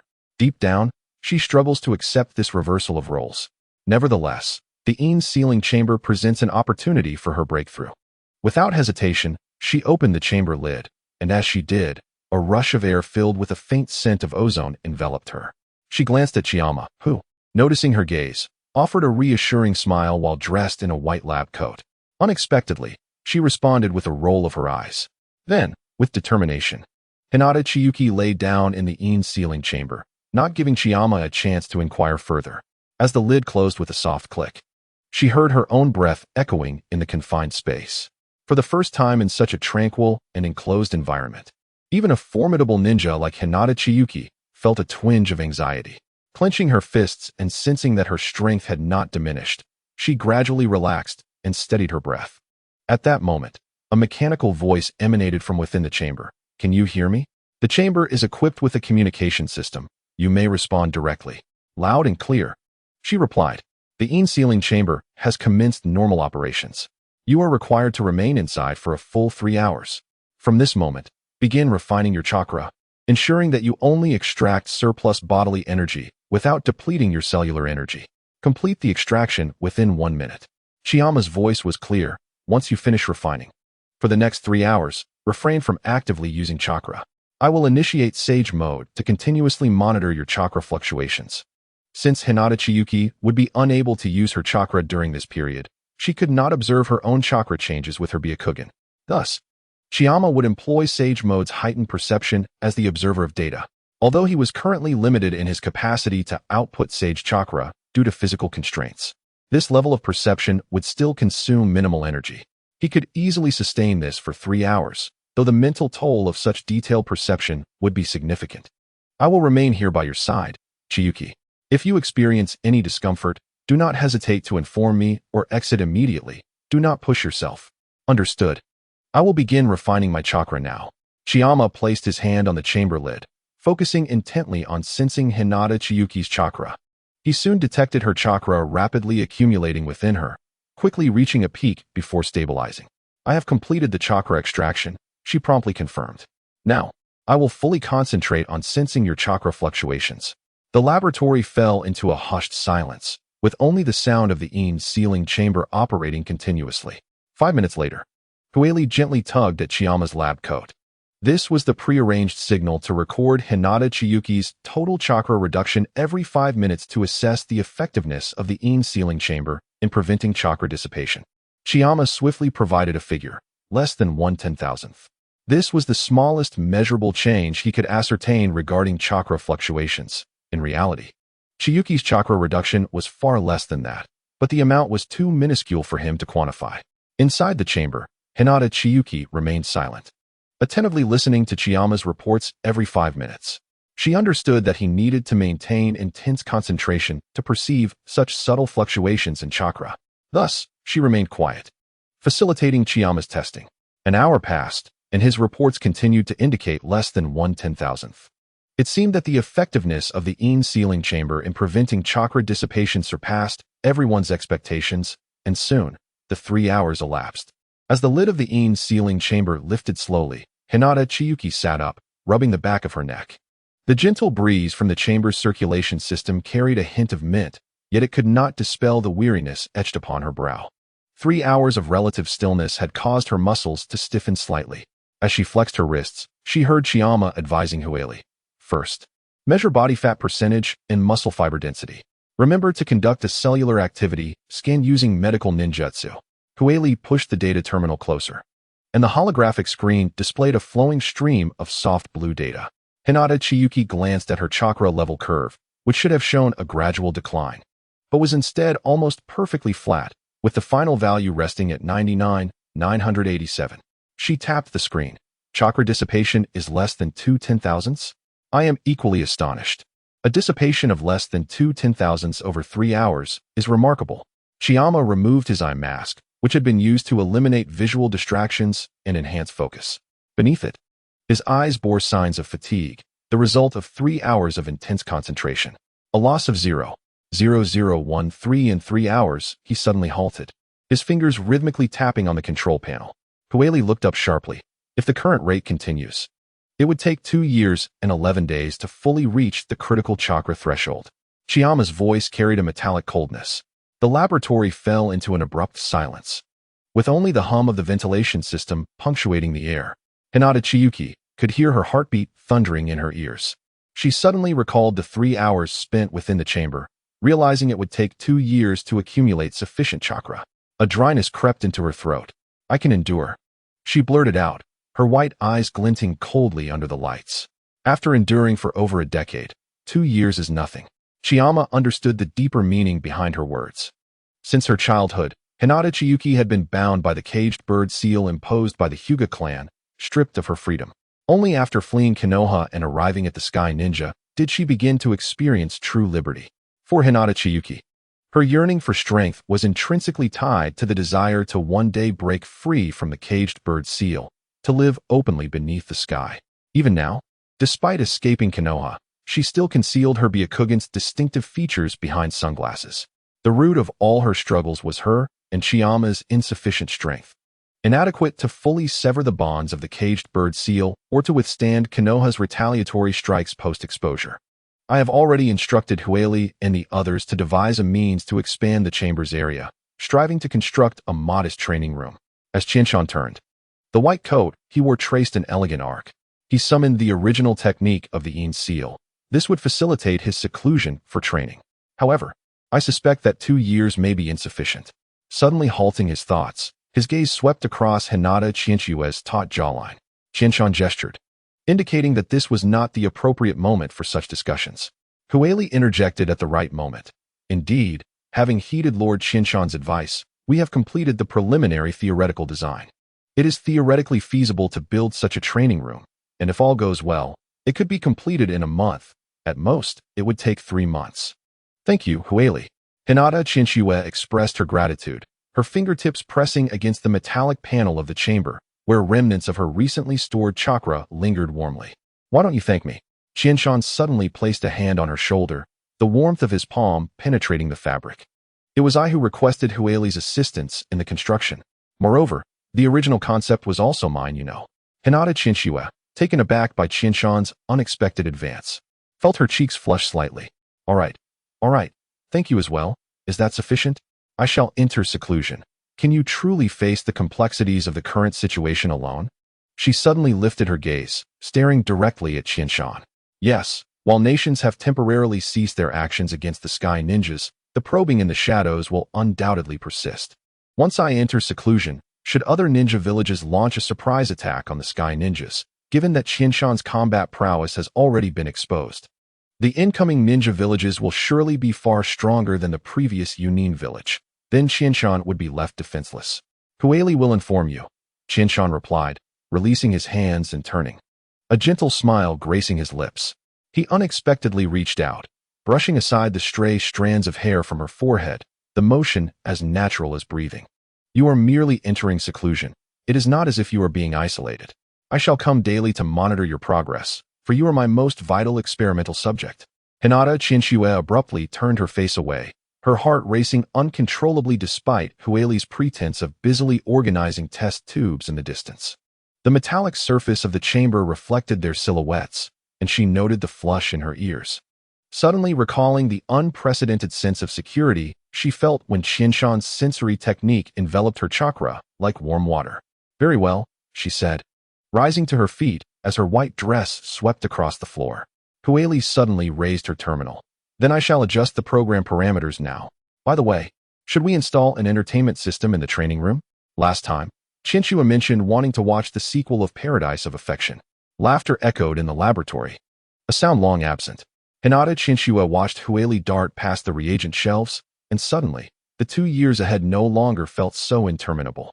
She reached out to touch the starlight projection device installed within the chamber, her fingertips gliding over the virtual Big Dipper.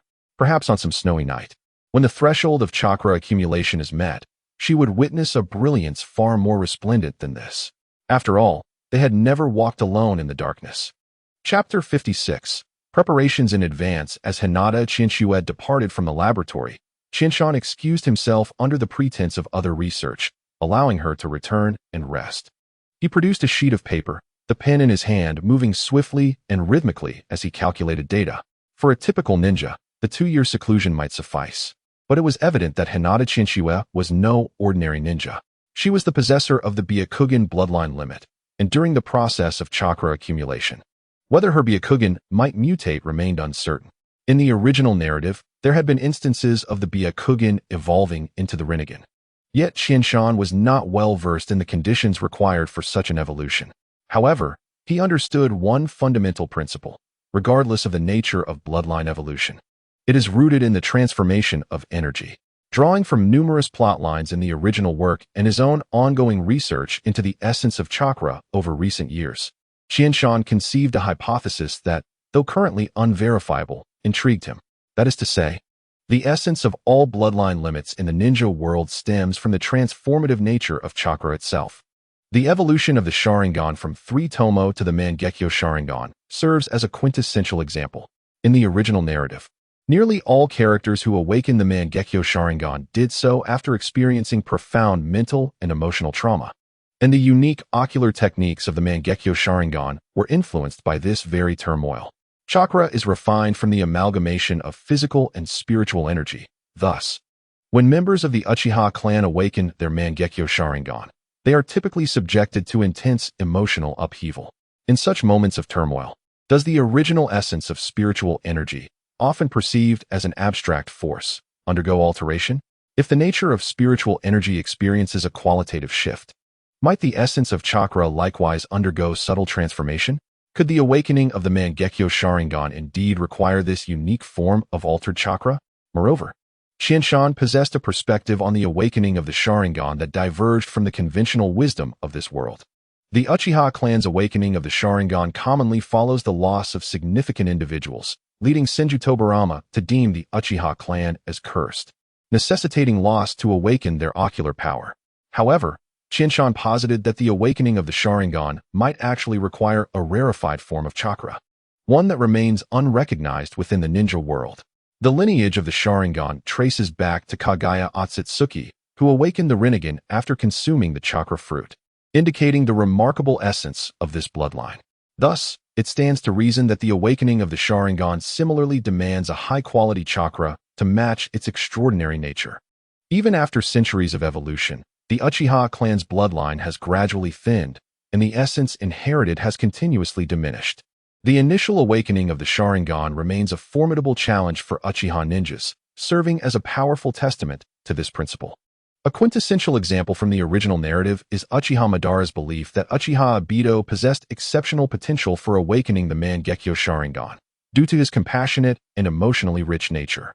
Witnessing the death of his beloved under the hands of a dear friend, Obito's Sharingan instantly evolved from two Tomo to the Mangekyo Sharingan, an unprecedented leap. Qianshan believed that the most significant change in this transformation was Obito's abrupt shift from a person filled with love for the world to one consumed by hatred for it. Love can empower individuals with boundless strength, and hatred too can bestow immense power. In the instantaneous shift between these two extremes, Obito's spiritual force underwent a profound elevation, culminating in a qualitative transformation that facilitated the awakening of his Mangekyo Sharingan. Moreover, the Sharingan is capable of evolving into the Rinnegan, as evidenced by Uchiha Madara's awakening of the Rinnegan following his acquisition of Senju Hashirama's cells. Madara's eternal Mangekyo Sharingan represents the pinnacle of Yin-release chakra, while Hashirama's sage body epitomizes the zenith of Yang-release chakra. The fusion of the two yields the power of all creation. However, Madara did not immediately awaken the Rinnegan upon transplanting Hashirama's cells. Rather, it was only in the twilight of his life, nearing death, that he completed the merging of Yin-release and Yang-release chakra, resulting in the awakening of the Rinnegan. This further corroborates the notion that the awakening of a bloodline limit is inextricably linked to the qualitative transformation of chakra.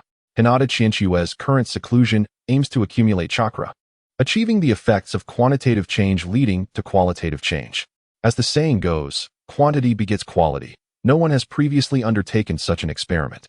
Thus, it remains uncertain whether the process of chakra accumulation might trigger a qualitative transformation of chakra. The impact of such changes on bloodline limits is an unknown variable. Qianshan must prepare in advance to address potential changes. He is currently working on two contingency plans, one of which involves researching a nourishing medicinal cuisine. In regard to the effects of this medicinal cuisine, Qianshan's aspiration is that it can be consumed long-term, effectively replenishing the body's energy and providing nourishing benefits. This would significantly enhance the surplus energy generated in Hinata Chiyuki's body during her seclusion, thereby increasing the efficiency of chakra refinement and reducing the duration of her retreat. This seclusion aims to accumulate chakra rather than depleting her physical resources. Hence, the newly refined chakra each day will stem from the surplus body energy. Otherwise, a 2-year period would be unnecessarily prolonged. Extended periods of seclusion test an individual's mental resilience. Qianshan does not wish for Hinata Chiyuki's mental state to undergo profound changes due to prolonged isolation. As a teammate, Qianshan is well aware of Hinata Chiyuki's extraordinary mental fortitude. Yet her yearning for freedom surpasses that of ordinary individuals, and seclusion inherently restricts freedom. This could lead to a form of internal mental fatigue for Hinata Chiyuki.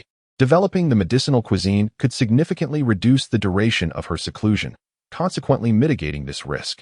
The second contingency plan is relatively straightforward.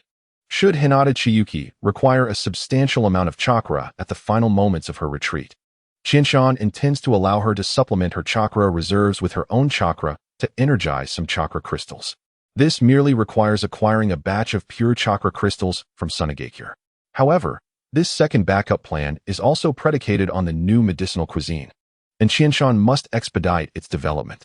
Chapter 57. Cold Brew Essence. Qianshan plunged into the depths of the laboratory, specifically the apothecary room suffused with a rich medicinal aroma. For a full fortnight, he scarcely ventured beyond this threshold. The heavy metal-sealed door insulated him from the clamor of the outside world, as well as the light of day.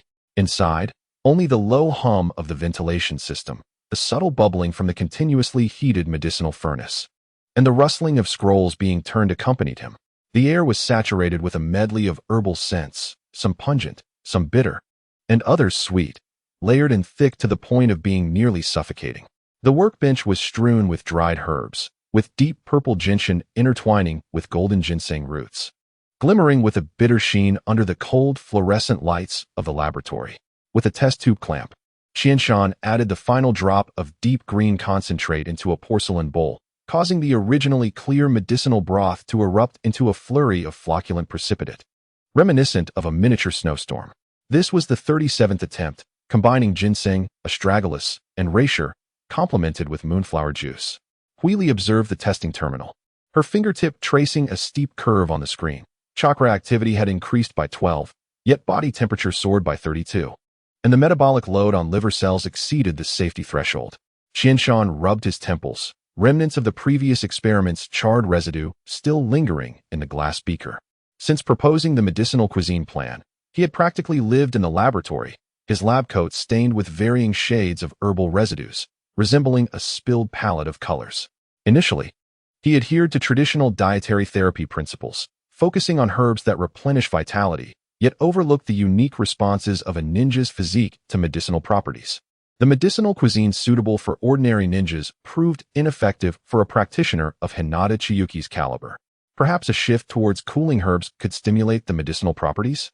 Huili suddenly presented a scroll, indicating that Yunin village had once utilized ice silkworm grass in conjunction with snow lotus seeds to treat the internal injuries of lightning-style ninjas, which could serve as a reference. 2 hours later, a new medicinal dish emerged, a pale blue broth floating with ice-like crystals, exuding a crisp scent reminiscent of mint and melted snow. Test subjects, after consuming it, were instructed to sit in meditation for half an hour. Yet the chakra perception map revealed strange gray patches, indicative of mental energy disarray. Chakra condensing efficiency plummeted by 7, and brainwave frequencies were abnormal. Frowning at the holographic projection, Qianshan noted that the calming effects of the snow lotus suppressed mental energy activity, rendering Hinata Chiyuki's already limited mental state during her seclusion increasingly precarious. After yet another adjustment of the herbal ratio, Qianshan continued his experiments, the dark circles under his eyes betraying his exhaustion, while blood vessels crisscrossed his sclera. His chin was adorned with a scruffy stubble, yet his eyes radiated an astonishing brilliance, marked by an almost obsessive focus as he fixated on the rows of crucibles and furnaces before him. Each vessel churned with liquids of varying hues and viscosities, steam wafting in the air, reflecting his weary yet relentless visage. Master Qianshan, you ought to rest. Huili entered late at night, carrying a simple meal. Concern etched across her face. If you continue like this, your body will not endure. It's nothing. I'm almost there, Qianshan replied, his voice hoarse. His gaze still locked onto the jade furnace before him. The liquid within shimmered with a warm amber hue, gently rolling under a low flame, exuding a reassuring medicinal fragrance. This formula, in theory, was the most gentle long-term nourishing concoction aimed at replenishing energy and enriching blood, which should naturally elevate the body as energy output. He carefully scooped a small spoonful. The liquid swayed slightly in the jade spoon, its hue pristine. He handed it to Huili, instructing, record the data and prepare for the medicinal efficacy test. Begin chakra extraction. The test subject complied. The energy distribution graph representing the medicinal efficacy instantly became chaotic. That warm amber medicinal energy, akin to a stone cast into a tranquil pond, sent ripples racing outward. Then, to their astonishment, it dissipated at a visibly rapid pace within the test subject's chakra pathways, fading away until it vanished without a trace, as if it had never existed. The energy dissipation rate exceeded 65%. Huili gasped in disbelief. The medicinal power could not effectively integrate into the chakra circulation, let alone be absorbed by the cells. It was akin to sand slipping through one's fingers. Qianshan slammed his fist onto the cold metal laboratory table, producing a dull thud. He stared at the rapidly declining energy curve on the screen, his chest heaving, overwhelming feelings of defeat nearly engulfing him. Half a month of iterative simulations, countless adjustments to the ratios, had culminated in such a disheartening outcome. Gentle? Gentle to the point of being utterly futile. Huili bit her pen, suddenly pointing to a glass jar in the corner of the workstation. Master, you once mentioned that chakra is fundamentally a fusion of physical and mental energy. Could medicinal wine be more easily absorbed than broth? Alcohol can permeate cellular gaps. Perhaps we could try cold brewing. Qianshan's eyes lit up as he stood abruptly, his gaze falling upon the moonflower soaking in the jar.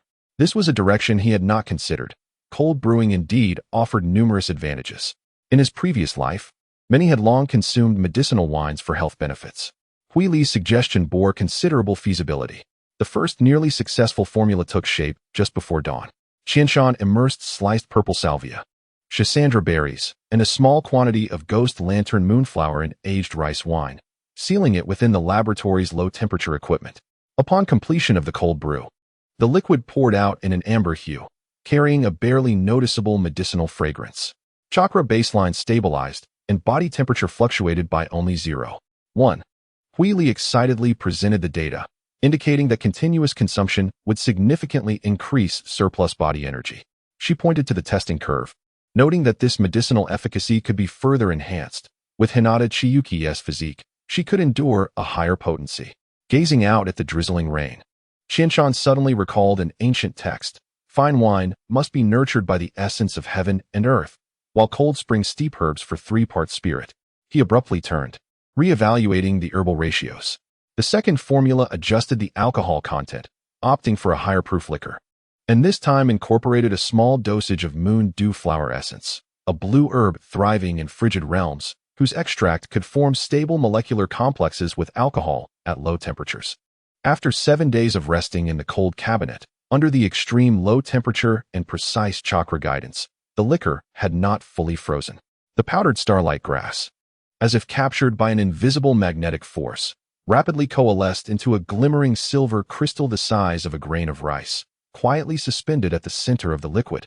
The dew-like essence of the moon transformed into delicate strands of icy blue light, finer than a hair, gracefully swimming and unfurling within the liquid, evenly infusing it with the pure chill of moonlight. Qianshan had a premonition of success. He personally sampled a small spoonful of the concoction. This medicinal wine shimmered a pale gold, its icy liquid sliding down his throat, the sensation warm and honeyed, instantly igniting a wave of heat that spread throughout his limbs. Devoid of the usual harshness associated with medicinal dishes, he closed his eyes, sensing the chakra within him, akin to a lake caressed by a spring breeze. Rippling with golden flecks, an indication of heightened energy. Qianshan had successfully developed the medicinal wine he desired, its effects remarkably beyond expectation. Chakra low temperature cold brew, he murmured to himself, his voice tinged with a raspy certainty. Let us call it Ninglu. Chapter 58. Completion of the training room on the 7th day of yet another plum rain season. The sky was shrouded in leaden gray clouds that seemed almost within reach. Huili etched the final composite ceiling rune onto the heavy alloy door frame, signifying the completion of the ceiling training room, a project that had taken nearly 2 months. The endeavor had extended a few days longer than anticipated due to an increased number of runes to inscribe.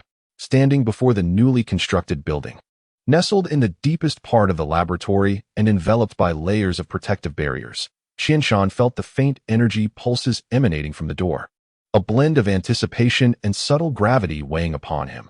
Before him stood not a coffin-like metal capsule, but a rectangular structure embedded into the mountainside. Its exterior composed of 3 layers of overlapping chakra alloy plates, etched with a web of black sealing symbols, an enhanced version of the sealing runes. The sealing training room. Huili's voice crackled through the earpiece, brimming with uncontainable excitement. It features a dual-chamber isolation structure, with an outer buffer room and an inner main training area, separated by 3 sets of airlock-style sealing doors.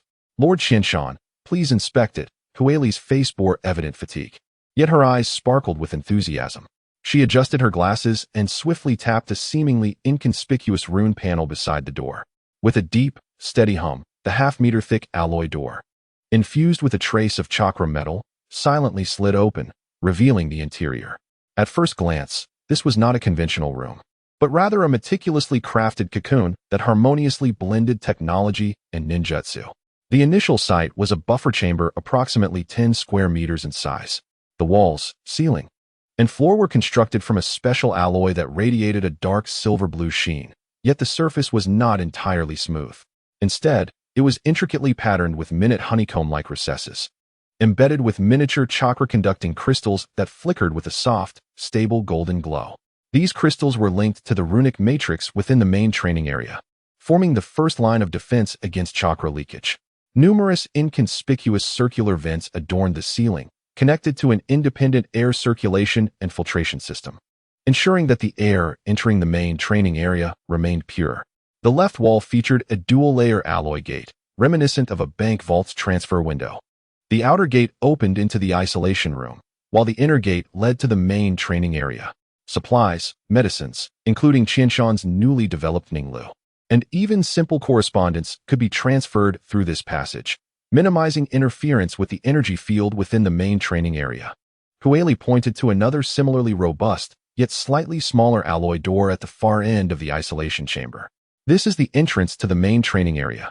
Only when this door is fully closed and the energy field is confirmed stable can the main training area door be opened, and vice versa.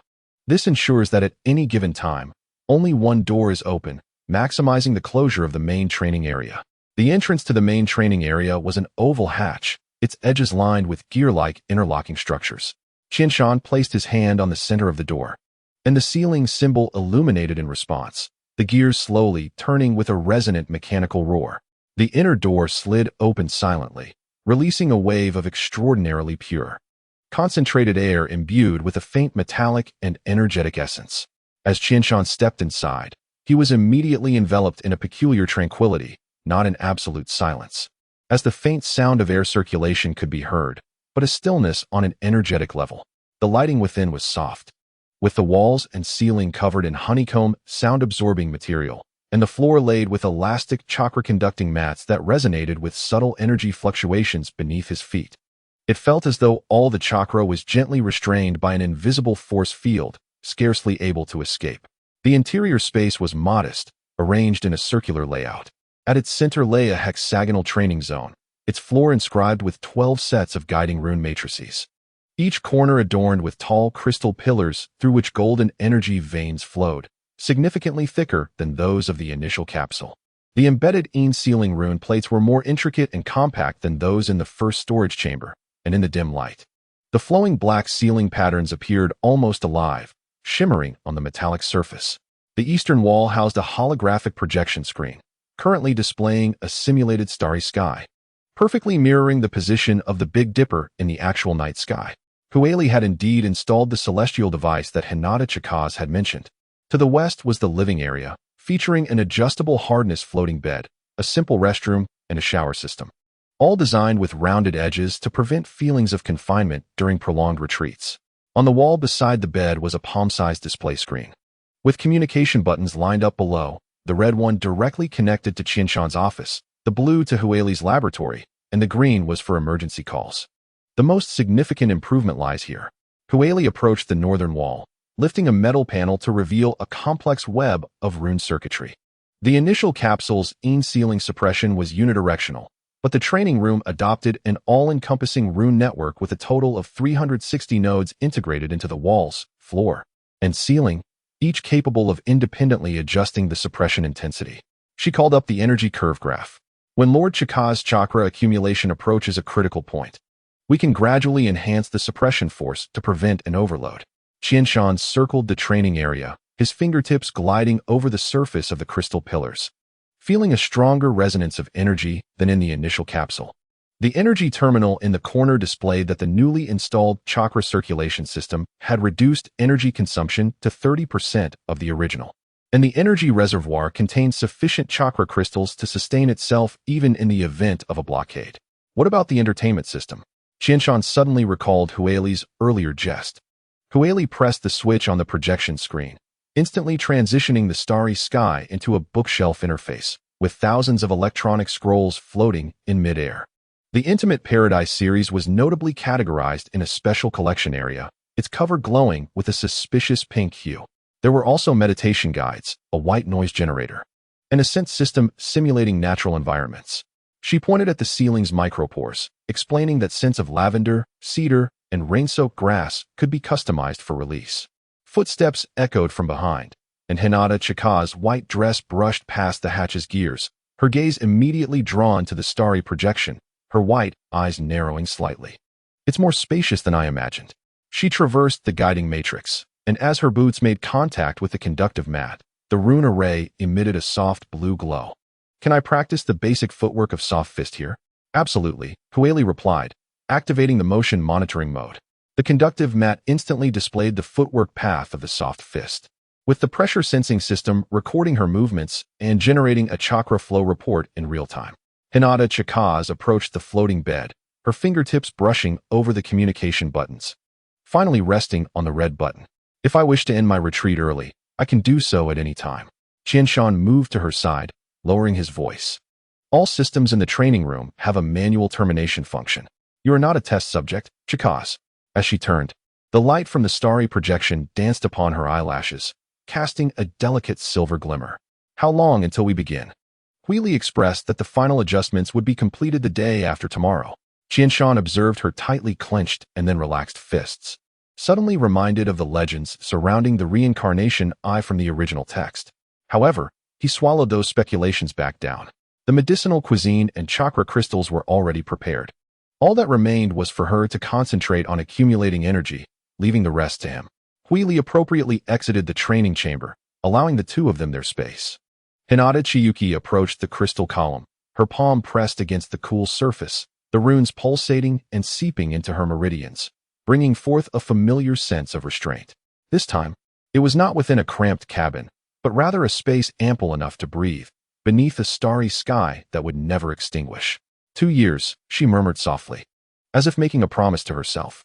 Qianshan took up the conversation, his fingertips tracing an arc upon the guiding matrix, the runes illuminating one after another, weaving a web of light between them. I will accompany you in your training. The starry sky within the training chamber remained resplendent, as if heralding a distant yet clear dawn. Hinata Chiyuki suddenly realized that this was no longer a solitary retreat, but rather a cabin constructed together as they navigated the ocean of chakra, destined to reach the same shore. Qianshan slowly approached the central training platform, his fingers gliding over the cold metallic surface, then looking up at the yet-to-be-illuminated starry dome. He envisioned Hinata Chiyuki spending long hours here, day after day, accumulating a vast amount of chakra sufficient to trigger a qualitative change. Chapter 59. The beginning of seclusion in the early morning of the Sky Ninja Village.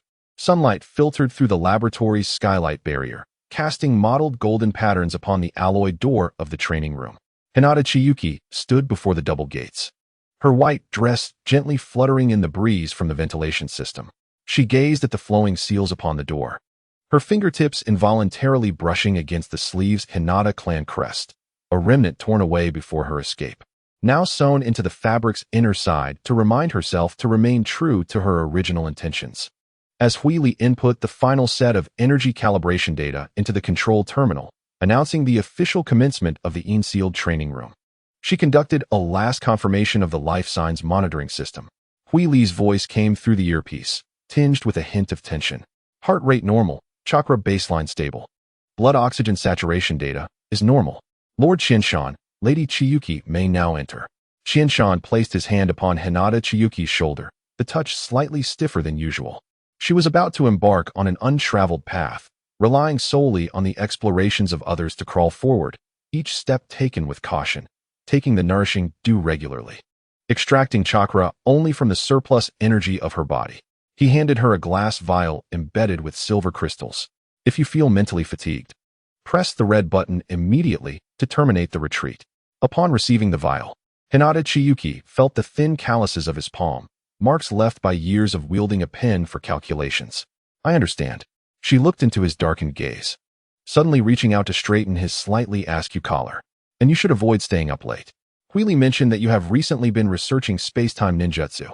Recently, aside from his daily training, Qianshan had begun the exploration of space-time ninjutsu, conceding that it is undoubtedly one of the most challenging ninjutsu to master within the ninja world.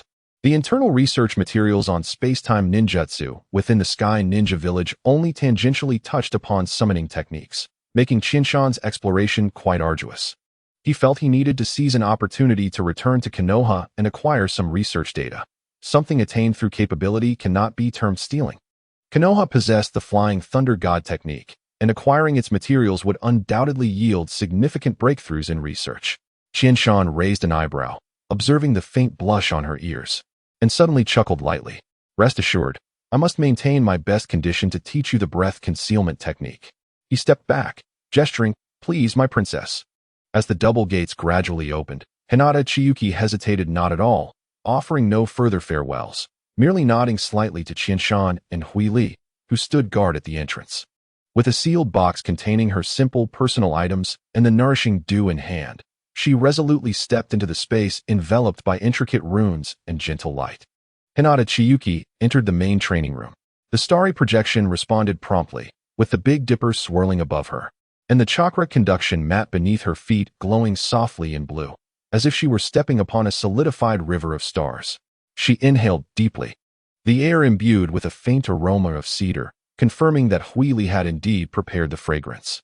The cabin door closed seamlessly behind her, isolating her from all external sounds, leaving only the low hum of the circulation system and the eternally rotating simulated starry sky above.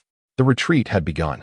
Qianshan's voice emanated from the embedded speaker, imbued with the warm quality unique to electronic tones. Chiyuki, Huili will synchronize the data recording. Now, commence the activation of the in-sealed training room. Hinata Chiyuki seated herself cross-legged at the center of the guiding matrix, consuming a dose of the nourishing dew. The cool, pale golden elixir melted in her mouth, transforming into a warm, rich flow that did not violently inject energy, but rather nurtured every inch of her being like the most exquisite gardener, awakening the surplus vitality hidden deep within her cells.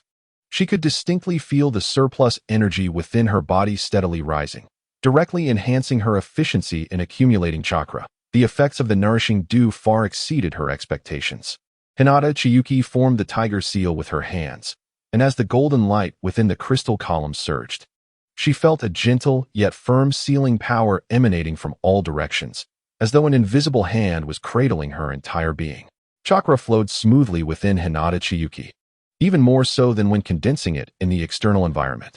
The 12 sets of rune matrices formed a closed loop, propelling the flow of energy like an external energy core. The accumulation efficiency has significantly improved. Hui Li's exclamation came from the monitoring room. Coupled with the effects of the nourishing dew, Lord Qianshan, at this rate, the seclusion period may be shortened to within a year and a half. Qianshan focused intently on the curves displayed on the holographic screen, watching as Hinata Chiyuki's chakra level steadily ascended at a visibly rapid pace. He summoned the data comparisons from the Medicinal Cuisine Experimental Group, noting that the daily surplus energy output of test subjects consuming the nourishing dew had increased by 45, while Hinata Chiyuki's unique constitution had achieved an astonishing 62. Continue monitoring and pay attention to any changes in her bodily data, he instructed in a low voice, his fingertips typing a series of commands on the keyboard. Chapter 60. The hasty half-year time flew like an arrow, and 6 months slipped quietly away amid the tense and orderly operations of the Sky Ninja Village and the precise data recordings in the laboratory. Hinata Chiyuki's retreat progressed far more smoothly than Qianshan had anticipated. The effects of the nourishing dew surpassed expectations and combined with the training room. The total amount of chakra Hinata Chiyuki had accumulated over the past 6 months was nearing 1/3 of the threshold for a qualitative change in chakra. Huili updated the data curve daily, with the line representing total chakra rising steadily at an exhilarating rate. At this speed, the originally estimated 2-year retreat period was highly likely to be compressed to within a year and a half. This was undoubtedly excellent news. However, not everything unfolded as desired. Each morning, Qianshan adhered unwaveringly to his routine in the training room, besides the regular monitoring of data and accompanying Hinata Chiyuki for a time. He had an important task, imparting to her the breath concealment technique he had developed. This secret technique, derived from transformation techniques, had evolved through Qianshan's continuous refinement from a singular ninjutsu, focused on concealment effects, to a method that effectively assisted ninjas in sensing and cultivating natural energy. The core of this technique lies in the realm of human sense interaction and unity. It requires practitioners to merge their sense of existence, chakra fluctuations, and mental intent with the surrounding environment, akin to a droplet merging into the ocean or a fallen leaf returning to the earth, achieving a state of near disappearance. This was currently the safest and most efficient path to mastering sage arts that Qianshan knew. Yet, for Hinata Chiyuki, who was accustomed to perceiving all things with the clear and controllable flow of chakra inherent to her Byakugan bloodline, it became an insurmountable chasm. Half a year has passed. Yet no matter how intricately Qianshan explains the subtle mysteries or demonstrates the harmonious resonance with nature and the environment, Hinata Chika has been unable to truly grasp that profound sense of unity between heaven and man. On this particular morning, as usual, Qianshan traversed through layers of barriers, arriving at the imposing alloy door of the sealed training chamber. Huili, open the buffer room, he murmured into his earpiece. The outer alloy door emitted a deep, resonant hum, akin to a slumbering giant slowly awakening. The lighting system within the buffer room activated automatically, casting a warm yellow glow over the honeycomb chakra-conducting crystals. These subtly shimmering crystals refracted fragments of golden light in the morning sun, resembling a frozen cluster of stars. The heavy alloy door silently slid shut behind him, sealing tight. The air circulation system emitted a faint hum, bringing in freshly filtered air. Qianshan approached the alloy door leading to the main training room at the end of the isolation chamber. The rune disc beside the door illuminated, and a holographic projection screen materialized, displaying key data such as the stability of the energy field and chakra dissipation rate within the main training room. Inside, Hinata Chika was already aware of Qianshan's request to enter. After giving her affirmative response, she began to await his arrival. Moments later, Kueli's voice came through the communicator. Lord Qianshan, the energy field in the training room is stable. You may enter. Pressing his palm against a specific seal node at the center of the door, Qianshan infused a trace of pure chakra for identity verification. The black seal patterns on the door glowed to life, emitting a low hum. Accompanied by the precise click of interlocking gears, the heavy alloy door gradually slid open, revealing the interior of the main training room. At that moment, the starry projection in the main training room simulated the sky just before dawn, with the Big Dipper gradually fading and the east beginning to glow with a pearlescent light. Soft light bathed Hinata Chika, who was not practicing in the central guiding matrix, but rather sitting cross-legged on the chakra-conducting mat beside the floating bed. Dressed in a plain white training outfit, her long hair simply tied back, she sat upright, with her fingertips gently resting on her knees, a habitual gesture of concentration reflected in her slightly furrowed brow.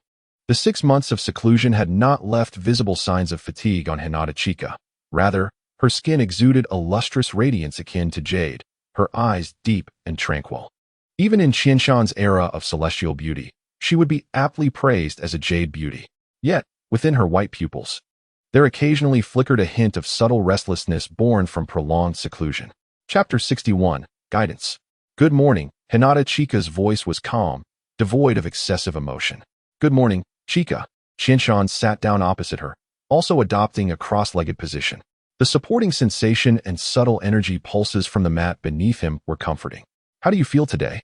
Chakra accumulation is stable, and the dew's effects are still excellent. Hinata Chika replied succinctly, her gaze fixed on Qianshan's face.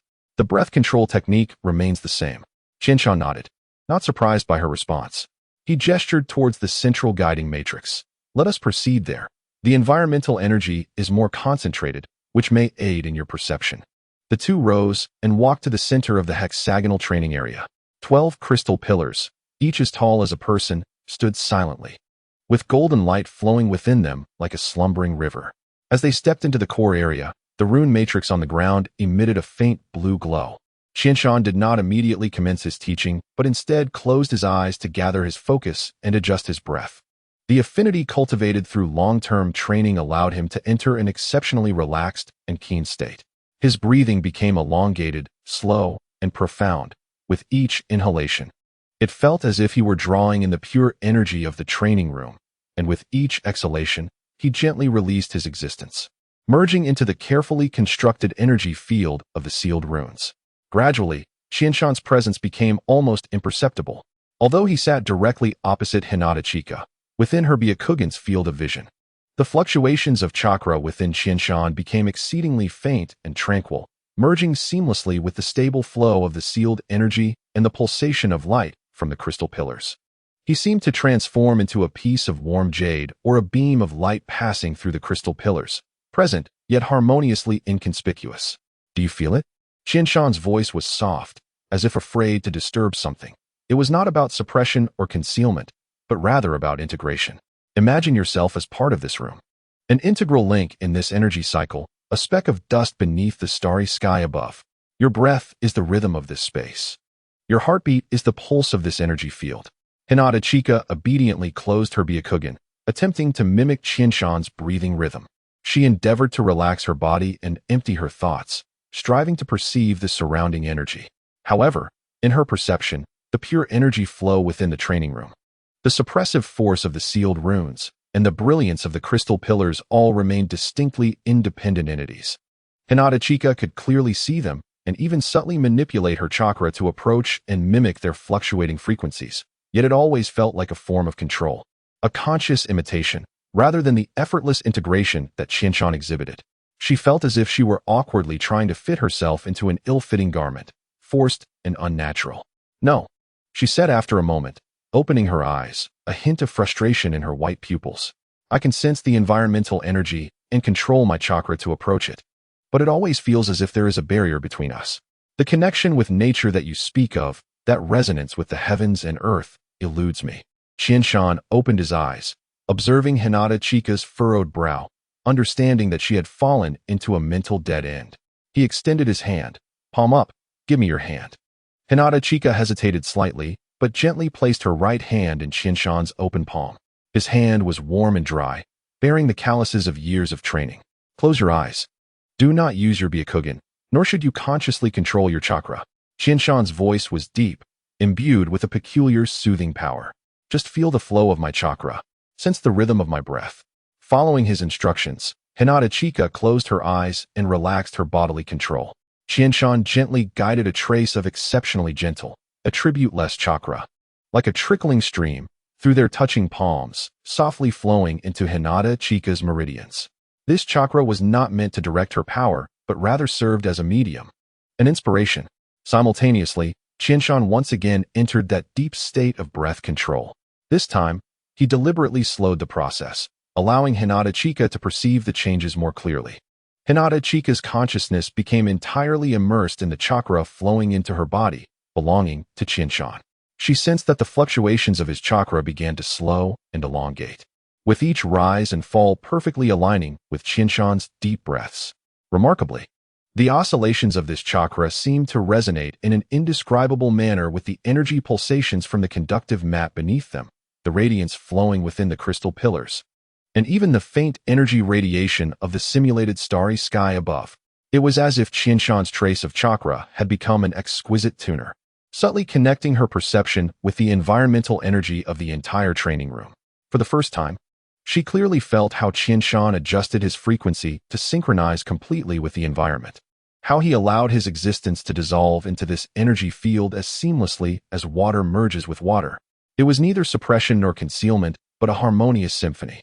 She realized that she herself was also a note within this melody. Do you feel it?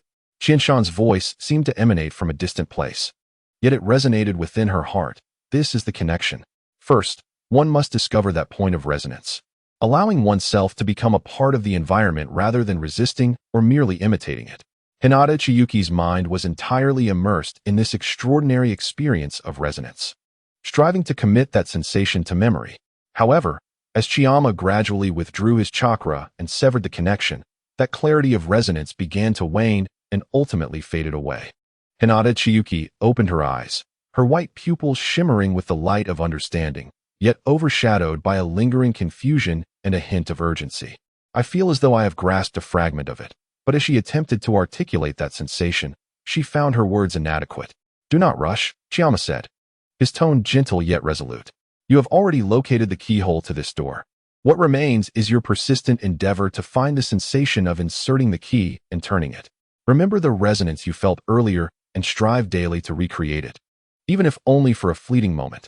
Mastery, particularly in this pursuit of touching the essence of spirit and energy, has no shortcuts. Only through practice can one attain proficiency. He stood, glancing at the time. That will be all for today. Continue to accumulate chakra according to your plan and solidify the sensation you just experienced. I shall return to accompany you this evening.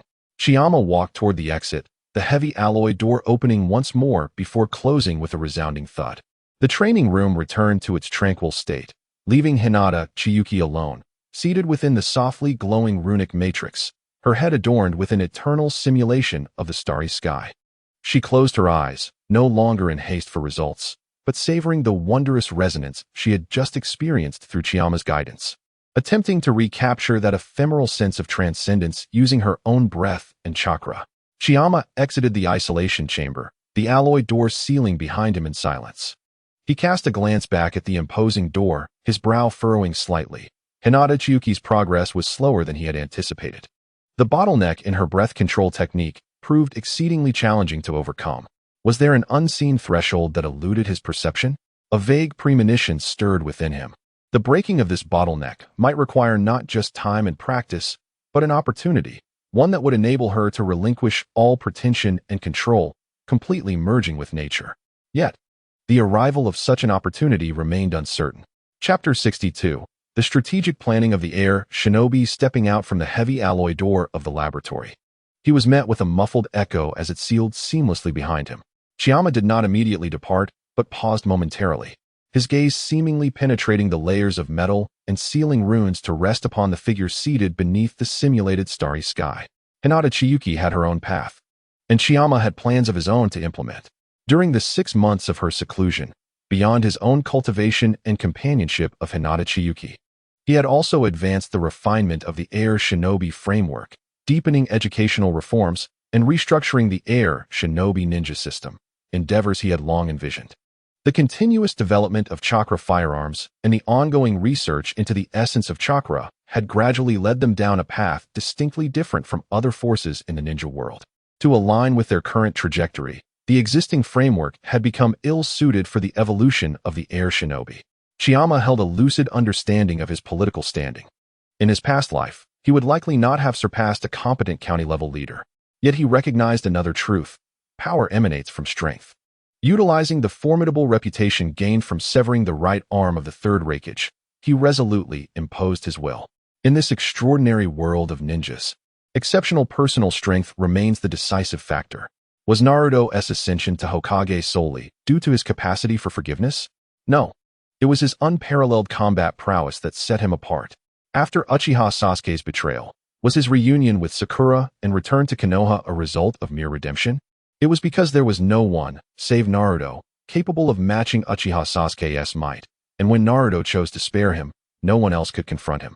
Chiyama made his way directly to the administrative center, where Takemura Shoji had been waiting for him. Lord Chiyama, this is the report on the refinement of the Air Shinobi framework. It has all been successfully implemented. Takemura appeared somewhat haggard, with deep-set eyes, yellowing skin, and dry hair. Yet, his eyes sparkled with an intense brightness, as if flames were igniting within, creating a stark contrast to his weary exterior. Shoji, while work is important, so too is your health. Chiyama took the paper report from Takemura and began to scrutinize it closely. The Research Institute has recently developed a health supplement aimed primarily at the daimyo and nobles of various nations. I have tested it, and the results are quite promising. Use my token to procure some. A sound body is essential for the construction of the Air Shinobi. Chiyama had witnessed and appreciated Takemura's efforts over this period. The refinement of the Air Shinobi framework was largely executed by him, who had scarcely taken a break and often burned the midnight oil attending to administrative affairs. Chiyama, the hands-off manager, relied heavily on administrative talents like Takemura, for he did not wish for him to become overworked, lest he be unable to maintain his current level of productivity. Thank you, Lord Chiyama. Takemura's voice bore a barely perceptible tremor, feeling a sense of recognition from Chiyama's concern, which was truly gratifying. I have reviewed the report. It is quite commendable. Ongoing follow-ups must be maintained. These efforts require long-term commitment to yield results. After perusing the improvement report, which was notably satisfactory, Chiyama decided to impart some motivational words. Still, it is worth reiterating. The current Air Shinobi belongs to us. The future of the Air Shinobi belongs to the next generation. How we entrust the Air Shinobi to those who follow is a question each of us must ponder. After encouraging Takemura, Chiyama departed the administrative center, demonstrating unwavering trust in his subordinates' capabilities. Yet, when it came to the practical execution at the grassroots level, Chiyama preferred to witness it firsthand. Since gaining the ability to utilize natural energy, the effects of his breath control technique had significantly improved. Chiyama's figure moved like a drop of ink merging with the air, silently traversing the bustling streets. With the breath control technique in full operation, he resembled an invisible breeze, gliding past pedestrians and brushing against shop signs without causing a ripple. Sunlight filtered through his silhouette, and under the effects of the breath control technique, the shadows cast upon the ground became exceedingly faint, nearly imperceptible. Chiyama's target was clear: the newly constructed school of the Air Shinobi. Situated in the southeastern corner of the village, this school combined traditional ninja village elements with modern, minimalist lines. The expansive floor-to-ceiling windows provided ample light, and the interior was laid with honeycomb-patterned runic panels that absorbed dissipating chakra fluctuations while assisting in indoor temperature regulation. Chiyama ghosted through the playground, where several children practicing basic taijutsu ran past him, completely oblivious to his presence. the breeze they created failing to disturb the hem of his clothing. He chose a classroom engaged in theoretical lessons, silently standing in the shadows of the back door. Through the immaculate glass window, he observed the scene within. At the podium, a young male teacher was pointing at the text on the blackboard, his voice resonating clearly. Thus, chakra control is not merely for the precise release of ninjutsu or conserving chakra. It is the foundation for understanding our own power and the laws governing the energy of this world. Robust control signifies heightened perception, more refined manipulation, and... He paused, seemingly organizing his thoughts. It is one of the keys to accessing higher levels of power. This is an essential theory put forth by Lord Chiyama, and it serves as the cornerstone for the future development of the air shinobi. Qianshan slightly raised his brows, recalling that he had indeed emphasized the core importance of chakra control in the foundational documents regarding the reform of the ninja system. However, the phrase regarding the key to higher levels of power, which sounded somewhat esoteric, was not his original wording. It appeared that the instructors had infused their own interpretations while conveying his ideas. In the classroom, the children listened with a semblance of understanding, their eyes brimming with awe and curiosity towards the title of Master Qianshan. A small boy raised his hand and asked, "Teacher, did Master Qianshan really sever the Raikage's arm with just one strike? Is it because of his exceptional chakra control?" The classroom instantly fell silent. All the children's gazes fixated intensely on the teacher. The young educator's face momentarily flashed with pride. He straightened his posture and raised his voice slightly. "Indeed, the third Raikage is renowned as the strongest shield in the ninja world, impervious to ordinary ninjutsu. Yet, Master Qianshan, through his exquisite mastery of chakra, concentrated his power into a single point, unleashing it in an instant to deliver this astonishing blow. This is the might of chakra control at its zenith. Remember, power lies not in magnitude, but in mastery." The children erupted in hushed gasps of admiration, their eyes sparkling with reverence. Qianshan listened silently from outside the window, understanding the implications. The feat of severing the Raikage's arm not only instilled fear in external adversaries, but also established an almost mythical prestige within the ranks of the air ninjas, particularly in the hearts of these future generations. When teachers explained his philosophy, they unconsciously used this prestige as the most potent testament and source of motivation. However, the tale had been somewhat distorted. After all, he wielded a sword. If his swordsmanship were to reach its pinnacle, the title of Sword Saint would certainly sound far more appealing than that of Knife Saint. So let us not spread that rumor. Chapter 63. The silent observer. He quietly departed from the theoretical classroom, his form akin to smoke, drifting towards another building. This was the practical training hall, where the air resonated with lively chakra fluctuations and the excited shouts of children. In a spacious, well-lit training room, a group of slightly older children was divided into several groups for practice. They were not honing lethal ninjutsu, but rather engaging in an array of peculiar, yet highly targeted chakra control exercises. One group of children carefully manipulated chakra threads, attempting to lift delicate chakra-conducting paper floating in a basin of water without tearing it. Another group had water spheres suspended before them, requiring precise chakra control to direct the flow of water within the spheres along specific trajectories, creating whirlpools or even simulating simple patterns. Yet another group encircled a complex chakra resonator, striving to adjust their chakra fluctuations to synchronize with a faint frequency preset by the instrument, its indicator lights flickering in response to their efforts. Steady. Feel the flow of chakra at your fingertips. Envision it as an extension of your fingers. Do not use brute force. The guiding female instructor's voice rang clear as she wove among the children, offering pointers. "Xiaolin, you're too tense. Relax your spirit. Do not be anxious." The children were thoroughly enjoying themselves. These exercises felt like games, brimming with challenges and fun, far more engaging than monotonous hand sign practice or physical training. Qianshan observed the focused expressions on their faces and the exhilaration of their successes. This was precisely the effect he desired, transforming the refinement of foundational abilities into an enjoyable exploration. Due to years of warfare, various ninja villages had been compelled to adopt a strategy of hastened cultivation, often exhausting promising talents from a young age through excessive chakra training, leading to premature depletion of their innate potential. Now that he could temporarily uphold a period of tranquility, it was imperative to provide the next generation with better opportunities for growth. Moreover, Fostering their interest in exploring chakra from a young age would ultimately aid his future research into the essence of chakra. As for the teaching of ninjutsu, it was not intended to occur within the confines of the school in Qianshan's vision. Upon graduating, students could choose to join various departments of the air ninjas based on their interests. Those with compassion and a desire to heal could join the medical department to learn specialized healing ninjutsu. Those wishing to enhance their strength, engage in combat, and protect their comrades could join the ninja troops to learn various combat ninjutsu. Those passionate about exploring nature and uncovering objective laws could join the Research Institute to study research-oriented ninjutsu. Graduates would already possess sufficient chakra control to learn other ninjutsu with greater efficacy.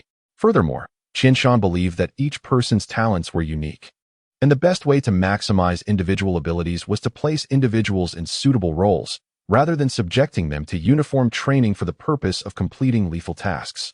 However, the profound optimization of education would not yield immediate results. Qianshan anticipated a commitment of at least 5 to 10 years.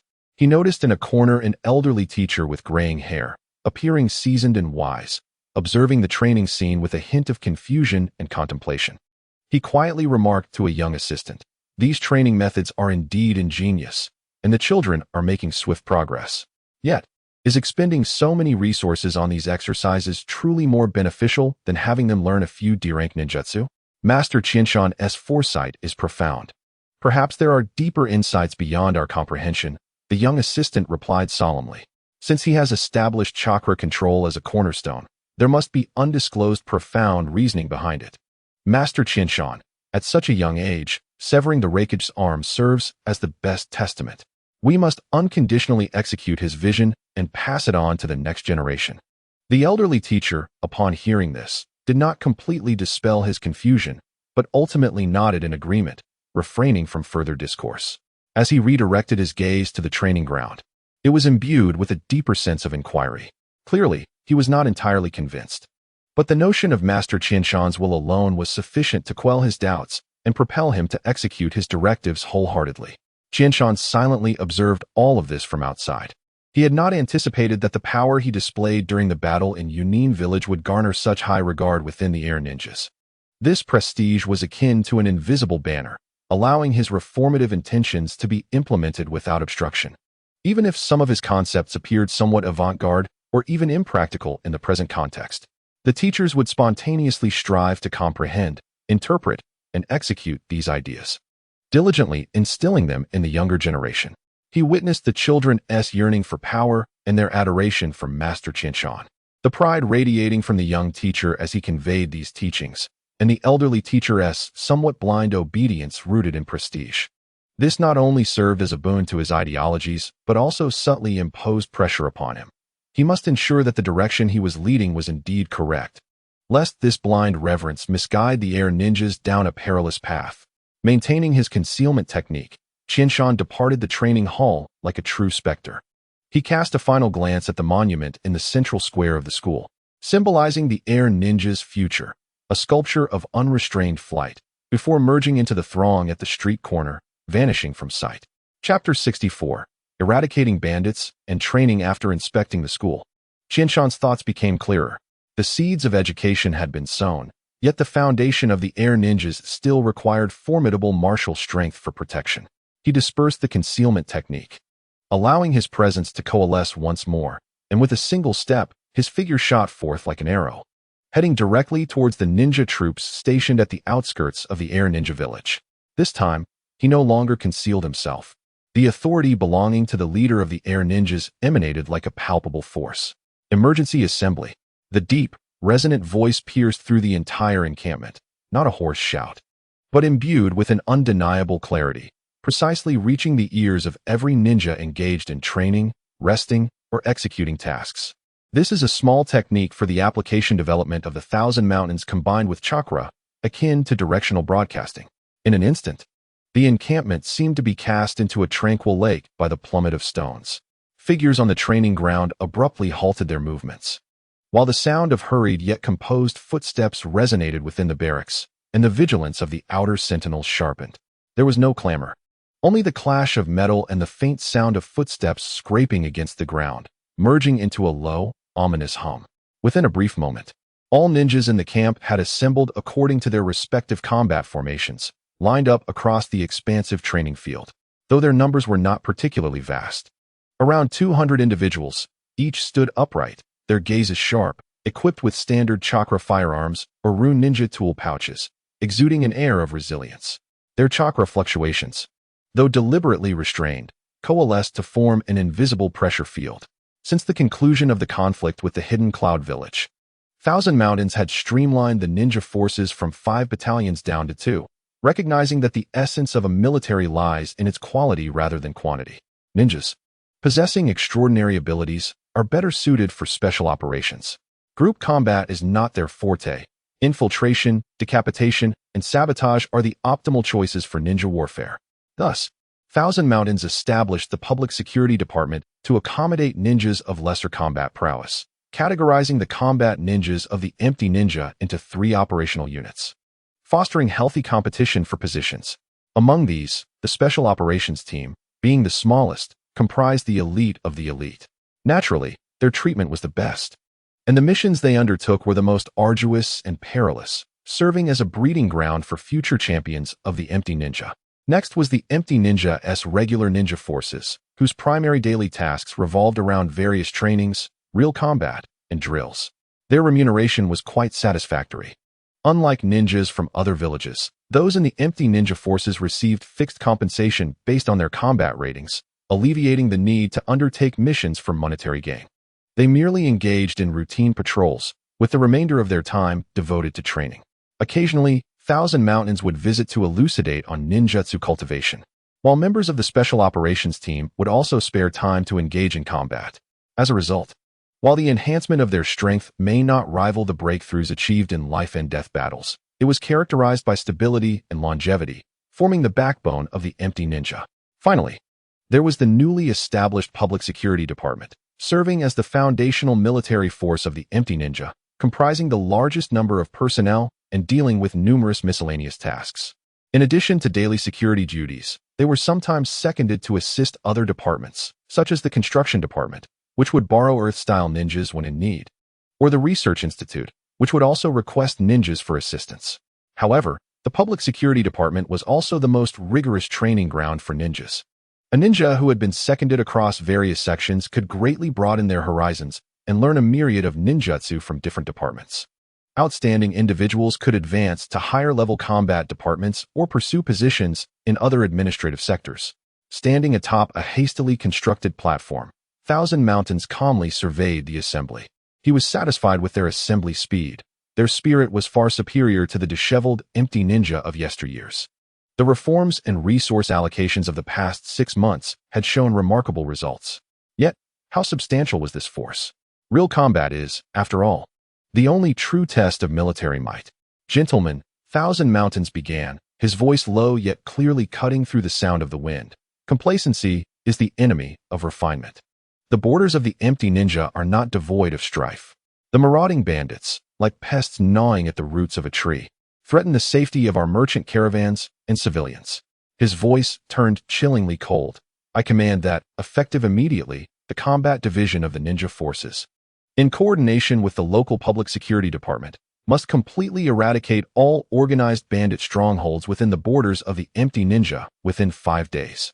Leave no corners unchecked. No future threats. There was no impassioned pre-battle rally, only a stark and clear operational objective. The order was issued, akin to a boulder cast into a deep pool, stirring a silent ripple. Instantly, the eyes of numerous ninjas ignited with combat fervor, their bodies straightened, awaiting further instructions. Understood. The head of the combat division, a composed upper ninja named Lu Chuan, was the first to step forward, his voice resonating with strength. Thousand Mountains nodded slightly, choosing not to elaborate further. The next moment was for the combat division to demonstrate its professional capabilities. Specialized tasks were entrusted to those with expertise. Within the command room of the combat division, the heavy alloy door shut, isolating them from external noise. Lu Chuan stepped forward to the large three-dimensional sand table, which vividly displayed the complex terrain surrounding the Empty Ninja village, including several locations marked with red lights, indicating confirmed or highly suspected bandit strongholds. Order confirmed. Eradicate all bandit strongholds along the borders within 5 days. Lu Chuan's voice remained steady, his gaze sweeping over the 10 core operational advisors in the room like an eagle surveying its territory.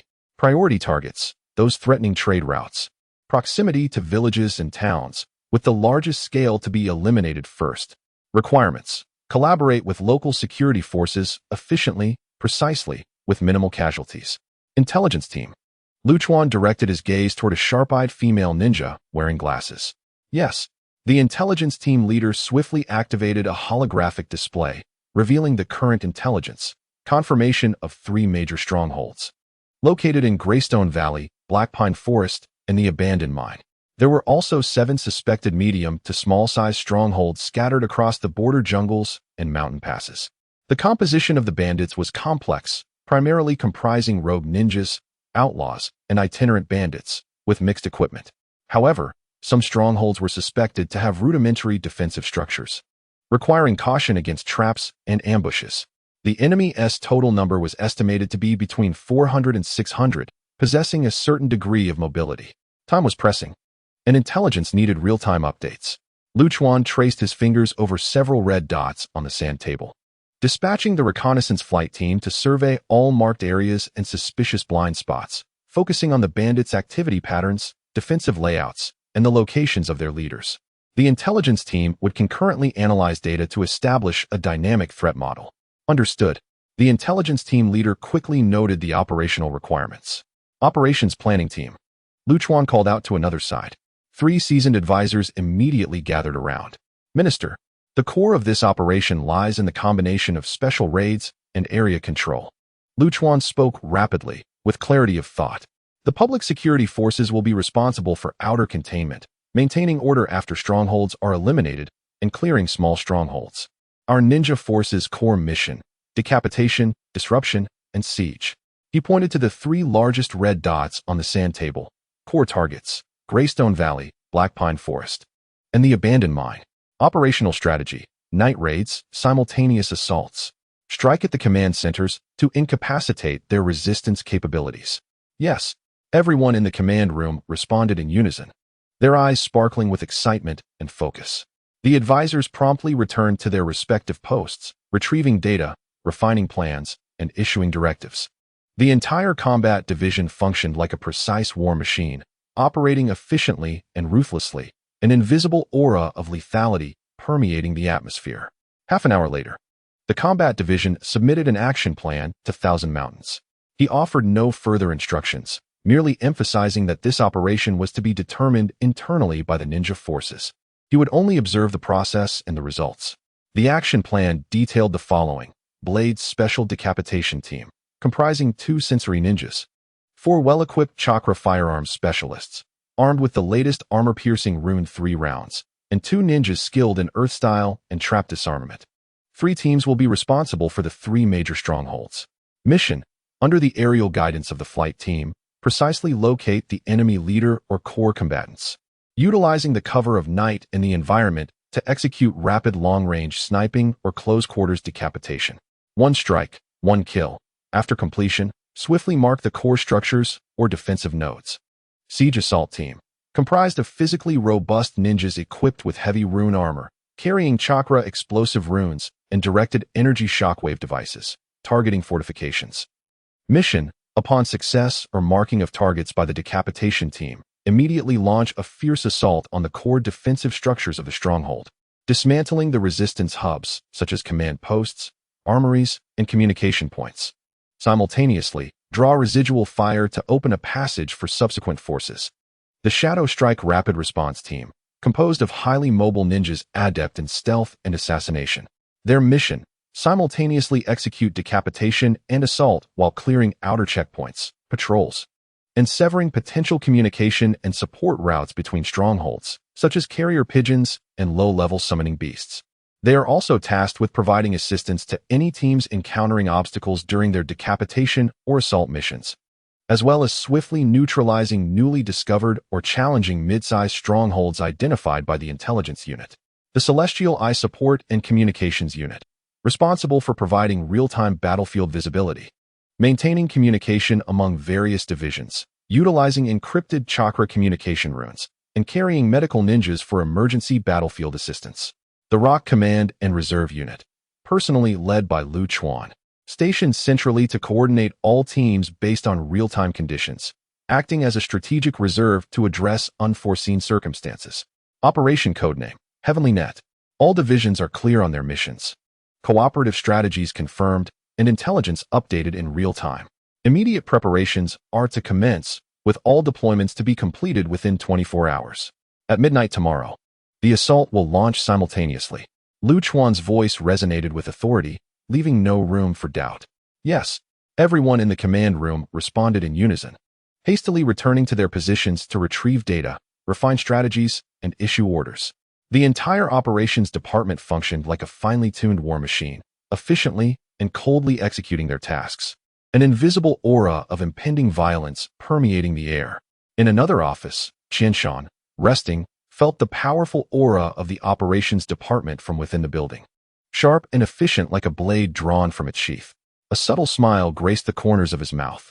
In terms of operational deployment, the current Sky Ninja forces were satisfactory. Their true combat effectiveness would reveal itself in the ensuing battle. Chapter 65. Swift as the wind the next day. Within the chakra training chamber, the projection of the starry sky slowly flowed across the dome, casting a serene glow. Qianshan and Hinata Chinchua sat side by side at the edge of the central guiding matrix. A massive holographic display hovered before them, resembling an expansive war sandbox, distinctly divided into several scenes depicting the Sky Ninja Force's assault on bandits. These visuals were relayed through action recorders worn by the Sky Ninja members. Following breakthroughs from the Research Institute, signal transmission could now occur within the Sky Ninja territory. However, to extend communication to other regions of the ninja world, additional signal bases would need to be established, a capability the Sky Ninja temporarily lacked. Qianshan did not participate in the command of this operation. Instead, he prepared to observe as a spectator, awaiting the performance of the Sky Ninja forces. The night enveloping the Sky Ninja border was as dark as ink. In the visuals, 3 elite ninja teams struck simultaneously into Greystone Valley, Black Pine Forest, and the abandoned mine pit, like surgical blades. Deep within Greystone Valley, a village built against the mountains lay shrouded in darkness. Only the largest wooden and stone structure at its center emanated a dim glow from an oil lamp, revealing the silhouette of a burly bandit chief dozing off at a table, his snores faintly echoing through the thin walls. Several guards wrapped in blankets huddled in sheltered corners, their vigilance dulled by the long night and cold. At the village gate, 2 weary sentinels, clutching spears, shivered against the night wind. Suddenly, a faint buzzing sound, akin to the rapid fluttering of bee wings, swept overhead. One of them instinctively looked up, his pupils narrowing at the sight of several ghostly blue lights, like will-o'-the-wisps, silently swirling in the pitch-black sky. "What is that?" he barely managed to utter, his voice snuffed out by the frigid night air. Almost simultaneously, from the shadows of a steep cliff in the distance, an imperceptible dark red thread, like a gaze from the underworld, precisely extended in the night vision scope, resting gently on the sleeping figure's brow. The crosshair remained steady as a rock. The trigger was pulled, and instead of a deafening roar, a muted sound akin to a heavy object hitting the ground echoed, followed by the extinguishing of the dim light in the center of Greystone Valley. As if a candle had been abruptly snuffed out, the target eliminated. The efficiency of the blade unit was terrifyingly high. After thorough reconnaissance, they, in conjunction with the Research Institute's newly completed silenced chakra rifles, transformed into grim reapers of the night, efficiently reaping lives within Greystone Valley. Simultaneously, another scene unfolded in the depths of Black Pine Forest, where a concealed stronghold built among towering trees and dense vines appeared even more sinister. Members of the Shadow Strike Unit, akin to the most adept nocturnal owls, donned camouflage gear inscribed with runes that distorted light, seamlessly blending into the shadows of the trees as they silently infiltrated the outer perimeter. As they passed, a chill, almost tasteless mist spread through the air, reminiscent of the ordinary night dew in the forest. The hidden sentinels, concealed in branches and grass, barely sensed the unusual airflow brushing against their skin before their bodies stiffened and succumbed to paralysis, their pupils dilating as consciousness slipped silently into a frigid abyss. They had no time to sound an alarm before they collapsed like bags stripped of their bones. The vanguard of the Shadow Strike unit, like ethereal shadows, silently approached the only illuminated wooden house at the center of the stronghold. One individual deftly slid a blade as thin as a cicada's wing through the door's crevice, causing the latch to drop. Another slipped inside like liquid. Under the flickering light, several leaders gathered around a map, engaged in heated debate, suddenly aware of the sound and turning in astonishment. They had not even caught a glimpse of the intruders before a chilling, bone-deep pain surged through their throats, and darkness enveloped them, severing all consciousness in an instant. The light within the house extinguished abruptly, plunging the entire stronghold into silence. The efficiency of the Shadow Strike unit rivaled that of the Blade unit. The most technically skilled were the Barrier unit, positioned at the entrance of the abandoned mine pit, resembling the gaping maw of a greedy beast, unfathomably deep. Within the depths of the shaft, several illuminated chambers buzzed with noise, mingled with coarse laughter and the clanging of metal. The bandits congregated here, blissfully unaware that deadly detection beams had silently swept through the jagged walls of the mine, mapping every structure and gathering point within the underground space. Ninjas from the Barrier unit stood silently above the mine entrance, clad in heavy chakra armor adorned with energy circuits. The captain's holographic command terminal clearly projected a three-dimensional grid model of the mine's interior, with several blinking red dots marking the densest clusters of individuals. Detonation points confirmed. The captain's voice resonated in the encrypted channel, cold and metallic. Launch. The command was given. Several directional explosive devices, resembling short spearheads and emitting ghostly blue flames from their tails, were hurled into key ventilation openings and structural points of the mine. In the next instant, boom, boom, boom. The explosions were not earth-shattering, but rather a dull, terrifyingly penetrating low-frequency shockwave, akin to an invisible hammer striking the frail structural nodes of the ancient mine. The ground trembled violently beneath them, groaning. Inside the mine, the rotting wooden supports and weathered rock columns, which had stood for countless years, suddenly cracked under the immense weight. Massive boulders from above, enveloped in dust, crashed down like a landslide. The intense illumination within the chambers was instantly snuffed out, followed by the deafening sound of collapsing rock layers and desperate screams, soon engulfed by the thunderous sound of further collapses. Dust surged from the mine's multiple exits like a massive gray wave, swiftly dispersed by the night wind. The area surrounding the mine entrance resembled the aftermath of a localized earthquake, leaving only a twisted, collapsed, and grotesque landscape that permanently sealed all sins and clamor beneath a shroud of deathly silence. The Barrier unit had flawlessly exploited the enemy's geographical advantages, combining their intelligence and advanced equipment to execute a textbook-level dimensional strike. Hinata Chiyuki nodded slightly, her gaze unwavering from the projection. Her voice, though calm and unperturbed, carried a penetrating insight.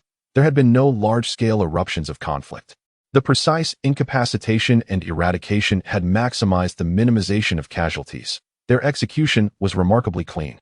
Qianshan leaned back against the soft conductive mat, his eyes traversing the ever-shifting battlefield model, as if envisioning the cold, surgical precision of the operations that unfolded under the night sky of the border.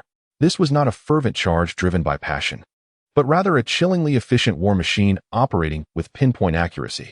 The steel storm swept through, leaving behind an absolute order and an eerie silence.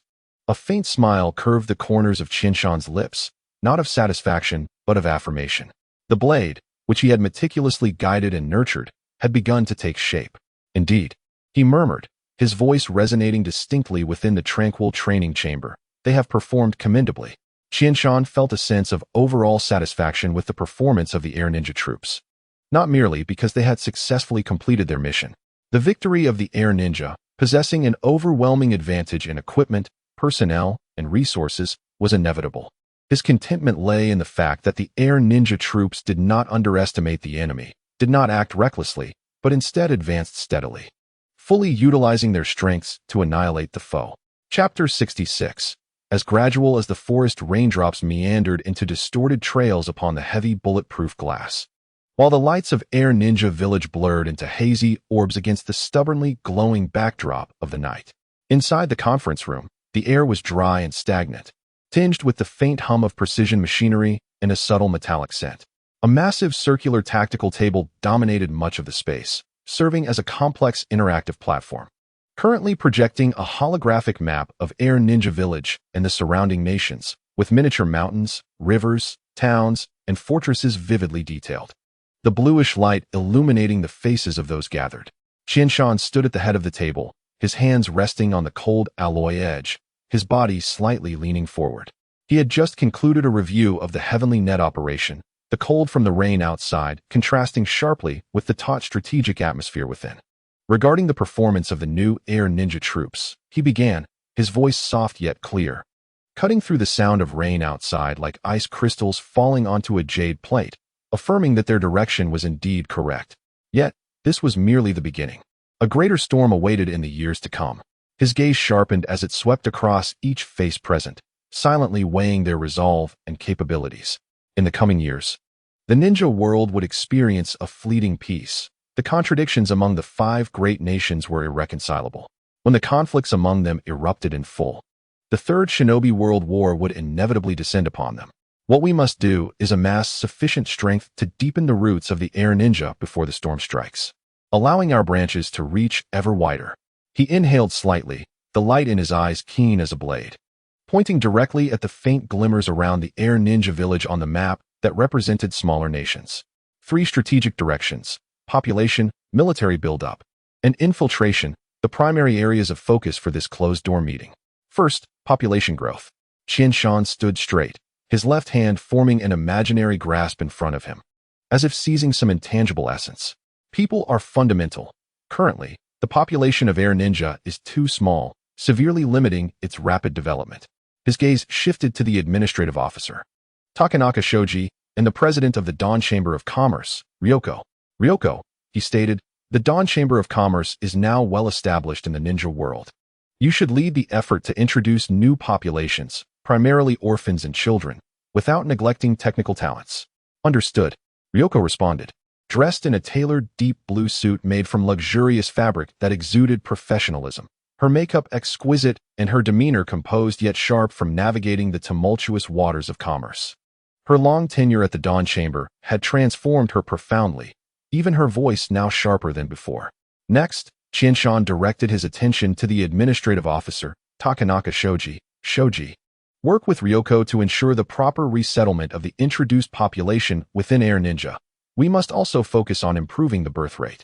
Yes, Shoji replied, appearing considerably better than a few days prior. The new health potion from the Research Institute seemed to be effective. Second, military buildup. Qianshan raised his right index finger, tapping a resolute rhythm on the alloy table. The continuous upgrade and iteration of chakra firearms and rune weapons still have room for improvement.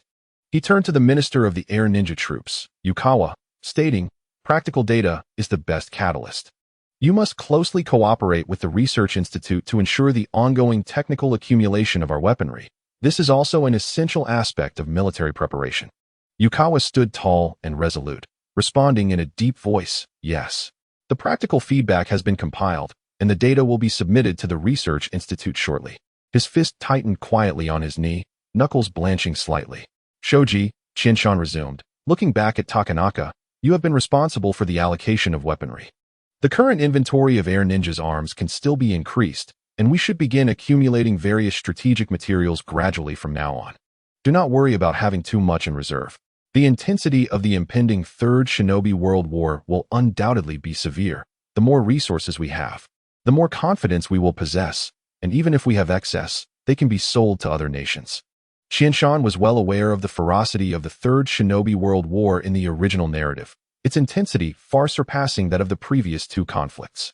He elaborated on a few minor points regarding military preparations before the conversation shifted to strategic infiltration. This is the crux of today's meeting. Ryotaro, Ryoko, Shoji, and Suiying. Infiltration and economic plans require your departments to collaborate seamlessly.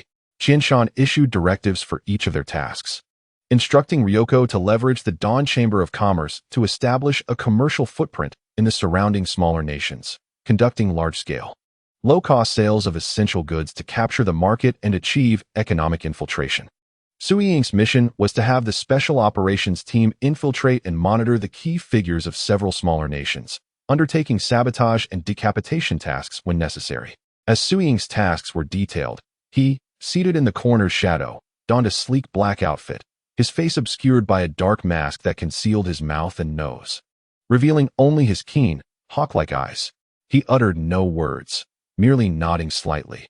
The movement was so subtle it was nearly imperceptible, yet the light in his eyes hardened, reflecting his unwavering commitment to Qinshan's will. Takanaka Shoji faced a more challenging task, requiring political cooperation with the neighboring smaller nations and cultural infiltration into their societies. Ryotaro bore the heaviest burden. Qinshan demanded that the research institute improve the newly developed dew medicinal wine. While the effect could be diminished, the production costs must also be significantly lowered. Ideally, the final product should serve as a substitute for daily beverages. Currently, the dew medicinal wine was undoubtedly effective, yet it utilized excessively expensive materials. It could adopt a high-end route, but lacked the conditions for widespread accessibility. Simply put, it needed to be affordable enough for all ninjas throughout the ninja world to consume daily, becoming a staple in their lives. Qinshan's intention was not to benefit all ninjas indiscriminately. His objective was simple. This would serve as a silent commercial infiltration. When the time came, a few promotional slogans on the bottle would suffice. Over time, this would yield a formidable ideological output. Furthermore, with sufficient sales volume, there existed vast profit margins. Everyone, Qinshan's voice deepened, infused with a strength honed through countless trials, akin to a boulder steadfast amid surging currents. The future of Air Ninja rests upon the very ground beneath our feet at this moment, within each of our decisions, and forged upon all our shoulders. The path ahead is fraught with peril, with formidable enemies surrounding us. Time waits for no one. He abruptly raised his right hand, fingers together, the knuckles whitening slightly from exertion as he made a forward gesture, succinct yet powerful. Let us strive together. Yes, without a hint of hesitation. A unified chorus of affirmations resonated within the confines of the sealed conference room, imbued with a resolve as steadfast as steel, instantly overshadowing the incessant patter of the rain outside, which seemed to stretch endlessly into the night. The holographic sand table atop the circular tactical desk shimmered with radiant light, the points representing the village of Konoha appearing even brighter and more substantial than before the meeting commenced, akin to sparks quietly gathering strength in the darkness. Chapter 67. The Nameless Taoist concluded the initial phase of direction setting for Konoha's development, leading Qinshan to the secluded training chamber of Hinata Chinchua. He did not immediately approach the central guiding matrix, but paused beneath the celestial dome, gazing up at the flowing, eternally simulated starry river crafted from chakra. Hinata Chinchua remained seated in a meditative posture at the matrix's edge, her pristine white training attire exuding an extraordinary tranquility beneath the soft starlight. Though her eyes remained closed, the subtle yet unyielding furrow between her brows rippled through Qinshan's heart, like ripples cast upon a lake by a thrown stone. For half a year, her chakra had accumulated at an astonishing pace, the in-sealing training chamber combined with the condensation elixir yielding results far beyond expectations. Yet, the invisible barrier obstructing her mastery of the breath containment technique remained unyielding.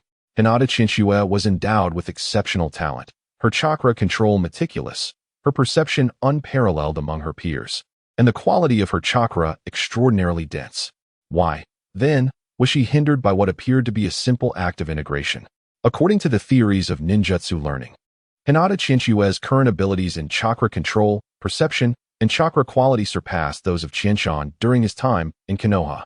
Back then, Qinshan had been able to create the breath containment technique. Logically, Hinata Chinchua should be able to learn it too, especially with the guidance of its original creator. Clearly, there was a crucial invisible condition at play. Could it be that his identity as a transmigrant, having received a different education from childhood, had led to their divergent understandings of nature? He positioned himself opposite Hinata Chinchua, settling into a meditative stance, feeling the familiar pulse of energy emanating from the conduction mat beneath him. He closed his eyes, not to begin training, but to allow his thoughts to delve into the depths of his memories. Fragments of recollections from his past life surfaced like the artifacts of a sunken ship. In elementary school, a ponytailed teacher pointed towards the lush trees outside during a nature lesson, her voice ringing clear. "Children, cherish the environment. Protect nature. The natural world is our shared home." This was not profound wisdom, merely the simplest enlightenment of childhood. Next came the yellowing pages of an ancient book randomly opened in a university library, its vertical traditional characters steeped in the essence of ink and time. It was the Zhuangzi, and he recalled the shock of reading the line, "Heaven and earth were born together with me, and all things are one with me." As if an invisible door had been cracked open, revealing a grand and harmonious cosmic tableau. Later, there was the well-thumbed Tao Te Ching, its title page inscribed in his own hand with a resolute punctuation that diverged from the original. The Tao that can be spoken is not the eternal Tao. The name that can be named is not the eternal name. The text recorded the sage's elucidation of the Tao, while his own interpretation, the Tao can be spoken, and it cannot be. The name can be named, and it cannot be, reflected his personal understanding of the path. These fragments of memory, once regarded as distant curiosities, had never been considered as keys to the ninja world. Yet now, they sparkled like scattered stars against the dark canvas of his consciousness, interconnected. What was the essence of the breath containment technique? Was it suppression? No, suppression requires resistance, requires strength. Was it concealment? Concealment is akin to blindfolding oneself, a form of self-deception. True breath containment is about the absence of self, about non-action. It is like the wind moving through a pine forest, like rain falling upon a river, natural and untraceable, allowing one's existence to harmoniously merge with the grand rhythms of nature. Qianshan suddenly opened his eyes, a flash of insight illuminating his deep gaze. He seemed to have discovered the crux of the matter. Hinata Qianxue had grown up under the stringent rules of the Hyuga clan, her Byakugan serving as both an eye of insight and an eye of control. Her world was built upon the foundations of perception and mastery. Meridians, acupoints, the flow of chakra, all were within her precise perception and manipulation. The breath containment technique's demand for harmony with nature required her to relinquish this instinctual desire for control rooted in her bloodline. She needed to dissolve into nature like a drop of water merging with the ocean, like a speck of dust returning to the earth, to cease her attempts at domination and instead yield to nature, becoming a part of it. For her, relinquishing control itself represented a monumental challenge and a subversion of her understanding. It was not a lack of talent, but rather the cognitive framework constructed from her past life experiences that created an insurmountable chasm between her and the profound mysteries of the Tao. Taking a deep breath, Qianshan's gaze settled on the subtle furrow of Hinata Qianxue's brow, his voice resonating like a stone cast into a tranquil lake, imbued with a peculiar penetrative quality. Devoid of any command or directive, offering only pure sharing and exploration. Qianxue, close your eyes. Temporarily forget the Byakugan, forget the precise routes of chakra flow. Imagine, not to envision, but to listen. Listen to the sounds within this training chamber. Hinata Qianxue's long eyelashes trembled slightly, and she complied, closing her eyes. Though her body still retained a hint of the vigilance and latent power characteristic of a strong individual, Qianshan continued without pause, his voice deepening and soothing. Akin to narrating an ancient fable, above us, this starry sky, each flicker of a star represents the ebb and flow of chakra energy. Their trajectories are the paths of energy flow, rhythms of the universe's breath. The energy pulse beneath your feet is not a cold mechanical operation. It is the heartbeat of the earth, the foundation that sustains our existence. The brilliance flowing within the crystal column resembles the clear spring of a mountain stream, ever surging, possessing its own rhythm. As he spoke, his fingertips subtly traced through the air in front of him, without forming seals or releasing any notable chakra fluctuations. Yet, within the depths of Hinata Qianxue's keen Byakugan, she perceived a faint, nearly transparent chakra, imbued with an indescribable harmonious frequency, gently weaving into the otherwise stable yet slightly rigid energy field of the sealing technique within the training chamber. Buzz. The air seemed to emit an extremely faint resonance, discernible only to the most acute perceptions. Above, the simulated starry sky appeared to experience a minuscule acceleration and deceleration in accordance with some natural rhythm. As if the real stars were adhering to immutable laws, the pulse beneath her feet transformed from mere uniform undulations into a vibrant heartbeat filled with life. The golden light flowing within the crystal column exhibited subtle changes, sometimes resembling the gentle babbling of a stream, at other times surging like a river, imbued with the natural undulations of breath. Under the guidance of Qianshan's chakra, rich in the essence of the Tao, the entire training chamber seemed to instantaneously shift from a beautifully crafted static painting into a miniature universe pulsating with its own life rhythm. Do you feel it? Qinshan's voice whispered, guiding her perception, encouraging her not to analyze or control it. Feel it as you would the wind brushing against your cheek, the sunlight cascading upon your shoulder. Simply sense the breath, the pulse, the flow of this entire space, allowing yourself to become a part of this rhythm. Like a leaf in the wind, a dewdrop in the water. Man follows the earth follows heaven, heaven follows the Tao, and the Tao follows nature. The so-called Tao is the fundamental law governing the self-operating, ceaseless cycle of all things. To follow nature is to yield to it, to merge with it. In that moment, as Qinshan's words resonated, Hinata Qinshua's body imperceptibly trembled. The furrow in her brow, which had remained tightly knit, seemed to be gently smoothed by an invisible force, as if the folds were quietly unfurling. Her breathing remained steady and elongated, yet subtle changes began to unfold within her. No longer an intentional elongation. It now possessed a peculiar sense of rhythm. Each breath seemed to resonate with the twinkling starlight above, the pulsations of energy beneath her feet, and the flowing brilliance of crystal, creating an indescribable harmony. The fluctuations of her chakras began to fade in an unprecedented manner.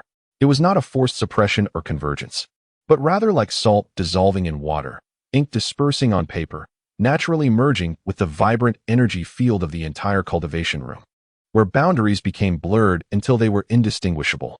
At that moment, she seemed to truly vanish, not in a physical sense, but in a complete immersion of presence. A glimmer of relief flashed in Qinshan's eyes. He then carefully sensed Hinata Chiyuki and discovered that her aura had completely blended with his own. Unlike Qinshan, who merged with nature, this was incorrect. This was not the true art of breath control. Chapter 68. Divergent paths of heaven and man. The starlight circulating within the cultivation room appeared to solidify. Hinata Chiyuki sat cross-legged in the soft glow of the guiding matrix, her aura seemingly faint. This was meant to be a moment of joy, yet Qinshan's brow furrowed tighter than ever. A cold judgment sliced through his fleeting relief. He was utterly mistaken. He gazed at the harmonious rhythm into which Chiyuki had merged with her surroundings. Within that rhythm, he could clearly discern the celestial flow he had just simulated, the pulsation of the earth, and the cadence of crystal springs. Yet all of these were merely Qinshan's own understanding of the cosmos. His chakra-woven net of Tao rhythm had become the template for her current integration with nature. She had succeeded, but it was merely an echo of his Tao, a brilliant imitation. Qinshan's thoughts plunged into profound analysis. All that he had shown her, the celestial river's flow, the earth's throbbing pulse, the fountain of energy, were images he had painstakingly crafted based on his own previous life as Taoist philosophy, using chakra as his brush. Essentially, this was Qinshan's understanding of nature, his Tao, and not the primal, unrefined rhythms of the world itself. Hinata Chiyuki's successful integration stemmed from her insight, her Byakugan's keen perception, and her profound trust and following of Qinshan, allowing her to accurately capture and replicate the Taoist rules he had demonstrated. What she merged with was his constructed mirror of nature, not true nature itself. She had become a perfect mimic. Yet this inadvertently ensnared her within the confines of his cognitive framework. If she continued down this path, her unity with heaven and man would forever bear the imprint of his thoughts. The deeper her progress, the more her understanding of nature would rely on imitating his path, rendering her Tao unable to break free from the original framework of Qinshan's Tao and grow independently. If this is not a divergence, then what is? Walking this path to its extreme, she would draw closer to Qinshan, rather than approaching her own celestial Tao. The unity of heaven and man was a description by ancient Taoists of reaching the ultimate realm, not the path itself. Qinshan's level in the art of breath control had yet to reach that transcendent state. However, the fundamental principles were interconnected. Qinshan was already on the path, albeit a particularly long one. Just as water returns to the sea, paths may consist of rivers, streams, rain, and springs. Just as light illuminates the world, paths may include the sun, moon, stars, and lamps. The ultimate destination may be the same, but the methods to reach that destination will inevitably vary due to individual life experiences, thought patterns, and bloodline traits. Hinata Chiyuki's uniqueness was evidently different from Qinshan's, her Byakugan. Her experiences in the ninja world and the bloodline that granted her an instinct for observation, analysis, and control formed the foundation of her world, constructed upon precise insights. This stood in stark contrast to the cognitive framework shaped by Qianshan's past experiences of Taoist thought. To force her to walk the exact same path of effortless letting go as Qianshan would be tantamount to negating her core innate talent, which itself is the greatest form of unnaturalness. Qianshan's classic aphorism, "The Tao that can be told is not the eternal Tao. The name that can be named is not the eternal name," and his operational understanding of Taoist naturalism were built upon the rickety bridge spanning the chasm of his own cognition. This bridge could carry Qianshan across, yet could not bear the weight or direction of Hinata Chiyuki. She might step upon it, perhaps walk a few steps, but reaching the other shore would still be the shadow of Qianshan, not herself. This bridge he had constructed for her was ultimately a path of divergence. The endpoints may align, but the signposts differ. Forced guidance would ultimately lead to confusion. The so-called unity of heaven and man remains the same heaven. Yet the person is a different individual. Each person's unity with heaven is entirely unique, which is why the art of breath control has consistently eluded others. A bone-chilling cold surged from Qianshan's back. He understood that the exhaustive guidance he had provided over the past 6 months, each simulation and each exquisite prompt, was not a support, but rather the construction of a magnificent yet fundamentally divergent cage for Hinata Chiyuki. It led her toward a seemingly shortcut path that, in reality, drew her further from self-awakening.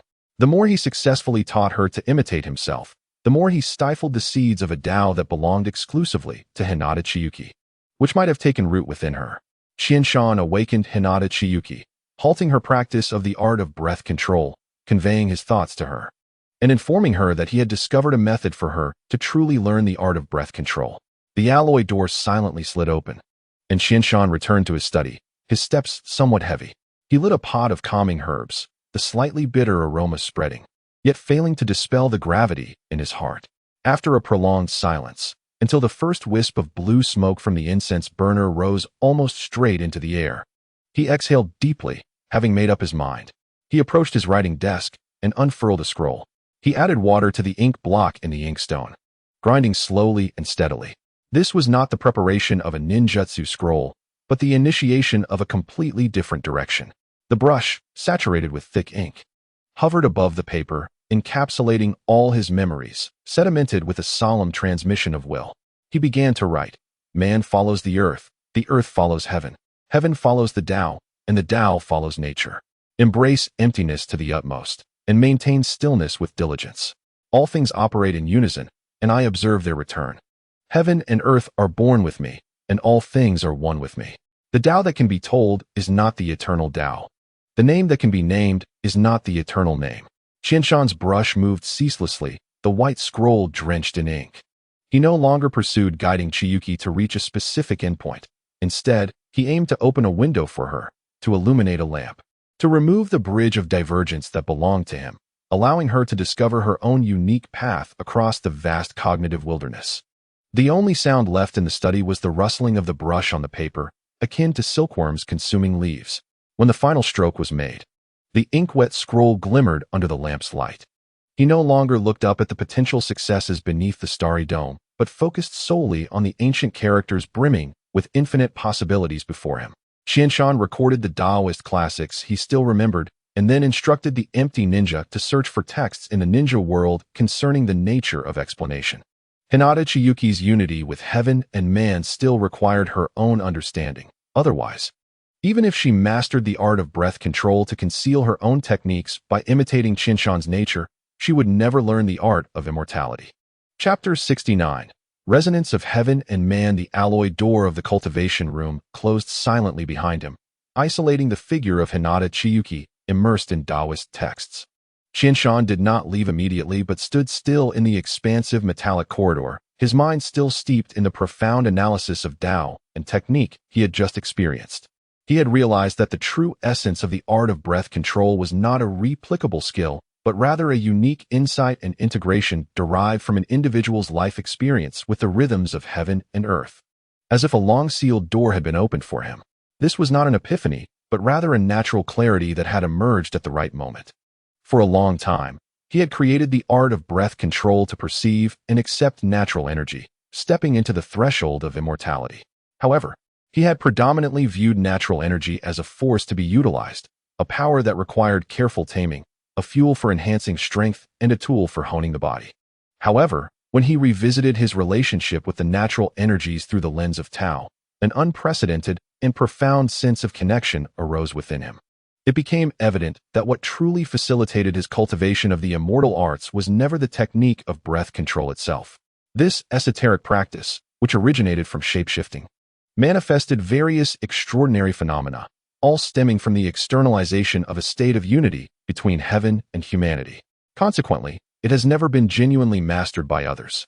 Instead of returning to the laboratory or study, he strolled towards a secluded waterfall pool in the back mountains of Kongren village. Here, far removed from the clamor, the thundering cascade roared like thunder, and the mist enveloped him like fog, bringing forth an untainted essence of nature. Qianshan sat cross-legged on a smooth stone, warmed by the flowing water. This time, he refrained from employing the breath control technique and naturally entered a state of unity with heaven and humanity. No longer was there a deliberate concealment or awareness, but rather a complete openness and listening. His mind calmed, relinquishing the urge to analyze or control, allowing his existence to gently merge with the rhythmic pulse of the universe, akin to a drop of water merging into the ocean. At first, the natural energy felt like a vast, chaotic whole, akin to a pervasive mist brimming with vitality and primal power.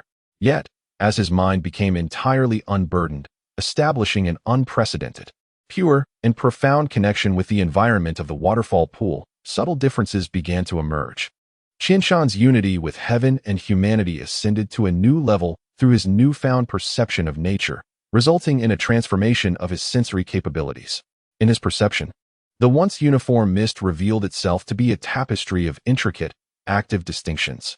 One portion of energy, akin to the hidden currents in the depths of the pool, was calm, heavy, and nurturing, imbued with a gentle warmth that nourished all things. This energy enveloped him, slowly permeating his body, akin to spring rain, gently cleansing his cells and providing stable, continuous nourishment.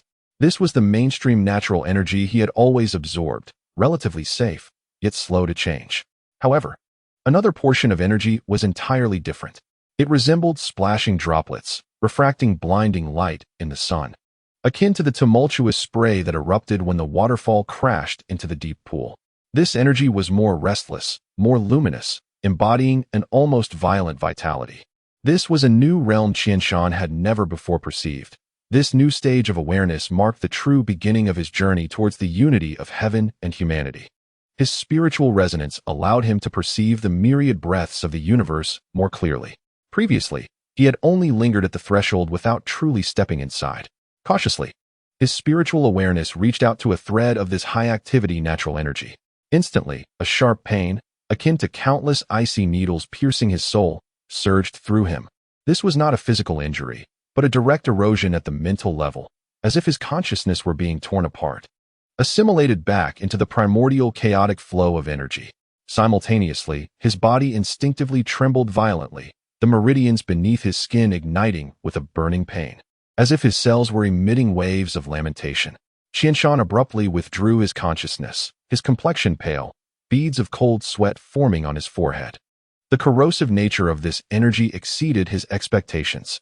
If the ordinary natural energy, once adapted to by Qianshan, resembled a gentle stream, then this high-activity energy was akin to a raging flood. Danger. Extreme danger. Yet, alongside this realization came a startling discovery. In that fleeting moment of contact, he distinctly felt the resilience of his spiritual will, as if it had been forcefully hammered by this violent energy. Though excruciating, the core of his spirit seemed to have become more refined, much like wrought iron tempered under flame and hammer. Even more exhilarating was the awakening within the depths of his body's cells, those areas that had slowly evolved through the digestion of ordinary natural energy, bearing the imprint of nature's essence, now flickered with a faint glow under the brutal impact of this high-activity energy. The speed of imprint formation seemed to have been imperceptibly accelerated. Erosion and refinement coexisted. Destruction and rebirth were intertwined. Qianshan's heart raced, not from fear, but from a euphoric realization akin to discovering a new continent. He understood. Natural energy is not homogeneous. It possesses gradients of vitality. The higher the vitality of the natural energy, the stronger its corrosive effect on both spirit and body, posing greater risks. One misstep could lead to petrification or mental collapse, reducing him to a mere part of nature. Yet, high risks accompany high rewards. If he could harness and guide this high-activity natural energy with formidable willpower, the spiritual refinement and bodily evolution it could yield would far surpass that of ordinary natural energy. It could forge his will more efficiently, rendering it as indomitable as diamond. More importantly, it catalyzed his body. It could stimulate the latent potential hidden deep within his cells more fiercely, akin to adding a blazing accelerant to a slow metamorphosis, significantly hastening Qianshan's ability to absorb natural energy and swiftly achieving his first bodily transformation. Qianshan closed his eyes, introspecting.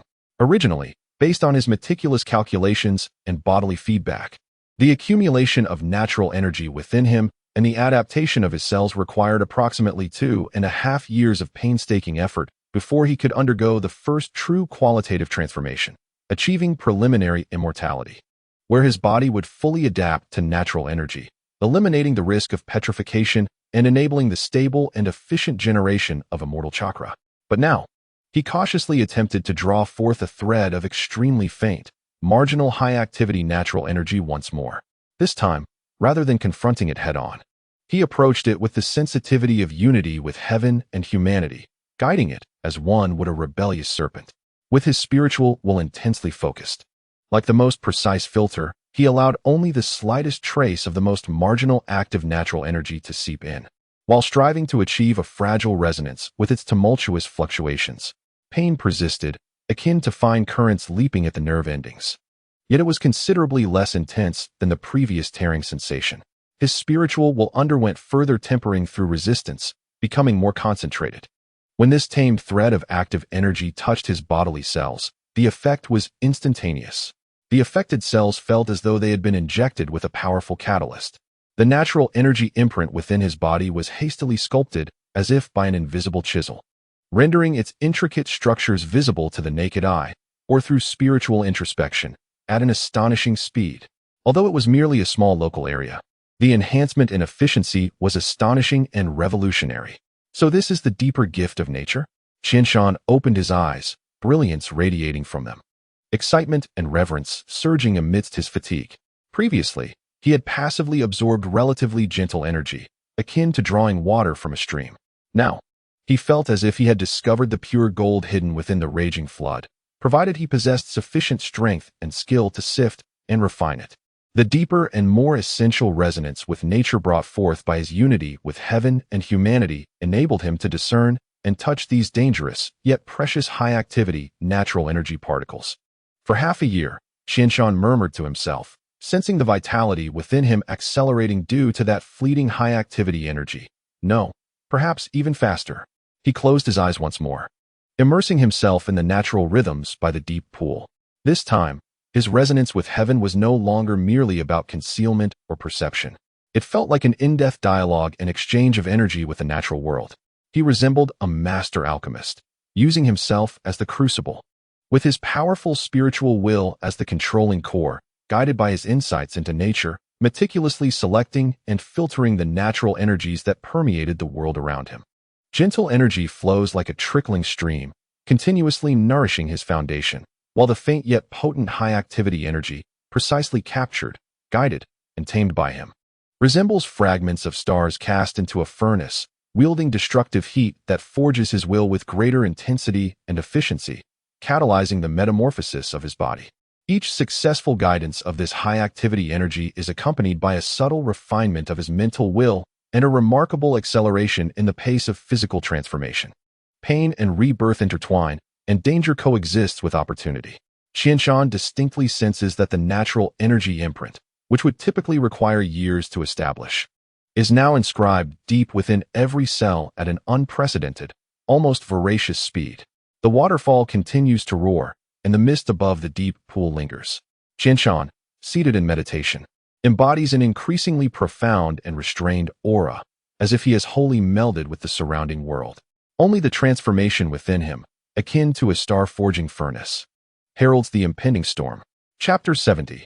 A glimpse into the mysteries of the soul. The sound of the waterfall reverberates as if it were filtered through a heavy veil, becoming distant and indistinct. Qianshan slowly opens his eyes. The mist rising from the deep pool carries a bone-chilling coolness that fails to dispel the waves of exhaustion surging from the depths of his spirit. Guiding and taming the wild high-activity natural energy has consumed far more of his mental resources than he initially anticipated. Each attempt feels akin to grasping searing lightning amidst a tempest, his will repeatedly stretched and honed, yet it also brings a heavy burden. At this moment, he acutely feels his spirit, like a taut bowstring, has reached its limit, and his body, catalyzed by intense energy, is nearing its own threshold, reminding him that he must pause. Balance is essential. Excess leads to deficiency, he murmurs to himself, his voice tinged with fatigue.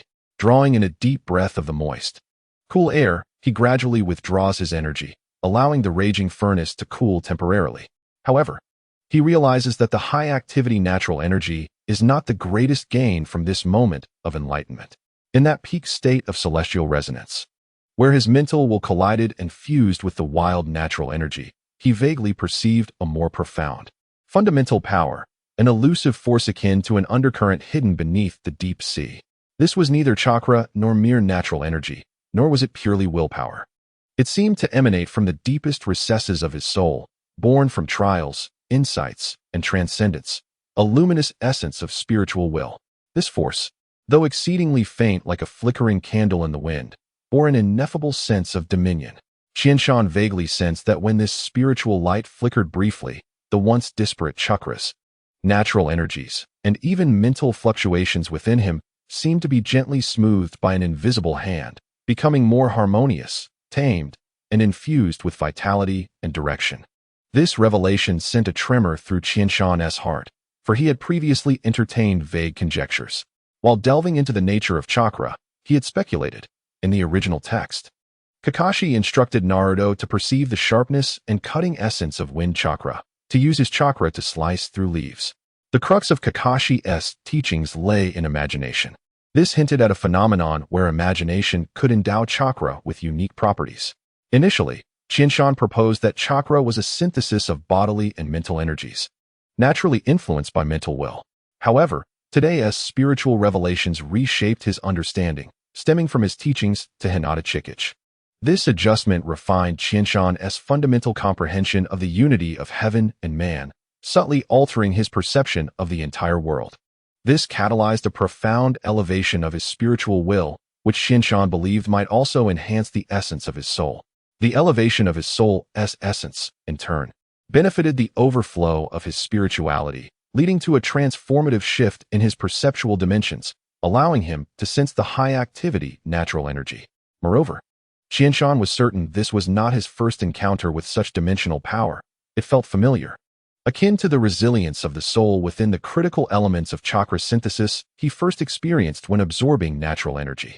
Bodily energy represents the essence of flesh and blood, while mental energy denotes consciousness and thought. Together, they coalesce into chakra.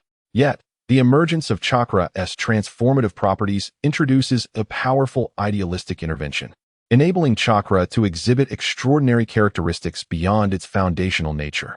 Numerous phenomena in the ninja world, inexplicable by mere energy or material definitions, seem to point toward this transcendent spirituality. It may indeed be the medium through which will, emotion, belief, and enlightenment act upon reality, a higher force that governs all energies beyond chakra. Introducing this new concept of spiritual essence provides a lens through which to understand certain contradictions within the ninja world. In the original text, Uchiha Madara unleashed the ultimate illusion, the infinite Tsukuyomi, ensnaring everyone in the ninja realm to draw chakra from them, indicating that all possess the potential to master chakra. However, the actual number of individuals capable of achieving even the minimum ninja rank, sufficient to become a genin, is relatively small. Even within the Uchiha clan, there are many members who seemingly cannot refine enough chakra to become ninjas. Furthermore, chakra is synthesized from bodily and mental energies. While bodily energy can be enhanced through training, mental energy can gradually grow or be elevated through emotional stimuli, even without specific cultivation techniques. This implies that those lacking true ninja talent can increase their chakra refinement capabilities through these means, thereby qualifying for ninja status. Crucially, this knowledge is not particularly arcane. merely a simple logical deduction, devoid of any secret techniques. Regrettably, such characters do not seem to exist in the original narrative. However, if we incorporate the light of spiritual will, it renders these discrepancies reasonable. The synthesis of chakra requires not only bodily and mental energies as fusion materials, but also the catalytic intervention of spirituality. Those who possess only bodily and mental energies but cannot refine adequate chakra likely suffer from a weakened essence of the soul, lacking the essential catalytic element. Senju Hashirama and Uchiha Madara, two individuals, established a new system of governance during the Warring States period, with their powers vastly surpassing those of their contemporaries. In addition to their bloodline heritage and innate talents, it is highly plausible that their reincarnation as Ashura and Indra endowed them with a spirit far beyond that of ordinary people, allowing their potential to exceed that of their peers. Similarly, the subsequent reincarnations of their souls, Naruto and Sasuke, once again showcased a significant leap in power over the entire ninja realm. Qianshan slowly exhaled a long breath, still enveloped in fatigue. Yet his spirit was in a peculiar state of exhilaration. His conjectures about the mysteries of the soul and the interconnected analysis of various idealistic phenomena within the ninja world seemed to unveil a new avenue of thought before him. To master the myriad forces of chakra, natural energy, and even will, one may require this light of spiritual will arising from the innermost depths of the soul. To navigate them, he gazed into the deep pool at his hazy reflection, his eyes shimmering with an unprecedented brilliance. He realized that his previous pursuits of breath control techniques and celestial resonance might have already grazed the threshold of spiritual power, a state of mental refinement that resonates deeply with nature, nurturing and amplifying spirituality. Today's rigorous honing of his will while harnessing high-activity natural energy was akin to forging the brilliance of spirituality under immense pressure. The transformation of the body necessitates the refining of natural energy, while the fortitude of the spirit demands the tempering of willpower. At this moment, Qianshan clenched his fist, pondering that perhaps the fundamental light of the soul's will is the true key to unifying all of this, leading to a higher realm. This may very well embody the dual cultivation of life and spirit pursued by Taoists of yore. The waterfall continues to roar, eroding the rocks, as if it is also washing away the fog within Qianshan's heart. All of these thoughts are merely his conjectures, although numerous events may corroborate them. He believes there is still time for further validation regarding matters that concern his own path. The current understanding is far from sufficient, and the road ahead remains rugged. Chapter 71. Exploration and Validation, Part 1. The sound of the waterfall still echoed in Qianshan's ears, bringing a sense of clarity akin to purification. As he once again pushed open the heavy alloy door of the sealed training chamber, his steps felt imbued with an unprecedented lightness and conviction. This was not a brash display of surging strength, but rather a tranquility and depth born of a transformation rooted in his spiritual core, akin to the stillness of the deep sea, harboring boundless power. Today, Qianshan sought out Hinata Chika, laden with many questions. As two of the strongest warriors among the Sky Ninjas, it was evident that Hinata Chika had traversed further along the path of chakra than Qianshan, who relied on sage arts. Qianshan intended to share all of yesterday's speculations with her, engaging in a dialectical analysis together. At that moment, Hinata Chika was seated cross-legged on the conductive mat at the edge of the central guiding matrix. A scroll of Taoist text that Qianshan had delivered the previous day spread open on her lap. With her gaze lowered, her slender fingers unconsciously traced the ink on the pristine pages, a contemplative glimmer illuminating her white pupils. The ancient texts Qianshan had procured contained many unheard of ideas. Yet upon careful reflection, they often pointed directly to the essence of things. As Qianshan's figure entered the room, she suddenly looked up. Starlight cast its glow upon him, accentuating his outline. Hinata Chika's keen perception detected that the change in Qianshan was not merely an increase in chakra, but rather a subtle difference in quality that was difficult to articulate. Yesterday, Qianshan's aura was dense like an abyss, yet at this moment, he seemed to merge with the training chamber itself, even with some broader existence.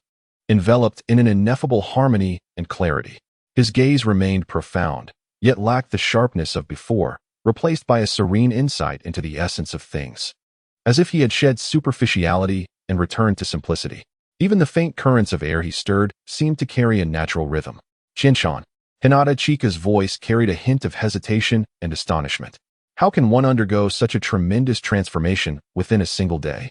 She set the scroll aside, sensing a difference akin to water merging with water. She found no more fitting description. It transcended the perception of chakra. A gentle smile graced Qinshan's lips, seemingly infused with that same tranquility, reaching the depths of his eyes. He did not respond directly, but glided to sit cross-legged before her, his movements fluid and natural, like droplets returning to their place. From his ample sleeves, he produced a scroll that was evidently freshly transcribed, the paper pristine and the ink still exuding a faint, refreshing fragrance. Look at this. He gently placed the scroll upon the conductive mat between them, his fingertips resting on the beginning of the scroll, imbuing the gesture with a solemn significance, as if entrusting not merely paper, but a weighty crystallization of thought. Where did you discover this ancient text? I had no idea you possessed such archaeological prowess, Hinata Chika remarked, her gaze shifting to the scroll as she leaned forward to grasp it. Upon touching it, she felt the distinctive coolness of the paper and the slight texture of the ink. She untied the ribbon and gradually unfurled it. Qinshan's conjectures from the previous day came into view, causing Hinata Chika's white pupils to narrow slightly. She quickly centered her thoughts and began to read word by word. Qinshan's handwriting was strong and vigorous, radiating a calm sharpness, yet the lines were imbued with an exploration and thirst for the unknown. The starlight within the chamber seemed to dim slightly, leaving only the gentle sounds of their breaths and the soft rustling of the scroll. Hinata Chika's reading pace fluctuated. At times fast, she captured core ideas with ease, while at other times she lingered on particular passages, her brow furrowed and fingers unconsciously tapping her knee. Lost in profound contemplation. Souls will light, she suddenly murmured, raising her gaze to meet Qinshan's, her white pupils filled with sharp inquiry. You define it as the spiritual power born of the tempering of the heart, insight, and sublimation. A force transcending mere will, possessing the capacity to govern chakra, natural energy, and even will itself at a higher level. This definition is quite abstract. How does one perceive it? How does one prove it? Her voice was cool, carrying the rigorous skepticism characteristic of a dialectician. Qinshan nodded slightly, unsurprised by her questions. The crux lies here. At present, I am unable to perceive it. He paused, his gaze deepening. As for proof, I require your assistance. I understand. Hinata Chika grasped Qinshan's intent. What he sought was not merely to prove the existence of the spiritual power he conjectured. The true necessity lay in this dialectical process, if ultimately proven correct. As the practitioners of this proof, both Qinshan and Hinata Chika, the pioneers, would undoubtedly gain remarkable insights. Conversely, if ultimately disproven, their exploration would have eliminated a potential error on their path forward, imparting invaluable enlightenment for future cultivation. If spirituality truly exists, why is its governing effect ineffective against the dissipation of chakra? Hinata Chika, after pondering, posed the first question, targeting a critical flaw in Qinshan's understanding of the nature of spiritual governance. Excellent question. It is indeed profound. Qinshan was not taken aback, but instead provided an answer he had long contemplated. I deduce that the ineffectiveness of spirituality against chakra dissipation may stem from two reasons. Firstly, the essence of the soul may be inadequate. The spirituality lacks the potency to effectively suppress chakra dissipation. Secondly, ninjas may possess insufficient awareness of spirituality, failing to recognize its existence, and thus cannot effectively utilize its power. Regarding the first point, I actually have corroboration. After acquiring the ability to harness natural energy, I observed a significant decrease in my chakra dissipation rate, while the dissipation rate of sage chakra is even lower. After contemplating Qinshan's response, Hinata Chika offered her own reasoning. The 2 points you mentioned are indeed plausible. However, your observation that the chakra dissipation rate decreased post-acquisition of natural energy does not sufficiently validate the role of spirituality in this effect. Previously, there were 3 hypotheses regarding chakra dissipation. The first being that the chakra energy level was too high to match the human body. The second that chakra was highly active. And the third that the energy structure of chakra lacked basic stability. Qinshan, even though your body has not completed the first transformation after obtaining natural energy, it has undergone potential evolution, likely enhancing your compatibility with both your body and chakra. This forms the first point. The sage chakra, shaped by the incorporation of natural energy, has formed a more stable energy form, which constitutes the second point. Hinata Chika articulated her reasoning while raising 2 fingers to signify each point.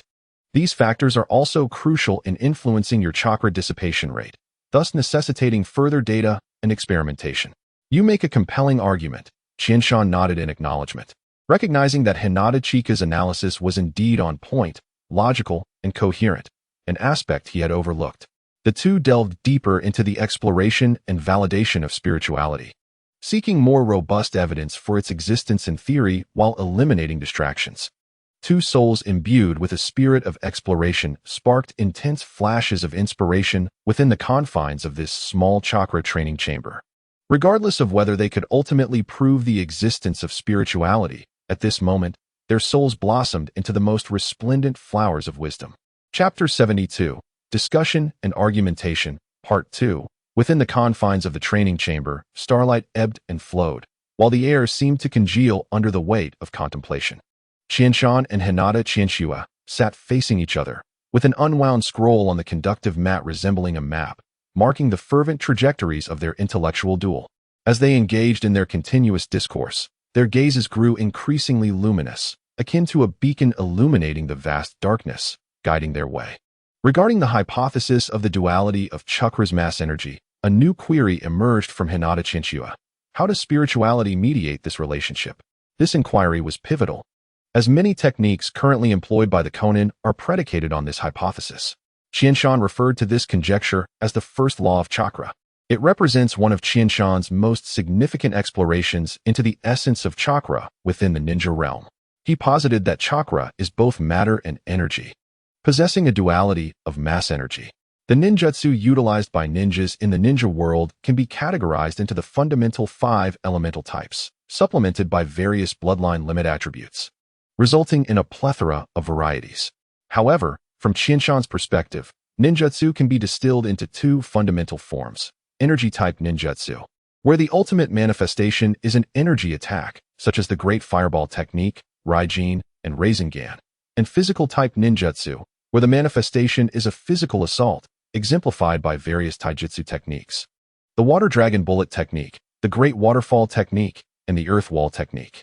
Some of these techniques involve chakra attacking directly in its energy form, while others utilize chakra to enhance physical attacks. Still, others see chakra transform into a material form to exert kinetic energy. In his past life, Qianshan had an unusual penchant for stock trading. Regardless of profit, as a novice, he felt compelled to be well-versed in knowledge. The stock market is an ever-evolving landscape of new information, including topics like controlled nuclear fusion, the metaverse, and renewable energy. Thus, he took to online platforms to acquire foundational knowledge.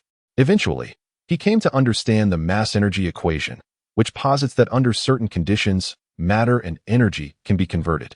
He also learned of light's wave-particle duality, a discovery by physicists investigating the relationship between matter and energy. Consequently, Qianshan, synthesizing his past knowledge with his studies on the essence of chakra, boldly proposed the first law of chakra.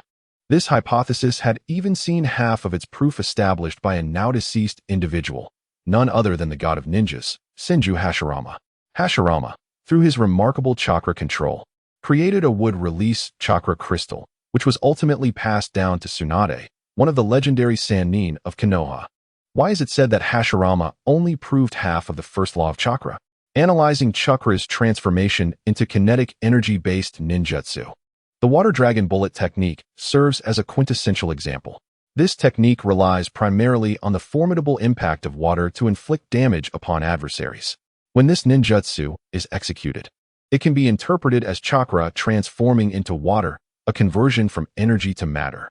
Alternatively, it can also be viewed as chakra extracting water vapor from the surrounding environment, thereby concentrating it. However, dishearteningly, Qianshan conducted experiments revealing that while chakra indeed gathers ambient water vapor during the technique's execution, the amount collected, upon monitoring and calculation, is insufficient to fully sustain the release of this ninjutsu. In other words, the water dragon formed by the Water Dragon Bullet Technique may comprise a portion of water converted from chakra. Yet, such experimental results evidently do not substantiate the proof of the first law of chakra. as Qianshan cannot rule out the possibility that the water form during the ninjutsu's creation may have originated from chakra communicating from a higher dimension. Hashirama's crystallization of wood-release chakra is of such complexity that, to date, only Qianshan himself, with his exceptional chakra control, has managed to replicate it successfully. Even formidable individuals like Hinata Qianxue, endowed with the Byakugan and exceptional chakra control, cannot directly condense chakra crystals. They require the chakra crystals sourced from the mines of Sunagakure, combined with Qianshan's developed secret technique for crystallization, to infuse chakra into the crystals, forming the chakra crystals currently utilized by Conan.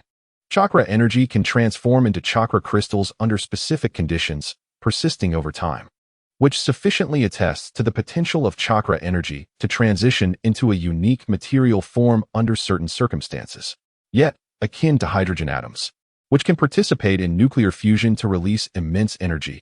Can one definitively claim that hydrogen atoms possess mass-energy duality? Clearly not. Light's wave-particle duality arises from the observer effect, stemming from different observational methods. In reality, light exists in a superposition of wave and particle states prior to observation. Thus, it is for this reason that the first law of chakra is said to be only half-proven. Currently, Qianshan lacks the means for such meticulous observation of chakra, relying instead on the evidence provided by chakra's specific condition transformations. In contrast to the perception of ninjas, spirituality may serve as a higher dimensional observer of chakra.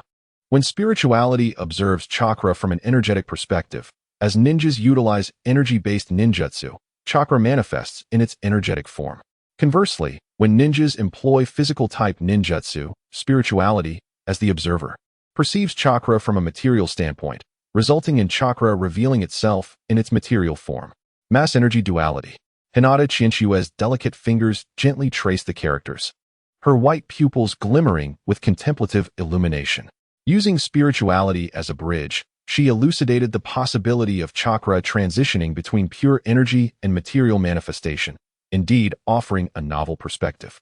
Delving deeper, bloodline limits, particularly those with tangible powers such as wood release, lava release, ice release, and even the manifestation of Susanoo through the Sharingan, could be regarded as manifestations of spirituality intervening, guiding chakra through specific transformations to transcend limits and subsequently influence the material realm.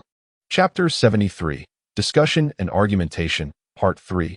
Qianshan leaned forward slightly, his eyes sparkling with the excitement characteristic of a researcher. Indeed, ordinary variations in chakra properties, such as the cutting nature of wind release or the combustion of fire release, are primarily simulations and amplifications of energy forms, their effects remaining within the realm of techniques. However, bloodline limits, especially those that create or alter the essence of matter, approach the realm of creation or reconstruction. The depths involved in energy-level transitions and idealistic interventions cannot be simply explained by mere additive properties.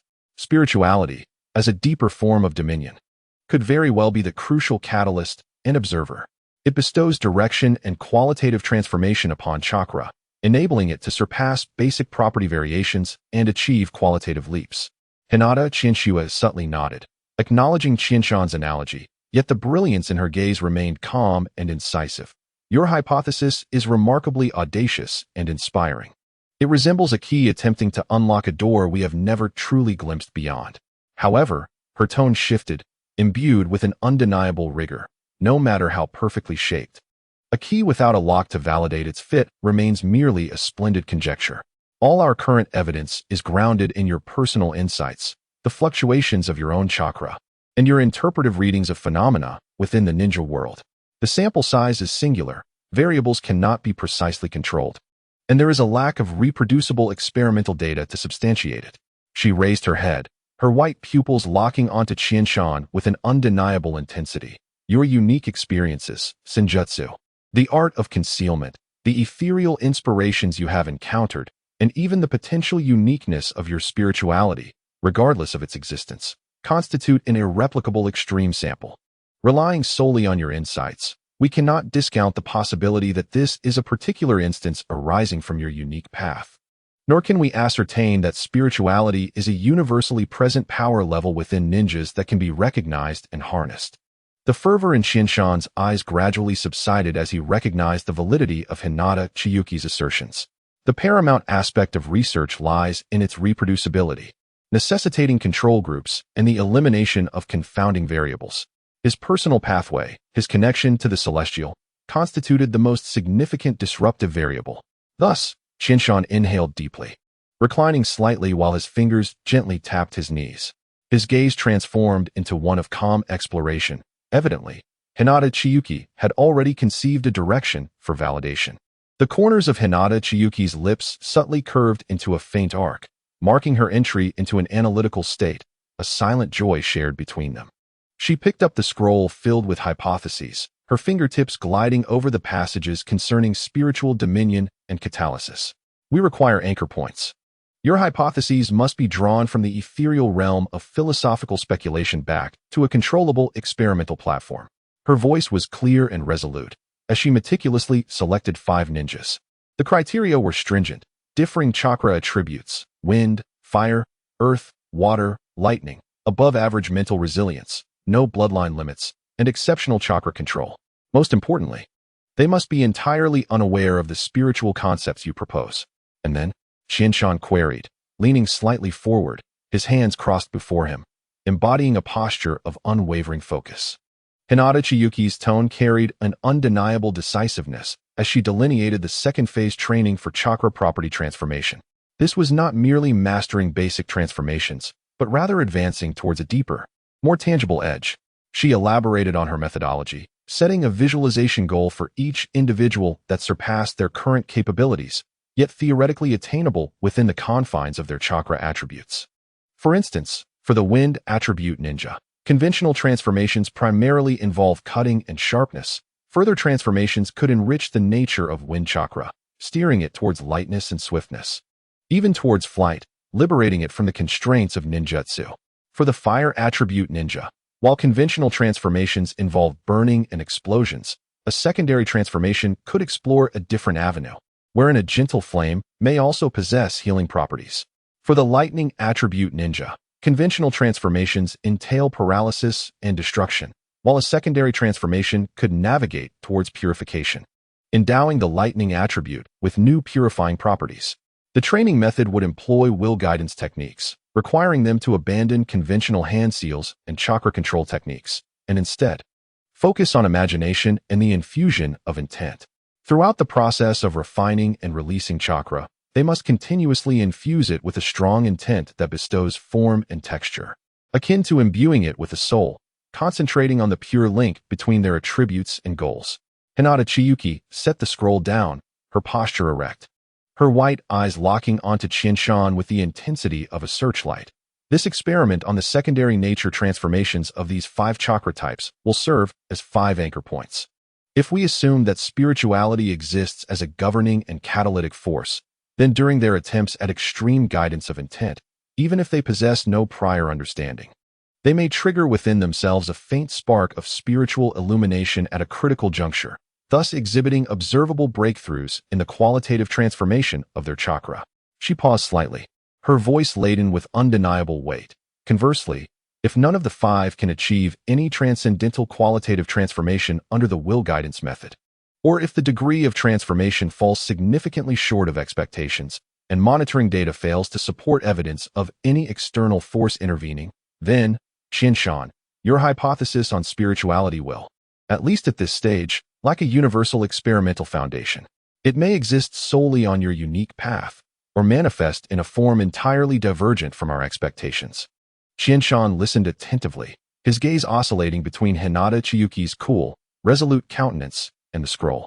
A sense of challenge ignited within him, fueling an even greater thirst for knowledge rather than disappointment. What an exquisite conception, he exclaimed, slapping his thigh with fervor, his eyes sparkling with excitement. A broad smile gracing his face. What a brilliant anchoring of possibilities, transforming ethereal conjectures into something measurable, something tangible. He rose and paced a few steps within the confined space, instinctively clenching and releasing his fists. 5 attributes, will guidance, and intricately designed goals. This not only validates the potential of spiritual catalysis in chakra transformation, but also allows for a peripheral observation of the extreme differences in chakra attributes under the influence of intent. He halted, turning to face Hinata Chiyuki, his admiration and approval unabashedly evident in his gaze. Chiyuki, your calm and pragmatism are always the finest reins, keeping my wild ambitions from veering off course. Let us proceed. Let the experimental data speak for itself. Hinata Chiyuki observed the flames of rational exploration igniting in his eyes, and the subtle arc of her smile deepened for an instant. She gracefully picked up the scroll and rolled it, her movements exuding a sense of finality. Let us commence the selection promptly. Her voice returned to its usual coolness, yet within her white eyes, the shared determination to explore the unknown shone brighter than the stars. She extended the rolled scroll towards Qianshan, stating, "Your hypothesis may very well be the morning star. It is time to cast its first shadow upon the soil of reality." Qianshan accepted the scroll, feeling the weight of thought pass through his fingertips. Their eyes met, and no further words were necessary. The theoretical clash had concluded. The next step awaited them on the battleground of empirical evidence. The secondary nature transformations of the 5 attributes might become the first beacons illuminating the mist of spirituality. Chapter 74. Selection of Ninjas. The heavy oak door to Qianshan's office slid open silently, and 5 figures entered like blades merging with shadows. The room's light was soft and unobtrusive, focusing on the spacious rosewood desk at the center and the poised Qianshan seated behind it. The changes brought about by 6 months of continuous training were particularly pronounced in this moment. He was no longer the brash young leader, but rather exuded an aura of profound depth akin to a still pond, his gaze deep and contemplative, as if it contained the flowing cosmos, coupled with a serene understanding of all things. Merely sitting there, an invisible presence enveloped the entire room, causing those who entered to instinctively hold their breath. The 5 elite members of the Conan Special Operations Team stood in a perfect line before the desk, their posture straight as javelins. Their eyes sharp yet imbued with genuine reverence for the individual before them. Leading the group was the team captain, Zhuing, whose physique was lean and powerful, like a cheetah. Clad in a specially designed dark gray combat suit that seemed to meld with the shadows, he bore a stern visage with sharply defined features, a high nose, and tightly pressed lips. His eyes were piercing, as if capable of penetrating darkness, fixated on the shadow beneath Qianshan's feet, resembling a dormant thunderstone awaiting the flash of a command. Zhuing was also exceptionally skilled in lightning attribute ninjutsu, adeptly employing the lightning release chakra mode. Next in line was Qinglan, his form tall and well-proportioned, embodying a wind-like grace. Beneath his deep blue forehead protector were bright eyes that flickered with a hint of playful irreverence. A faint smile often played at the corners of his mouth. He had excelled during the task in Whirlpool Village, where Qianshan had entrusted him with the Rasengan, a technique demanding strong chakra control, marking him as a specialist in wind release. In the center stood Yantaro, a practitioner of earth release, whose imposing stature and well-defined muscles stretched the fabric of his earth-toned combat suit. His face was square and earnest, with thick eyebrows and large eyes, his broad chin supporting a unique chakra weapon, a shovel. The final 2 were Akaji, specializing in fire release, with hair as fiery as his name, and Watanabekawa, a water release expert. Akaji's spiky red hair seemed to blaze with unquenchable passion, while Watanabekawa, possessing the most composed demeanor, had deep blue eyes like a tranquil lake. His posture upright yet relaxed, flowing like water.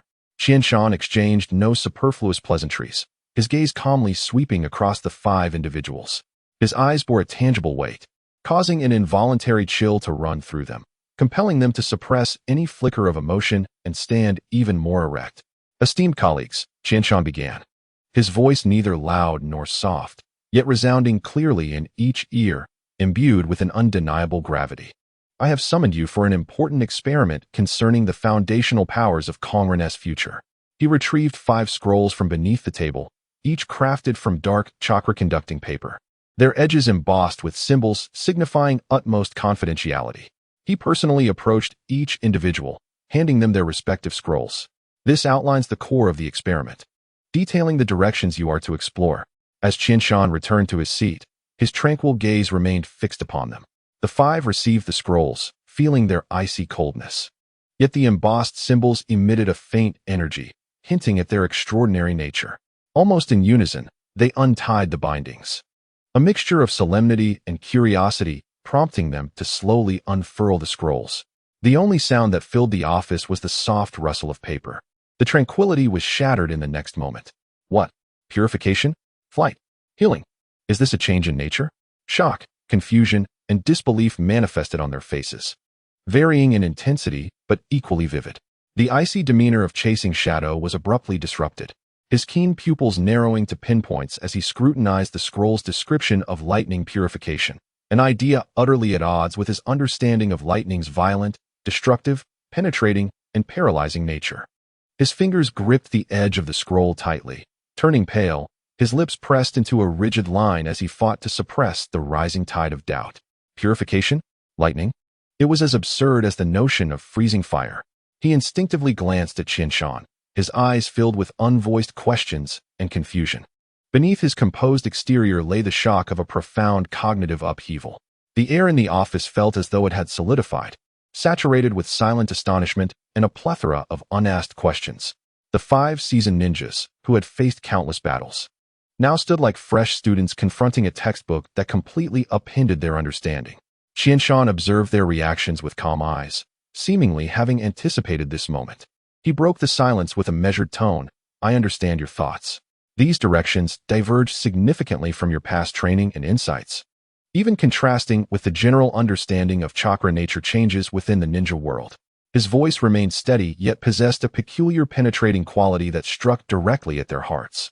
Do not doubt the authenticity of the scrolls, nor feel compelled to grasp their logic immediately. He paused, his eyes scanning the faces of the 5, which were marked by uncertainty. You need only to recognize that this is an exceedingly important exploration, an attempt to shatter the barriers of conventional thinking. He leaned slightly forward, his hands clasped on the table, exuding an even greater intensity. I do not require you to comprehend the deeper meanings at once. I only ask that you adhere strictly to the scroll's instructions. Cast aside all preconceived notions of how things ought to be, and focus solely on the objective outlined within the scroll. Consider it your singular aim, employing your will, your spirit, and all your chakra to envision it, to feel it, to summon it, as if it were always meant to be so. His voice bore an undeniable authority and a compelling allure. Remember, this is not merely ordinary ninja training. This is a profound dive, a quest into the essence of chakra, a journey towards the limits of your own potential. Qianshan's gaze sharpened, as if he could penetrate the depths of their souls. Each of you possesses unique insights into the 5 elemental jutsu, and as seasoned jonin, you are already quite exceptional. However, I harbor little expectation regarding your ability to master this. He intentionally paused, fully aware that provoking their competitive spirit would ignite their fighting zeal and resilience. Yet, should you catch even a glimpse of the path, should you grasp even a sliver of the mysteries surrounding the secondary nature changes of chakra, what you touch will be far beyond mere new applications of power. His voice deepened, filled with strength. It is likely the key to a higher realm, a potential birth of a bloodline limit. The term bloodline limit resounded like thunder in the minds of the 5, reverberating with profound significance. Qianshan was not deceiving them. Even single attribute jutsu could evolve into a bloodline limit, as exemplified by Kakashi's purple lightning. Chasing Shadow's pupils constricted sharply, and his fingers trembled violently around the scroll. Yantaro's mouth fell agape, his honest face etched with utter shock and bewilderment. Qinglan's previously playful curiosity ignited into fervent yearning for exploration. Akaji's breath quickened, his chest heaving as if 2 tangible flames ignited in his eyes. Even the calmest Watanabekawa inhaled sharply, his deep blue eyes sparkling with unprecedented brilliance. The bloodline limit. It was the pinnacle of power and ancestral legacy, a domain coveted by countless ninjas in the ninja world. For them, who lacked ancient lineage, it was a realm they scarcely dared to dream of. A stark statistic underscored the rarity and uniqueness of bloodline limits. Among Naruto's graduating class, excluding Neji Hyuga, who was from the previous cohort, only 3 were explicitly stated to possess latent bloodline limit potential in the original narrative. One was Naruto, inheriting the bloodline of his mother, Kushina Uzumaki. Yet, by the end of the story, he had not awakened the Uzumaki clan's bloodline limit, the adamantine ceiling. The remaining 2 were Hinata Hyuga, who awakened the Byakugan, and Sasuke Uchiha, who awakened the Sharingan. The rest of the 12 young ninjas relied solely on their clan's secret techniques. Naruto was the last ninja to graduate from his class, his ninja ID being 12,607, indicating he was the 12,607th ninja to graduate from the academy. Konoha had many ninjas, and not all clans sent their children to school. The year Naruto graduated was the 60th year of Konoha, meaning that since the establishment of Konoha, approximately 210 ninjas graduated from the academy each year. Of those 210, only 3 notable ninjas had bloodline limits, excluding Niji's group, who were not counted as part of the same cohort. Only 2 had awakened their bloodline limits, resulting in a ratio of less than 1%. Some might question whether the remaining 200 graduates lacked bloodline limits. Given their rarity, uniqueness, and power, there surely would have been narrative moments highlighting them in the original story. Yet regrettably, there were none. Konoha was the most powerful ninja village in the ninja world, attracting the greatest number of ninjas, and such statistics sufficiently illustrated the rarity and uniqueness of bloodline limits. Qianshan observed the flames ignited in the eyes of the 5, a conflation of desire for power, reverence for the unknown, and a hint of determination spurred by tremendous temptation. He understood their motivations instinctively. There was no need to elaborate on the ethereal concept of spirituality. The ultimate goal of the bloodline limit served as the most potent driving force, capable of suppressing all their doubts and urging them willingly into the fog of cognition. The experiment carries risks. Qianshan's tone returned to its calm, yet heavy cadence. This profound endeavor guided by the soul's will may lead to chakra backlash or psychological impact. Therefore, this is not a mission. You may opt to withdraw. He stood, his gaze piercing as he surveyed the 5. Now, I ask for your answer. Without hesitation, 5 figures knelt simultaneously, their heads bowed deeply, voices unified and suffused with uncontainable excitement and resolute determination. We vow to accomplish the task. For the exploration of Konrin's future. Qianshan nodded slightly, the fervor of 5 individuals reflected in his profound gaze. He waved his hand. Go, prepare what is needed. We shall commence tomorrow. Remember, safety is paramount. Do not act recklessly, and report any issues immediately. The 5 responded in unison, carefully securing the scroll that had upended their world as if it were an invaluable treasure. Their hearts brimming with astonishment, confusion, and an unprecedented fervent anticipation as they exited the office in succession. The heavy door closed once more, isolating them from the clamor of the outside world. Qianshan returned to his broad chair, his fingertips unconsciously tapping the smooth surface of the rosewood desk, producing a light, rhythmic sound. Outside, the lights of Kongnin village began to illuminate gradually, resembling scattered stars. His gaze pierced through the glass, directed towards the heavily sealed training room, as if peering into a future fraught with unknown possibilities. Chapter 76. Mass production. While Qianshan devoted himself to research and development, the great nations of the shinobi world did not cease their own advancements. The production lines for the Morning Dew Potion, a collaboration between Kongnin and various countries, were being completed and commencing production in succession. The launch of these production lines was akin to a boulder being cast into the seemingly tranquil lake of the shinobi world. The resulting ripples far more intense and intricate than Qianshan had anticipated.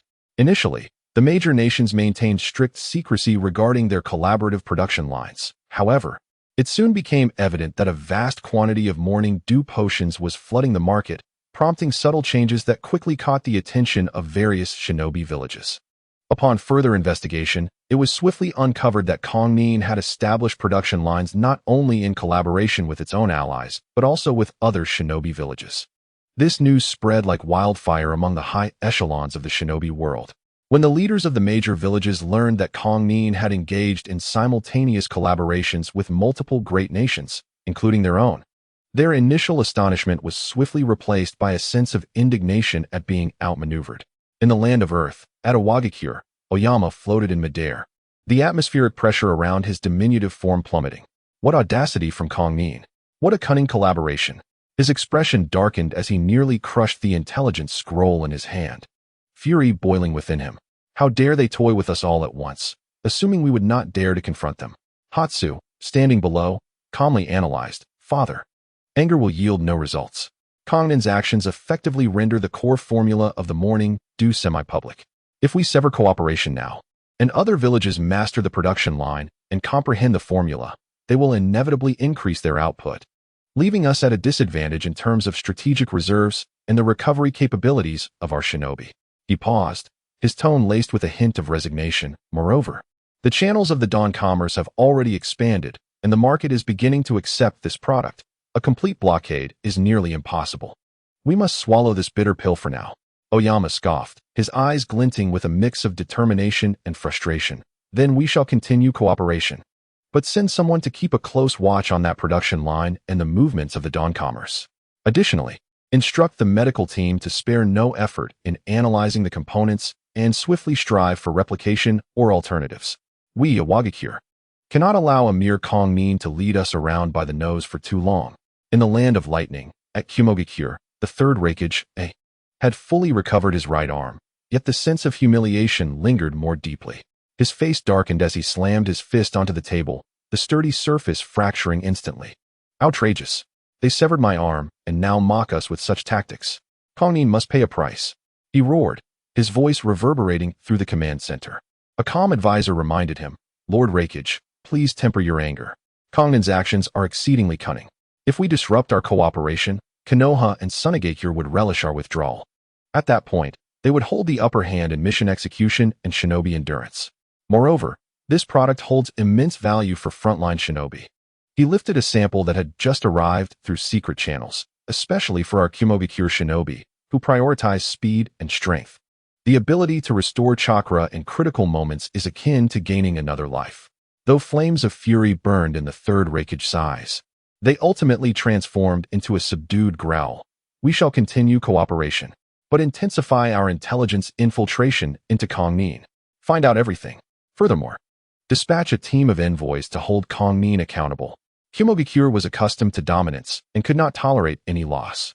In the land of wind, at Sunagakure, the third Kazekage examined the agreements and samples in his hands, a complex expression gracing his face. Such grand designs, such profound calculations. He began slowly. This Qinshan of Kongnin is truly formidable. He understood that Sunagakure's resource scarcity rendered them increasingly reliant on such efficient supplies. Other villages had access. If they did not, the gap would only widen. We cannot abandon this production line. We must safeguard it. Convey my orders, effective immediately. All crystal ores exported from Sunagakure to Kongnin will see a price increase of 20. Understood, replied an Umbu, departing with the command. Though the reasons behind Kongnin's continued bulk purchases of crystal ores from Sunagakure remained unclear, the Kazekage, having engaged in long-term trade, had still keenly sensed certain trends. Kongnin's demand for crystal ores seemed abnormal. This price adjustment was also a test of Kongnin's reaction. In the land of fire, at Konoha, the third Hokage, Sarutobi Hiruzen, puffed on his pipe, the swirling smoke enveloping him as his gaze remained sharp and profound. Shimura Danzo, Nara Shikaku, and Mito Kamen sat on either side. Kongnin's strategy is far from trivial, Sarutobi began. By employing this inclusive approach, not only do they garner immense profits, but they also firmly bind our shinobi villages to their chariot. Should we cease cooperation, the other villages will not halt. Rather, it would place us in a disadvantageous position. Kongnin is far more formidable than we initially imagined. Danzo scoffed, nurturing a tiger to its peril. Hiruzen, we should have acted decisively back then. Shikaku interjected.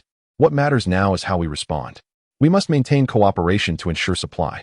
At the same time, we must fully analyze the formula and process of the morning dew. We should also reach out to Tsunade. Her expertise in medical ninjutsu and potions may prove beneficial. Sarutobi nodded, exhaling a thick plume of smoke. Inform Jiraiya to remain vigilant for any intelligence on Kongnin while he travels.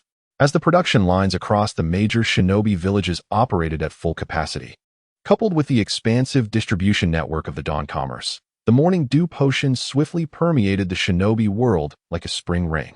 The prices, due to economies of scale, had indeed dropped significantly, rendering the current price affordable for most chunin and even some affluent genin, allowing them to procure a vial as a crucial asset for key missions or life-saving situations. The mass production of morning dew also bore far-reaching implications for the shinobi realm. While beneficial for shinobi with their villages to rely on, it posed a challenge for rogue and wandering shinobi. Increased mission success rates, particularly during long-distance missions, continuous combat, or unexpected depletion. A vial of morning dew could often turn the tide, enabling shinobi on the brink of chakra exhaustion to regain some combat capability, thus significantly enhancing mission success rates and survival chances. Changes in tactical modes, strategies reliant on explosive chakra or prolonged battles began to be reassessed. Shinobi started incorporating the supply and quantity of morning dew into their planning, resulting in subtle yet significant shifts in the rhythm and endurance of battles. A coexistence of reliance and vigilance. While shinobi reveled in the affordability and convenience, the higher-ups in various villages remained deeply concerned.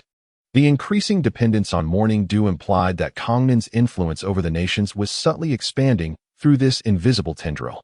Their urgency to decipher the formula for morning dew was also mounting. Within the core conference room of Konan village, Qianshan listened to the reports from Takeuchi Shoji and Ryoko regarding the initial profit sharing and the reactions from various nations, his expression devoid of both sorrow and joy. The financial inflow exceeded expectations, sufficiently supporting our expansion plans for the next 3 years, which included the renovation of the Sealing training room, the development of new weaponry, and the deepening of educational initiatives. Takeuchi's voice carried a hint of excitement. The Dawn Chamber of Commerce, seizing this opportunity, had penetrated the heart of various nations, establishing more robust channels and connections. Our intelligence network had greatly benefited as a result, Ryoko added, her eyes sparkling with the shrewdness of a merchant. Qianshan's fingers lightly tapped against the table, his gaze seemingly penetrating the walls towards the training room. As anticipated, he spoke softly, indicating that there was no need to pay too much attention to the situation in Yunin village. A more assertive stance would leave them in uncertainty, deterring them from rash actions.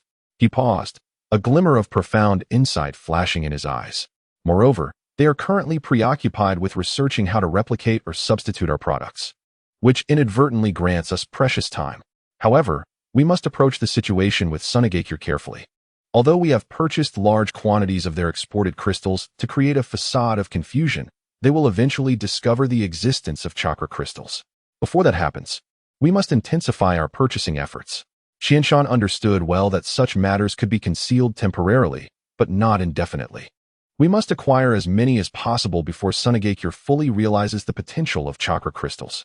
After all, only the crystals produced by Sunagakure possess the unique ability to store chakra. Let us transact a batch of dew essence liquor with Sunagakure, requiring them to settle the payment entirely in crystals. Understood. Both responded in unison. This decision held deeper significance for Qianshan. The Land of Wind and Konan currently do not share a border, and among the 5 great nations, the Land of Wind is the most resource-deprived, naturally rendering it weaker. Yet, the ninjas of the Land of Wind possess remarkable resilience. Qianshan recalled that the catalyst for the Third Shinobi World War was the disappearance of the Third Kazekage, which Sunagakure suspected was the work of Konoha, prompting them to initiate war. By trading dew essence liquor to Sunagakure, we may indeed bolster their strength, but it would also enable them to endure longer in the upcoming Third Shinobi World War, further muddying the waters of the ninja world, thus providing Konan with a better opportunity to navigate the chaos and annex surrounding smaller nations. Qianshan sought more talented individuals to assist him in forging a path ahead. He rose and walked to the window, observing the brightly lit, orderly, and vibrant Konan village below. Gazing at the stars that flickered in the night sky, a faint smile curved his lips. This game has only just begun, leveraging a small bottle of liquor to reshape the entire ninja world. Chapter 77. Awaiting the transformation, time flowed silently like a tranquil stream, quietly slipping past the land of Konan village. Soon, half a year had elapsed, and it had been a full year since Hinata Chinshua stepped into the training room beneath the starlit dome. Qianshan's life had been systematically divided, attending to governmental affairs, studying philosophical texts, guiding 5 ninjas in their secondary nature transformation experiments, and unwaveringly accompanying Hinata Chinshua to the training room daily. Within the training room, under the eternal projection of the starry sky, Chinshua sat cross-legged in meditation. After a year of seclusion, the most significant change was the subtle restlessness that had lingered from her prolonged retreat, which dissipated like morning mist as she delved into the philosophical texts, beginning to comprehend her path of unity with nature. Now, she remained enveloped in a profound tranquility and focus, akin to a precious jade sculpted by time, its brilliance contained. Qianshan entered the room, his footsteps light, as if blending into the serene energy of the space. He sat cross-legged opposite Qianxue. Without immediate words, they both immersed themselves in their respective meditative insights, the air imbued with a profound, unspoken understanding. After a lengthy silence, Qianshan gradually opened his eyes, his gaze resting upon Qianxue's tranquil profile. "Qianxue," he spoke, his voice resonating with an unusual cadence, as if harmonizing with the energy fluctuations of the training room itself. Qianxue's eyelashes fluttered slightly as she slowly opened her pure white eyes, looking towards Qianshan. My body is nearing saturation," Qianshan stated calmly, his words rippling like a stone cast into a still lake, creating waves in Qianxue's heart. Her white eyes instantly sharpened with focus, her formidable insight scanning Qianshan, not through the Byakugan, but through the profound sensitivity cultivated over a year of companionship to their mutual energy states. She sensed the immense natural energy accumulating within Qianshan, akin to a reservoir brimming with water, reaching a delicate tipping point. The vast and pure energy coursed through his meridians, no longer merging gradually into his cells, but rather exhibiting a sense of impending completeness. He felt like an extraordinary sword sheathed in its scabbard, its edge restrained yet increasingly palpable in its readiness to be drawn. "Is a transformation imminent?" Qianshue's voice was soft, tinged with a barely perceptible confirmation. "Indeed," Qianshan nodded, his eyes sparkling like stars. "I sense that my body's adaptive transformation to natural energy is about to complete its first leap, much like a silkworm emerging from its cocoon." He slightly moved his shoulders, feeling the surging power of transformation within him. "I require deeper immersion and guidance." Qianshue's gaze meticulously traced his face, as if seeking to etch his current state into her memory. She remained silent for a few moments before inquiring, "Where?" "The Goeishu Valley at the rear mountain." Qianshan gestured towards a direction.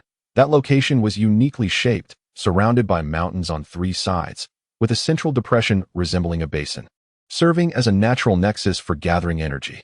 3 months ago, I excavated a stone chamber deep within the valley and inscribed energy-gathering runes. The environment there is most conducive to my current state. Qianxue was familiar with Goeishu Valley, a secluded and deep valley rarely trodden by humans, shrouded in mist year-round. With lush greenery, cascading waterfalls, and babbling brooks, an area rich with vibrant natural energy. Qianshan's choice to retreat there was indeed optimal. "For how long?" Qianxue asked again, her voice still calm, though her fingers resting on her knees subtly curled in anticipation. "Uncertain," Qianshan replied candidly. "It could be a few days or possibly longer. The transformation process cannot be precisely timed. It depends on the body's adaptation speed and the depth of resonance with the environment." He gazed at Qianxue, his profound eyes reflecting her figure. "This responsibility is entrusted to you." Qianxue softly acknowledged with a gentle hum, her gaze unwavering from Qianshan. In the depths of her white eyes, complex emotions swirled: concern, trust, a hint of unspoken reluctance, and anticipation for his ascent to the unknown heights ahead. These feelings were suppressed by her formidable self-control, crystallizing into a succinct admonition: "Be careful." Qianshan's lips curled into a gentle smile, dispelling a trace of seriousness from his eyes. "Rest assured, I have grown quite familiar with their temperament this past year." He paused, his gaze deepening, adding, "Moreover, the way of nature is inherent. This transformation is likely a process in harmony with the heavens and earth. I shall maintain reverence and seize the opportunity." This time, Qianshan did not speak the whole truth. He himself was uncertain about the dangers ahead. After all, this was an uncharted path, requiring him to navigate each step alone. Furthermore, natural energy was far more volatile than chakra. Though Qianshue's current path was also unprecedented, there were some comparable examples. The Jinchuriki were beings that gathered immense chakra. Even if Qianxue faced issues while accumulating chakra, she could still seal it within her body using sealing techniques. However, absorbing natural energy posed uncharted risks, should complications arise. It remained uncertain whether sealing techniques would prove effective. He stood and prepared to leave, each motion amplifying the sense of completeness within him, as if every step bore the weight of mountains and the lightness of drifting clouds. At the moment when Qianshan turned towards the alloy door, a faint sound of movement echoed behind him, causing his steps to falter slightly. He noticed Hinata Qianxue also rising swiftly, her movements as swift and silent as a fleeting ray of light. In just a few steps, she caught up with him. And just as Qianshan was about to touch the door, A cool yet remarkably strong hand suddenly gripped his wrist. Qianshan turned to meet her crystalline white eyes, which, at that moment, held no trace of their usual cold detachment, but instead radiated pure concern and solemnity, almost overflowing. Her grip was firm, her knuckles slightly pale, as if she were trying to convey some essence through her skin. Qianshan, her voice was soft yet imbued with undeniable weight. You can do it. I believe in you.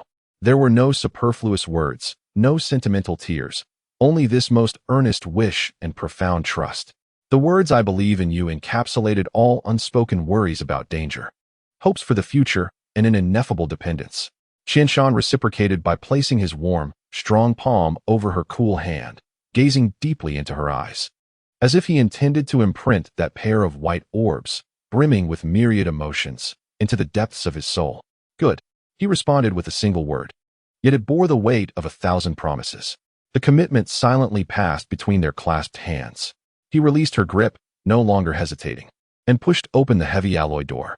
Light flooded in from outside, outlining his tall silhouette like a steadfast pine, and then the door silently closed behind him, separating him from the training room and from Hinata Chinchua. Hinata Chinchua stood in place, her fingertips seemingly still tinged with the warmth of his palm. She gazed at the tightly shut metal door for a long while before slowly averting her gaze and resuming her seated position, closing her eyes once more. Starlight fell upon her tranquil face, as if draping her in an invisible armor for battle. He was about to break free from his cocoon, while she would remain here, waiting and continuing to gather her strength. At the bottom of the Guishu Valley, the atmosphere was starkly different from the high-tech training room, resembling a primordial realm intertwined with energy. The massive circular valley seemed like the creation of ancient titans, with three sides featuring steep cliffs that soared into the clouds, adorned with twisting ancient vines and lush moss. Atop the cliffs, several waterfalls thundered down like silver dragons plummeting into the abyss, stirring the perpetual mist that enveloped the valley, refracting into mesmerizing rainbows under the sunlight. The waterfalls cascaded into a deep pool at the valley's base, its waters a deep emerald, flowing slowly towards the valley's exit. Qianshan's secluded stone chamber was carved directly beneath the largest waterfall.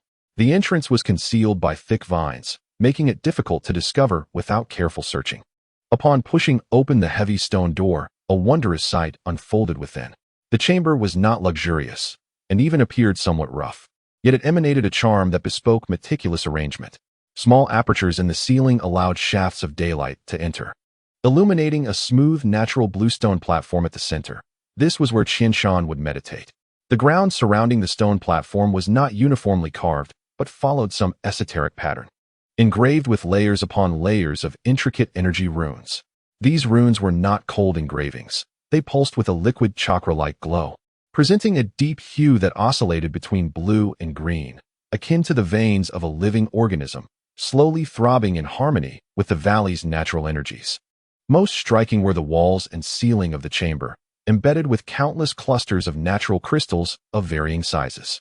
At this moment, the crystals emitted a soft, pure spectrum of light, pale gold, moon white, water blue, and emerald green intertwined, casting the entire chamber into a realm reminiscent of a celestial paradise, yet imbued with an ineffable weight and depth. The air was thick with an almost liquefied natural energy. Each breath felt as though it could cleanse the soul. The atmosphere was redolent with damp earth, fragrant vegetation, and the refreshing essence unique to pure energy. The roar of the waterfall was muffled by the stone walls, transforming into a deep, distant background sound, akin to the heartbeat of the earth, adding an air of solemnity. Qianshan stood at the center of the chamber, feeling the profound and majestic pulse of energy, more intense than ever, within him. Each cell rejoiced, yearning for the final transformation. He inhaled deeply. The air, rich with pure energy, filled his lungs and cleansed his spirit. His gaze became incredibly calm, devoid of any distractions. He stepped slowly onto the bluestone platform, retrieving 3 boxes and placing them within easy reach, then sat cross-legged, palms facing upward, beginning to adjust his state. As the resonance between heaven and man reached its zenith, he no longer sought to contain himself but completely surrendered to his existence, merging with the vastness of this realm, the overwhelming natural energy. The rhythm of the energy gathering formation beneath his feet, and the luminous glow of the surrounding crystals. Deep within his being, the colossal natural energy, accumulated over countless days and nights, was finally poised to undergo the final, complete metamorphosis under the guidance of his will and the ultimate resonance of his inner and outer environment. In the Guishu Valley, the waterfalls continued to roar. The mist still lingered, yet from that hidden stone chamber, an invisible, exhilarating pressure began to permeate the air. The winds in the valley seemed to still. The birds and beasts fell silent, and the plants leaned slightly, as if awaiting the transformation and elevation of a magnificent life. Qianshan's first leap of life began. Chapter 78. The prelude to transformation. The night at the bottom of Guishu Valley was thick and impenetrable. Qianshan sat cross-legged on the bluestone platform, surrounded by flowing starlight that emanated not from the heavens, but from the faint luminescence of the crystal clusters activated by the energy formation. He closed his eyes and turned his gaze inward, as if sinking into the depths of the ocean. A peculiar feeling of fullness began to spread from the depths of his limbs and bones. It was not the swelling of chakra, but a deeper sense of completeness arising from the very cells themselves. It felt as though each cell had absorbed a divine elixir, leaving no room for excess energy. Yet simultaneously, a hunger originating from the essence of life began to stir, not a craving for food, but a profound longing for a higher level of energy, for the opportunity to leap into a new phase of existence. Now was the time. Qianshan felt an unparalleled clarity within his mind. The signals from his body were unmistakable. The accumulation of quantitative change had reached its peak, and the threshold for qualitative change lay just ahead. He slowly opened his eyes, his gaze falling upon a palm-sized, finely crafted sealed jade box beside him. The surface of the box was etched with intricate sealing runes, isolating its contents from external energy exchange. Qianshan concentrated a trace of pure chakra at his fingertips, like a key, and pressed it against the sealing node. With a barely audible hum, the seal was lifted. The lid slid open silently. In an instant, an indescribable fragrance wafted forth.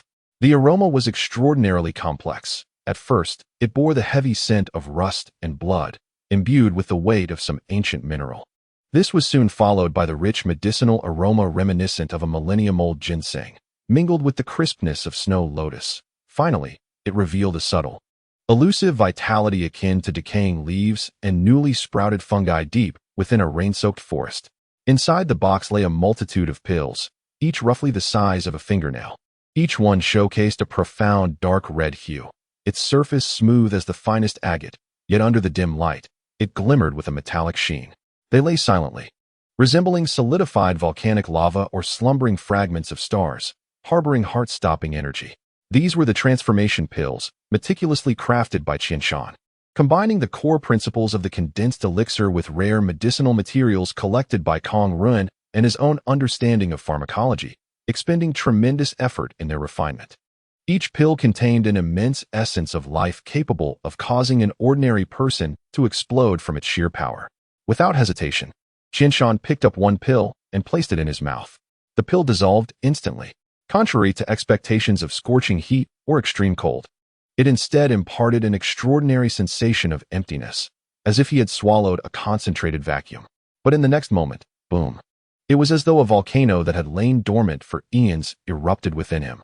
A torrent of unimaginable vitality, pure to the extreme, surged forth, intertwining with the untamed natural energies tamed by the unique structure of elixirs, resembling a celestial river breaching its banks, instantly dismantling the energy dam meticulously constructed within Qianshan.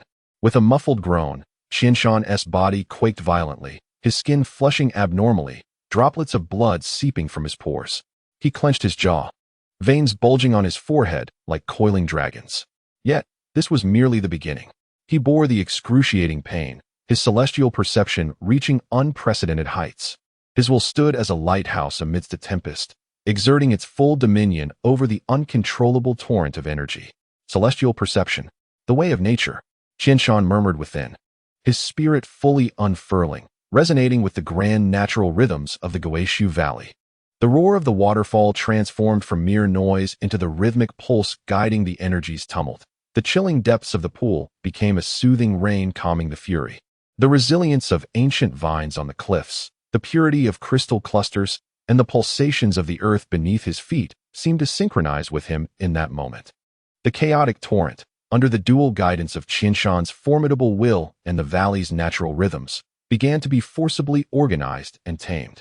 They transformed from a tide of destruction into the most exquisite chisel, the hottest furnace, relentlessly scouring, hammering, and refining every corner of his being. Particles of his body were reborn amidst annihilation. The old, mundane shackles were violently torn apart and shattered. Deeper genetic codes were activated and rewritten under the onslaught of the raging energy. The natural energy imprints etched deep within his cells became clear, complete, and profound at an unprecedented speed. Qinshan found himself at the core of the cosmic furnace, enduring the ultimate agony of destruction intertwined with rebirth. His body alternated between the searing heat of a red-hot iron and the chilling cold of ancient ice, forming delicate frost flowers. Each breath was laced with excruciating pain. Each heartbeat echoed like the drums of war, heralding the transformation of the essence of life. Simultaneously, within the Ean's sealing chamber, the starry projection above continued its slow, predetermined orbit, casting a tranquil glow. Hinata Koyuki sat cross-legged in the center of the guiding matrix, a scroll filled with Taoist maxims unfurled across her lap. Her fingertips unconsciously tracing the words the way of nature, yet she could not absorb a single character. It had been 3 days. Qinshan had not set foot in this chamber for a full 3 days. For Hinata Koyuki, who had grown accustomed to accumulating power in solitude during her nearly year-long retreat, this should have been a commonplace occurrence. As the leader of the Kongren, Qinshan's myriad responsibilities made it normal for him to be absent for a day or two. However, this time was different. An indescribable sense of unease, akin to icy tendrils, gradually tightened around her heart as time passed. During her training, the flow of chakra inexplicably lagged. When she closed her eyes in contemplation, visions of the plunging waterfall and deep pool of Goeishu Valley, along with the final glance Qinshan cast back at her before entering the stone chamber, incessantly intruded upon her mind. Irritation, a long-forgotten frustration, akin to wild grass, began to sprout within her heart. She attempted to suppress it with more focused chakra accumulation, yet the disquiet clung to her like a stubborn affliction, refusing to dissipate. With a slight snap, she closed the scroll with a bit more force than intended, the sound jarring in the absolute silence of the space. Rising, she walked to the edge of the floating bed, then sat down in agitation, her fingers unconsciously twisting the hem of her pristine training attire. Lady Koyuki? A cautious voice emerged from the embedded communicator in the wall. It was Huron. Are you well? Monitoring data indicates some unusual fluctuations in your chakra. I'm fine. Hinata Koki's voice carried an urgency she herself did not recognize, interrupting Huron, just feeling a bit stifled. I have finished my training for today. She approached the door and pressed the button to open the buffer chamber. The heavy alloy door slid open silently, allowing the gentle light from the isolation buffer room to spill in. As the door to the inner training chamber reopened, Huron and Nanako were already waiting outside. Huron held a food box while Nanako cradled a handmade deck of cards adorned with charming animal motifs. Lady Koyuki, we brought you a late-night snack, and Huron observed Hinata Koyuki's countenance, noticeably colder than usual, and instinctively softened her tone. Nanako has developed a new aromatherapy to soothe the spirit and would like you to try it. Perhaps play a couple of hands to relax? Hinata Koyuki's gaze flickered over the vibrant cards in Nanako's arms, and then to the food box in Huron's hands. And that inexplicable irritation seemed to wane just a touch. She nodded slightly, granting her silent consent. The three of them spread soft mats on the floor of the isolation buffer room and sat in a circle. With a subtle shift of her thoughts, Hinata Koyuki activated the summoning technique, and in an instant, a large rabbit, nearly half her height, appeared in the clearing amidst a puff of gentle white smoke. Its fur was a rare moon white, fluffy and soft, with long ears gently drooping behind its head, and ruby-like eyes curiously surveying its surroundings. This was a rabbit Hinata Koyuki had rescued previously, which, through gradual nurturing, became her contracted summoning beast, known for its gentle nature and love for nibbling carrots and sleeping. And it was named Xiaobai. At that moment, it affectionately nudged its fluffy head against Hinata Koyuki's arm before finding a cozy corner to curl up in and leisurely gnawing on a carrot. The card game commenced, featuring a 3-player version of Do Di Zhu invented by Qinshan. Huron shuffled and dealt the cards with nimble efficiency, clearly indicating that this was not their first time playing together. However, shortly into the game, Both Hurin and Nanako sensed something amiss. Normally, Hinata Koyuki, with her impeccable memory and calculation, was akin to a human cheat code at the card table, calm and precise like a finely tuned machine. But tonight, when it was her turn, she seemed somewhat unfocused. Pair of threes, Nanako tentatively played. Pair of queens, Hurin followed. When it was Hinata Koyuki's turn, she stared at her hand, her white pupils appearing unfocused, her fingers hesitating between the cards, and inexplicably, she drew 2 cards, pair of kings. Hurin, but the landlord is Nanako. Nanako's eyes lit up, and she immediately played 2 cards, pair of aces. Overkill. The next round became even more absurd. As the landlord, Nanako held a bomb for queens, and just as she hesitated to play it while Hurin was laying down a string of cards, Hinata Koyuki's icy voice rang out, boom. She unhesitatingly slammed 4 fives onto the mat. Hurin, Lady Koyuki, I'm a farmer. Nanako is the landlord. We're teammates. Why are you bombing me? Nanako nearly burst into laughter but quickly composed herself, her face straightening as she responded, pass. Hurin, it's your turn. Hurin looked at the small cards in her hand, then at the 4 fives Hinata Koyuki had just played, feeling utterly despondent. Ultimately, with Hinata Koyuki's unexpected assistance, Nanako, the landlord, effortlessly won the round. Lady Koyuki, Hurin lamented, gazing at her lost chips. Hinata Koyuki seemed to snap back to reality, glancing at the card she had just played, then at Hurin's disgruntled face and Nanako's suppressed mirth, and she found herself momentarily stunned. A faint blush, almost imperceptible, swiftly grazed her alabaster ears. I apologize. Her voice remained cool, but a hint of unnoticeable chagrin tinged her words. I lost my focus. Instinctively, she glanced at Xiaobai, who was nibbling on a carrot in the corner. This normally timid and gentle rabbit seemed to sense its master's unease, its ruby-like eyes darting anxiously, its nibbling growing a bit frantic, and its long ears occasionally twitching in alertness. Nanako keenly perceived the subtle shift in atmosphere, and she tucked away her winnings. Softly altering the topic, Lady Koyuki, are you worried about Lord Qianshan? The energy field near the Valley of the Ruins is remarkably stable. The Ministry of Security, the Ninja Corps, and the Special Operations Team have dispatched elite squads to maintain vigilance at the periphery, ensuring safety. Hinata Chiyuki did not respond immediately. She lowered her gaze, her long eyelashes casting a delicate shadow in the starlight. Her fingers unconsciously caressed the smooth surface of the tablet, their coolness palpable. After a brief pause, as if weighing her words, she merely remarked, engaging in seclusion to break through inherently carries risks. She left her thought unfinished. Yet both Huiru and Nanako understood the unspoken concern beneath her words. A profound silence enveloped the training room, broken only by the soft crunching of the large rabbit, nibbling on a carrot, and the quiet shimmer of the simulated starry sky above.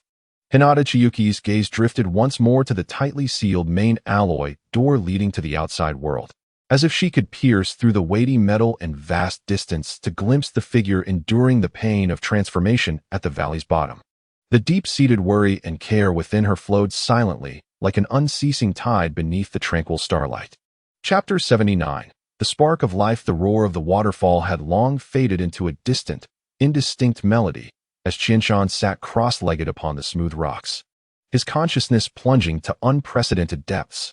The continuous resonance with the celestial and the tempering of high-activity natural energy not only accelerated his physical metamorphosis but also heightened his perceptual abilities. Guided by the most primal instincts of life, he ventured into a dimension within his body that had never been clearly perceived before. The surrounding environment seemed to resonate with his state. The moonlight cascaded like mercury, enveloping him in a shimmering embrace, rendering the space around him akin to a hazy fairyland. The fine mist generated by the waterfall sparkled under the moon's glow, resembling countless sprites dancing lightly around him. The slick moss surrounding the deep pool unfurled gently, exuding a refreshing fragrance of flora, while an unknown wild herb, nestled within a crevice of the rocks, managed to pierce through the stone to quietly bloom a few minuscule white flowers emitting a faint glow, silently drawing from the pure vitality emanating from this area. Qianshan's perception, akin to a probe sinking into the deep sea, penetrated through layers of muscle, bone, and blood, transcending the pathways of chakra flow, seeking deeper, more fundamental realms. A faint yet profoundly resilient yearning emanating from the essence of life guided him. Not a craving for power or energy, but a primordial call for existence and completeness. Gradually, amidst the hazy mists of life, a flicker of light emerged. This was not a visual luminescence, but a pure perception of life itself. It was small yet imbued with an indescribable weightiness and warmth, akin to a spark of life buried deep within the Earth's core, honed by eons of time. Qianshan's spirit was firmly captivated. He perceived that this spark of life was not static. It pulsed with an ancient, mysterious rhythm, each beat accompanied by a faint inhalation and exhalation. The exhalation bore no tangible form, but rather a delicate essence, imprinted with the uniqueness of his being. Nearly primal in nature, this essence merged deep within his body, nurturing the core potential of every cell. What it absorbed was the natural energy, filtered and tamed through his bodily layers. These energies, especially the highly active particles that had been arduously subdued, were akin to the finest fuel, drawn in and refined by the spark with precision. Each successful absorption seemed to stabilize and brighten that feeble light of the spark. What astonished Qianshan even more was the clear perception that with every stable and vigorous absorption of the spark, a long-standing, ineffable sense of emptiness within his body was being meticulously filled. Indeed, Qianshan mused internally, a hint of realization mixed with a tinge of trepidation. The excessive and unrestrained use of chakra would inevitably deplete the essence of the body.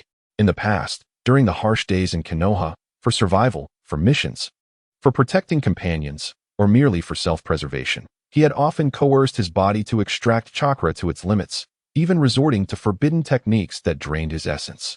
Each act of such coercion felt akin to striking a heavy blow upon the foundation of his life source. While he later endeavored to restore himself, the subtle scars and voids at the essence level lingered like an indelible affliction. This was one of the fundamental reasons for his parsimonious use of chakra and his emphasis on precise control. The essence of the body could not withstand wanton squandering and harm. In this moment, the spark of life, nourished by stable, abundant, and tamed natural energy, tirelessly repaired the past deficiencies.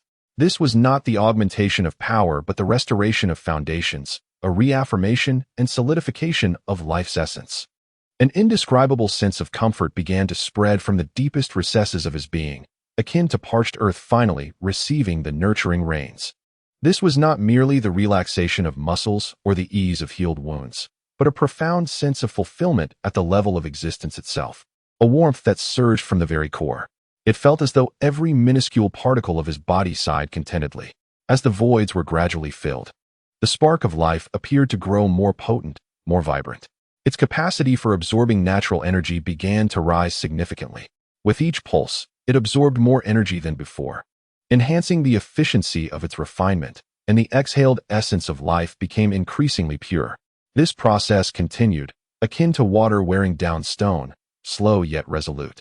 Qianshan's spirit became wholly immersed in the marvelous rhythm of this restoration of life's essence, losing track of time, space, and even his ongoing cultivation. He simply observed quietly, attuning himself to the rhythm of the spark's pulsation, experiencing the vibrant vitality emanating from within. The moonlight appeared to shine brighter, and the resilient little white flower's petals seemed to glow with even greater intensity. In the moist air by the deep pool, the fragrance of the flora grew increasingly rich, as if this small realm rejoiced in the revival of life. At last, when the brilliance of the spark of life reached a critical threshold, it trembled violently.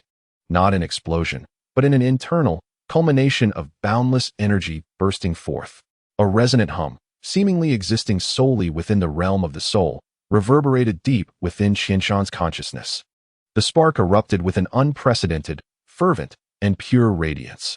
This light resembled the first beam illuminating the universe, instantly dispelling the hazy, profound mists that had shrouded the spark of life all along. Under this illumination, the mist receded like a tide. Qianshan could finally see clearly. What was once a vague halo transformed into a precise, intricate, and vibrant core of energy. It resembled a miniature star or a pulsing heart of energy, with countless, almost ethereal threads of pure life energy extending from its core, akin to the roots of a grand tree or the constellations of the night sky, deeply and seamlessly connecting to every corner of his body. These threads constituted the pathways through which life energy nourished the body. This was the very foundation of all life activities and sources of power within him, the essence of life. Simultaneously, Qianshan's body underwent a monumental transformation. A torrent of immense, yet gentle energy surged forth from the clearly visible essence of life. No longer a trickle, but a roaring river. In an instant, it cascaded through his limbs and bones, cleansing every inch of sinew and flesh. He felt an unprecedented lightness in his body, yet it was infused with explosive power. His perception instantly ascended to an entirely new realm, where every speck of dust in the air and the rhythmic breath of the flora were discernible with clarity. The velocity of his thoughts surged, previously obscure dilemmas now illuminated with newfound understanding.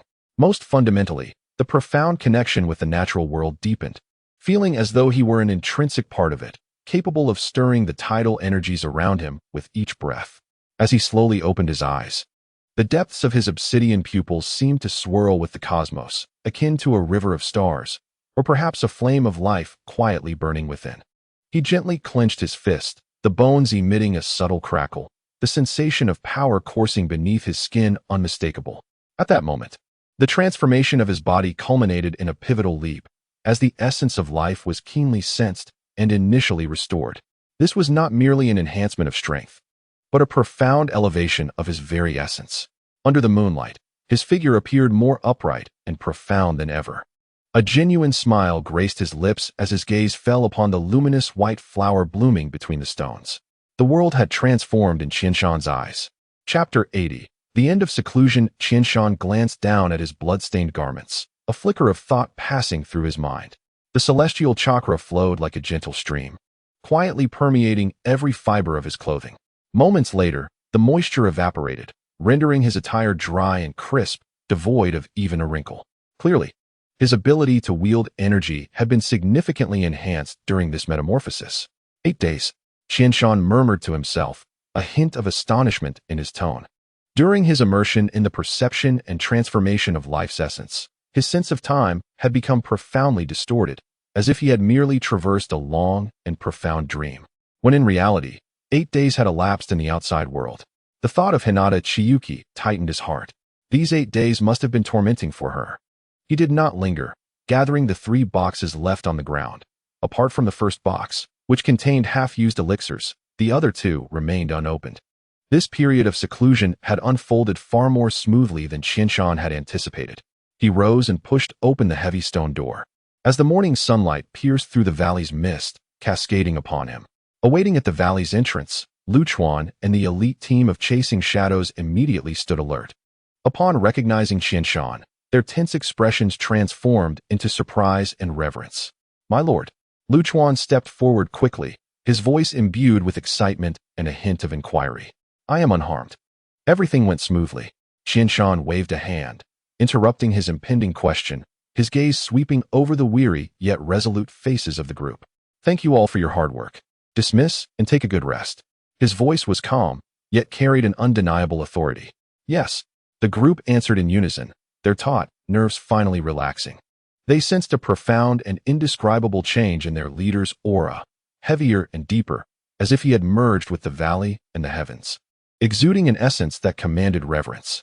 Qianshan's figure did not linger. With a single step, he glided past them like a gentle breeze, vanishing into the dense forest path leading to the heart of Konoha village. His speed left only a faint afterimage in his wake. Within the heavy alloy door of the training room, Hueli and Hinata Chiyuki leaned against the fluffy, moon-white fur of the giant rabbit, Xiaobai.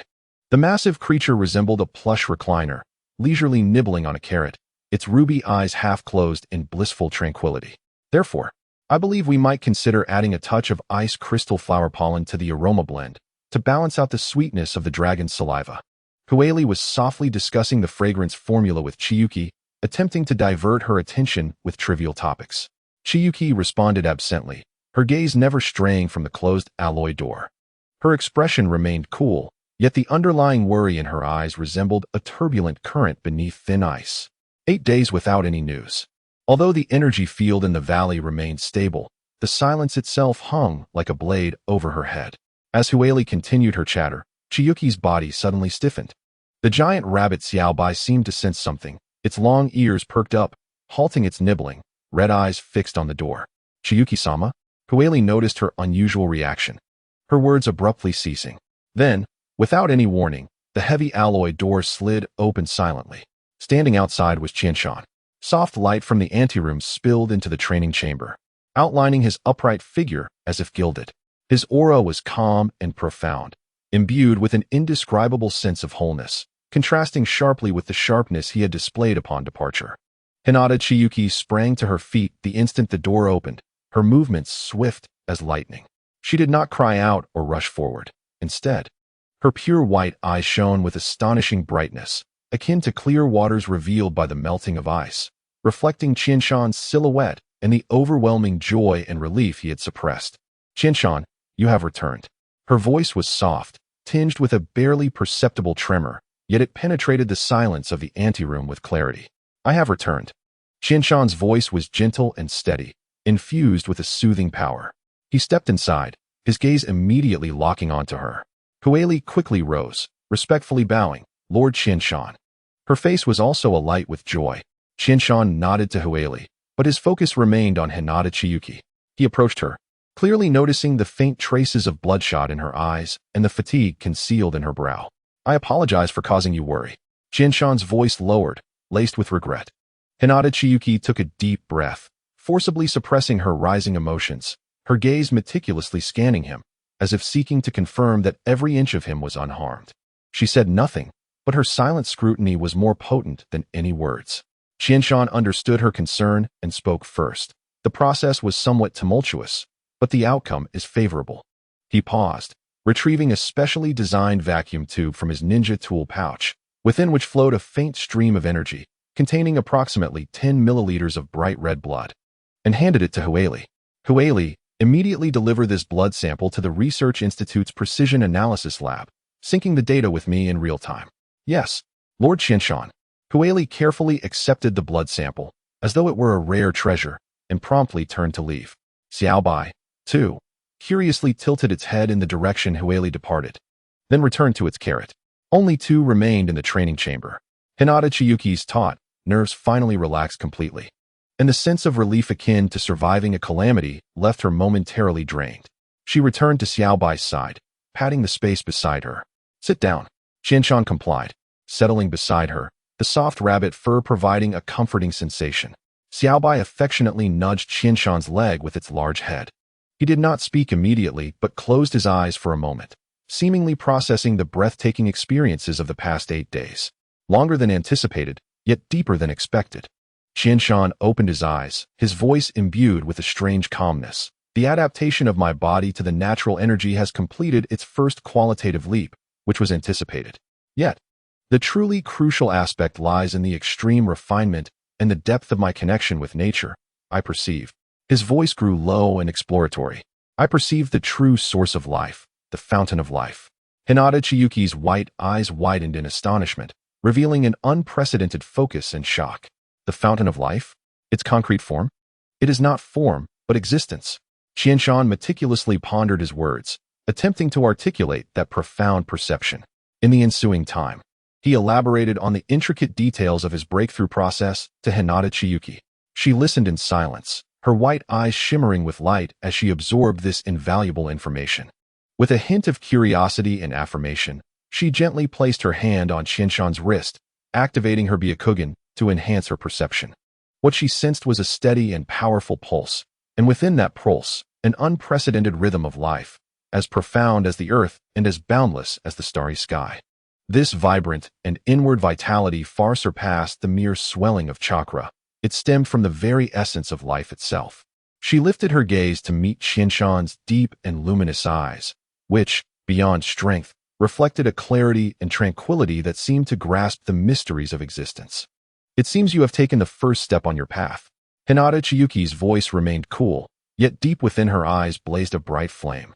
A fervor belonging to a seeker, accompanied by an intense anticipation for the journey ahead. Qianshan grasped her cool fingers warmly and firmly. "Indeed," he nodded, his gaze lingering on the spot on her forehead concealed by her soft bangs, a significant burden. His voice was low and resonant. "Now, it is your turn." Chapter 81. A momentous leap after conversing with Hinata Chiyuki, Qianshan indulged in a hearty meal at the cafeteria, treating himself well, before returning to the depths of Guishu Valley. The waterfall roared like thunder, the surging white torrent crashing into the deep pool below, sending up a mist that refracted into dazzling rainbows under the sunlight. Standing alone on a smooth, mirror-like black rock at the pool's edge, Qianshan's clothes stirred without wind, having completed his leap of life. The surge of new vitality within him pulsed silently, roaring, eagerly awaiting its master's command and taming.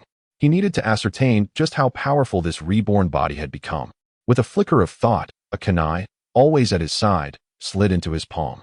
The cold metallic sensation met his hand, his expression remaining calm and unperturbed. He slowly raised his left arm, the skin on the inner side of his forearm appearing particularly smooth and resilient against the mist of the valley. Without hesitation, he drew the sharp point of the kunai against that skin, making a gentle incision. In an instant, a slender wound about an inch long opened, crimson droplets rushing forth, accompanied by a faint sting. However, this sensation lasted but a fleeting moment. To Qianshan's observation, at the moment the blood threatened to congeal, a warm and vigorous current erupted, as if from the very core of life's spark buried deep within his marrow. It did not surge along conventional meridians, but rather flowed like an invisible stream, precisely saturating every cell surrounding the wound.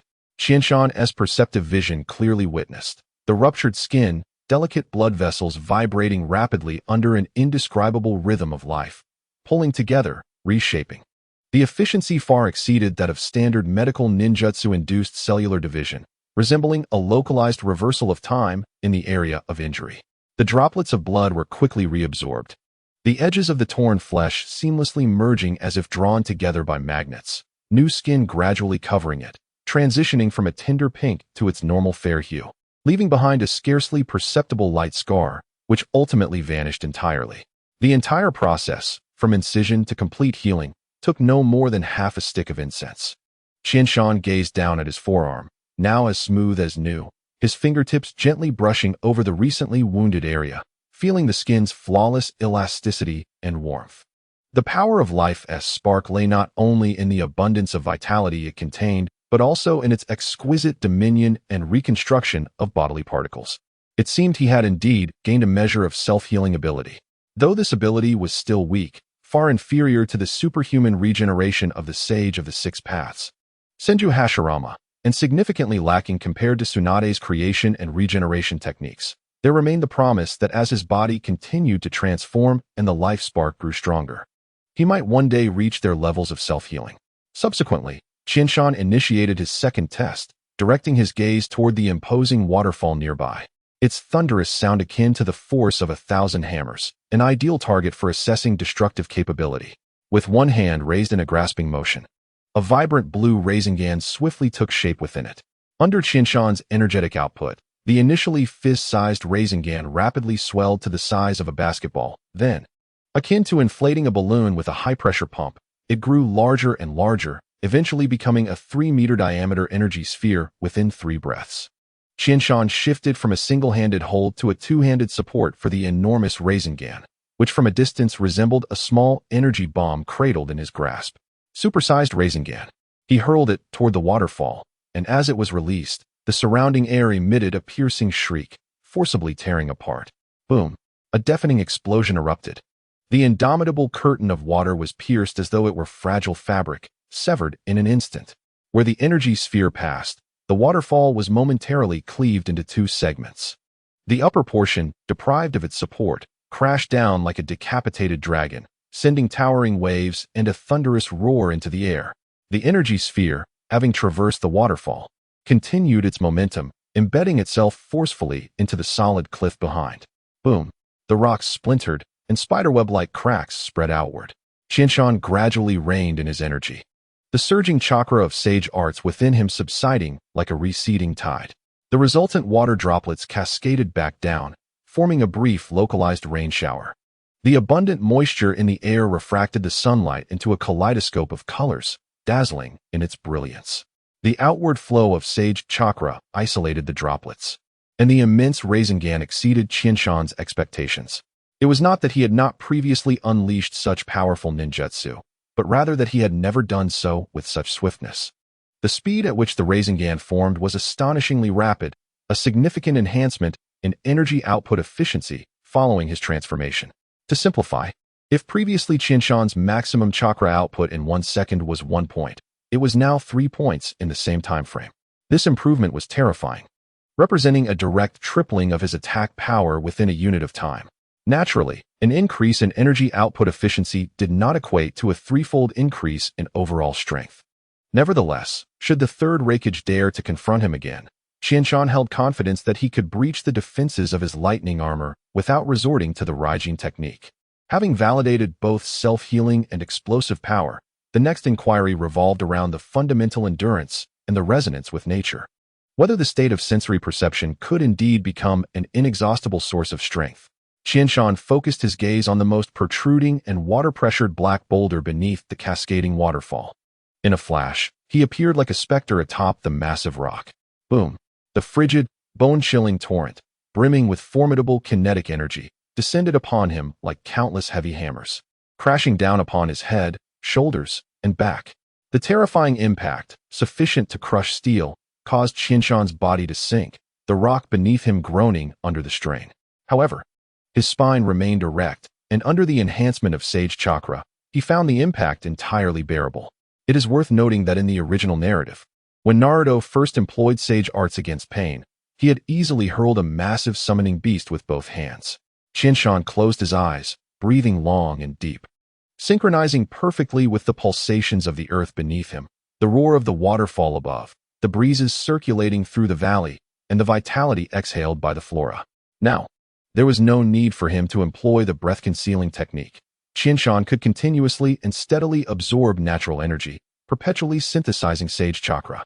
He clearly perceived within him the life spark, akin to a minuscule star, pulsing with a constant rhythm imbued with ancient cadence.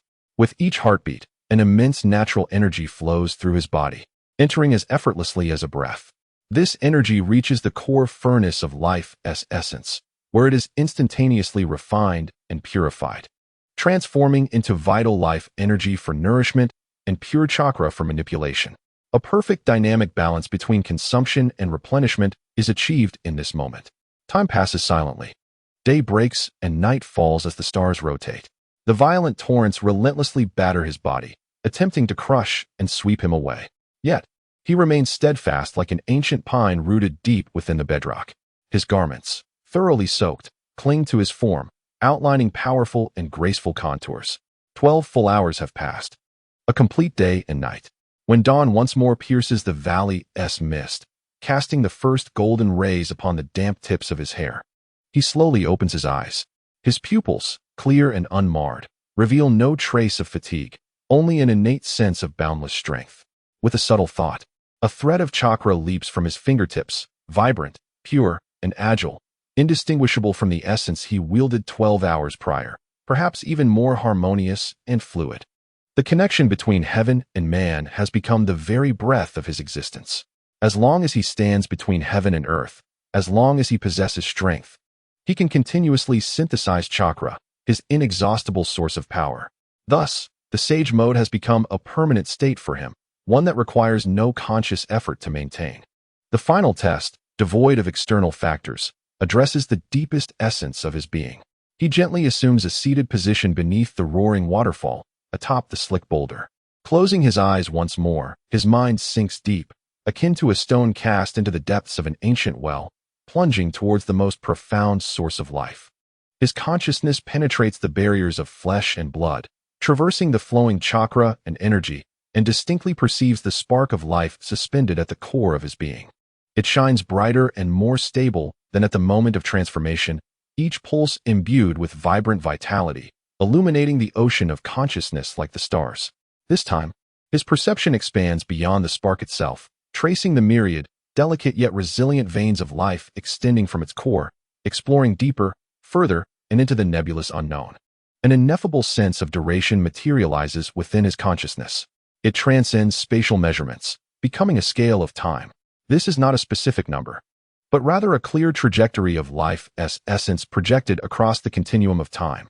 Resilient, prolonged, imbued with an extraordinary sense of stability. It resembles a straight line radiating a gentle glow. 120 years. 2 cycles of the zodiac. This number, like a brand, is not derived from rational calculation, but rather a direct proclamation etched by the essence of life deep within his soul, declaring a lifespan of 120 years.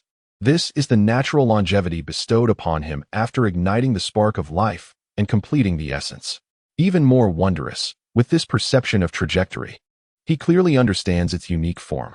It is not the typical hill-like curve of human life, marked by a slow ascent, peak, and gradual decline. Instead, it resembles an almost uniformly straight plateau. His life has acquired a capacity akin to that of birds. Once their wings are fully developed, they soar the skies, remaining in a state of peak power, speed, and reaction throughout most of their existence, until their life as flame abruptly extinguishes at some juncture, rarely experiencing a prolonged and painful aging process. His life curve reflects this as well. As long as he does not succumb to external forces before reaching the end of his 120 years, his bodily functions, strength, reactions, and perceptions will remain consistently at their zenith. The roar of the waterfall continues to resonate, the icy waters persistently cascading over him. Yet within, he experiences an unprecedented clarity and tranquility. He slowly opens his eyes. Within the depths of his dark pupils, a river of life flows straight towards a distant future, filled with vigor. As he raises his gaze, he catches sight of an unknown mountain sparrow gracefully gliding above the valley, wings spread wide, embodying a poised and vigorous trajectory in the morning light. This sensation is delightful. Chapter 82. Restarting research. Be cautious. Avoid attacking large ninja villages, Shinshan murmurs to himself, a cold smile curving his lips, finally possessing the means to secure his existence. While a direct upheaval of the 5 great ninja villages will take time, he is now equipped with sufficient strength and confidence to maneuver beyond their influence and seize what he needs. 3 long-set plans, previously stalled due to insufficient strength, now shine like pearls polished of dust in Shinshan's mind. The first, tailed beasts, the most valuable living treasure in the ninja world, possessing nearly limitless chakra, a unique energy life form, a mysterious mechanism of rebirth after death, and the potential to become a weapon of war. Shinshan's curiosity and desire for tailed beasts have long been ignited, but previously, capturing any one of them was akin to courting disaster. Now, endowed with the formidable power from his sage state and exquisite chakra control, coupled with the sealing techniques learned from Uzumaki village, capturing a solitary tailed beast, perhaps one with a relatively weak Jinchuriki, is no longer a mere fantasy. The one-tail Shikaku is currently sealed within the body of a reclusive individual in Sunagakure, making it challenging to act. The 2-tail Nakomata and the 8-tails Gyuki reside in Kumogakure, where perfect Jinchuriki training methods are mastered, while he is confident in defeating them individually. The risk of being surrounded is too high. The 7-tails Chome possesses unique flying abilities and is located in the relatively weak Takigakure, which is somewhat isolated, making it a prime target. Shinshan's eyes glimmer as he locks onto his objective, researching the chakra composition, life form, and sealing mechanisms of tailed beasts is crucial not only for understanding the essence of chakra, but also for providing key support for the future weaponry plans of the Air Ninja. The second, the aerial mothership. The remnants of the Sky City left by the Air Ninja represent a highly valuable legacy, yet they also pose a heavy burden. Its immense size and slow movement render it a sitting target against tailed beast bombs, and it requires tailed beast-level energy for continuous operation. Given these considerations, the restoration of the Sky City has long been postponed. Shinshan understands the strategic significance of air superiority and aerial resupply. Now, as he prepares to capture a tailed beast, the restoration and improvement plans for the Sky City can be revisited. Ideally, he aims to create a smaller aerial mothership, not necessarily requiring high speed, but enough evasion capabilities since the means to attack from the air in the ninja world are limited. However, those that do exist are extraordinarily formidable, with defenses often difficult to counter. The most typical examples are tailed beast bombs and the bloodline limit dust release. Now the time has come. What Shinshan seeks is not that cumbersome city, but to extract its essence, constructing a flexible, powerful aerial mothership fleet with strategic deterrence. By miniaturizing, modularizing, and weaponizing the technology of the Sky City, combined with the latest advancements in chakra firearms, rune technology, and energy transmission from the Air Ninja, He envisions creating aerial fortresses capable of high-speed cruising above the clouds, housing elite ninja forces, and even equipped with chakra railguns. In Xianshan's conception, the aerial mothership serves primarily as a supply ship, providing ammunition resupply and heavy fire support from the skies. Ninja equipped with chakra wings will act as the main bombardment force, primarily utilizing chakra bombs modified with detonation seals to divide battlefields and strike at important enemy supply points. Ground forces equipped with chakra firearms will execute long-range targeted strikes to annihilate enemies. A fire ignites in Xianshan's eyes, as this will fundamentally alter the strategic landscape of the air ninja, transitioning from ground guerrilla tactics to three-dimensional assaults, laying the foundation for air superiority in future great wars. The third endeavor, to unravel the caged bird. This is the deepest thorn in Hinata Chiyuki's heart and a promise that Chiyama must fulfill. Previously, the research on the caged bird curse mark progressed slowly, primarily due to the inability to observe a complete model of the curse mark. Apart from the mark on Hinata Chiyuki's forehead, the curse mark nodes within her body were beyond the reach of her Byakugan. This is, in fact, quite normal. Had the Byakugan been capable of directly perceiving the curse mark nodes of the caged bird, the members of the Hyuga branch family would have long ago devised a solution to break the curse after centuries of effort. After acquiring sage powers, Chiyama attempted to observe the caged bird curse mark, but regrettably, even under the enhanced perception provided by sage abilities, he was left with nothing. However, after his recent physical transformation, Chiyama was now able to sense the spark of life with full concentration.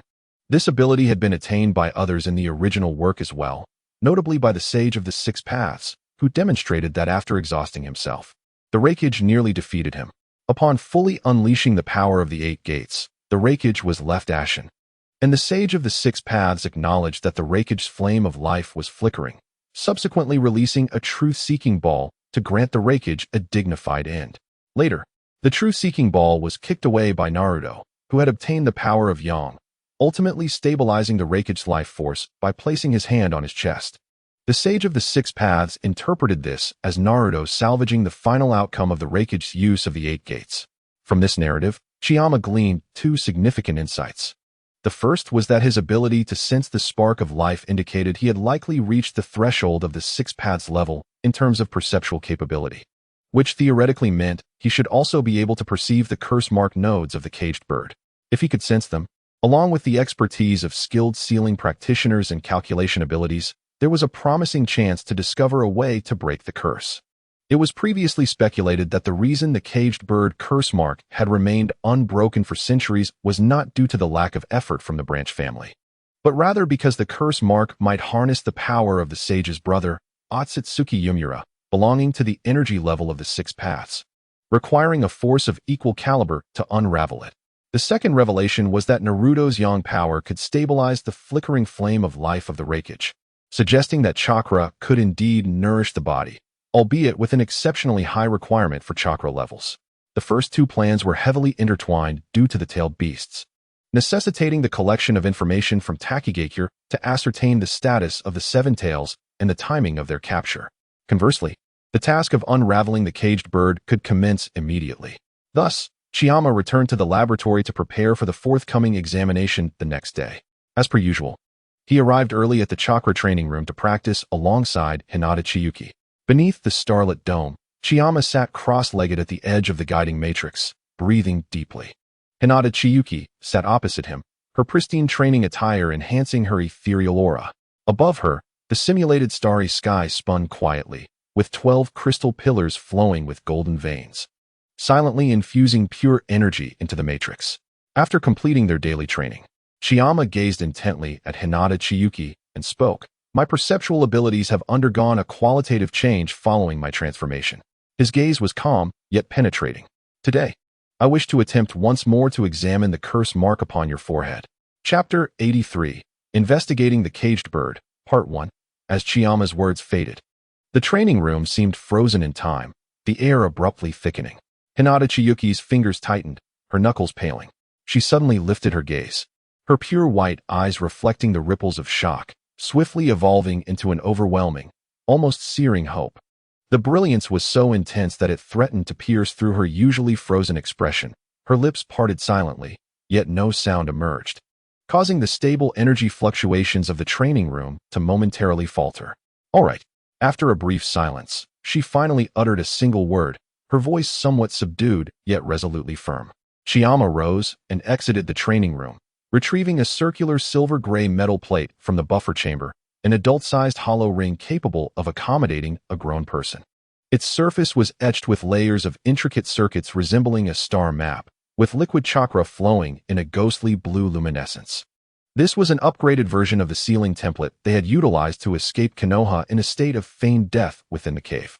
While the sealing mark on you can obscure the positioning fluctuations of the caged bird, this time a deeper intervention is required, which may slightly disturb the positioning nodes of the curse mark itself, potentially amplifying the fluctuations.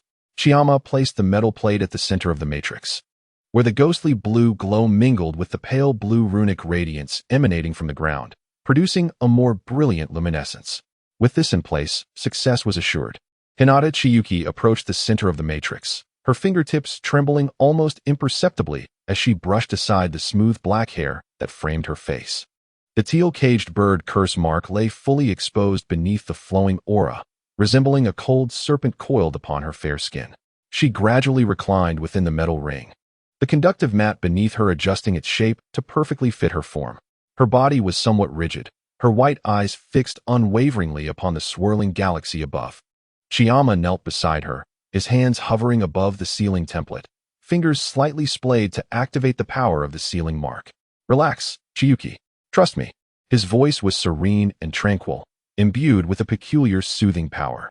Hinata Chiyuki inhaled deeply, forcing her taut muscles to relax, closing her eyes.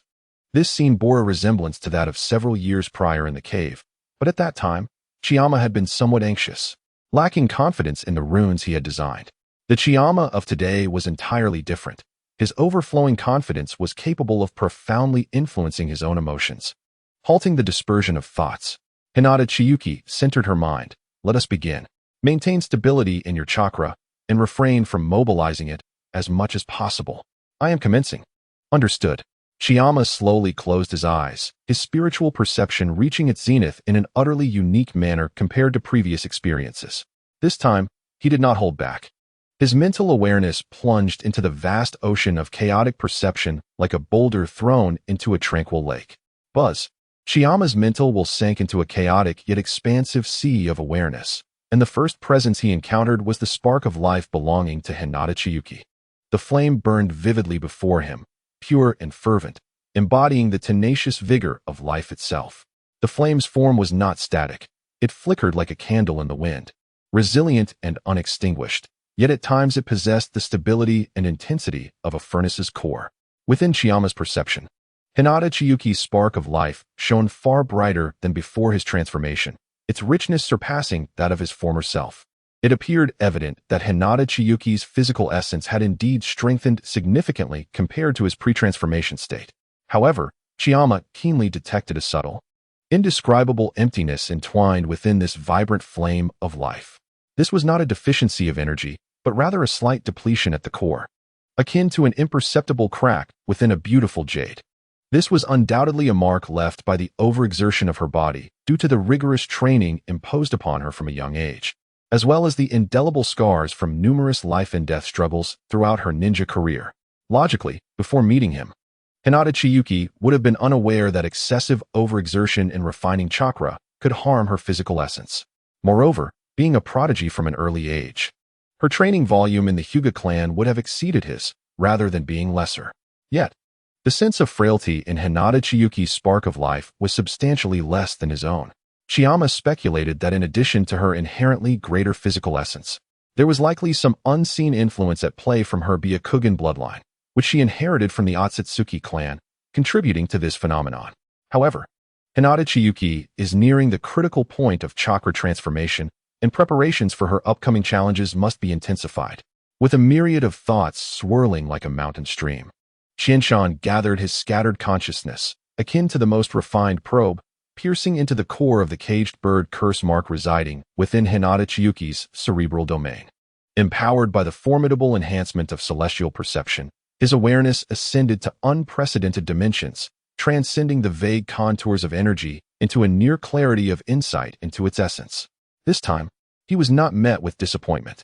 For the first time, Qianshan sensed an anomalous energy, incongruous with Hinata Chiyuki's vibrant and resilient life force, lurking deep within her mind. Amidst the vibrant and tenacious energy field, he finally discerned the foreign energy that clung to the depths of her cerebral realm, akin to a maggot embedded in the bone. Its quantity was surprisingly scant. The total was trivial, like a few specks of stardust scattered across an expansive ocean. Had it not been for Qianshan's heightened perceptual dimension, it would have gone unnoticed. Its form was exceedingly subdued, merging seamlessly with Hinata Chiyuki's own neural activities and chakra flow, resembling the most flawless of parasites. Although the foreign energy was limited in quantity, its essence was alarmingly formidable. As Qianshan's perception cautiously brushed against it, an indescribable sense of inferiority surged within him. His refined celestial chakra, now a paragon of existence, akin to tempered steel imbued with the power of nature, felt pathetically inferior in the face of this singular foreign energy. Much like common iron compared to the core of a star, this foreign energy exhibited an almost absolute stability and density, emanating an ancient, chilling will that loomed over all living beings. Qianshan felt a disheartening sense of inadequacy wash over him, as his celestial chakra appeared feeble before it. Was this the essence of the power originating from the Otsutsuki clan? The energy level of the Six Paths? A tumult of emotions surged within Qianshan, prompting a more cautious exploration of the caged bird curse mark, yet simultaneously igniting an intense curiosity. Clarity of observation was the first step towards unraveling the mystery. He hesitated no longer, immersing his entire consciousness in the distribution of this foreign energy. His mental vision became akin to the most precise scanner, meticulously outlining the positions of those minute energy points, their interconnections, and their integration with Hinata Chiyuki's cerebral structure. Gradually, a three-dimensional depiction of the caged bird curse mark's nodes began to materialize within the ocean of Qianshan's consciousness. This image was unexpectedly simple. It lacked the despairingly intricate labyrinthine complexity one might envision, nor did it possess layers upon layers of interlocking structures. Instead, its core architecture revealed a heart-stopping symmetry and minimalist beauty, as if adhering to the most fundamental geometric principles of the universe. The central node of the curse mark was situated deep within the center of Hinata Chiyuki's forehead, seemingly embedded at the juncture of the life force and cerebral awareness. It was not merely a point, but an exceedingly minute, rhomboidal core emanating a constant, ethereal glow. From this rhomboidal core extended 6 exceedingly thin, nearly transparent strands of energy. These strands were not linear but bore subtle curves, resembling naturally growing vines, as if tracing some arcane trajectory, precisely connecting to 6 critical regions of the brain: the frontal lobe, parietal lobe, temporal lobe, occipital lobe, as well as the pineal gland and the depths of the brainstem.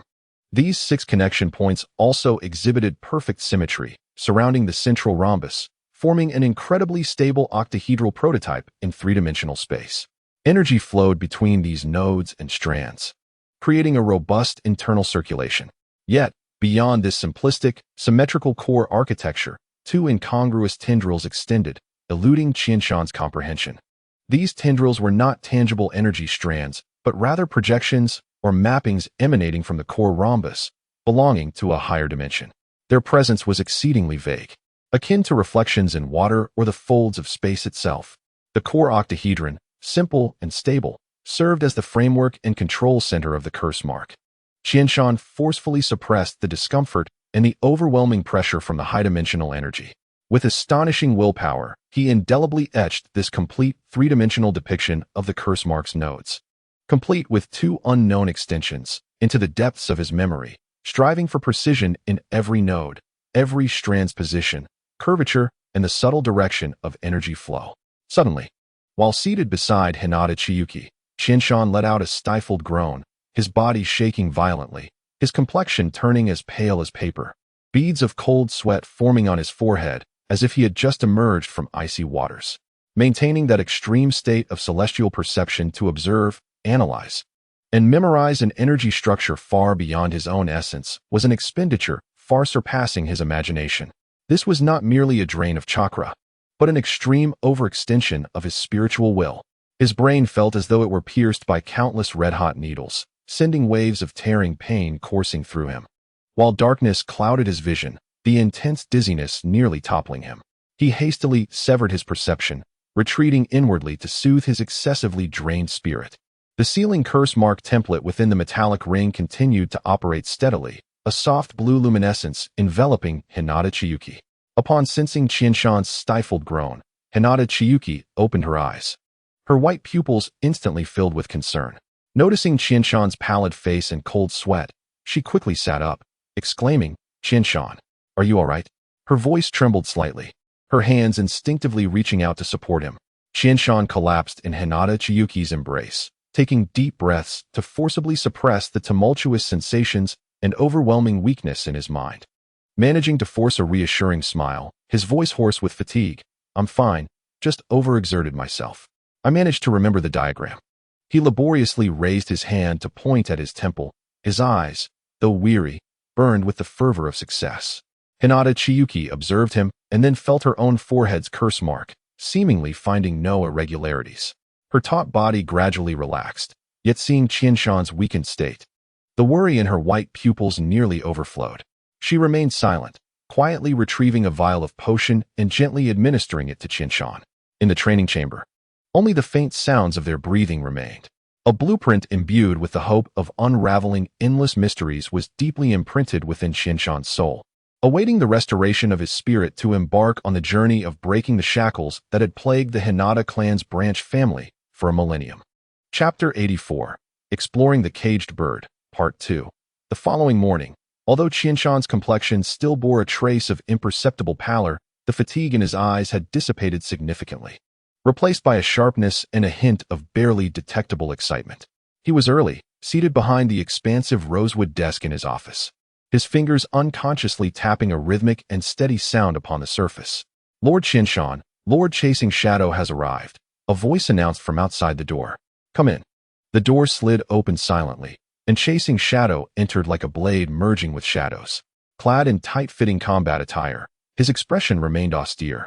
Yet the depth of his gaze towards Qianshan held a newfound reverence. He could sense that the chief's aura had deepened beyond comprehension since his retreat, like a tranquil abyss concealing immeasurable power. "Take a seat." Qianshan gestured towards the chair opposite him, his tone calm. Chasing Shadow complied, sitting upright like a spear. "How goes the exploration of the secondary properties of chakra?" Qianshan inquired directly, his gaze inquisitive. A fleeting expression of helplessness and self-deprecation crossed Chasing Shadow's face as he replied. "Reporting to you, my lord, progress has been slow. The concept of purification seems to contradict the very essence of the violent destruction inherent in lightning release." The subordinate attempted to guide with will, coalescing chakra to simulate purification, yet he shook his head slightly. Chakra often erupts violently at critical junctures, instinctively shattering the gentle, dispersive nature one seeks to maintain. Occasionally capturing a fleeting sensation, it vanishes like a shooting star. Qianshan nodded slightly, displaying no urgency. Patience is key. This endeavor is inherently a struggle against the current. Breaking through entrenched cognitive barriers is the most arduous task. Maintain focus and document the subtle changes in each failure. Remember, sensation is more significant than outcome. It is the bridge to the key. "Yes, I understand," the subordinate replied, a glint of determination flashing in his eyes. "You summoned me today for another matter." Qianshan leaned forward, lowering his voice with a gravity that brooked no dissent. "Our target, Takigakure, the Seven Tails." The subordinate's pupils constricted in an instant, only to regain their icy demeanor, though his breath quickened imperceptibly. "Capturing a tailed beast. Undoubtedly. This represents the most challenging and strategically significant operation since the establishment of the Sky Ninjas. I require detailed intelligence." Qianshan's gaze was piercing, emphasizing the need for discretion. "We must not allow others to perceive our movements." "Yes, I shall return with thorough information." The subordinate rose abruptly, kneeling on one knee, his voice resolute and imbued with a sense of determination. He understood the weight of this mission all too well. "Excellent. Go and be cautious." Qianshan waved him off. The subordinate exited silently, his steps more rapid and vigorous than upon arrival. Having his own faction meant that many scattered tasks could be delegated. Others would assist in their completion, a significant improvement over the days spent as wandering ninjas alongside Hinata Chiyuki. Qinshan pondered briefly before pressing the communicator on his desk. Please summon Director Ryotaro. Before long, Ryotaro burst through the door, exuding an energetic presence. The director of the Research Institute appeared more spirited than 6 months prior, his gaze reflecting newfound confidence and fervor. Evidently thriving amid the advancements in chakra refinement and various research initiatives. Lord Qinshan, Ryotaro boomed as he entered, his face alight with genuine joy and concern for Qinshan. Qinshan gestured for him to sit, announcing, the optimization design for the Sky City can now officially proceed. Ryotaro's eyes widened in astonishment, as if ignited by a flame. Nearly leaping from his seat, my lord, are you referring to the energy issue? His voice quivered with excitement. Indeed, Qinshan replied, a cold smirk gracing his lips. The tailed beast will soon be ours. Ryotaro's breath quickened, his grip tightening on the armrests, knuckles whitening. He envisioned the grand blueprint unfolding before him.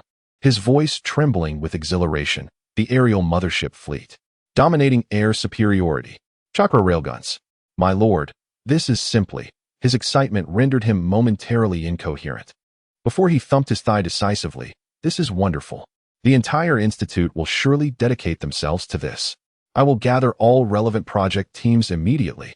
Let us commence with the conceptual design and feasibility study. First, focus on designing the aerial mothership.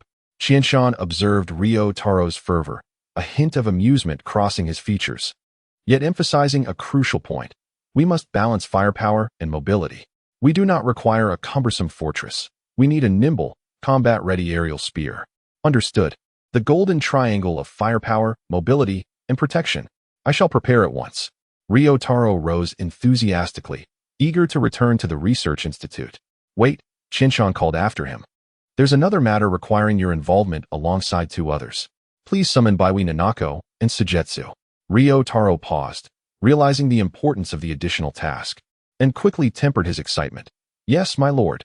Soon, Ryotaro, Baiwi Nanako, and the stoically garbed Sujetsu gathered in Qinshan's office. Nanako maintained her calm, observant demeanor. Adjusting her glasses, Sujetsu stood silently nearby, resembling a quiet plant, yet his keen eyes scrutinized Qinshan's somewhat pallid face. Without further ado, Qinshan retrieved a scroll from beneath the table, slowly unfurling it. The scroll was crafted from specialized chakra-conducting paper, devoid of text, featuring an intricately detailed 3-dimensional node diagram. The very structure of the caged bird seal he had imprinted with great mental exertion the previous day. The design exuded an extraordinary geometric beauty, with the central diamond node and 6 extending energy filaments forming a delicate yet robust octahedral prototype. However, at its edges, 2 stray seal nodes appeared somewhat dissonant with the overall design. This is the core node diagram of a seal, Qinshan stated calmly. We must devise every possible method to unravel it. Among the 4 present, including Qinshan himself, they represented the pinnacle of sealing technique expertise within the Sky Ninjas. Qinshan excelled in sealing techniques primarily due to his exceptional chakra control, combined with mathematical thinking from his previous life and elevated cultivation and insight, each aspect contributing to his prowess. As the director of the Research Institute, Ryotaro possessed profound knowledge of sealing techniques, making his understanding the most comprehensive among the 4. Baiwi Nanako, as Ryotaro's disciple, also exhibited high proficiency in sealing. Though her studies leaned more towards the integration with objects, she had spearheaded the design of the chakra weapon Reiku, which severed the 3rd Reikage arm. Sujetsu displayed a natural talent and inspiration for sealing techniques, possessing a level of understanding that surpassed the ordinary. As the first ninja to simplify sealing for immediate combat, her expertise was evident, and after their mission in Yuzushiogakure, Qinshan had granted her access to all sealing technique materials. The extent of her progress remained unknown to him. Ryotaro inhaled sharply, his eyes fixated on the unprecedented complexity of the structure. His initial excitement swiftly replaced by gravity and disbelief. This structure is unfathomable.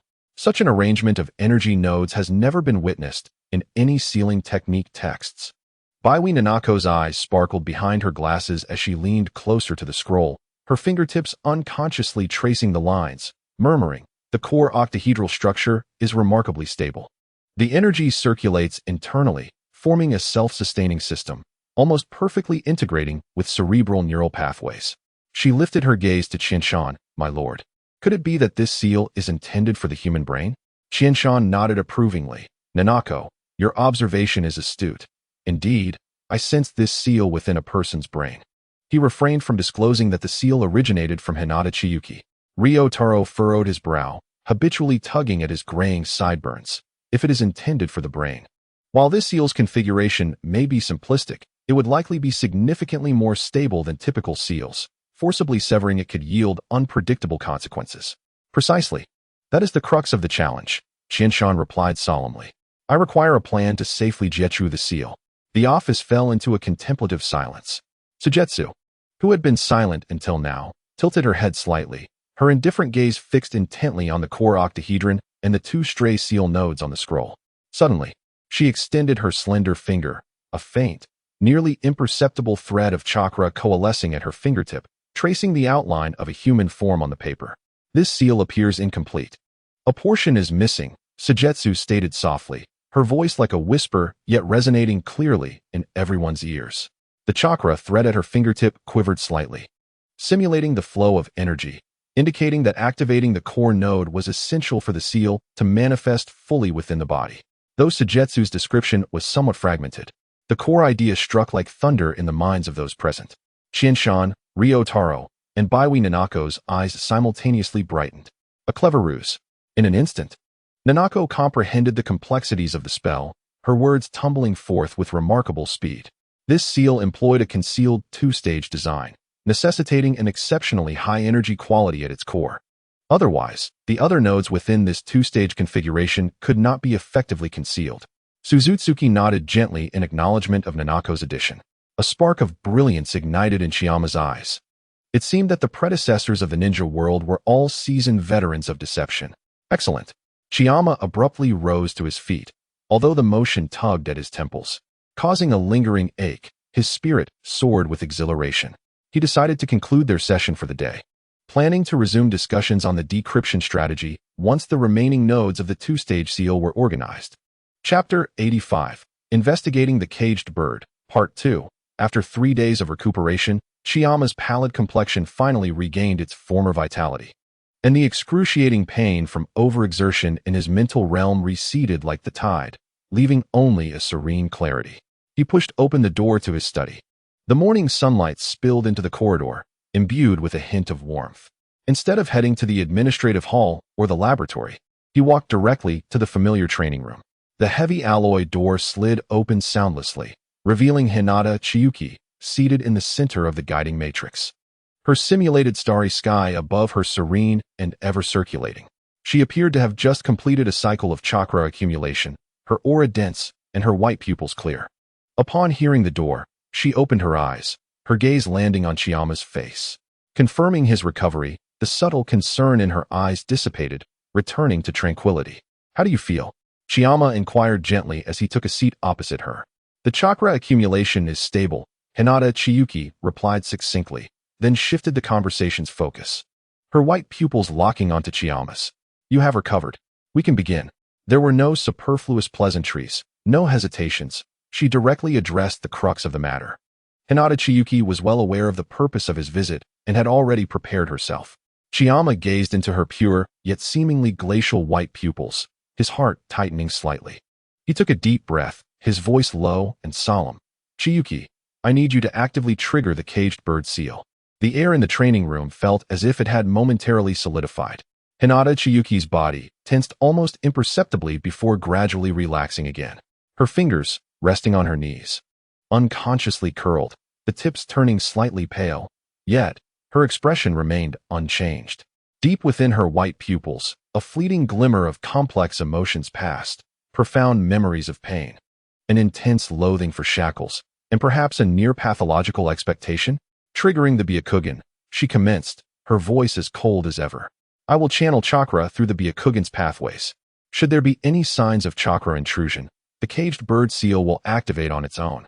She paused, her gaze fixed upon Chiyama's face, bearing an almost cruel calmness.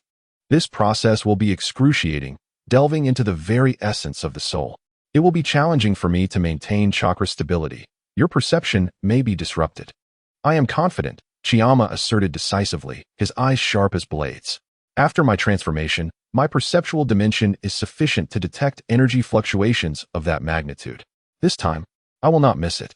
Hinata Chiyuki regarded him intently, as if etching his determination into her memory. She was acutely aware that Chiyama had conducted numerous experiments on perception. He understood that in an enhanced state, chakra could potentially convey sensory experiences. Simply put, in this heightened state, Chiyama might very well empathize with Hinata Chiyuki's sensations, meaning he could have to endure her pain passively. After a few seconds, she nodded gently. All right. Without further words, she slowly closed her eyes, her long eyelashes casting delicate shadows beneath the starlight's projection. Her body relaxed completely, as if shedding all defenses, preparing to embrace the impending storm. Chiyama stood and approached her side, retrieving a palm-sized, compass-shaped precision instrument from his ninja tool pouch. The instrument's surface was adorned with intricate runes and miniature crystal probes, with a chakra crystal pulsating with ethereal light at its center. This was a specialized energy field stabilizer crafted by the Research Institute, designed to assist Hinata Chiyuki in maintaining chakra stability, preventing emotional upheaval from causing the significant chakra accumulation within her to spiral out of control. He gently placed the instrument on the ground beside Hinata Chiyuki, infusing it with a trace of chakra to activate it.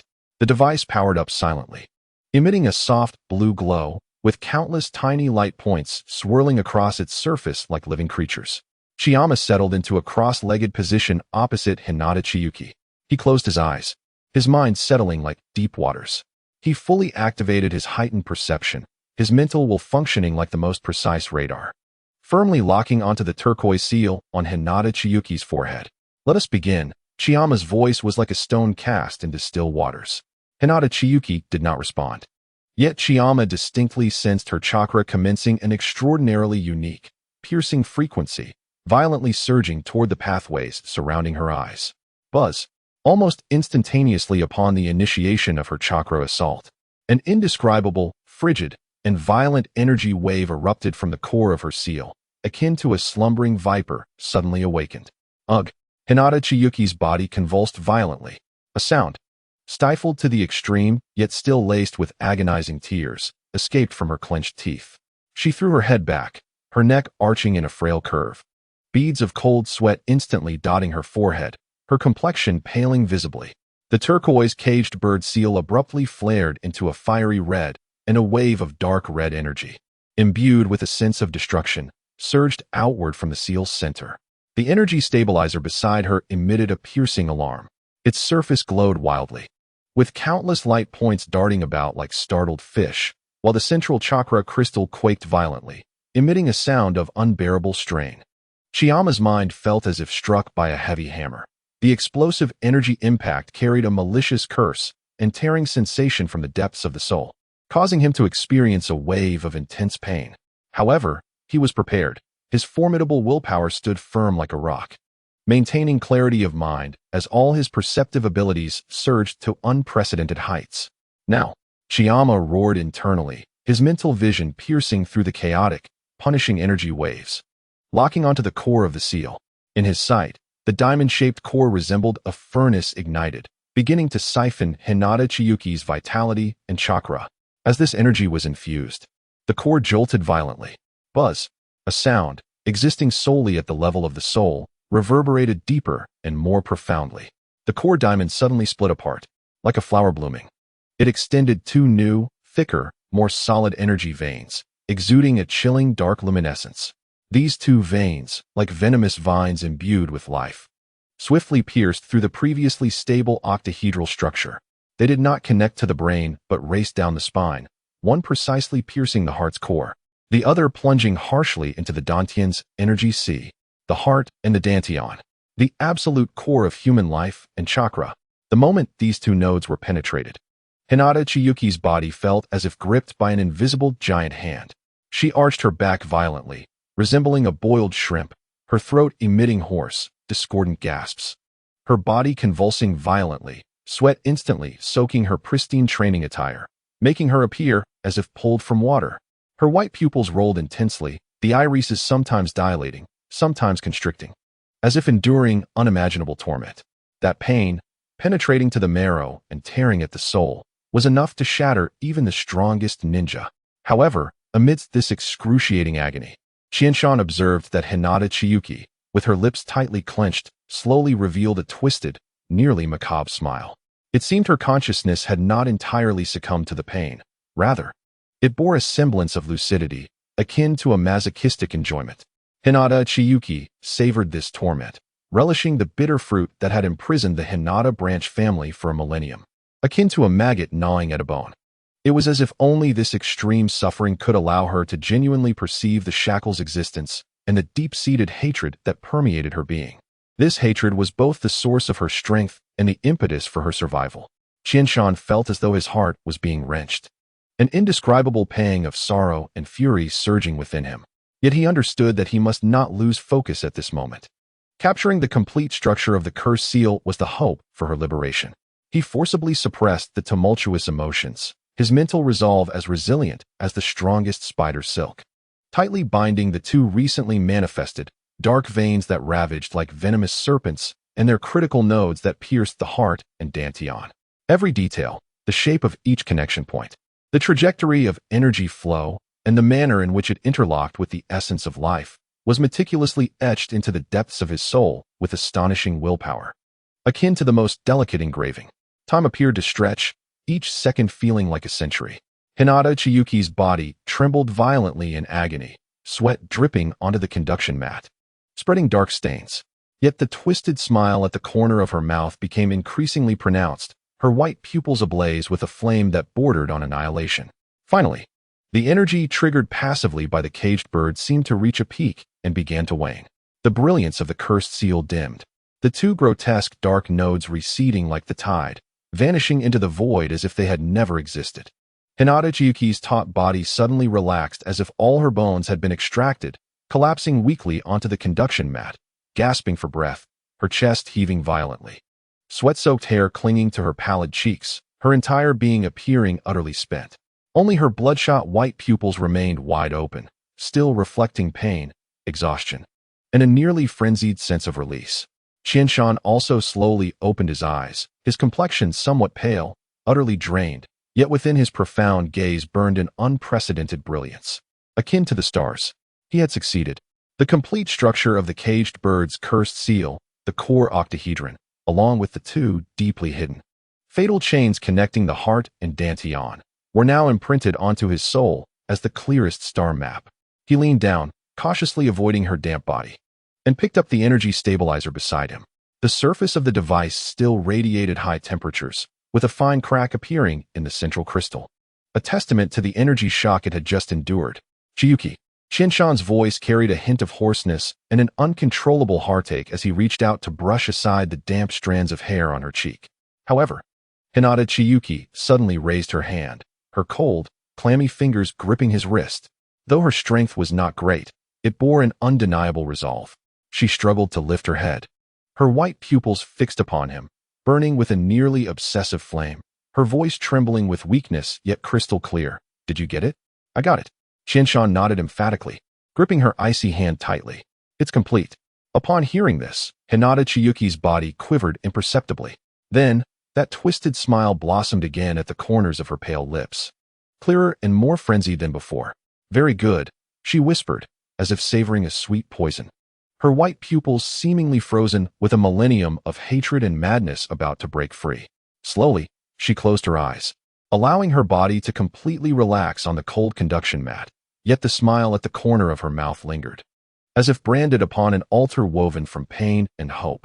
Qianshan gazed at her exhausted, yet somewhat sickly satisfied profile, holding her cold hand, feeling the subtle tremors at her fingertips, administering a calming and restorative potion to Chiyuki, his heart filled with mixed emotions. The puzzle was finally complete. The next step would be to find the key to unlocking the shackles, a process requiring meticulous refinement to shape it into what he desired.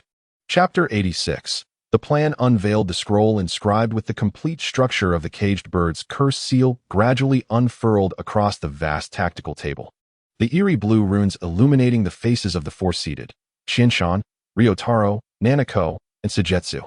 The atmosphere was heavy, imbued with the focus of researchers and a barely perceptible thrill.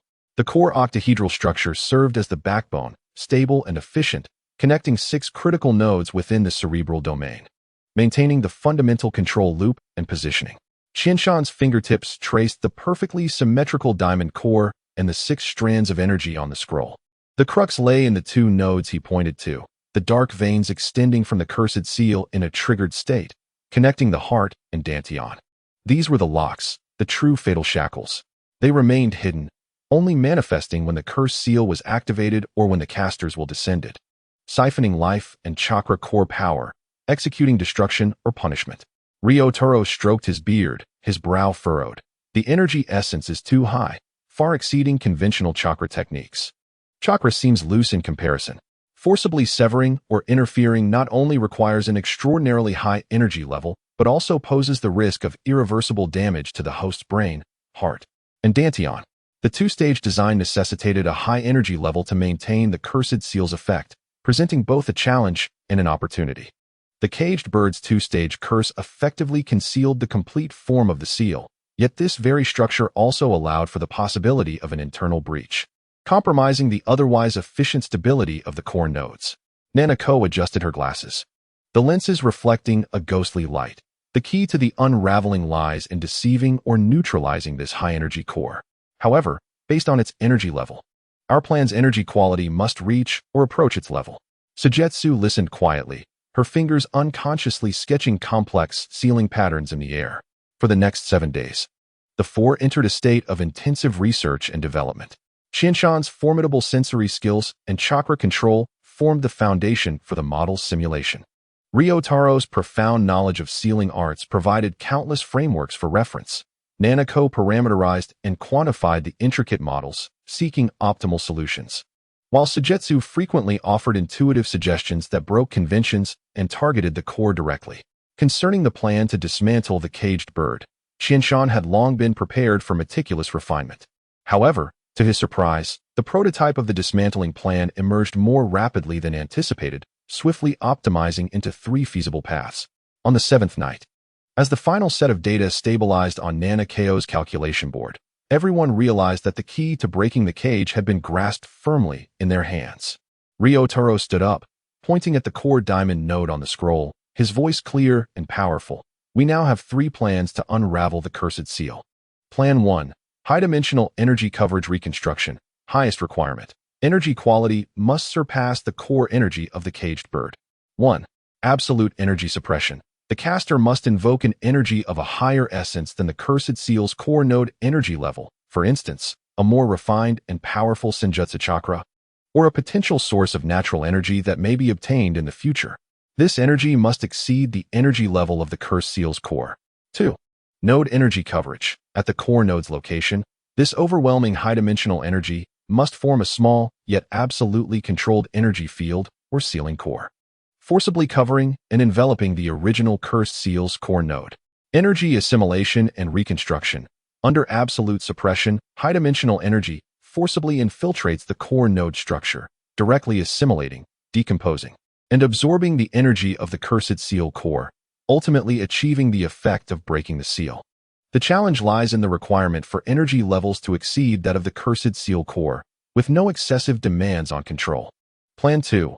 Energy neutralization, moderate requirements. The energy quality must match that of the caged bird's core energy. 1. Energy simulation. The practitioner must simulate energy that resonates with the cursed seal core node, necessitating the ability to decipher its unique energy fingerprint, fluctuation characteristics, density distribution, etc. 2.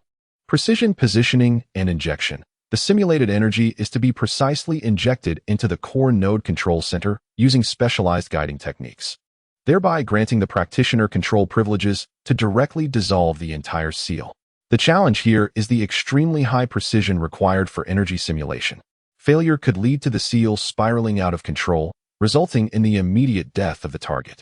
Plan 3. Resonant penetration and stripping. Minimum requirement.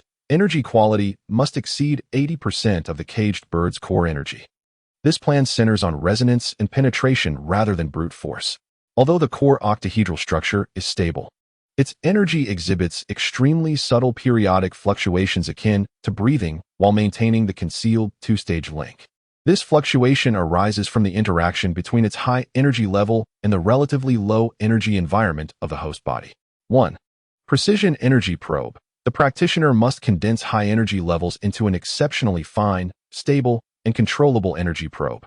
The probe's energy level must exceed 80% of the core energy to penetrate its outer barriers without being instantly annihilated. 2. Synchronized fluctuation frequency. The probe needs to accurately capture and synchronize with the natural fluctuation frequency of the core node, similar to the resonance of a tuning fork. This requires the practitioner to possess extraordinary perception and control. 3. Penetration and guidance. In a state of perfect resonance, the probe energy will be temporarily mistaken by the core node as part of its own fluctuations. At this moment, the energy will be guided to slowly penetrate along the connection paths between the core node and 6 fundamental energy filaments, injecting specific preset disruptive runes into its internal energy cycle. 4. Internal disintegration. These preset disruptions will not immediately destroy the structure, but will act as minute catalysts or directional corrosives, prioritizing their effect on the core node structure the next time it calls upon energy to maintain the two-stage structure. The goal is to induce slight but persistent energy leaks in the core node structure without triggering the two-stage link, ultimately rendering it entirely ineffective over time, potentially requiring multiple guidance attempts. The challenge lies in the extreme precision required for energy control, necessitating multiple guidance attempts. However, this plan is the safest, posing the least risk of inadvertently harming the sealed individual. Even if errors occur during the unsealing process, they would only trigger the seal at a low level, posing no threat to life. Furthermore, if the practitioner's energy level approaches or exceeds that of the cursed seal core, the outcome would be even more favorable with reduced danger. With the plan articulated, silence fell over the room, the 3 distinct approaches corresponding to 3 entirely different strategies. Qianshan slowly rolled up the scroll, his gaze sweeping across the 3 individuals before finally resting in the void, as if penetrating through the walls to glimpse the figure accumulating power, awaiting to break free from its cage. 7 days of effort far surpassed my expectations. All 3 paths are viable. His voice resonated with depth and strength, expressing gratitude for their hard work. The key to unlocking the caged bird has been designed. The next step is to find a way to create it. Chapter 87. Key elements. The cool blue light of the laboratory dome cast hard shadows over Qianshan's weary face. His fingertips traced the suspended model of the caged bird's cursed seal, constructed from chakra, its intricate and malevolent sealing structure resembling a cold eye, silently watching him. The 3 theoretical unsealing plans flickered, collided, and extinguished within the data stream. If the cursed bird seal is envisioned as a door, the first plan is to break it down with brute force, directly smashing the door. Qianshan murmured to himself. The second plan involves crafting a key to unlock it. However, this lock possesses a self-detection mechanism, requiring the key to be an exact replica. Any minor deviation would result in the lock sealing shut entirely. The third plan involves artificially accelerating the oxidation of the lock core, allowing it to naturally decay, thereby opening the door. His voice echoed in the vast laboratory, clear and distinct as he dismissed the models of the first 2 plans, leaving only the final one represented by a crimson mark symbolizing energy resonance penetration. This is Qianshan's sole choice. The first 2 plans demand an almost rigorous study of the cursed seal core structure, requiring specific chakra fluctuation parameters and high-quality energy, posing too much risk. Any minor error in the unsealing process could lead to the immediate demise of Hinata Chiyuki, a consequence Qianshan cannot accept. Thus, despite having 3 plans, only the third remains a viable option. Qianshan opened his palm, a thread of almost tangible, subtly lustrous sage chakra slowly rising, its power far exceeding that of ordinary chakra, reaching an astonishing quality. However, when the energy fluctuation data of this sage chakra was projected beside the model, the value representing Qianshan's current sage chakra quality still fell glaringly short of the model's minimum safe threshold by 30%. Qianshan let out a long sigh, fatigue deepening. This gap is a chasm. He is confident in his chakra quality. Amongst all living beings in the ninja world, only 2 individuals might surpass him. 1.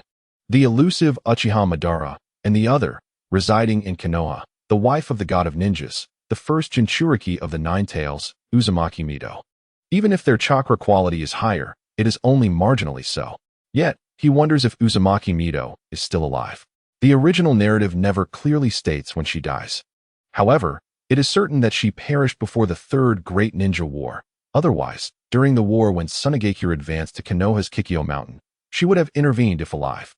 He closed the model, and the laboratory fell into a brief silence, the low hum of large machinery maintaining the only sound. Outside, the dim lights of the empty ninja base flickered in the night, representing the foundation they have painstakingly built over the years.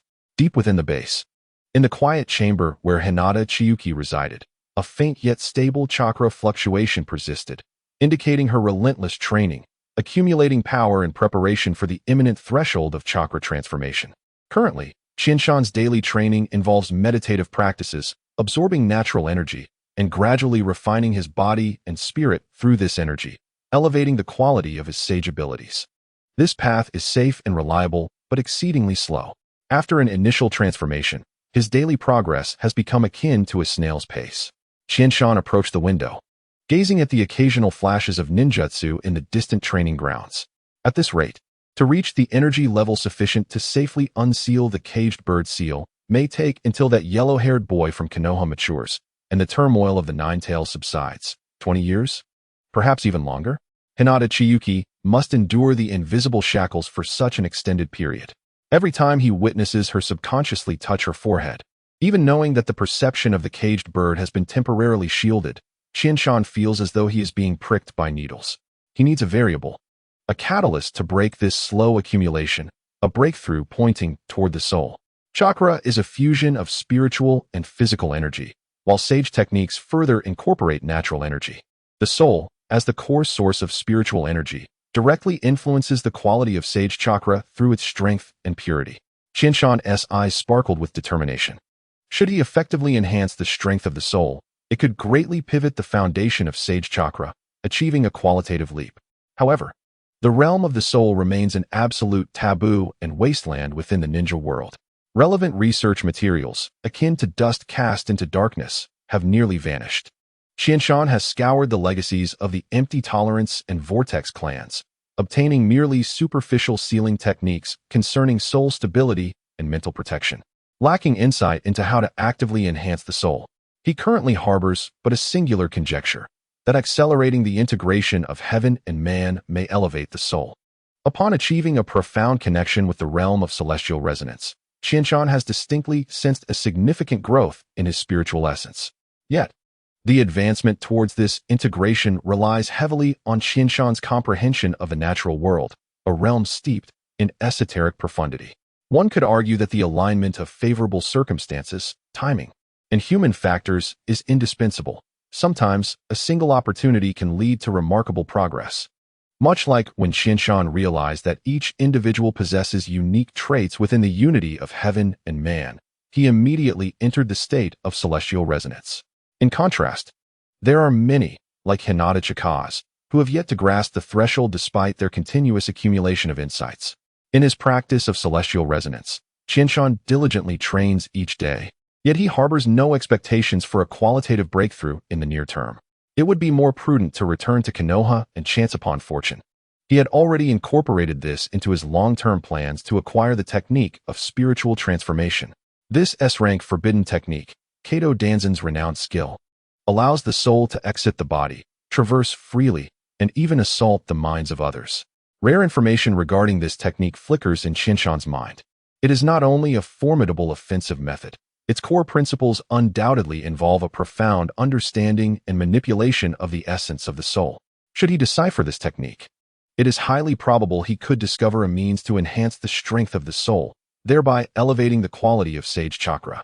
Originally, Qianshan's plan was to exploit the tumultuous chaos during the Kyubi incident in Konoha, when the village's defense would be most vulnerable and attention entirely captivated. He intended to infiltrate the heavily guarded repository of sealing techniques, the forbidden arts chamber deep within the Hokage Tower, as this would present the safest opportunity, with risks diluted amidst the turmoil. Although he never had the chance to access the sealing book while in Konoha, Qianshan is certain that it primarily records the technique of spiritual transformation. His conviction stems from the original story where Orochimaru developed the reincarnation forbidden technique. The similarities in form and effect clearly bear the hallmarks of the principles of spiritual transformation. Where might Orochimaru have acquired the technique of spiritual transformation? As the most favored disciple of the third Hokage, it is reasonable to surmise he had access to the sealing book. The Kyuubi incident? That is still years away. Qianshan furrowed his brows, for Konoha is currently in a lull between the second and third shinobi wars, albeit severely weakened. Tsunade has departed, and Jiraiya should be in the land of rain, teaching Nagato and his companions. However, Sarutobi Hiruzen remains at the helm. Orochimaru has yet to defect, and White Fang has not yet taken his own life. The Umbu, Barrier Core, and Sensor Core are in constant operation, maintaining a defense level far superior to that of chaotic times. To forcefully storm the Hokage Tower would be akin to walking into a snare, with a success rate of less than 5%. This figure instantly dissuades Qianshan from that option. He has gambled with his life before, but he would not stake Hinata Chika's freedom and his own future on such a tenuous hope.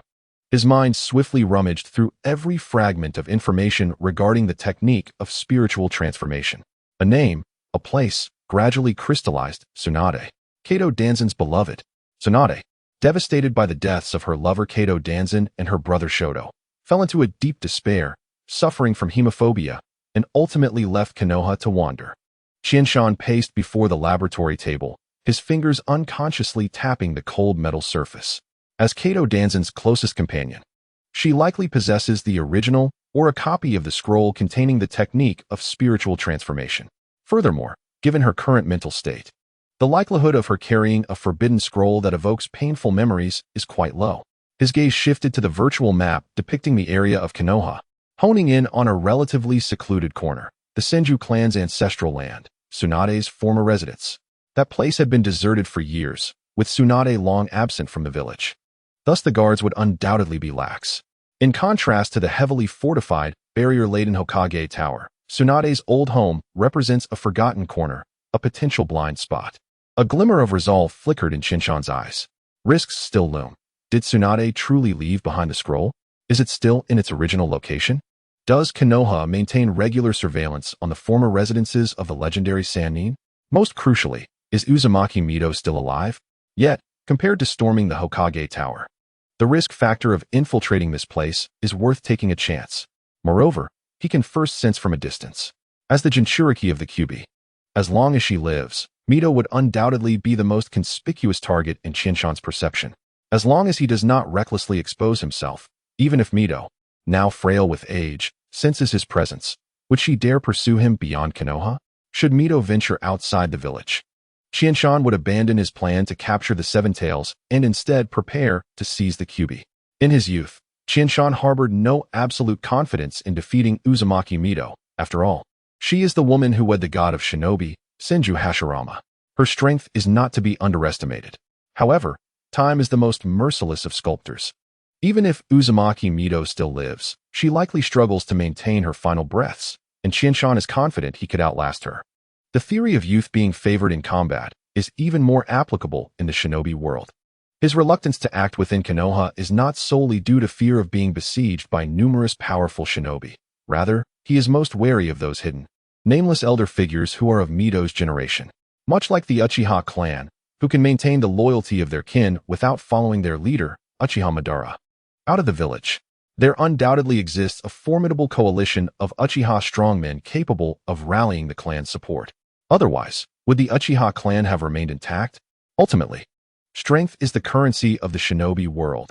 Naruto's verbal prowess only proves effective because those he speaks to have already been subdued. If not, who would heed his words? These elder figures, having survived from the tumultuous warring states period to the present, each possess their unique strengths. As time dwindles, should a conflict arise within Konoha, these individuals may very well trade their lives for his. Qianshan, now in his 60s, has no interest in exchanging lives with such individuals. He turned towards the archives, commencing the retrieval of all information regarding Konoha's internal structure, the layout of the Senju clan's grounds, and any possible familial protective seals. By the time Hinata Chikaz emerges from her meditation, Qianshan will be prepared to set forth. Chapter 88. The Waterfall of Takigakure. Meanwhile, on another front, the Pursuit Shadow, after receiving their mission, finally reached the heart of the land of waterfalls after a journey disguised surrounded by mountains. The resounding roar of the immense waterfall echoes like the growl of an ancient beast, resonating in a way that makes the eardrums throb. The air is thick with moisture, leading to particularly lush and verdant vegetation. The pursuit shadow, Iwatari, and Aoi move like three shadows woven into the forest, silently traversing the dense thicket. They have long since detached from the Dawn Trading Company's convoy, shedding any markers that might betray their identities, now clad in nondescript, coarse ninja garb, resembling the most common of wandering shinobi. As they draw closer to the thunderous sound, the three become increasingly cautious. Verbal communication ceases, replaced by a succinct and precise hand signaling system honed through countless missions. A mere glance, a subtle gesture suffices to convey intention. At last, through the dense canopy of towering trees, the legendary waterfall comes into view, with Takigakure nestled behind it. The towering cliffs seem cleaved by a divine axe, a breathtaking silver cascade pouring down from the heavens, crashing into a seemingly bottomless pool below with tremendous force. Water mist rises like smoke or cloud, creating ethereal rainbows under the sunlight. The deafening roar of the waterfall reaches its zenith here, as though the world is reduced to the eternal sound of water. They have found it. The pursuit shadow signaled with his hands, directing attention to the edge of the turbulent pool beneath the waterfall. His perceptive abilities, like invisible tendrils, have already penetrated the obscuring veil of water and mist. Behind the cascading waterfall lies an exceedingly concealed entrance, nestled against the slick, damp cliff. This entrance does not lead directly into the heart of the waterfall. Rather, it forms a narrow, winding passage between the curtain of water and the solid rock face. The tumultuous flow of water at the entrance casts an obscured light, making it nearly impossible to detect this natural disguise without keen perception. However, the perceptive instincts of the shadow chaser clearly indicated that this narrow passage was not unguarded. Behind the entrance, on a relatively dry rock platform conducive to standing, two steady currents of chakra fluctuated quietly, akin to coiled serpents. Two guards stood vigilant. The passage's constricted nature made it easy to defend, but challenging to attack. The shadow chaser's hand signals were quick and precise as he relayed the sensed information to Iwatari and Aulon. The chakra intensity indicated a level above that of a chunin, and given the terrain, a direct assault or infiltration would likely reveal their presence. Iwatari furrowed his brow, his earnest face reflecting the gravity of the situation, and gestured that a brazen intrusion would create too much noise, causing the Takigakure to respond swiftly. A glint of sharpness flickered in Aulon's eyes as he meticulously observed the patterns of the waterfall's flow and the extent of the mist, examining the structure of the cliff. He then suggested through hand gestures that they wait and observe the guard rotation, or perhaps create natural cover. The shadow chaser nodded in agreement. As this was indeed his thought, the trio quickly withdrew to a point sufficiently distant from the waterfall's entrance, yet still within their perceptive range, finding an excellent hiding spot amidst dense foliage. Without uttering a word, the shadow chaser silently retrieved a flat metallic box from his backpack. The box, matte in finish, was adorned with tiny chakra crystals embedded along its edges. He placed it on the ground, opened the lid, revealing an intricate array of runes and a hemispherical, transparent crystal probe within. This was the latest chakra infrared detector from the Research Institute, capable of passively receiving chakra heat radiation emitted by living beings within a certain range, thus forming an energy profile. It served as a powerful tool for long-term surveillance of enemy movements, although it could only approximate the number of individuals present. Finer details were still best discerned by a true sensing ninja. Positioned at a higher elevation, they could vaguely observe the general area of the passage's entrance through the mist, while the dense trees provided perfect concealment. Over the next 3 days, the trio, like the most patient of hunters, took turns monitoring the chakra infrared detector, keeping a steadfast watch on the waterfall's entrance. They even utilized the vapor from the waterfall to mask their presence, ensuring their team's aura remained undetected. However, the results of their observations were far from optimistic. The guards of Takigakure were exceedingly vigilant. The sentinels at the passage's entrance maintained a consistent two-person rotation, changing every 4 hours with a swift and orderly transition, leaving almost no discernible gaps. During the changeover, the incoming guard would arrive early, briefly exchanging with the departing guard before formally taking over, thus eliminating any possibility of exploiting a time differential. What complicated matters further was Iwatari and Aulon's observation that Takigakir's method of acquiring external supplies was also highly restrictive. On several occasions, small merchant caravans or villagers approached the waterfall, but they only did so at specific times, facilitated by internal personnel who emerged to transfer goods, subsequently transporting them inside. The entire process strictly prohibited any outsiders from stepping beyond the waterfall. Those delivering supplies were evidently ninjas from Takigakir, rendering their defenses impeccable. A hint of frustration crept into Aulon's hand gestures as he communicated that a forceful breach or stealthy infiltration would undoubtedly alert the entire village. If the Jinchuriki of the Seven Tails became aware, their chances of success would diminish considerably. He looked at the Shadow Chaser, awaiting the leader's decision. The Shadow Chaser's gaze remained as icy as ever, unshaken by the fruitless endeavors of the past 3 days. He cast his eyes once more upon the relentless waterfall and the slippery, steep cliff beside it, adorned with moss and vines. If the front was not an option, then they would ascend from above. The Shadow Chaser's hand signals were clear and resolute, indicating the mist-shrouded source at the waterfall's summit. Iwatari and Aulon exchanged apprehensive glances as they followed his indication. The summit of the waterfall? That meant they would need to climb the nearly vertical, towering cliffs, perpetually slick from years of moisture. Setting aside the enormous risks and exertion of the climb itself, would there not be guards or barriers at the source? The risk was too high. Iwatari gestured with concern, his face a canvas of worry. The expansive view at the top would render them sitting ducks if guards or barriers were present. Cautiously, he retrieved his signature massive chakra-infused shovel from behind.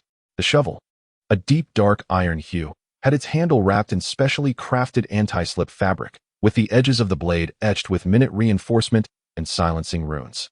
Iwatari tenderly caressed the blade as if it were the skin of a beloved. He first indicated his shovel, then made a digging motion with both hands, followed by drawing a large circle in the air, finally giving a thumbs up. My shovel. Dig. Bypass the passage. Listen. His eyes sparkled with enthusiasm, and he spoke rapidly, gesturing fervently, anxious that the others might not grasp his idea. Unable to contain himself, he gently tapped the blade, producing a dull thud before nervously covering his mouth. Glancing toward the waterfall. Chapter 89. The underground war of the ninja world. Aulon was initially taken aback, but his eyes soon brightened, only to be overshadowed by a flicker of doubt. He pointed to his ear, then gestured towards the thick rock, making a confused shrug. Listen? Is it feasible? The rock is too thick, and the water's roar is too loud. Iwatari nodded vigorously, his chest thumping softly. From his ninja tool pouch, he produced a palm-sized, flat, starfish-shaped dark gray metallic disc, its surface adorned with intricate suction cup-like structures and tiny crystal sensors. He proudly displayed the disc to the others, mimicking the action of affixing it to the rock wall while pointing to his ear. Research Institute. Sonar disc. Strong penetration. Anti-interference. Can capture specific frequencies. He carefully placed the disc on the ground and retrieved a complex single-ear listening device resembling a stethoscope, indicating it could be connected to the sonar disc. The Shadow Chaser's sharp gaze swept over the unassuming sonar disc in Iwatari's hand, then settled on his expectant and confident expression. He closed his eyes, once more pushing his sensing abilities to their zenith, this time not probing the entrance, but deeply sensing the geological structure of the mountainside behind the waterfall, its thickness, orientation, and the underground water flow. Moments later, he opened his eyes, the blue light in his pupils receding. He first looked at Iwatari, giving an okay signal, then pointed to a location away from the waterfall's entrance, near the foot of the mountain, where the vegetation was unusually dense, the cliff relatively dry, and the geological structure appeared more stable. Feasible. Safer over there. Depth needs to bypass the waterfall's base. Angle must parallel the village's foundation. He illustrated the required excavation route and depth with his hands. This location was not only concealed, avoiding the massive vibrations from the waterfall, but also ensured that their listening device could effectively capture the sound waves emanating from within the village. Iwatari was nearly bouncing with excitement, nodding vigorously, mimicking a digging motion, and patting his chest. Leave it to me. I guarantee it will be both steady and silent. Aulon also smiled, dramatically wiping non-existent sweat from his forehead, then giving Iwatari a thumbs up and performing a comical gesture that suggested, the stage is yours. Finally, they would not be left merely staring in silence. With the plan set, The shadow chaser would maintain vigilance over the periphery and sense the excavation direction, ensuring the tunnel avoided potential sensing barriers or underground currents. Alon would be responsible for ventilating the tunnel, carefully exchanging air with the surface using wind release. Iwatari would commence his performance. He took a deep breath, gripping the shovel's handle tightly as chakra flowed into it like a gentle stream. The silencing runes on the blade illuminated one by one, forming a delicate energy field. He did not wield the shovel with the usual grand gestures. Instead, he applied the blade with surgical precision, as though it were a scalpel, delicately penetrating the selected rock face. When the shovel struck, it produced almost no sound. Merely a faint hiss, a whisper that was perfectly absorbed by the sound-dampening field as the blade sliced through the stone. The earth on either side seemed to obey a silent command, parting and compressing to solidify the earthen wall. Not even the slightest debris was generated. This was the ingenious fusion of a ninja's skill and chakra tools, allowing for a more meticulous application of chakra.